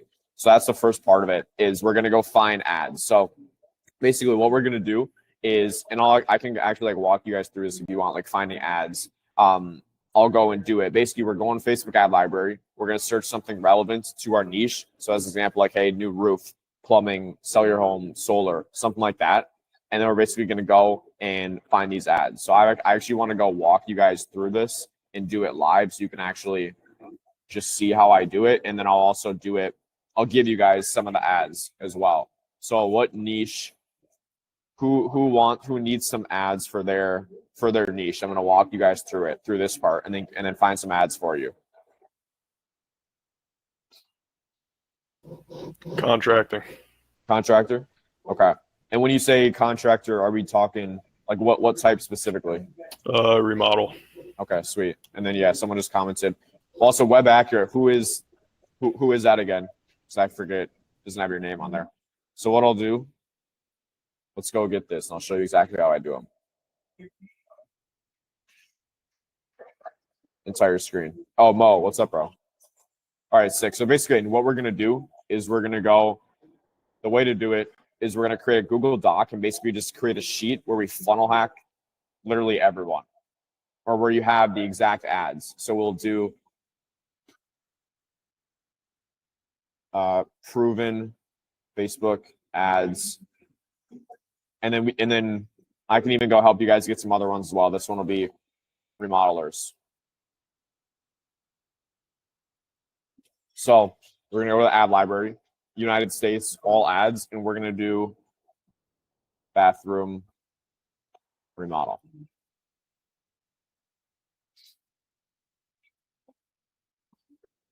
So basically what we're going to do from here is you're going to go filters, because we want to see ads that have been running at least 3-4 weeks.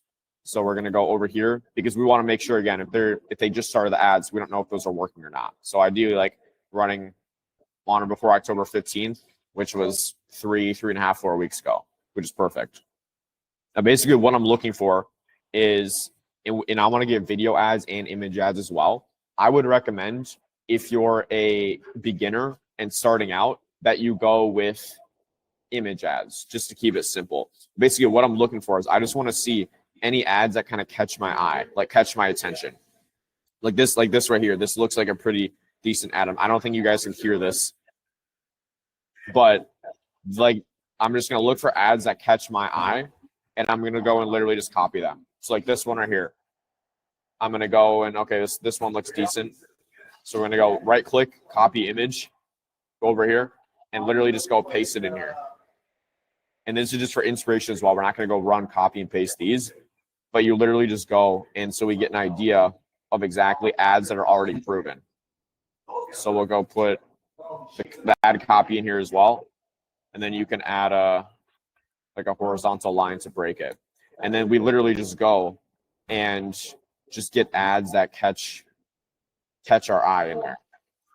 Like this one, looks like too much text. This one could be decent. But you kind of get a feel for which ads do the best after you kind of see. So like I'm just looking for ones that kind of catch my attention. I heard a question in the chat. Oh, Johnny, yeah, what's up, bro? Hey, so what you do is you take the URL link and then you post it, you paste it inside of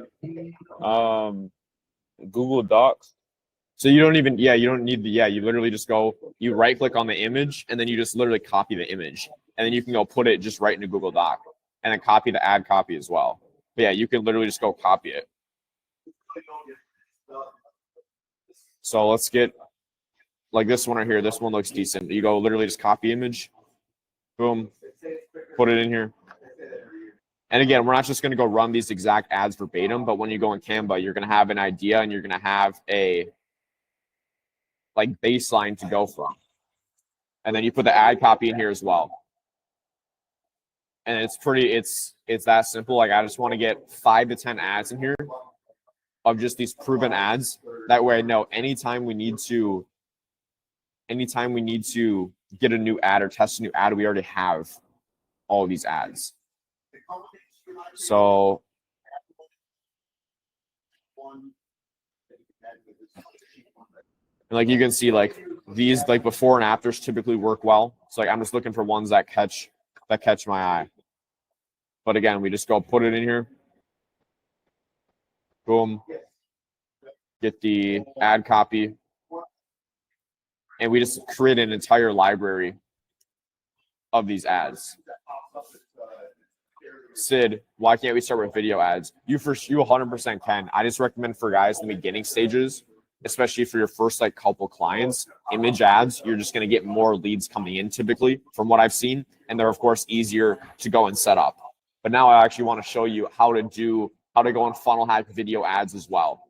So basically you're going to want to go Riverside free audio and video transcription right here. And we can literally go and take the image ads and find the exact scripts of them as well. So I'm going to show you guys how to do that. Now, before I do that, do you guys have any questions on the creating this, like getting the images and stuff? Is that pretty straightforward? Are we just straight ripping like images or using client? What do you say that one more time? Are we just ripping images from other ads, or are we using like clients per se? Oh no, so you use these as a baseline, but you don't put the same images, but you use like your client's images and stuff in there. Right. But yeah, you like to just get inspiration from these ones that are already working, but yeah, you don't want to go just copy paste the exact ad. So basically to find the video ads, this is where it gets kind of spicy, where you can like really get crazy with it. You're gonna go find a video ad that you like that catches your eye. So let's see. Like these AI ones usually work well for remodelers. So basically what you do is you click see ad details. You right click the ad, you click inspect. And this is some sauce. You click this button right here so you can like select it.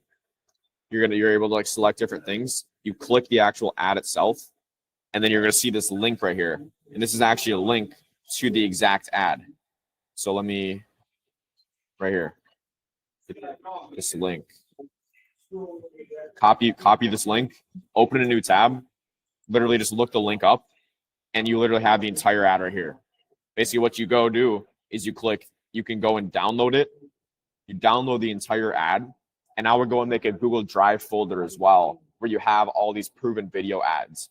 But basically what you can go and do is you go over here to this free Riverside audio and video transcription. You put transcribe now, upload a file, and you put in the video ad. Click video content, I'm a human, and then it literally gives you the exact transcript for the ad. We'll give it a second.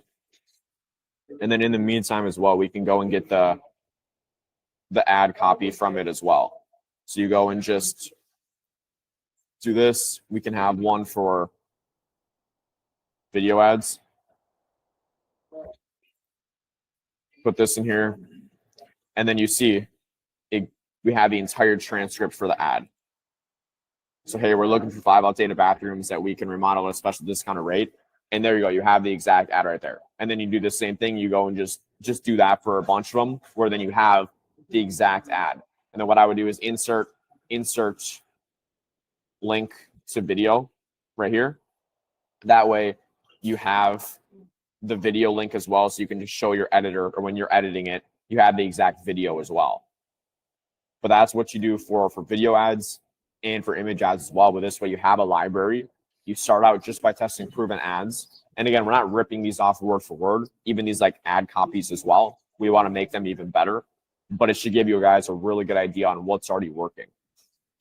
What's the website for that again? For which one? The Riverside. Yeah, Riverside. Oh, here, I'm gonna give you guys this document. I'm just gonna put it in the meet right now. So we have Riverside it's Riverside transcription. So funnel hacking. And then I'm gonna show you guys how to get their funnel as well. So this is for video to transcript. Video to transcript. And then Facebook ad library. And then do you guys know how I go and get inspect the ad? Like how I did that when I copy the link? You right click, inspect, and then hover over it. Put this in here. And I'll give you guys this doc as well. All right. So here's this doc in the chat. Any questions so far on any of this?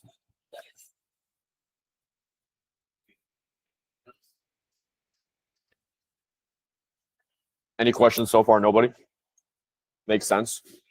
Yeah, it's pretty straightforward. Okay, sick. And then I'm going to show you guys how to get the funnel as well and everything. So basically, you find the ad. If it says like learn more, sometimes you can just click it. It brings you right to the landing page they're running as well.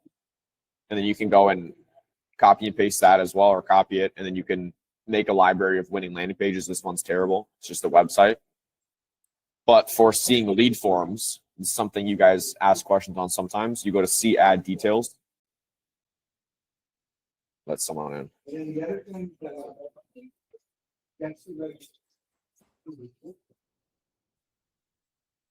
You go to see ad details. You scroll down right here, additional assets from this ad. And then you can go and see exactly the headline for it. You can see which questions are asking. Hey, which type of remodel are you looking for? Name, zip code, email number. And then it literally goes and shows you everything. And you can go and see exactly what they're doing. So that's how you go and funnel hack the lead form, landing page, etc. So that's basically a lot of how to find these proven ads. And what I do is you just go find what's already working, and you just go and basically find these winning ads and make a library of these ads that have been running for 3-4 weeks. You have all the scripts, all the ad copy. This way you have an entire library of exactly what to do. So I think that's pretty straightforward, but that's the exact process I go through when I want to find winning ads in different niches, or even my own niche. It's just having a library of these ads. So that's basically how to like find the ads. And in terms of offers as well, right? Like for contractors, like a percentage off starting at $2,000, free estimate or quote. But again, like just go and look what people are already running. And if it's been running for 3 or 4 weeks, it's obviously running for a reason. So you just go and just use that offer, right? And you can obviously test some others as well. But at the end of the day, just go find what's working and don't reinvent the wheel. So that's basically on making the ads, finding the ads. Now I'm going to go through actually like split testing it and how to set them up and stuff. But before I do you guys have any questions right now on any of that? Or just service delivery, anything in general right now? Nah, it makes sense. Could you go over the same process for VidTal for YouTube ads? Yeah, you literally do the exact same thing. You just have links to them, get the transcripts, and then you can just go and see, like, make a library of all the winning ads. Oh, gotcha. Yeah, but I do that. I always do that. Okay. We share this. Okay, Sid, are you saying to use same copy or script, same copy, to use same copy or script, or we'll tweak that? Okay, so you're asking if I would tweak the script. Yeah, I wouldn't go and run it verbatim, just like word for word, change a couple things here and there. But the main thing you want to replicate is the hook, which is the first 5 to 10 seconds, especially if it's a video. That's going to be the most important part. So if you find an ad working, go and take the hook, literally just copy the hook, and then change the body of the ad or the value of the ad. And that's how you create winning video ads, by taking the hooks, and then you just go and make the value, the rest of the ad your own. Good question though. Let me go and let's knock the rest of this out quick. So now we have this, basically just running through this for you guys quick. For basically for how you run the ads, like how many ads to run, I usually say for every $5 you have in ad spend, you should test one ad. So if you have a $25 per day ad spend, you should be testing 5 different ads. That's just a rule of thumb. If you're spending $30 a day, then you could be testing, I would test 6 ads, right? So $5 per ad. That's kind of the procedure. Now the structure for the campaign is we have one campaign, just keep it super simple. We have broad targeting. And if you're able to, just do ages 35 plus, usually homeowners, right? But that's all you do. Don't touch anything else.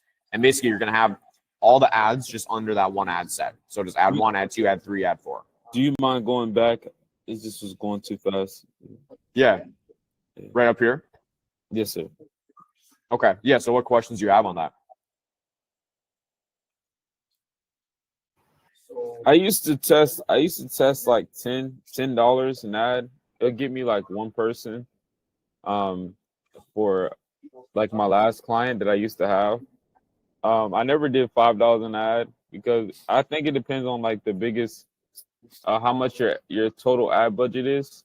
You know what I mean? Yeah. So I mean, I would do like $5 to $10 per ad. When you are spending maybe like $40 and higher, then you don't want. I don't think you don't want to test 8 ads. So I would. Wish I could write on this thing. It's not letting me write. But I would go and test once on $5 per ad until you get to like $30. Then you can have, if you're spending $30 a day, then I would split it up into 2 ad sets and have 3 ads per ad set. But this $5 per ad is when you're anything under $30 a day. When you get above 30 a day, then I would do 6 ads max. But usually you don't need to be testing more than 6 ads at a time, really. But that's what I would do. I don't know is this making sense for you guys? Yes, it's making sense. Okay. But that's nothing more than 5 to 6 ads after $30 a day. $30 a day. Exactly. And if once we get up past $30 a day, like if we're spending $50 a day, then what I would do is 2 different ad sets with like 3 ads per ad set. But even like when I'm spending $100 a day for some of my clients, we're just testing. I usually start by testing 5 different ads, and then I'll always rotate more in if we need. But I'll just start with 5. But it's the more you spend, the more data you'll get. But one thing to note as well is video ads. Typically, you'll need to spend a bit more on those.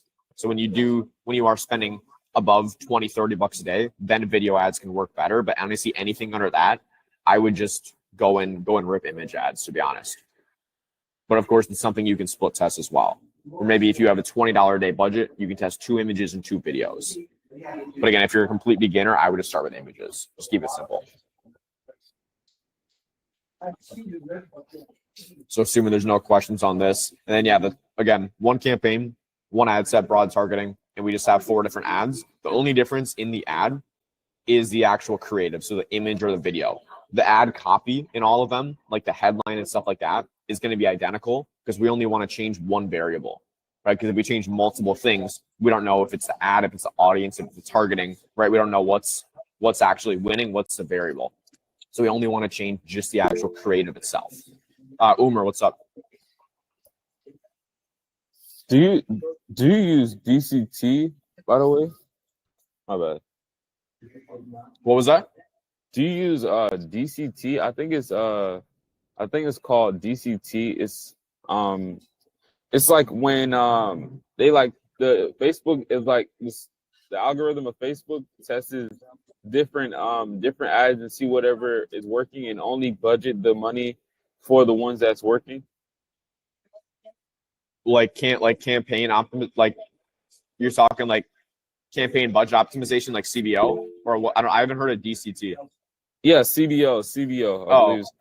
Yeah. So when you're doing like, if you have less than like $20 a day, like, so to be honest, I would usually recommend you do ABO, so ad set budget optimization.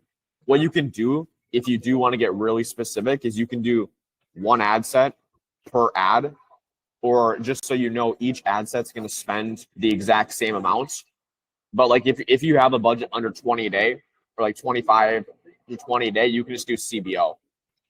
But if you're spending more than that and you want to get like meticulous about your split tests, then I would do ABO, where then you can allocate the budget more evenly across the ads to get a split test. But for a lot of you guys, and even for me a lot of times, I'll just go CBO, and it's let the campaign choose, because I've seen their algorithm kind of knows what works, and it's going to allocate the budget to what they think is going to do the best.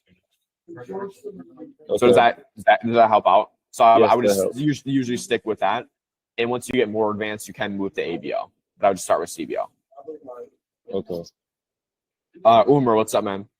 Yeah. So is there a reason you're not using CBO? Like, because CBO works with like Meta's AI like way better than like an ABO. No, that's what I was saying. A lot of people I do use CBO for. a lot of my clients, I just use CBO.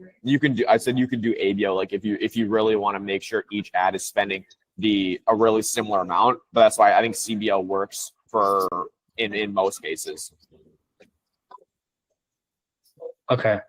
And then sorry, I'm having a brain fart.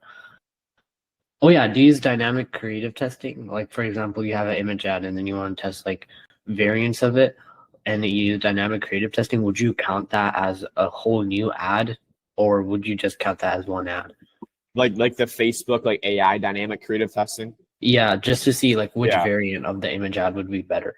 No, I wouldn't count that as a new variance. To be honest, I haven't really seen massive difference in having that on versus having that off. I think it is getting better. I think you can. I would test it, like leaving it on, but I wouldn't test that as a whole new ad. Like I would just run it as in itself. Like I'm saying, like okay, let's say you had like image ad A, right? And then you used like different versions of image ad A. Like you didn't turn it into image ad B. Like would you use it for that? Say that one more time. So like if you had an image ad and then you don't like change like the premise of the ad, you just kind of like tweak the ad in like small changes and then use like the dynamic creative testing for that purpose. Yeah, I mean, if you actually tweak the ad creative itself, then yeah, that would be a whole new ad. Then I would split test that. But if you're just using it tests it by like moving a headline up here in the ad, it does that using AI, then I wouldn't count that as a new ad. But if you're actually going and changing the image, then I would do that as a split test. If that answers your question. All right.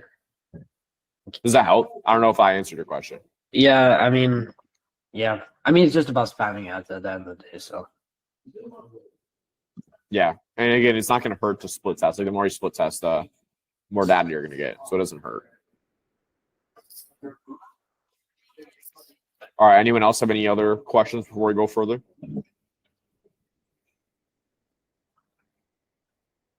All set? Okay, sweet. So again, only difference we're tweaking is the actual ad creative itself. Now, a lot of you guys ask, okay, Facebook lead form or landing page, which one should I do? Now, I would always say when you're starting out, especially for your first 1 and 2 clients, just start with Facebook lead forms. Because what this is going to do is we're going to get just a lot more leads coming in. We're going to be able to get a lot more data, and you're going to get a lower cost per lead. Now, we are going to get more leads coming in. The quality isn't going to be as high, but that's something we can always tweak and adjust as needed. But I would always start, if you're a beginner, which is Facebook lead forms, bring as many leads as possible. What you can also do is you can start by adding like one or two qualifying questions. Something like, hey, how soon are you looking for a new roof? Or are you within 15 miles of city? And if they say no, or if they say like, hey, I'm looking in over 6 months, you can also just disqualify them right there. But don't get too crazy with this. Again, I would start with 0 to 1 qualifying question. So sometimes you can even start with nothing. Otherwise, you can maybe start with just adding, hey, how soon are you looking for a new roof? And this is like a roofing example. But basically, like just here's some example questions right here, like budget and stuff like that. But always start with little friction and then go add friction as you go. That's at least the motto that I take.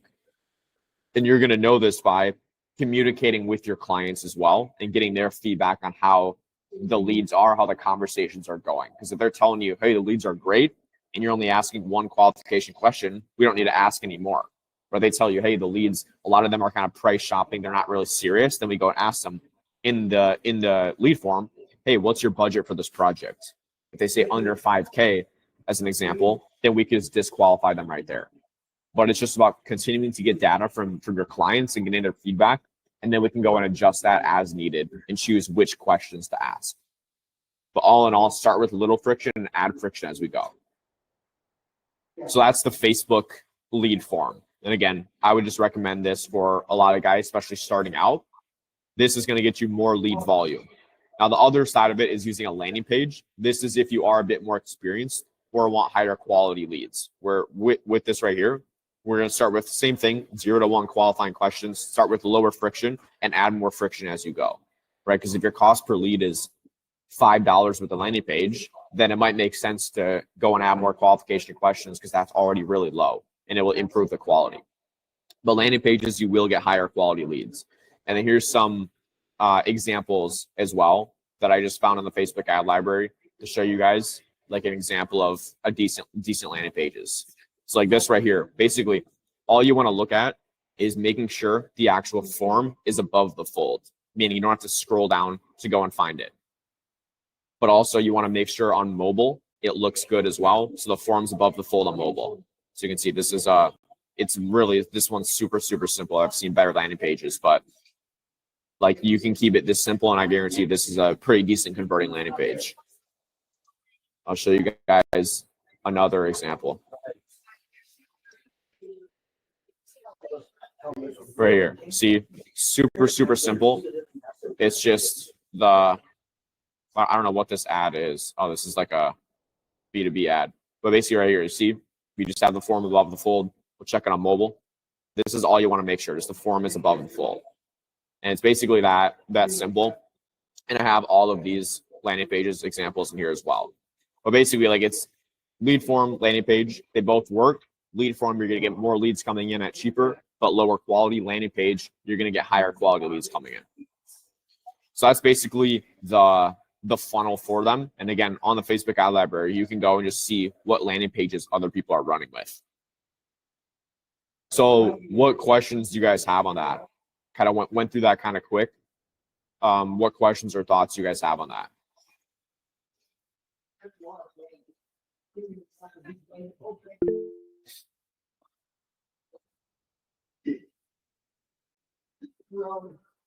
Okay, let me go. Okay, answered Umer's.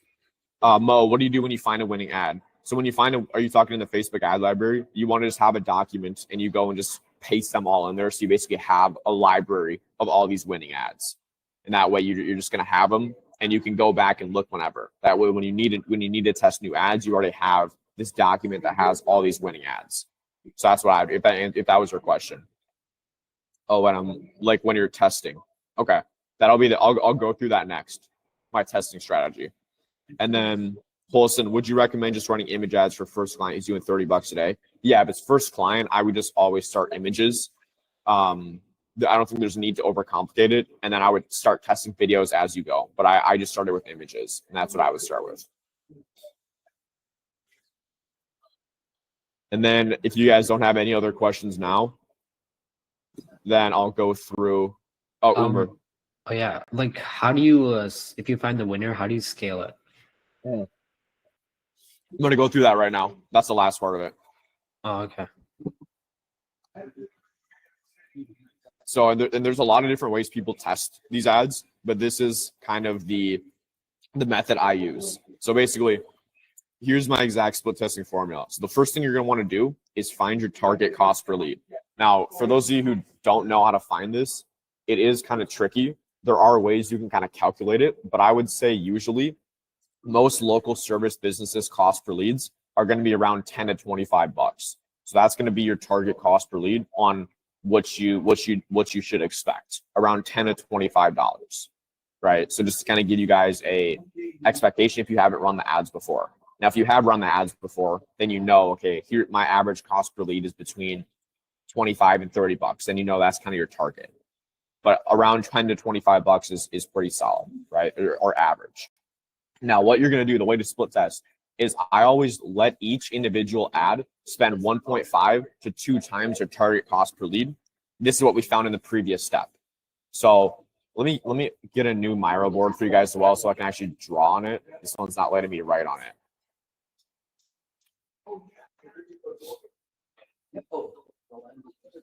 Okay, let me just make a new one quick for you guys. Can I see that again? You like kind of want a little fast, so I can write it down. For sure, and I'll share this Miro board with you guys as well. Okay, so I'm gonna go over here so I can actually like write on it as well. Okay. Okay, so let me share this one instead.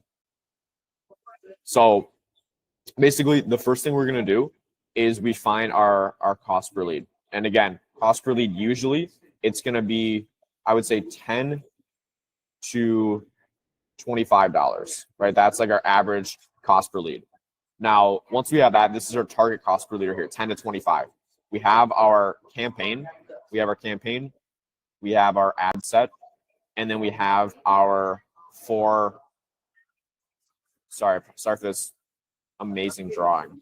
We have our, let's say we're testing 4 different ads. So we have ad 1, ad 2, ad 3, and ad 4. And again, the only difference in these ads is the actual creative, the ad creative. So either the image or the actual video. Now our target cost per lead is 10 to 25 bucks. So what we're going to do, and it depends on your budget, but you want to let each ad spend 1.5 to 2x the cost per lead. So what that means is, let me go pull up a calculator. Just have it said. So if our cost per lead, let's say, is 25 bucks, if that's your target cost per lead, 25 bucks, we're going to let each ad spend 1.5 to 2 times this. So it would be divide, I believe, 5 by 1.5. No, that's not right. Times, right? You guys can obviously tell I haven't been in school in a minute. All right, 25 times 1.5. So we're going to let, that's the lower end of it. So $37.50 is the 1.5 times, and then the 2 times is it would be 50 bucks, right? If it's 2 times 25 bucks. So basically what you want to do is let each ad spend in between $37.50 to 50 bucks if our target cost per lead is this 25 bucks right here. Now, if you know you're getting leads for 10 bucks, then you would do the same thing. Your target or your range, the 1.5 range would be 15 bucks, and then the double would be 20 bucks. So you let each ad spend in between that. But if we're just being conservative, let's use 25 bucks. So you're going to let each individual ad spend this amount before you make changes, right? I would probably get around this much. I don't think you need to let it spend double, especially if you're running just like image ads. But ideally, you don't want to touch the ads until they're spending this, right, in this range. And this is if our target cost per lead is 25 bucks, which even can be a little high, right? Ideally, we get lower than that. But that's basically the procedure for it. So once each ad has spent $37.50 to 50 bucks. Oh my gosh, you guys saw the wrong. Was that on the calculator the whole time? No, you're good. You were sharing the Miro. Okay. But basically, okay, you're going to let each ad spend this.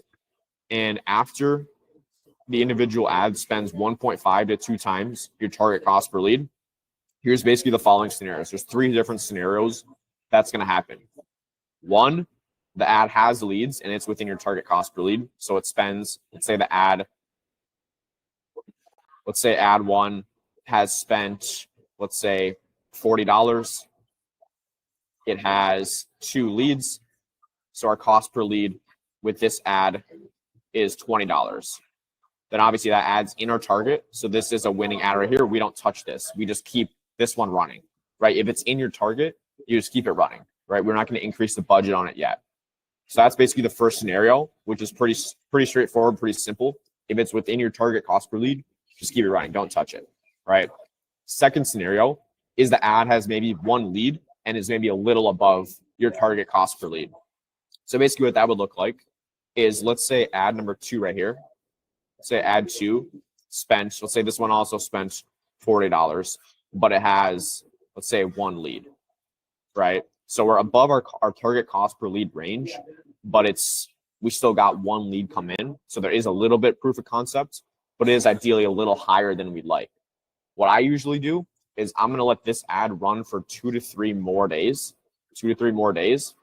And if we don't get in that target range, around the $25 cost per lead range, or whatever your target is within those next 2 to 3 days, then I'm going to cut it. But if it shows some sign of, okay, it could be doing well, meaning we get 1 lead come in, even though it's a little higher, I'm going to give it another 2 to 3 days and then see if it can get back in that range. If it doesn't, if after these 2 to 3 days, still no more leads, then I'm going to go and cut this ad. But again, if it has 1 lead, there's some proof of concept, let it run 2 or 3 more days. If no more leads, then cut the ad. So that's scenario number 2. You guys have any questions on any of this so far? We have either it's within the cost per lead, and you keep it running, right? Don't touch it. Or this scenario I just went through right here. You guys have any questions on that so far, or does that make sense?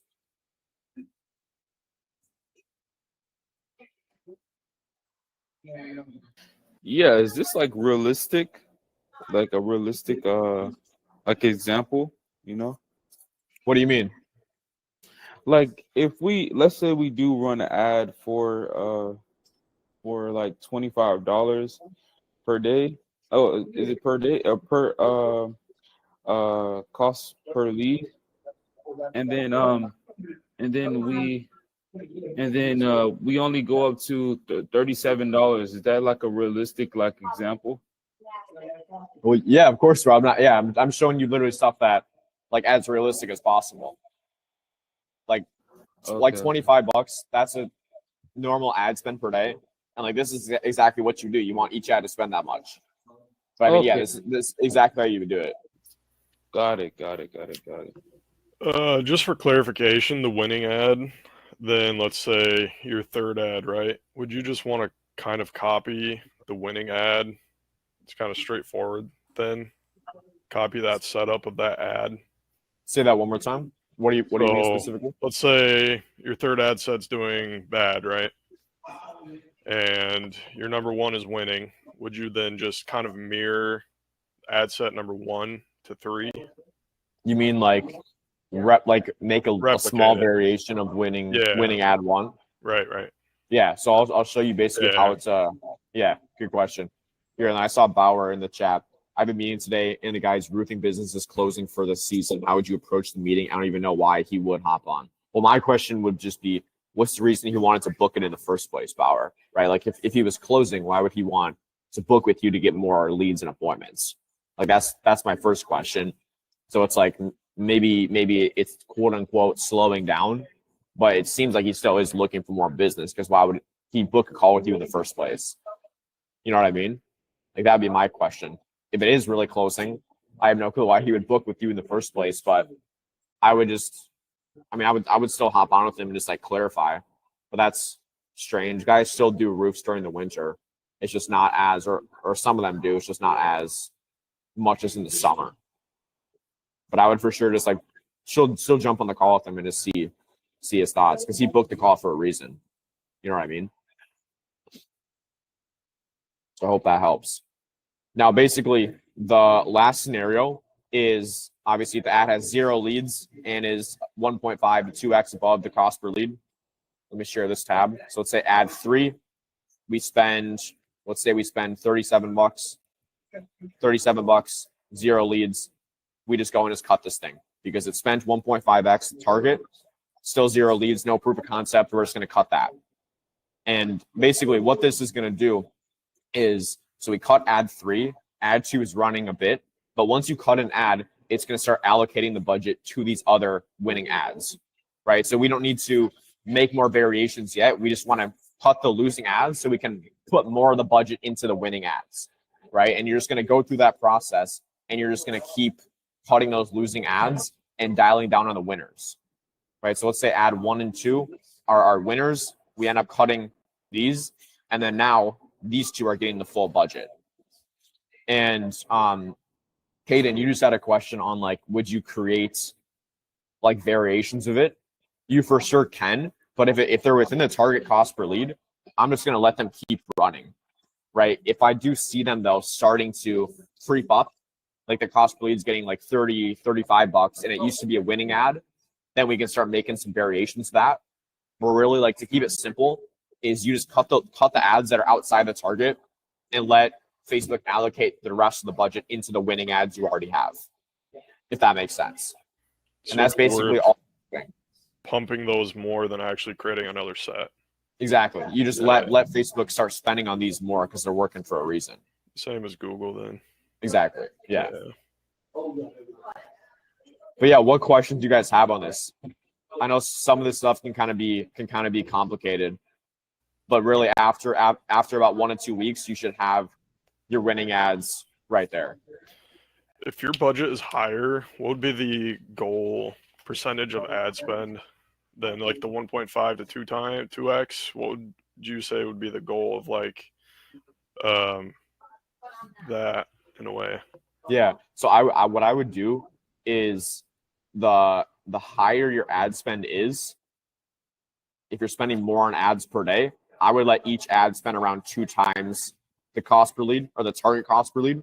But the lower your ad spend is, I would let each ad spend 1.5 times it.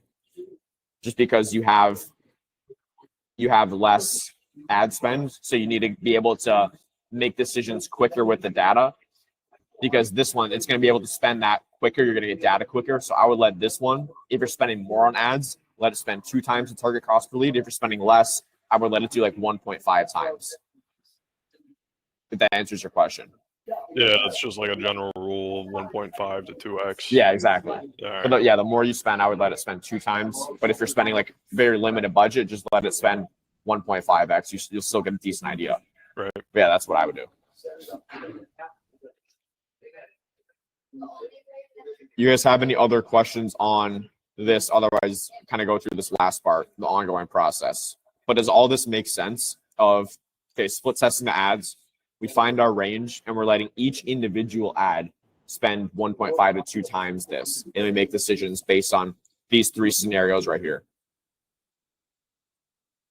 Do you guys have any questions on that?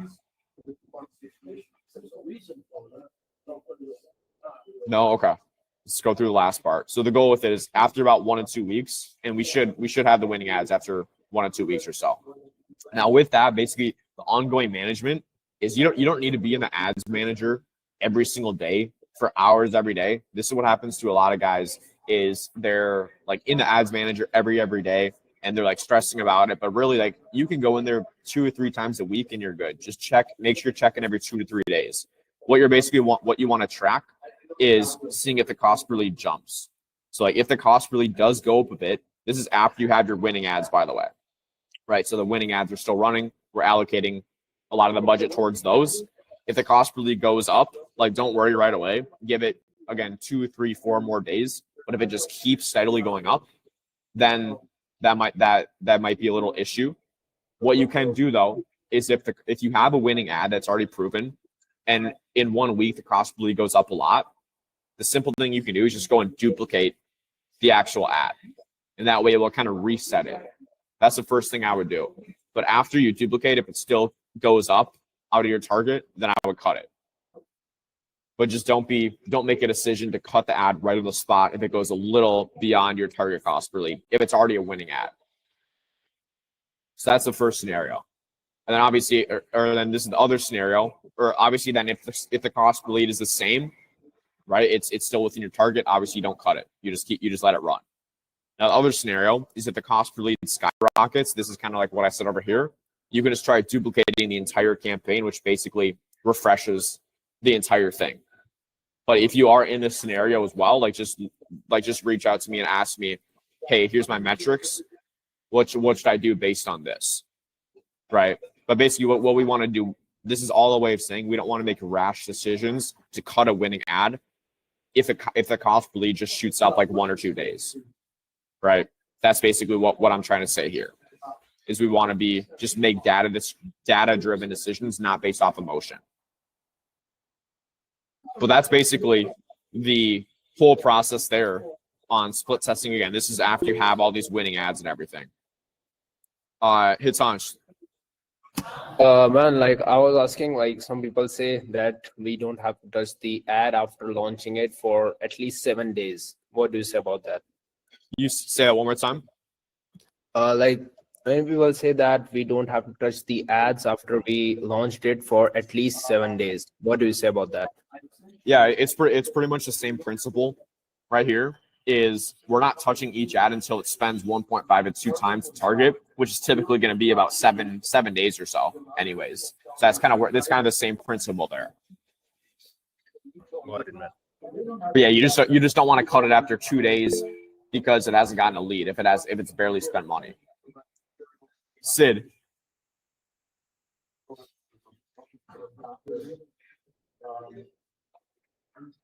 Yo, Sid, you had your hand up.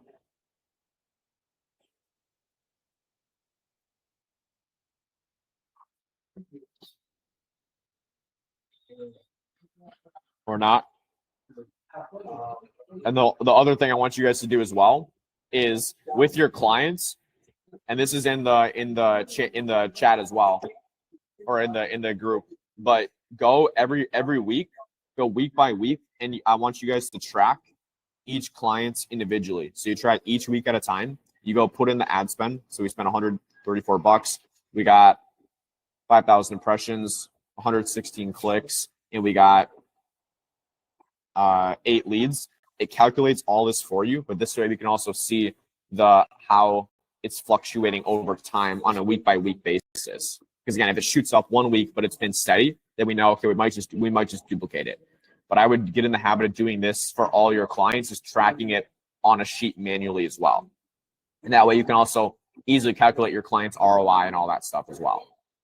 And then you can also track each individual ads. You can have like ad 1, and you can track how much this ad spent, right? And then you'll be able to see, okay, this ad spent $700.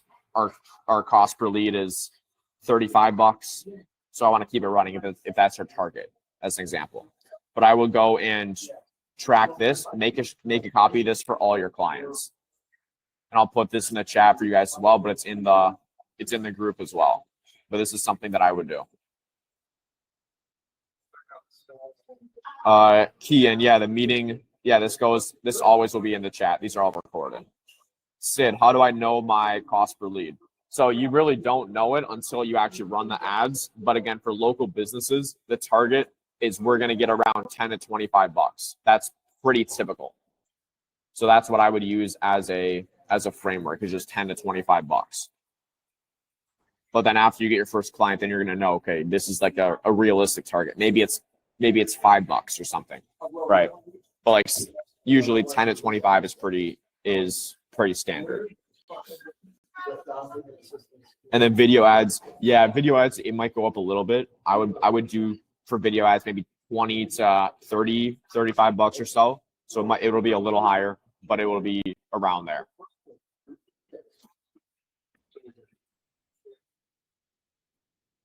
Good questions. All right, so I know that was a lot. What questions do you guys have? And now we'll do general questions as well. So whether it's service delivery, anything I just went through, general, literally anything, I'll open it up to you guys. Yes. All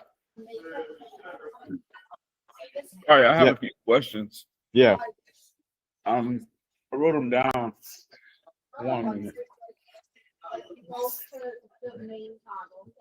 Okay.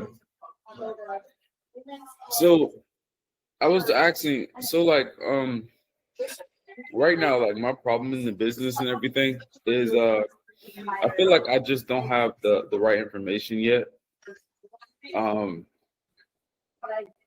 I want to know like how to build that baseline, like how do I build that foundation in the business? Like is it just like ramming out a whole bunch of phone calls, or is it like what is it to build that baseline so I can be able to have like something that basically I have like a baseline for the foundation that I'm building for the business, you know what I mean? Yeah, no, I got you. So the first thing before we're gonna start outreach and stuff is just make sure you have your offer and your service, like you know who we're actually targeting, right? So my question to you, Johnny, would be, do you have your niche? Like, what's your niche and what's your offer?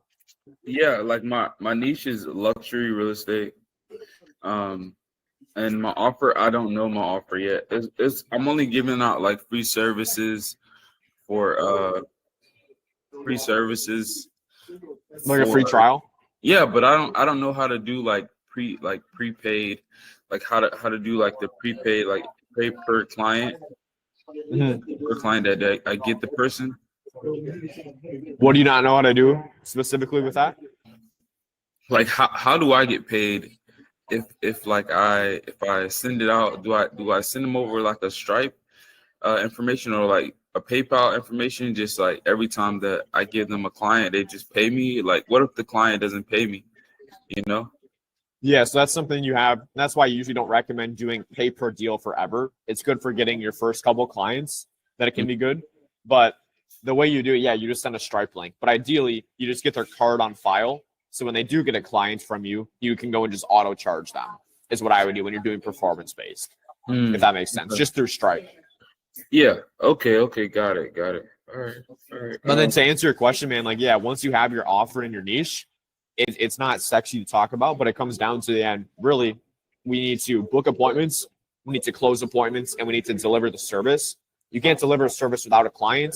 You can't get clients without appointments, right? So the first step for you would be, dude, we just got to pump out outreach, pump out the volume, and be booking 2, 3, 4 appointments a day. Because if you don't have appointments, that's the number one bottleneck. You can't deliver results if you don't have appointments. You know what I mean? Yeah. So for you, it's just appointments, appointments, appointments. That should be where 95% of your time is spent. Right. Does that make sense? Yes. Yes. It makes sense. Perfect. You have any other questions on that? Or just any other questions? Yeah, I do.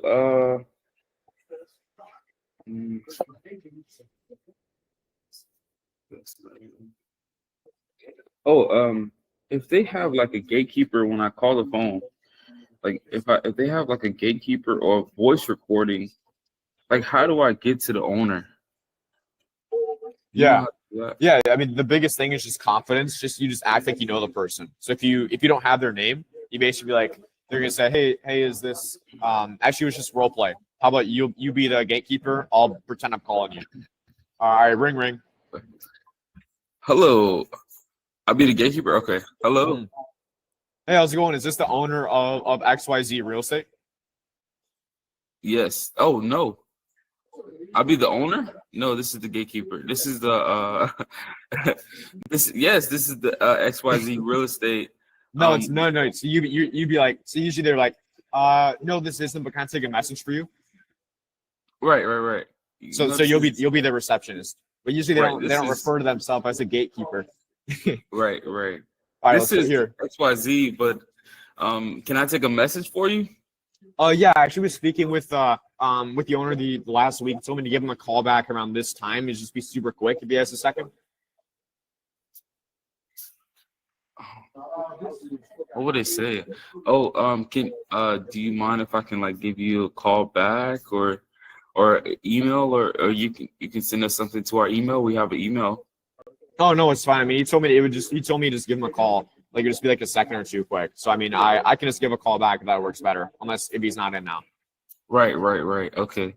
Yeah, you can give us a call back. And then they'll give you the time. They'll come back and stuff like that. Because like ideally, I mean, if they're actually out, then yeah, you're not gonna leave a message to the gatekeeper. But if the gatekeeper, if they're like, yeah, give us a call back, then I would just get off the phone. But the whole goal is that we're just trying to get on the phone with the owner, decision maker. Yeah, and even some guys go like, hey, yeah, I had a question for the owner and stuff, and they pretend like they're clients. If you just act like you know the owner, usually that works well. It's just confidence. Okay. Got it. Does that make sense? Yes, that makes sense. All right, sweet. Good question, bro. All right, next question. Mo, here, let me just text I'm actually moving my next call back. He wanted to move it back a bit, so I'm just gonna do this super quick.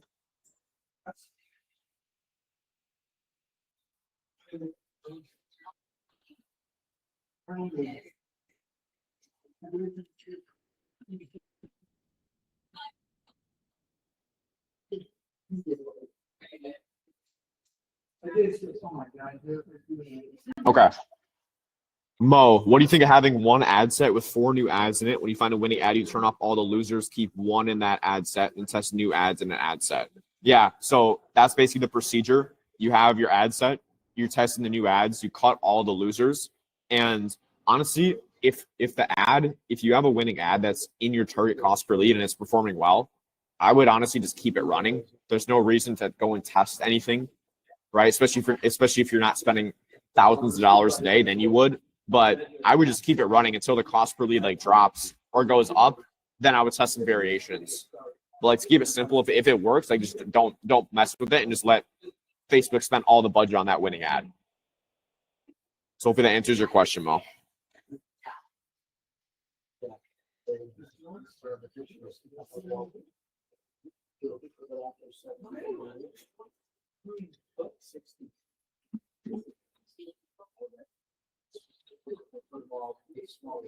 Okay. Bauer, if I'm doing pay per appointment that shows up, is there anything I would do to confirm if their lead showed up to a call or not, besides just authored word? So that's the tricky part with it. Ideally, though, what you do is you let them know, hey, make sure you go and track all of the leads in Go Eye Level. So you can go and see when appointment shows and all that, but you make sure to put that in writing that they have to be doing this, right? There's not like a super straightforward way to 100% know, but you just put it in writing and take their word for it. But just like make sure they're updating you and like updating the pipeline in Go Eye Level, so you know when they show up and stuff.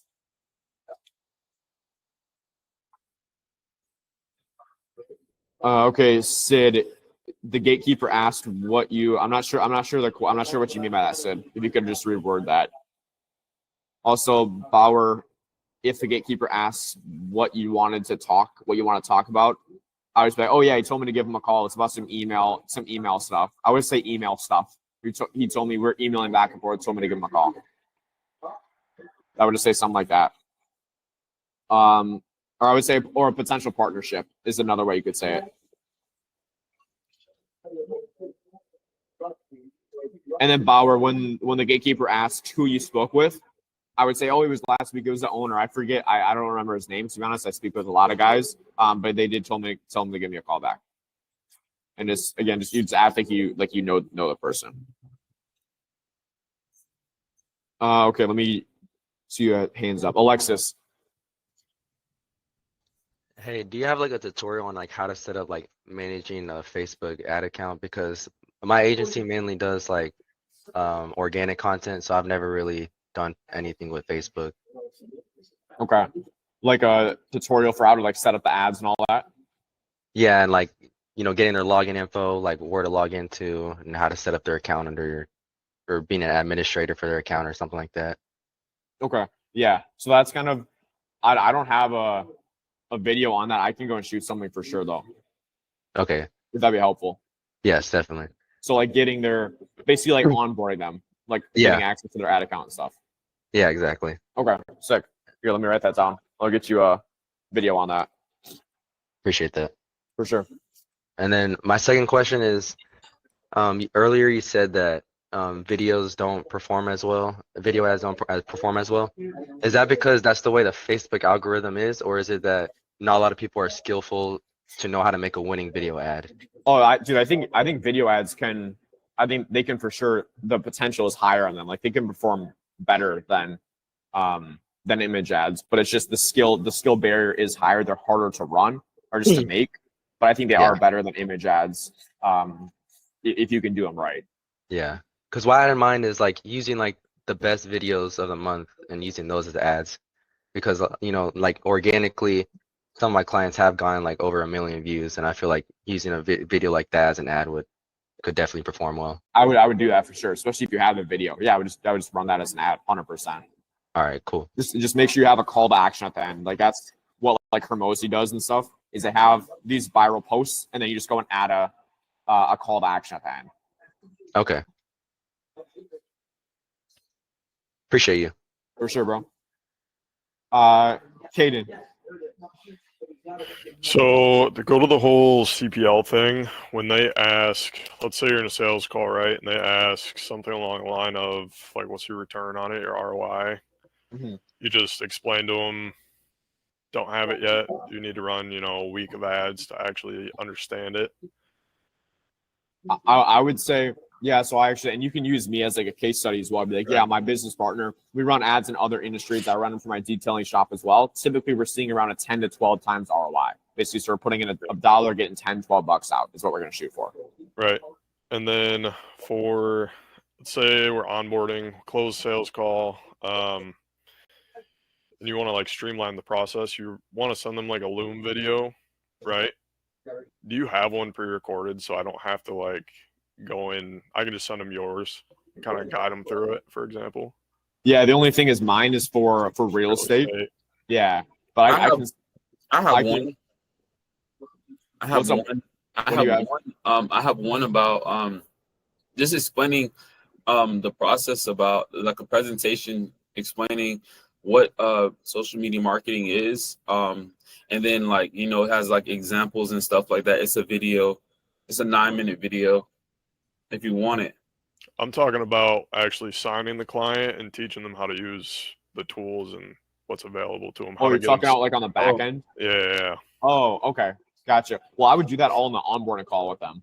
It's No, just walk them through that. Right. Oh, you're asking how to do that. No, just kind of like a streamlined process. If they have any for like further questions after it, I can just send them a video so I don't have to get back on a call with them. Okay. What I would honestly do, like simplest answers, if they ask you questions, then you just go, yeah, just shoot videos. Whenever they ask you questions, just shoot videos on those specific questions, and that way you have kind of a library. But if you don't know the answer to any, and I have videos, I'll for sure send them over to you, or I can help you make them. Cool. Okay, let me see. I'll just in the chat, Mo. Also, not putting new variations in the ad set doesn't mess with the winning ads. Yeah, what I would do, Mo, to be honest, is I would just go and either make a new campaign or just make a new ad set so you're not messing with the winning ad. I would just do that.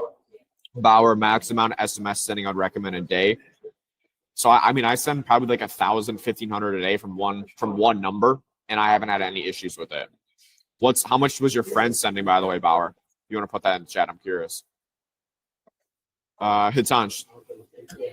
Yeah, bro. Like as Alex said, like you can record an onboarding video. So can you add like ask them for like information like in GHL and registering their LLC for A2P and like all stuff we need for SMMA, right? Can you do that? You mean like on an onboarding call? Yep, like a kind of onboarding, full onboarding. Oh yeah, right. yeah. Make sure you get all of that. Yeah, I would just go, walk them through it on that call and just get everything you need. And second thing was like, bro, like in your, if I'm talking about your local area, is ceramic season is kind of down in winter, like winters or stuff. Say that one more time. Sorry, it's loud in the back. Like ceramic season is down in the winter for detailers. For detailers, yeah. So, and Caden actually is a detailer as well. If you want to help out, do a lot of the detailers shut down, or I feel like the guys with shops still do jobs, right? It's just slower. So for example, like a week right now, I have anywhere like summer months, anywhere from 8 to like 20 jobs a week. Wintertime, it's probably like 3 to 10, if that. So I'll just give you insight. I make like net profit each month is around like 15,000. Wintertime it goes down to like 4 or 5. So detailing in the wintertime, unless you're in like Florida, like the warmer climate, wintertime sucks. You're not gonna have as much opportunity as like Florida, going to like, you know, Minnesota or Indiana, Ohio, like the colder weather months. But I think like in this time, retailers wanna like get on more jobs, and they will probably like looking for it right now. Yeah, a lot of people. So I'll use myself for example. I don't typically do mine more often because you're gonna get it dirty when you step outside. You get snow on your boots, get in your car, it's dirty. So there's really no point. So yes, there is people doing it and they want to find them. So there's a market for that, but the quality of lead isn't going to be there, if that makes sense. So I think I would target then the warmer states for sure in the winter, like California, Florida, Texas, stuff like that. Yeah, you got to be really specific with like your geography when it's like autumn time in those type of states. Like Eastern states, right? Eastern time zone. Yep. Yeah, man. Got it. All right. I don't think I have any other questions in the queue, so feel free to unmute, put them in the chat, whatever you guys want. I was gonna ask, do you make calls on like Saturdays, like as well? And like at nighttime, like nighttime calls? I usually don't, to be honest. Like Saturdays, I don't send SMS on Saturdays either. But I know even like Yash in here, sometimes he calls. I think he mentioned he called Saturdays, and he was actually getting better like pickup rate and response rate. So I think you for sure can call Saturdays if you want. I just wouldn't call Sundays. Right, right. And how about like running your own ads, like running advertisements for like for doing advertisements for business owners? I mean, if you have the capital, usually I would say like spend probably $20 a day to start. Then I would go and run. If you're able to, I would go and do that for sure. Okay. Along with outreach, though, right? It shouldn't replace your outreach. Right, right, right. Of course. But to speed up the process, yeah, you can for sure help. To add on to that, is that do you do that? Like, does it work? What is like CPL on that, for example? So B2B is usually higher just because there's not as many businesses. So CPL, it's going to depend on the industry and like where you're targeting to. But like you can get cost per leads of like, I know some guys get even $5, $10 cost per leads with B2B. But again, it's just like anything. It's up to your ad creatives. But you can get pretty low cost per leads B2B. But usually it will be a little bit higher. But if you have the capital, I think it's probably the best route you can go, along with outreach though. Again, we don't want to just do one or the other. Right. Would it be worth doing that if you have, because you could essentially do like two or three niches at a time with that method instead of like cold calling, right? So you could grow like a lot quicker just doing paid advertisements on yourself, for example. Right. 100%. Especially if you pair that with because the thing with paid ads is you're going to get, I don't know, 5-6 leads a day if you're spending a decent amount. Yeah. And then in the meantime, you still make calls, then it kind of exponentially compounds. That's interesting. So do you so how about like how much money do you think it will take for like every week, like every month, like to run ads like every week? You know, like how much money you think I should spend for the advertisements? For you advertising to get companies or for your clients? Me advertising to get companies. I would probably spend $15, $20 a day minimum to start. Okay. Got it. Yeah. Bauer, I would say 500 setup fees for sure reasonable. You could even make it like $480 or $490 for that little like, so it even seems cheaper. Oh, it's like under $500. It's cheap. Like you could do that. Do like $495 or something like that. But yeah, I think that's for sure reasonable. Okay. Anyone else? I got one more. So sales call I had yesterday. I told the guy he asked price, whatever. Essentially asked like what the prices were, and I ran him through it. And I told him $750 like setup fee, run him for 2 weeks, gather data. Then after that, if he likes, if we got any hits, whatever, old people terms is what I used. And he said the 750 was too much. And do I fight him on it or just like keep persisting, or do I, I'll do 700, keep like is a bit off basically, which 750 for 2 weeks. What was the exact offer? 750 setup fee for 2 weeks, and then after that I would do. It was basically a guarantee to finish out the month, but the 2 weeks is a trial to see if he actually holds up to his end and I hold up to my end, and then refundable setup fee. Okay. To be honest, I would just change it and do 750 for 2 weeks is a lot as a trial. To be honest, right? I would do like $350 or $300, but it's not refundable. Okay. That's what I would do for like. Yeah, I thought the caveat of that was it being refundable. I mean, it's the first person I tried it on, so I have like no proof of concept with it yet, really. But yeah, I'll pitch them that next. I would do like 300, 350 and just position it as like a commitment cost. Right. And be like, yeah, I barely see any of this. It goes into like my software and stuff, just to make sure you're committed as well. That's a big one. Okay, let me check the chat. Mo, how do you handle, can you send me a proposal objection? Basically, you just go and ask if you can, you're at work. was gonna say we can role play. Basically, you just ask if they say, "Oh, can you send me an email? Can you send me a proposal?" Yeah, what do you want to see specifically? You literally ask them that, and then they're gonna tell you exactly what they're looking for. Oh, I just want to see the kind of the numbers and stuff in writing and all that. You'd be like, okay, cool, I got you. Well, I mean, since I already have you, we can just run through that again right now to make sure we're both on the same page with everything. And then you just go and just handle that objection. It's just like when they say they need to think about it, they don't really need to go and think about it. They usually have some other objection. It's like a smoke screen.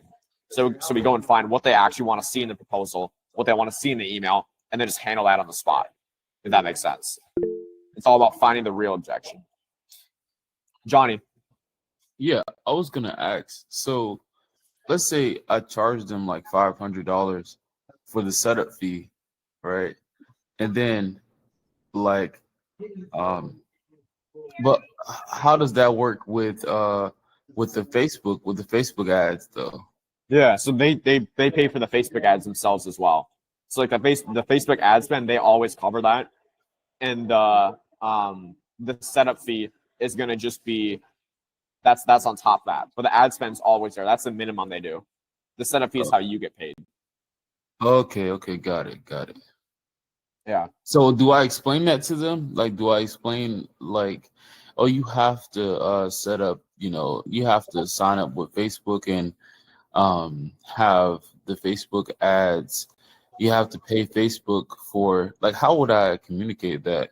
Yeah, so you're basically going to say, yeah, so there's two parts to the investment. Number one is going to be the ad spend. Now, this goes directly to Facebook, so I don't even touch a dollar of this. This is basically so we can reach 4 or 5, 6, 7,000 people every week or every month with the ads. So basically, that part, the Facebook ad spend, I usually say we're going to start with $20 a day. Does that make sense? Do you have any questions on that? No, that sounds good. Okay, awesome. And then the only way I get paid, or basically for me to set all this up, everything I showed you, is just $500 up front. And this kind of as a deposit. And that's how you position it. You just go through the ad spend and then your cost. But just make sure they know, hey, the ad spend, I don't touch a dollar of that. That just goes right to Facebook. That's how you position it. Got it. And one more question.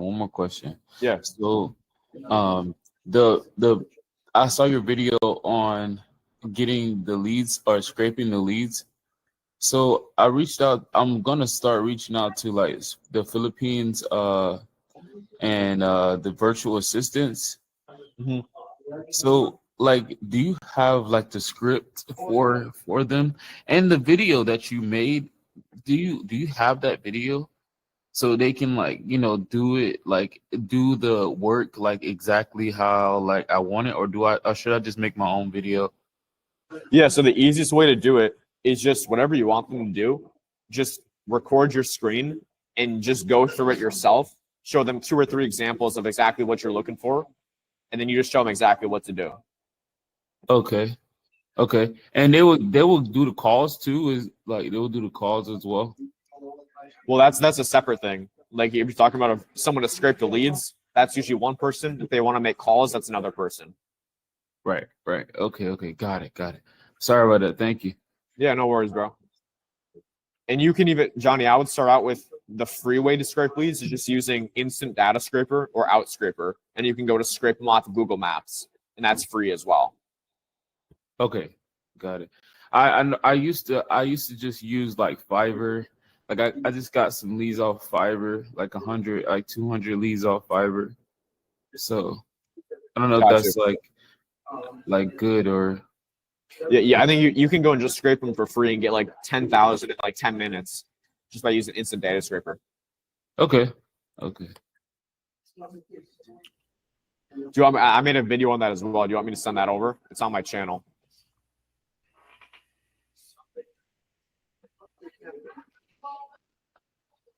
Okay. Yes, please. Okay. I'll put it in the chat for you. Thank you. Anyone else have any other questions? I just have like a quick technical one. So Yeah. I know on Google Ads, when you're doing ad spend, it will like say spent. Like you'll get charged a couple times during the day. Is that the same thing with Facebook? Yeah, you can like set like a payment threshold, and that's like how many when they charge you. It's like, hey, if you spend $20, it charges you. But you can make that higher or lower. Right. Yeah, because my bank would message me, twice a day. Is this you? Is this you? So is that something to potentially warn client about on onboarding? Yeah, I haven't had any issues with that usually because it's like a lower amount, but I would just raise the payment threshold. Okay. Yeah, that's what I would do. And another thing, my Facebook, it's like not working for my ads. I don't know if it's like if they like deleted my ads because like I was using like TikTok like videos on some of my ads, like the like slideshows for a painter. I think they like turned down my account.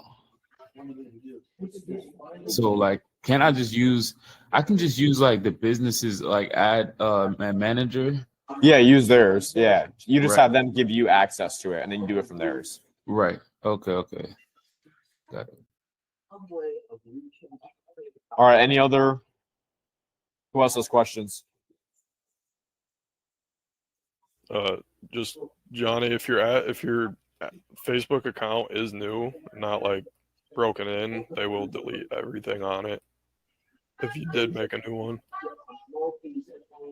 Yeah, that's the other thing with Facebook is like usually if you make a new one, you need to like warm it up a bit and make some posts on there. Otherwise, they do kind of flag it, unfortunately. Right. They'll flag it again. Like I tried Yeah. to make a new account, and then like it didn't even work. Like the ad manager didn't work. Yeah, that's the tricky part with it sometimes. But I would just warm it up. Okay.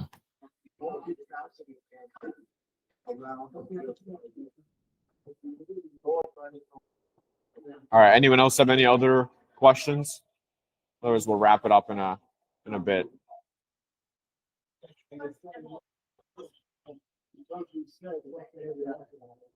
No other questions?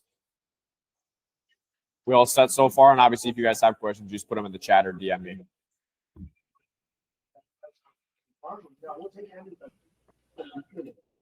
All right.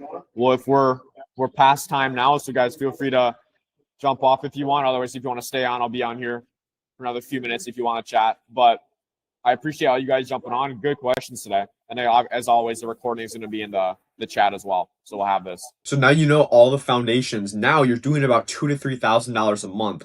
I'm going to show you exactly why I was stuck at this stage for so long and actually how to get beyond that and break through this plateau that holds so many agency owners back so you can actually go and hit that first 10K a month. When my SMMA was stuck at the 2 to 3K a month range, it took me a long time to realize these 3 simple things. And when I did, that's when I finally scaled up and hit my first $19,000 month. Now, the first thing is just not focusing on the high leverage tasks. So what I mean by that, and first of all, what is leverage? Leverage is putting in an input and getting an exponential increase in the outputs. Right. So to break it down, an example, building a website. Is that going to get you clients? No, not unless you're one of the biggest agencies in the US, which if you're watching this, you're stuck under 2 to 3K a month, then it's probably not you. So building a website is actually going to give you negative output at this point in your agency. The 3 things that you need to understand is that SMMA business is so simple at its fundamental. What you're doing in business is telling people about your stuff, selling them your thing, and then giving them your thing. It is literally that simple. So when you focus on these things outside of that, that is not a high leverage task or a high leverage activity. If you're focusing on building a beautiful logo in Canva, building some extravagant website that nobody's going to look at for the next 3 years, then you're wasting your time.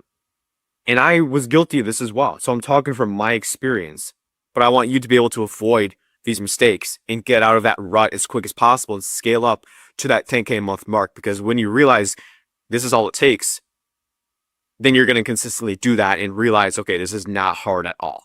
It's simple. I'm not saying it's easy though, right? So I'm not trying to sell you some false belief that it's easy. Otherwise, everyone would be doing it, right? And you wouldn't be watching this video.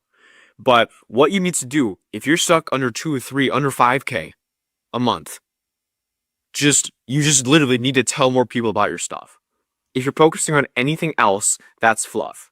Yes, you need to take time. You can't cold call 8 hours a day, right? You need to take time to fulfill for your clients, the ones that you do have, which that, I think that's the most important part, right? You were in this business to change people's lives. And that's also a false belief that a lot of agency owners have, or just I think one of the downfalls of the SMMA space, these gurus, they want to sell you just getting clients, getting high paid in fulls, and then not caring about the client results because you already got the money. That's how you build a business that's going to burn you out in 6 months. And then obviously it's just not ethical at all.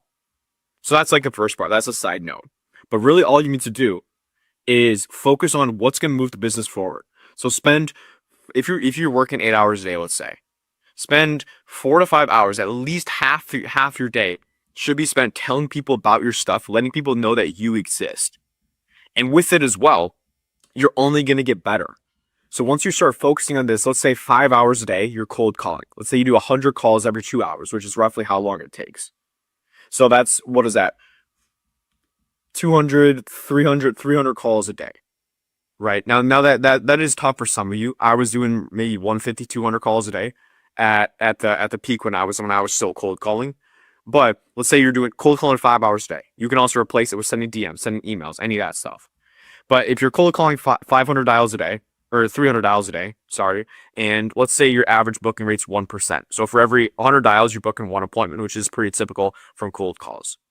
And this is at the start. So you're booking about 3 appointments a day.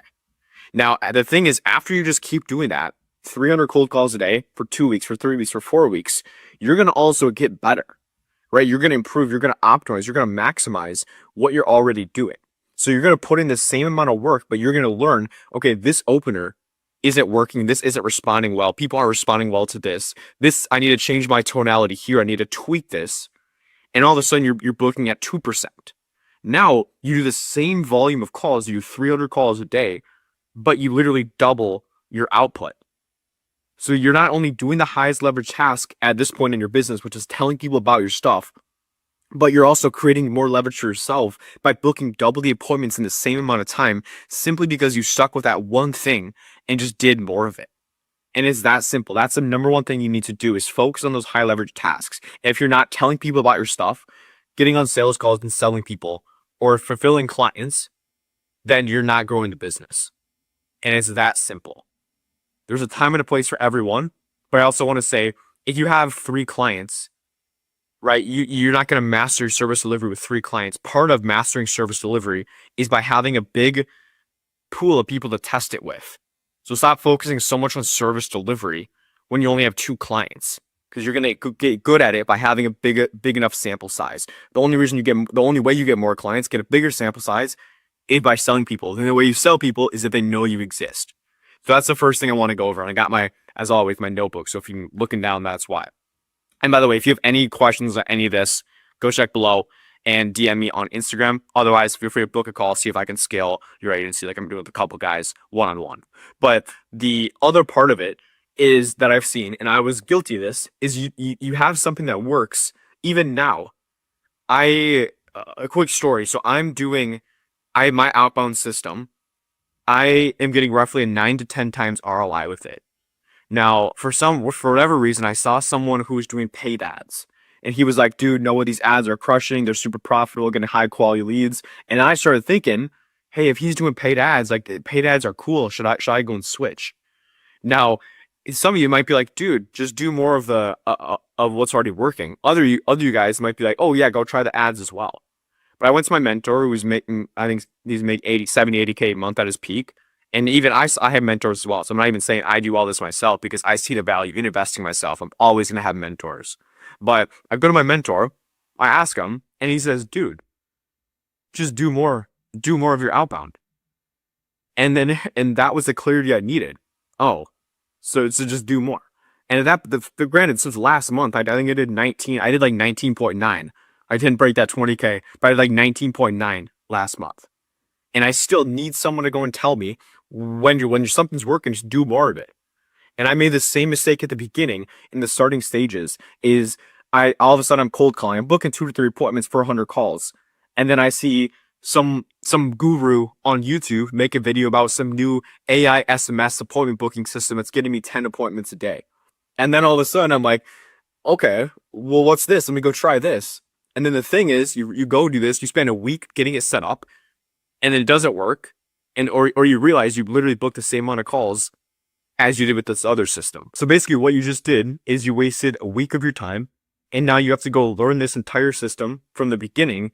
And once you realize that you should just go back to cold calling because that's what was already working, what you're already an expert in, all of a sudden you start losing some of those skills that you built up from the month of cold calling that you did. And then you're starting back from square one. So to break it down as simple as possible, when something's working, when something's profitable, double it. When it's working, when you double it, quadruple it. When it's working, when you quadruple it, 10x it. And then at the point where it stops being profitable, then you can go look at expanding that. But if you're under 10K a month, if you're under 50K a month, even me, I'm nowhere near maxed out my channel of outreach.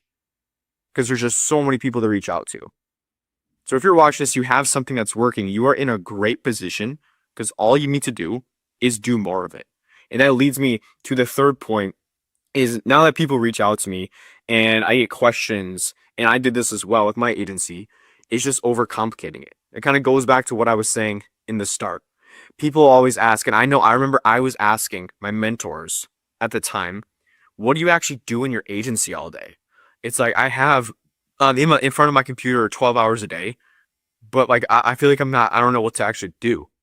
Maybe I can make a separate video on that specifically, like what I actually do in my SMMA. If you want to see that, comment below. I don't know if that would be of any interest, but it's like you just do what's going to move the business forward. So if you don't have clients, you just let people know you exist, do more outreach. If you have a lot of clients and you focus on service delivery, but keep focusing on getting more clients. But just focus on, again, those high leverage tasks. If you're wondering what to do, just go call people. Instead of wondering and thinking, oh, should I do this? Should I do this? I'm planning this, planning this. If you're under 10K a month, literally you should tell 5 people about your thing, jump on 5 calls. And then that's, if you're charging 2K a month, that's 10K right there. It's really that simple. The best thing you can do, though, the easiest way is just break it down mathematically and make it impossible for you not to hit that mark. Not to hit 10K, not to hit 20K a month, whatever your goal may be. So no, if I do 100 calls, I'm going to book 1 appointment. If I'm closing at 30%, my math is not going to be good here. I've been using ChatGPT way too much. But let's say you take 5 calls, you close 1 of them, and you're charging 2K a month. So you need 5 clients a month, and you're closing 1 out of every 5 calls. So basically, if you book 7 calls a week, that's 5 clients a month right there. Now, we want to make it impossible for you not to hit that goal of 10K a month. So what you're going to do then is you're going to overestimate. So instead of 7 calls a week, you need to take into account no shows. So maybe your show rate, let's say 50%. If your show rate 50%, you need to book 14 calls a week to hit that 10K. Now, let's underestimate your close rate. So let's say you need to book 16 calls a week, give you 2 calls as kind of margin of error, law of averages. 16 calls a week, and that's 10K a month right there. Now, for some of you, 16 calls a week might seem like a ridiculous amount. There's 2 things you can do there. You can optimize your close rate, or you could just do more volume, book even more calls where it makes it unreasonable for you not to hit that. And that's really all it comes down to. Stop overcomplicating it. Focus on the high leverage tasks. And when something's working, please do more of it. Now, that's all I wanted to go through in this video. Kind of just more of a raw one. Now you have your clients. Now you are actually looking to scale. You're at a place where you're doing $2,000, $3,000, $4,000 a month. Now I want to actually go through hiring and how to actually hire when you need someone. Now this is a bit more advanced, but I wanted to put this in here if you are at that stage. One of the most fundamental things that allowed me to go from a year ago being stuck at literally 0 to making my first hire at, I believe, about $3,000 a month, then building a cold calling team of appointment setters at about $7K a month, and then hiring a full-time appointment setter doing about when I was at $10 to $15K a month, which allowed me to get to about $35,000, which was just last month specifically. So in this video, I'm literally going to break down this entire blueprint, this entire SOP.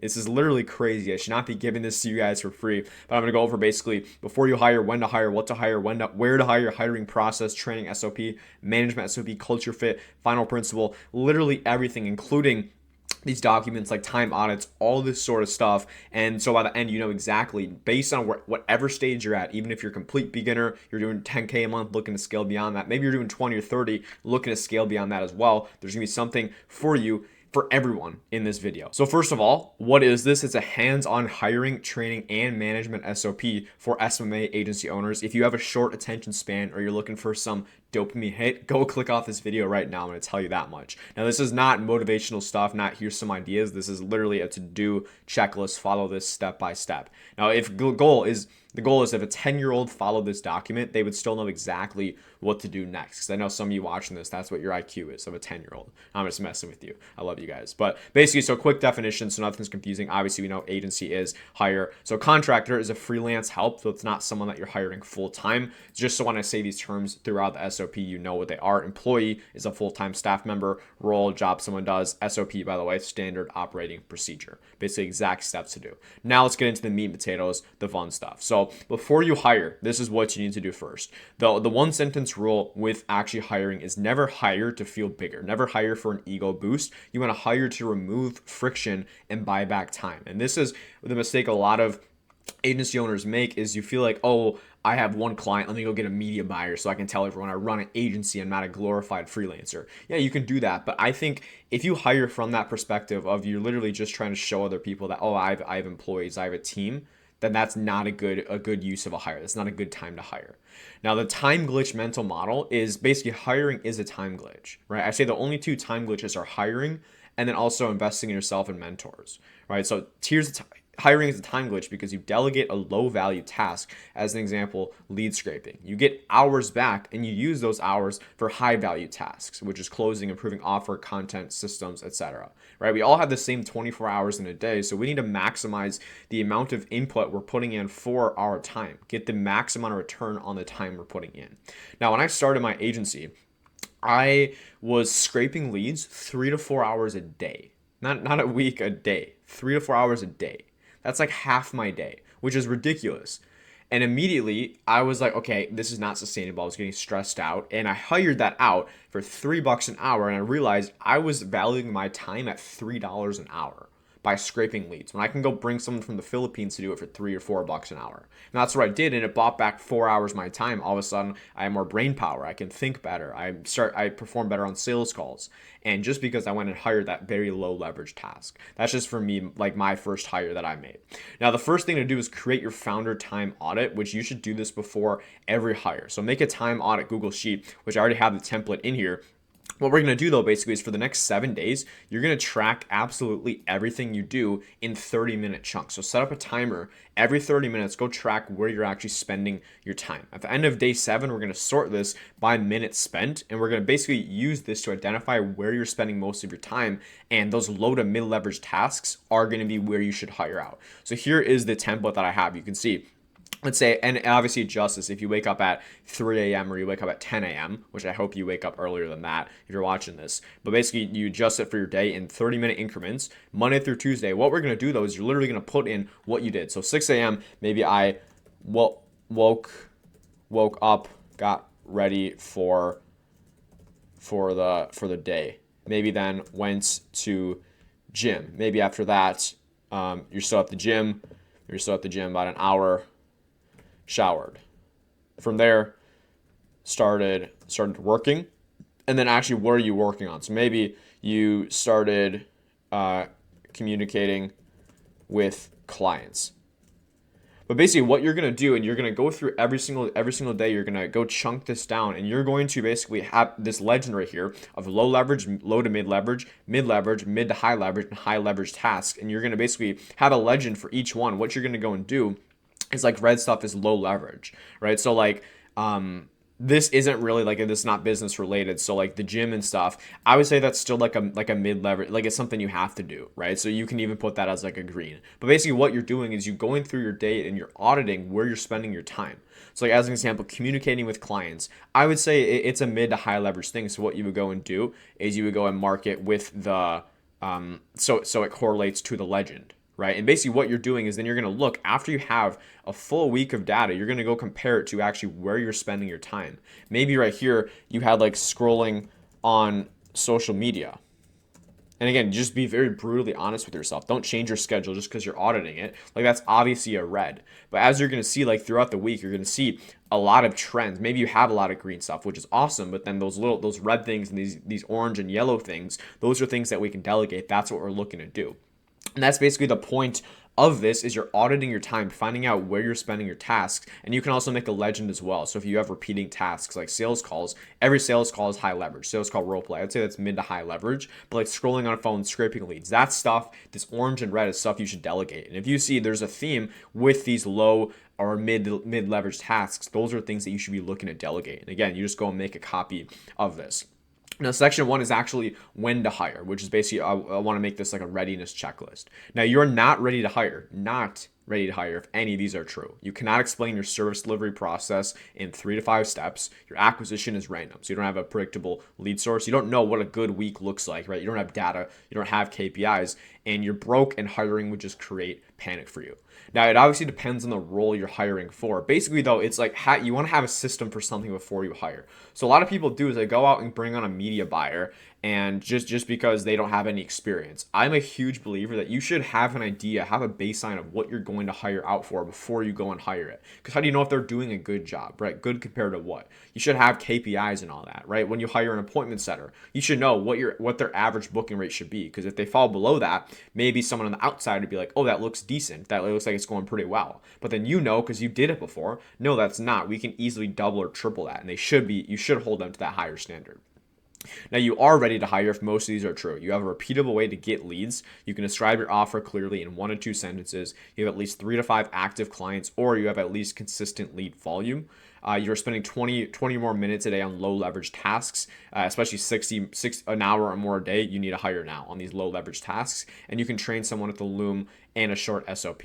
Now, obviously, again, depends on like what you're hiring for. But like as an example, if you are going to hire an appointment setter, you don't have consistent leads coming in, what are they going to set? They're not going to set thin air, right? So that's the big thing here is you want to have some sort of baseline coming in that's actually consistent and repeatable before you go and hire, because you don't want to go pay someone, then there's just barely anything for them to do. You want them to maximize their time. And also the stress signal, because quality of life matters. If a task drains your mental clarity and makes you just hate working or avoid working, that's a legitimate reason to hire after you actually understand the task. As an example, to give you some like real world application, if you absolutely despise hopping on sales calls and like you would rather, I don't know, do something else, but you just hate sales calls as an example, that's definitely something. If your quality of life is dropping, or you just dread sales calls, you're not great at it. If you're good at it, I would say if you dread it, keep doing it, right? It's high leverage. But if you just absolutely dread it, then that's when I would say, okay, maybe think about getting a closer. I usually don't recommend getting a closer. That should be one of the last people you hire. But if you absolutely dread it, then get a closer. You know what I mean? It's the same thing. Like I obviously was scraping leads myself. That was so low leverage, but also I just dreaded it.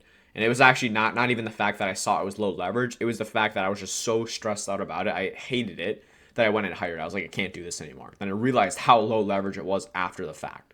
So if you're like stressed, super stressed, or and you know like all this stuff as well, you have systems, then go and hire it out. Right? Simple as that.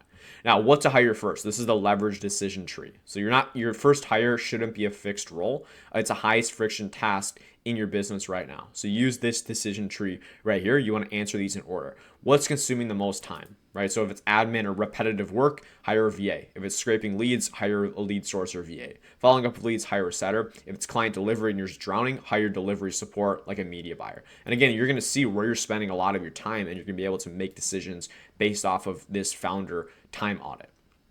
And what you can do as well, a really good hire for a lot of people, your first hire could be like a super VA, or like a black hat VA, you can call them. Someone to just go and do all these tasks. So you can have someone, a VA, do admin work, but also scrape your leads for you. Also follow up with leads. Or you can have someone in the beginning who goes and kind of does all this. It's like a general assistant. That's a really good hire for a lot of people for your first hire.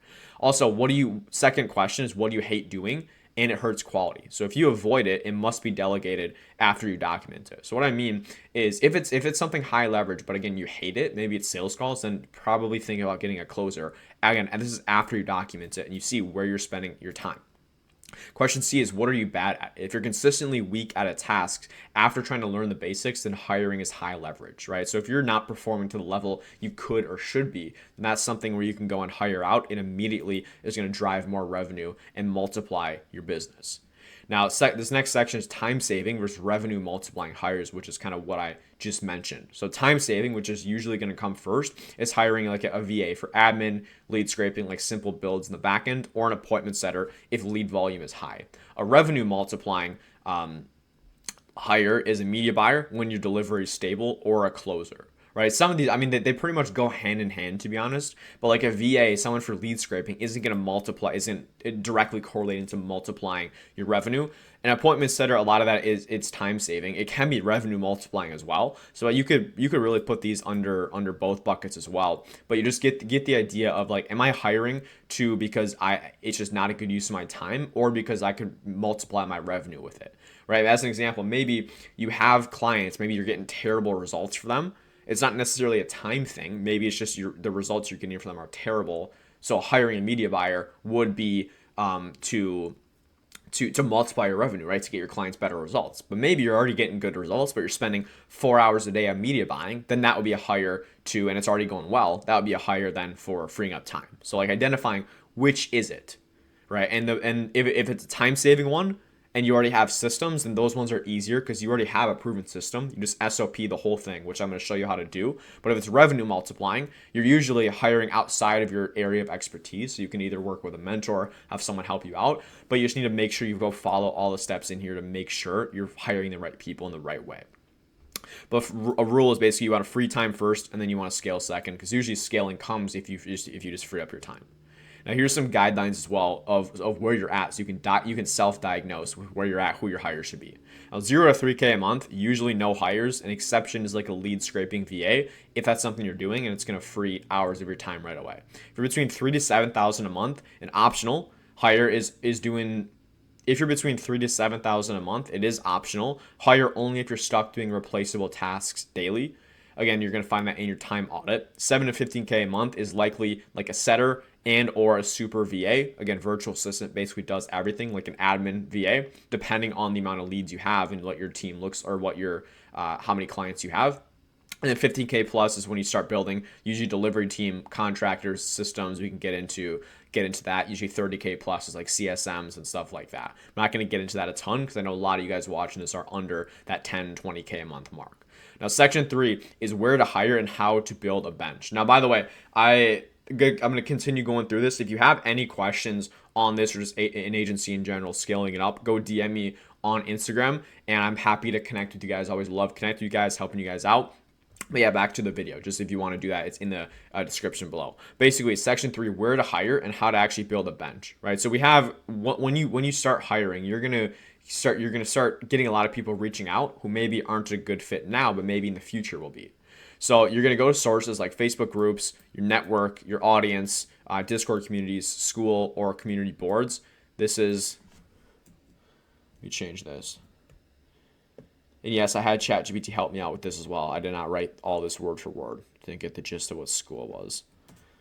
Sam Ovens needs to step it up. But basically, once you go to these communities, like you're gonna find candidates and you want to build a bench, which is basically like 10 minutes per week, just people you can go and hire quickly. So maybe you have a couple good media buyers that when you were looking to hire a media buyer, you had a couple good ones reach out. Obviously, you only decided to hire one, but this way you can go and see exactly like, okay, maybe we have a solid bench, like who's the top people and then we rate them as well. Maybe anyone who has a score above 25, you can just go and hire right away because you've already done the interviews and stuff. It doesn't make sense to go through a full another hiring process. So you can see this is just an example one, like of this role, like an appointment setter. Basically, just like ranking them, right? Skill level, culture, motivation, just kind of details about them, but just making sure that if we're going through the process of interviewing, we're actually building like a roster of people we can go and hire on in the future. So we're not restarting from scratch every single time. You're basically putting in these scores, and then it's going to auto score them as well for you, right? So it's going to auto add all these up, and ideally the higher the score, the better. So it automatically does this as well. But this is just so you can organize and have a roster of people to go and hire whenever you need them. right? When someone good appears, you just add them to the bench. And when you need to hire, you just always just pull from the bench first. And ideally, you want to make sure their overall score right here is at least like 20, 22 or something out of 30, right? You want to make sure they're actually solid. You're not just putting them on there just to put them on there out of just wanting to save time, right? You don't want to skimp on this. Section 4 is the hiring process, which is going to be the exact SOP. So every hire goes through 5 filters. Number 1 is a culture fit. 2 is effort. 3 is proof of competence. 4 is coachability. 5 is reliability. You don't want to hire off of words, right? Anyone can talk themselves up. You want to hire off of proof, right? So the first step is creating a role scorecard. So you need to identify, number 1, before what does good actually look like? Because a lot of times what happens with people is you get on these calls with people and you end up dropping your standards because, oh, they seem pretty decent, but you're like, decent compared to what? Like, it's a gut feeling. They're talking themselves up. They sound good. Well, of course they sound good. They know how to interview, right? They know how to hype themselves up, which I hope they would. I hope they'd be confident in themselves. But writing this out so you actually know what you're looking for, what good actually looks like, and creating like a scorecard. Something like this as an example. Again, you just go and make a copy of this. But you're basically putting exactly what the role is, but you know, as you're interviewing them, you're going through this stuff and you're actually ranking them, not just based off of your intuition. You actually have data, KPIs, standards that you're actually comparing them to. And again, then you can go and give them a score, and you can basically just hire the people with the highest score, right? Then it's not based off emotion, not based off of who talks the best on the call, even though that for sure is an important part, but actually make it role specific. And then you're hiring based on data, not based on emotion. And like example, and these are example traits as well. You can always go and tweak these, but like culture fit, motivated, communicates clearly, coachable, etc., etc. Like find what works for you. These are just some templates. 4.2, or this next step, is posting the job. So basically, you can do something like this. Hey, appointments that are needed. Go part-time work, pay range up to $2,500 a month. Basically what you'll do, what good looks like, requirements, and then to apply, why do you want this role, what experience do you have, and a lot of good places to hire. Let me put this in here. Some other good places to hire. And it all depends like what you're like what type of hire you're looking for, right? If you're looking for an appointment setter, then probably like school or Discord or Facebook groups work really well. But if you're looking for like a client success manager or like a tech person, something like online jobs.ph works well. Upwork works well. You can do LinkedIn, Fiverr. But it just depends like what you're looking for, right? So some places are better than others, but like if you're looking for, if it's a more serious role, then I would go on like onlinejobs.ph or one of these instead of like Facebook groups as an example, right? But just send a super simple, make a post like this. But you also go and say right here, hey, it's mandatory. Answer these questions and also send a Loom video, because what it's going to do is you're going to see a lot of people just go through these posts and just auto send. You're going to get a bunch of messages, but half of them don't even go and do this because they don't actually read it. And those people, you can instantly just cut them out. They can't even follow instructions to apply for the role. How are they going to be a good fit when you go and coach them on the role, right? So if they don't follow the instructions, you just immediately cancel them out. That's going to weed out at least 50% of the people from my experience. After that, you have them actually go and do a 10 to 15 minute task, which is like an effort filter. It's the fastest way to remove low effort people. So rules for a good test task is it takes 10 to 15 minutes. It's a role specific and it's realistic, has a clear output. Now you're probably wondering, what does this actually look like? So an example, super simply, is if you're looking for someone to scrape leads, you just go and tell them, hey, find 20 roofers in Chicago that match this criteria and put them into this sheet. Get their name, email, number, business address, and put them into this sheet. Right? If they go do a good job with that, then they basically did the job. It's like doing a mini job is basically what you're looking for them to do. Appointment setters, watch this 2-minute clip and send your 5 best follow-up messages to book the call, or do a mock role play with me and book the appointment. Right? You're having them just like do a real world example instead of just going and just talking about like hypothetical stuff. Media buyer as an example. Here are anonymized stats from a client, right? So here's stats from one of our current clients. Record a Loom explaining what you changed first and why. This is amazing right here. It's literally what they're going to be doing in their job. You just go and have them go and do it.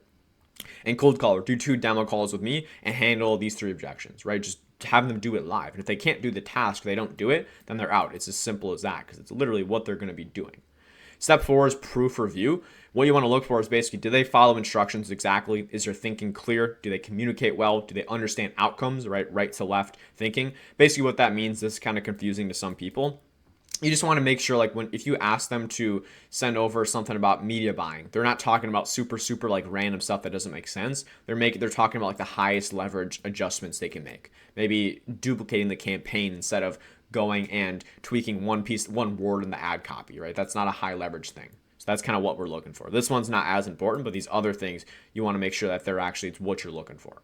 And then step 5 is interview / the role play. So here's just some interview questions, like, why do you want this role specifically? What does your ideal work week look like? So many times you got feedback and implemented it. We're looking for someone who's coachable. And as you're going through this, you're going and you're filling this out as well with all the stuff that you have them go and do.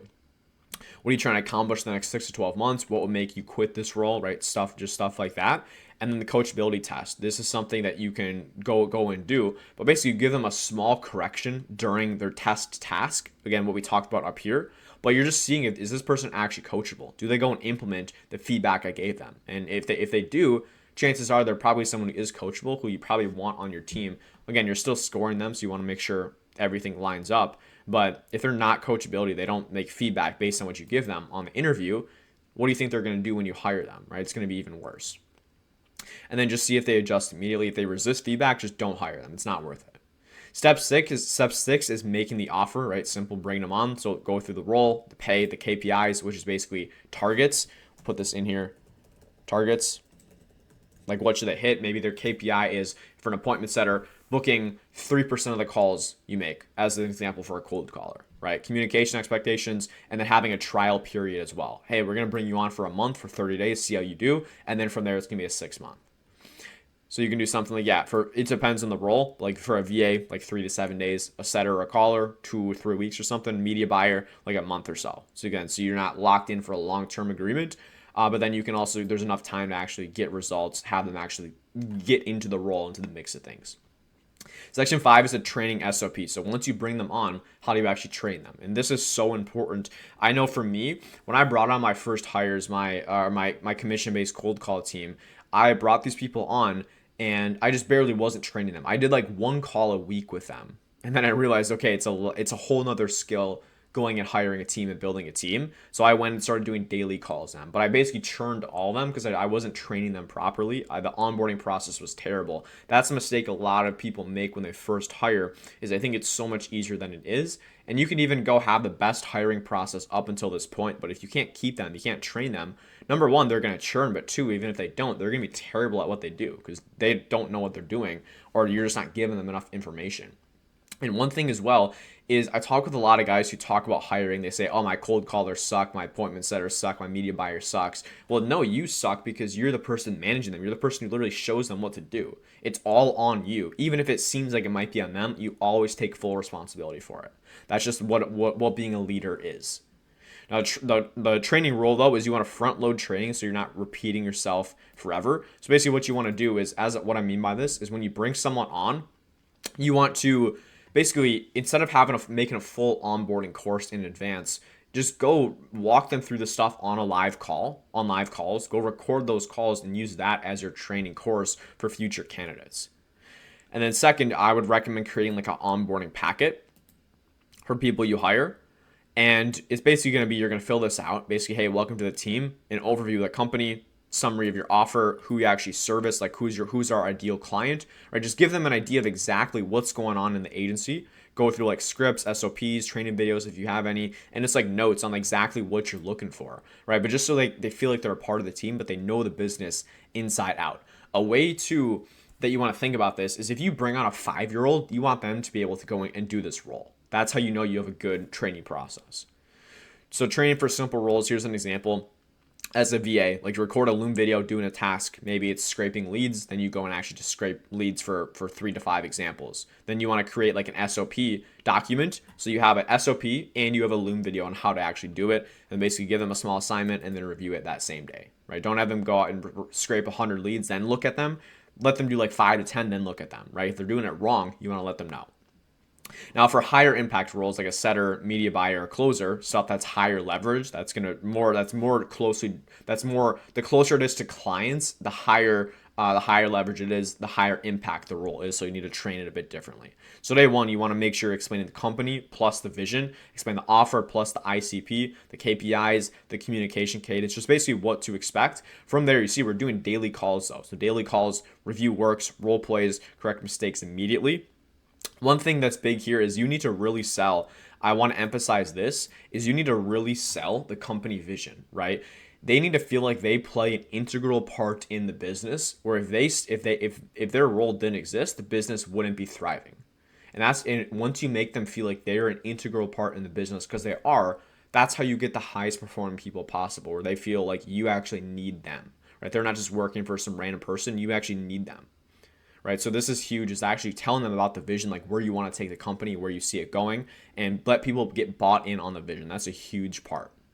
Like when I started with my cold calling team, I like they were churning, they weren't making calls because they weren't actually motivated, right? There's nothing in it for them barely. Like it was all commission based and they didn't see the long-term vision. So of course they churned. They'd only made 10 calls a day, even though I told them to make 100, but they weren't actually bought in on what I was on the vision, which is the most important part.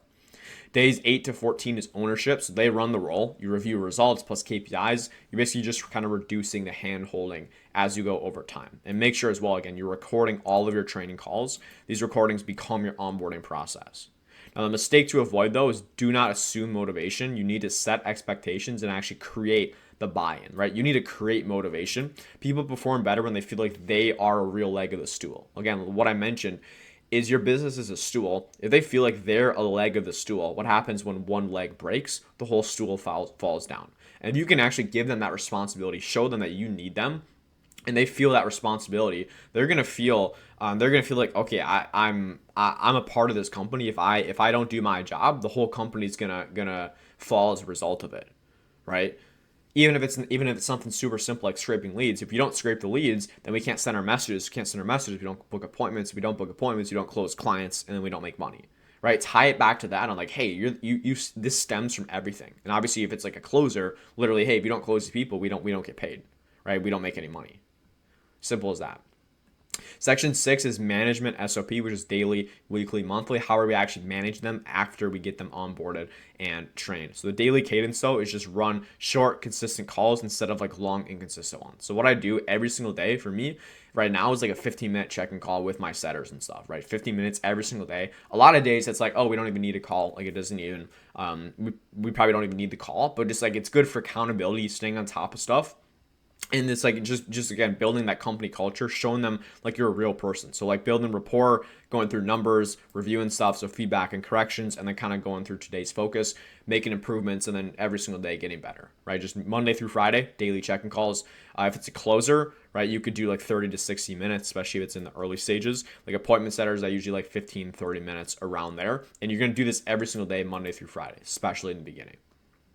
And daily calls matter because problems are going to surface really quick. You want to make sure that there's an immediate response time of getting these problems solved, and also making sure standards don't drift, and you don't also need micromanaging, because you know, okay, we're starting out strong. They're knowing exactly what to do, seeing examples, and they're getting immediate feedback. That's how they learn. Is you get feedback, you take action on it, and you go and implement it, and that's how you learn from it. Next is right to left management. So starting with outcomes first, right? So if like a setter as an example, you want to focus on the highest leverage things possible. It's basically what I'm saying is focus on the 80-20 of everything. So for setters, it's going to be booked appointments, booking rate, show rate. For media buyers, it's leads, cost per leads, ROI/ROAS. The same way that you track your numbers, you should track it for your hires. Is basically what I'm saying. So don't focus on all these like little nitty gritty things if you don't need to. Try not to nitpick. Focus on the right to left. Right? Are they making money? Are they booking appointments? What's the cost per appointment? Stuff like that. Obviously, it's going to change per role, but that's kind of what you want to do. Right? Ignore vanity metrics. Outcomes first. And if you're a business owner and you're doing 5, 10K, you should already know this. But for those of you who don't, even for you, if you're not hiring yet, focus on those metrics right to left. When you're running ads, don't focus on the CPM and the cost per click, right? First, look at the leads, the number of appointments, the cost per lead, cost per appointment, cost per qualified lead. Look at that stuff first. That's the highest leverage stuff you can do. Next is accountability without micromanaging, right? You don't micromanage by hovering. You manage by tracking clear KPIs and setting KPIs, which are targets. Say, hey, we expect you to hit at least X target, right? Daily visibility, so being able to see what they're doing. Also daily check-in calls, giving them fast feedback so they're able to ask you questions whenever, and you're able to just give them immediate feedback so they can learn and speed up that learning cycle. And also having an ownership mindset, right? Having them feel like they directly own their results, right? It's up to them how good they're going to do. And you need to make sure you motivate them and they have this mindset. If they mess up, it's on them. But also, again, obviously you're taking responsibility, but you want to install some sort of responsibility in your hires. Next is the coach first cut rule. Basically, once you have people, if you're debating if you should cut them or keep coaching them, a lot of times you should just cut them. It's not worth it. This is basically like if they're doing decent or they're not performing. If you're like, hey, should I cut them? Should I just fire them, or should I try to train them? And again, a lot of times you just go and fire them there if it's a pretty low leverage thing, especially, right? But you want to ideally, like if it's a closer or something, you spent all this time onboarding them, then you might consider coaching them. But you want to coach them if they actually try, they implement your feedback, and their mistakes actually decrease over time. But if they make the same mistake 2 to 3 times, they ignore your feedback and they're just draining your energy more than the value they're actually producing, cut them immediately. Right? I've made that mistake before where you pour into someone, they're just not up for the task. Even a lot of guys who I help out, a couple of guys running agencies who I'm helping scale. The guys who don't get results are the ones who just make the same mistakes. They don't actually take feedback, and those are the people who never make it. Like I don't even know why you go and join or pay someone to go and mentor you if you don't actually go and implement. Right? The people that I help out that are doing numbers like Sam when he joined. I started working with him our first month. He did, I think, 5.5 thousand. Like John and Ethan, they did like 7K in a single week. And like Julian, literally last week closed his first 5K client. It was a PIF as well, just because those guys actually go and implement. Those are just real examples, guys, I'm helping out as well. And by the way, if you want my help with scaling your agency to 10, 20, 30, 40, 50K, whatever it may be, go click below, apply to work with me, book a call, and I'll see you there, see if I can help out. But basically, that's what you want to do is like if they're not taking your feedback, you just go and cut them, right? It's as simple as that. Now, section 7 is a culture fit, which this is non-negotiable. So you want to make sure, and this is a mistake I made as well in the beginning, is you're hiring just out of convenience, right? Oh, this person, they're open to a commission-based pay, or yeah, they sound pretty good, but they're also maybe it's not like someone you would actually like, right? Especially I see this with a lot of, if you haven't hired before, people hire just to hire. You get like happy feet and you just want to bring someone on. They sound good, but it's like this guy's 50 years old. I'm 19. Is this really someone that would be a good culture fit? Chances are no. Like I've brought 50, 60-year-old people on my team and they always churn pretty quick because it's just not a culture fit. Right? And no one wins from that. So you want to ask yourself, like, would I talk to this person every day? Do they take ownership or make excuses? Do they have realistic expectations? Are they motivated for the right reasons? And you should put like your company culture. You should have something in here about basically the culture, what we're looking for. And you should be able to write out exactly what you're looking for. And when you are hiring as well, add something, if we don't already, add it right here. See, we have culture fit, right? Then you're looking for, is this person, do they fit the culture? That's one of the biggest things you can do. And again, like a reminder, you're not selling them on the role. You're filtering for someone you actually believe in, right? The role comes second. The person you're hiring is first. And the last section is actually the final principle, which is hiring is leadership, right? Hiring is not a growth hack. It is a leadership responsibility. The moment you hire someone, 3 things change. Someone's now relying on you for clarity. Your standards affect someone else's income, and your communication style directly impacts performance. So like, again, think about each hire as a leg on a stool. I know I used this analogy before, but one weak leg doesn't just wobble, it collapses the entire stool. So you need to make sure that you see it like that. Every single person plays a part, but also if one part's lacking, the whole stool crumbles. So right here, though, leadership actually means it's not being liked. That's a mistake a lot of people make. I made in the beginning. I was trying to be friends with all my with my employees, people I was hiring, and yeah, it was fun. Like our calls were fun, but then they're yeah, no, sorry, I can't make my calls today, or I can't make our daily call. It's like the people you hire should not be your friends. Same with people you mentor should not be your friends, because otherwise they're not gonna be able to grow at the fastest pace. The whole point of hiring is to speed up growth, and we want to maximize the growth, obviously, how fast we're getting there. So leadership means, though, setting the vision clearly, defining what good actually looks like, training until standards are obvious, correcting fast when things slip, and cutting quickly when alignment is gone. right? You want to hire fast, or you want to hire slow, fire fast. Now, a final reminder, and read this before every hire, you're not trying to build a big team, right? We're not trying to build the biggest team out there just for ego, just to say we have a team. You're trying to protect your time, protect your mental clarity, and protect your clients, and ultimately grow the business, right? If a hire does not do at least one of those, it's the wrong hire. But again, to recap, the best thing you can do this to start is go and audit your time. If you haven't done this already, go and audit your time. Take a week, go and do this and see where you're spending your task. And that's going to immediately tell you exactly what your hire should be and what makes the most sense for you at this stage in your business. Now, I hope you got value from this. I know it was a lot. We literally went through a ton here. Now, last module here, how to actually go from 10K a month to 30K a month. Now, I know a lot of you guys aren't at that stage, but for those of you who are, I want to give you a full breakdown of exactly how I did this, how I would do it if I were you, and how I would do it in half the time that it took me to go and do so. So if you're already doing 8 to 10K a month, 15K maybe, looking to scale to 30K, this is going to be the last video you're going to need to see in order to do that. So let's dive in. So I scaled my agency from 10K to 30K within about 5 or 6 months. And it really came down to 4 or 5 things that I'm going to go through in this video, kind of unlocks, mindset shifts, and just stuff that I changed that kind of allowed me to make the transition, but also to help you. Like, looking back, I could have done it so much quicker if I knew these 4 or 5 things. So that's the whole goal of this. If you're around 10K, maybe between 7 and 10K, and you're kind of stuck there, wanting to get to 20, 30, this video is for you. If you have any questions. So getting into the first one, the first thing that I shifted within my agency is identifying who is my dream client. Number one, asking yourself these questions. Number one, who do I enjoy working with the most? And I'm not talking about a different niche. I'm talking about, like, as an example, if you work with roofers, what type of roofer, what type of demographic, what type of age, what type of business do you enjoy working with the most? So who do you enjoy working with?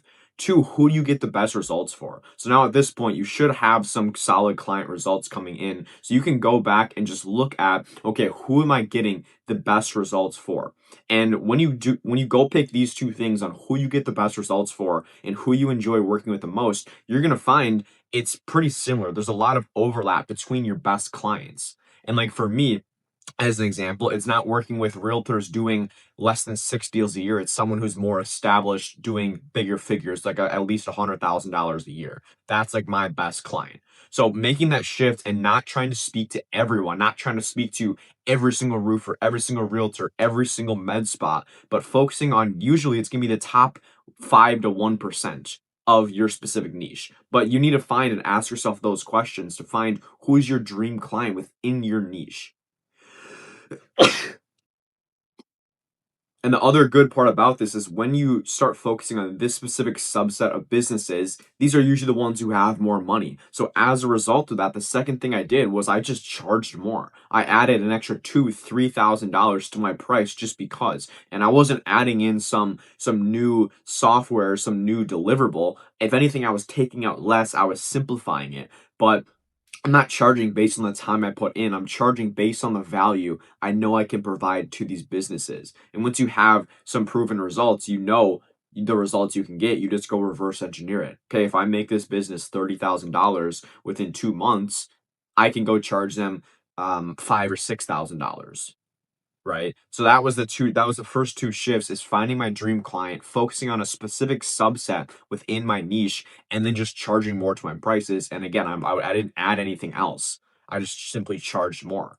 And you're going to find as well, these clients who pay you more, it's kind of an inverse effect, but those, you probably know this if you're watching, but the clients who pay you more are always going to be the best ones to work with. There's just less headache. They don't complain as much. They're happier with the results, but also they're going to get a lot better results just because they're better at what they do. That's the reason they make more money in the first place. So now the second thing that I did was just dialing in an acquisition system. So for me, it was cold SMS is what got me from 10 to 30. Right. And it might be different from what gets me to 30 to 50. I am starting to run some paid ads and stuff. But from what got me to 10 to 30 was one outreach system. So not cold email, not cold SMS, not cold calling, not everything out there. Literally one system. And that's all you need to do, is find one predictable system where you know for a fact, if I send out 1,000 cold SMS today, I'm going to book 5 appointments. Well, why not go send out 5,000 SMS today, book 25 appointments? Once you had that system, and again, I'm just speaking in cold SMS because that's what I did. But once you have that system where you know and you're tracking the data, you know I sent out 100 messages, I make 100 calls, I'm going to book X number of appointments.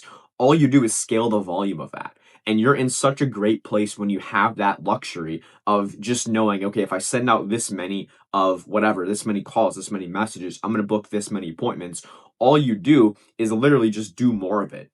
And it's that simple. And the way to do more is either software or you go delegate it, build a team or something. And that's really what it comes down to on the outreach side. But when you can dial in acquisition and consistently just pull a lever, and you're going to be able to book 5, 10 appointments a day just by sending more, you're in a great spot. And that's exactly how you're going to scale. If you see me looking down, I just have some stuff, some notes written down on what I want to go through.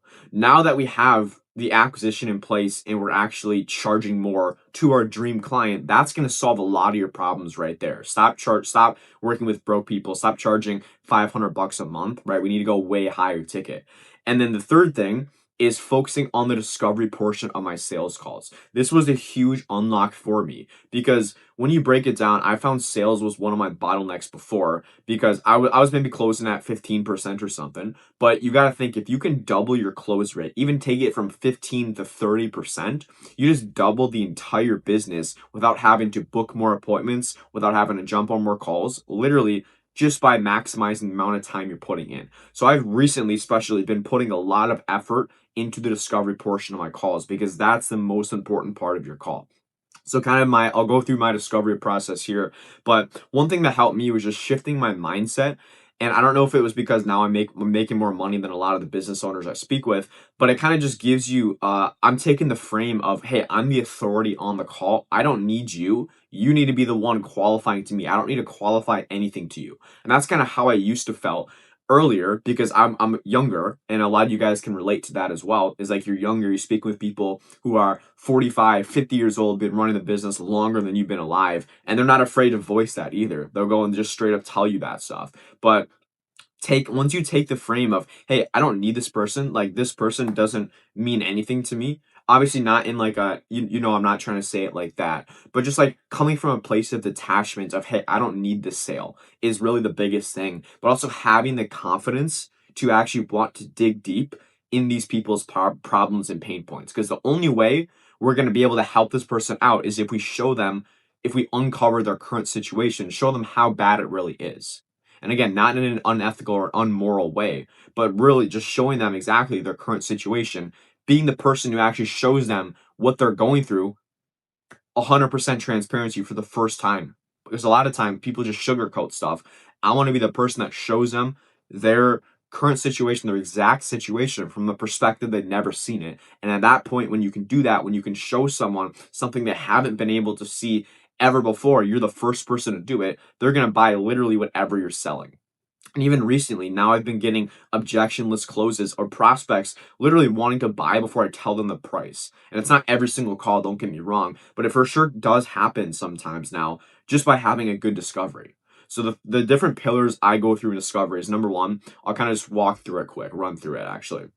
Rapport, obviously building rapport, showing you're a real person. Two is finding out the reason they're on the call. Like, what's the actual problem? What are you looking to get out of the call? Because if you go through the sales process and this person feels like, oh yeah, I mean, I need more leads, but it's not really a problem. Like I'm fine without more leads. They're never gonna buy.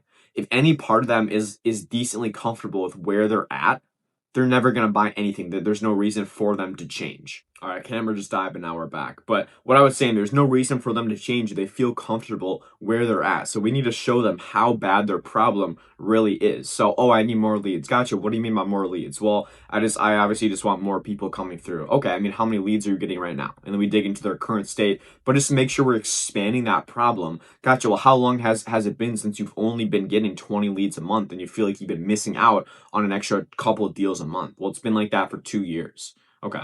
And then you're really finding a problem. So it's basically rapport, finding the problem, their current state, and then what did they try before? It's awesome. So I guess what have you tried before to be able to get more leads, to try to get more leads? Well, I've tried this, this, and this. Okay, how'd that work? Gotcha. How much did you spend on that? What was your results? Why'd you stop doing that? What'd you like about it? What didn't you like? All that sort of stuff. And the whole point of discovery is what I realized is sales is so easy. We're literally getting the prospect to tell us exactly what they need and what they're looking for, and you go just sell them exactly what they want to hear, what they're looking for. And obviously, you better have a good service to back it up. Don't just sell them just to sell them. But when you find out what they're looking for, you just go pitch them exactly what they want to hear. But it's basically rapport. You set the frame as well. I forgot setting the frame on there. Find the problem. What's the reason they're on the call? Their current state. So what are they doing now in terms of like marketing? How's that working? What did they try before? What's their goal? And then the last one, this is something that really helped me out, was urgency. So getting fuel. Why is this something you're looking to do now? And if it's not something you're looking to do now, then okay, it's not a good fit. Then let's just wait. Then just go reschedule the call because they're never going to close. That's why you get, oh, I need to think about it. I don't know if now is the right time. I need to go talk with the spouse if it's non-logistical. I'm not going to go into that all right here, but basically the way you can frame this question is, okay, John. So and how long have you been kind of feeling like you've had like this lack of lead flow, like you haven't had enough leads to be able to get to like 2 or 3 deals a month? Well, it's been like a year. Okay, it's been a year. I guess let me ask you, man, what what specifically changed or happened that makes you like want to prioritize this and change this now? If it's been like a year since you haven't done anything. Well, I've my wife's going, we're having a baby and XYZ, and then okay, now you get the real reason. Okay, gotcha. So your wife's having a baby, and that's the reason you are looking to do something as soon as possible instead of waiting another year. Yeah, okay, exactly. Boom. And then you just got the urgency. And that wasn't the most clean, I can't lie. I usually say it cleaner on the calls, but like something super simple like that of just like what's the reason you're looking to do something now? When you get the prospect to tell you, hey, this is the reason I'm looking to make a change now, they're literally selling themselves and they can't go and say, oh, I need to think about it. Oh, you literally just told me you need to do something now. And that's the best way to do that. And that was kind of I don't know if I'm on the third or the fourth thing of what's working. Yeah, or what I changed was the discovery. Now, the last thing is focusing on retention. The way you scale to 30, 40, 50K months is by just retaining your current clients. If you're restarting every month by having your clients churn and you're just churning and burning, you're never going to be able to scale or at least sustainably. You're going to hit one big month and you're going to go down the next month. And that's the reason with my agency, I've been at the same marks and consistently growing month after month because my current clients keep paying me over and over because I'm actually focusing on getting them the best results possible, but most importantly, giving them the best experience possible. So I'm not going to go into super depth on service delivery. I made my last video, literally an entire masterclass. I would recommend going and checking that out right after this. Also, if you do have any questions on any of this, just shoot me a DM on Instagram or just want to connect with me. But otherwise, what I was saying is the simplest thing you can do for your clients to focus on retention is just have good communication. So have a bi-weekly check-in call with every single one of your clients. And this is going to allow a couple things to happen. Number one is just the more time, the more touch points you have with your client, the more they're going to feel an attachment to you. Where a lot of my clients, like I'm like friends with all of them. I could go and like grab coffee with literally any of them and it would all be cool. Even ones who I'm not getting amazing results for, which goes to say a lot, but it goes to show what effect having a good relationship, good communication with your clients can have. And the simplest way to do it is when you're in the ads manager. Let's say you're in the ads manager a couple times a week. Just shoot them a text on exactly what you're doing. Hey John, I just went and split tested a new audience for the campaign. I'm hoping this is going to refresh the people that we're actually reaching to hopefully lower our CPM. And even like you can use like nerdy terms like that, even if your client doesn't know what they mean, right? But at least they're like, okay, this guy's actually doing something. The last thing they want to happen is that they pay you, and this is why you guys who have clients on retainers, someone paying you 2K a month, they want to make sure that 2K a month isn't just going for someone to look in their ads manager one time, set it up, and then be done, which is what your client thinks. But if you're sending them a message every other day, it doesn't have to be every other day, but every 5 or 6 days of, hey, here's what I'm doing, here's what I'm testing, here's what I'm seeing, they're going to be like, okay, this money is actually going to this guy who's actually putting in the work and actually putting me first. You need the client to feel like you're prioritizing them and they're your only client. The moment they feel like that, even if they're not getting the best quote unquote results on paper, they're still going to keep paying you because they haven't found anyone like you, and it's too much of a hassle because it's, especially nowadays when there's so many marketing agencies, the bar is so low. And if you can just have good communication, even decent communication, you're immediately going to position yourself in the top 5 to 1% of agencies just because of that. And then with that is obviously you can start charging your clients more, you get more referrals, and they keep paying you over and over. So that's basically all the things that I learned from going to 10 to 30. Just all I need to say as well is it's nothing, it's not like something super hard to do. It's pretty simple stuff at the end of the day, but it does take kind of a kick in the back to get a lot of the stuff started. The way I got here was with a mentor. I always work with mentors, but it's just like these little things that you're missing that you don't think about if you're trying to do it yourself. Okay, the first thing I want to say to you is congratulations. You are part of the 0.0000001% of people who actually watch a video like this and actually complete it. So first of all, kudos to you. That is absolutely amazing. You are such a minority in this world where so many people want the instant gratification, the instant dopamine hit. You're actually sticking to it. You actually put in the work. And by this point, you should have at least your first 1 or 2 clients. You literally have everything A to Z. You have the full roadmap. And I hope this helped you accelerate the process. Now, having said that, again, all the information's out there. You have all of this information. You have all of this. Now, there's 2 options really. You can go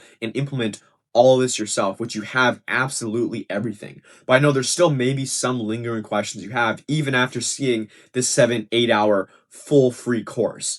Now, if that's you and you have some questions still, maybe you're still lacking some clarity, there's a couple options of what you can do next. Number 1 is if you have questions, feel free to go and just shoot me a message on Instagram. What I'll also do is if you want any of the resources in this video, go DM me on Instagram and I will be happy to send you whatever you want to see over. Because again, my goal is to see you succeed. Now, if you go through all this and you just want some like personalized one-on-one assistance to actually make sure that you're scaling your agency to 10K a month and without feeling overwhelmed and having that clarity, because even though I just gave you everything, but if you want to have some more one-on-one assistance and to have a full customized roadmap for you and you want to work closely with me to help you and guarantee that you get there, I am opening 2 to 3 spots in my mentorship over the next couple months to work with guys and to take them from that 0, whatever stage you're at, to their first 10K, 20K month. Now that sounds like something that you are interested in or open to. Go click below and apply to work with me. You just book a call with me directly, not some closer, right? I'm not some guru, but we'll just see if it even would make sense. But that's just for guys who really are serious about it. You want to take your agency and your life to the next level, and you want to work with me closely one-on-one to help you do that. If that sounds like you, go click below. But again, congrats to you for actually going through this. The goal of this was just providing you as much value as possible. I hope you actually go and take action on this. That's the most important part. Don't be the person who watches, consumes this whole thing, and doesn't actually go and take action. So keep leveling up. Make sure if you enjoyed this video, you want to see more videos like this and more free sauce and free value, make sure to subscribe. And again, if you have any questions, as always, shoot me a message on Instagram. It's at noah.helped or it's in the description below, because I just love connecting with you guys as well. So let me know your thoughts. Let me know your questions. Again, if you want to apply to work with me, click below, book a call. Other than that, I hope you have a blessed day. Go crush it. Go change your life, bro. I'll see you in the next one. Peace.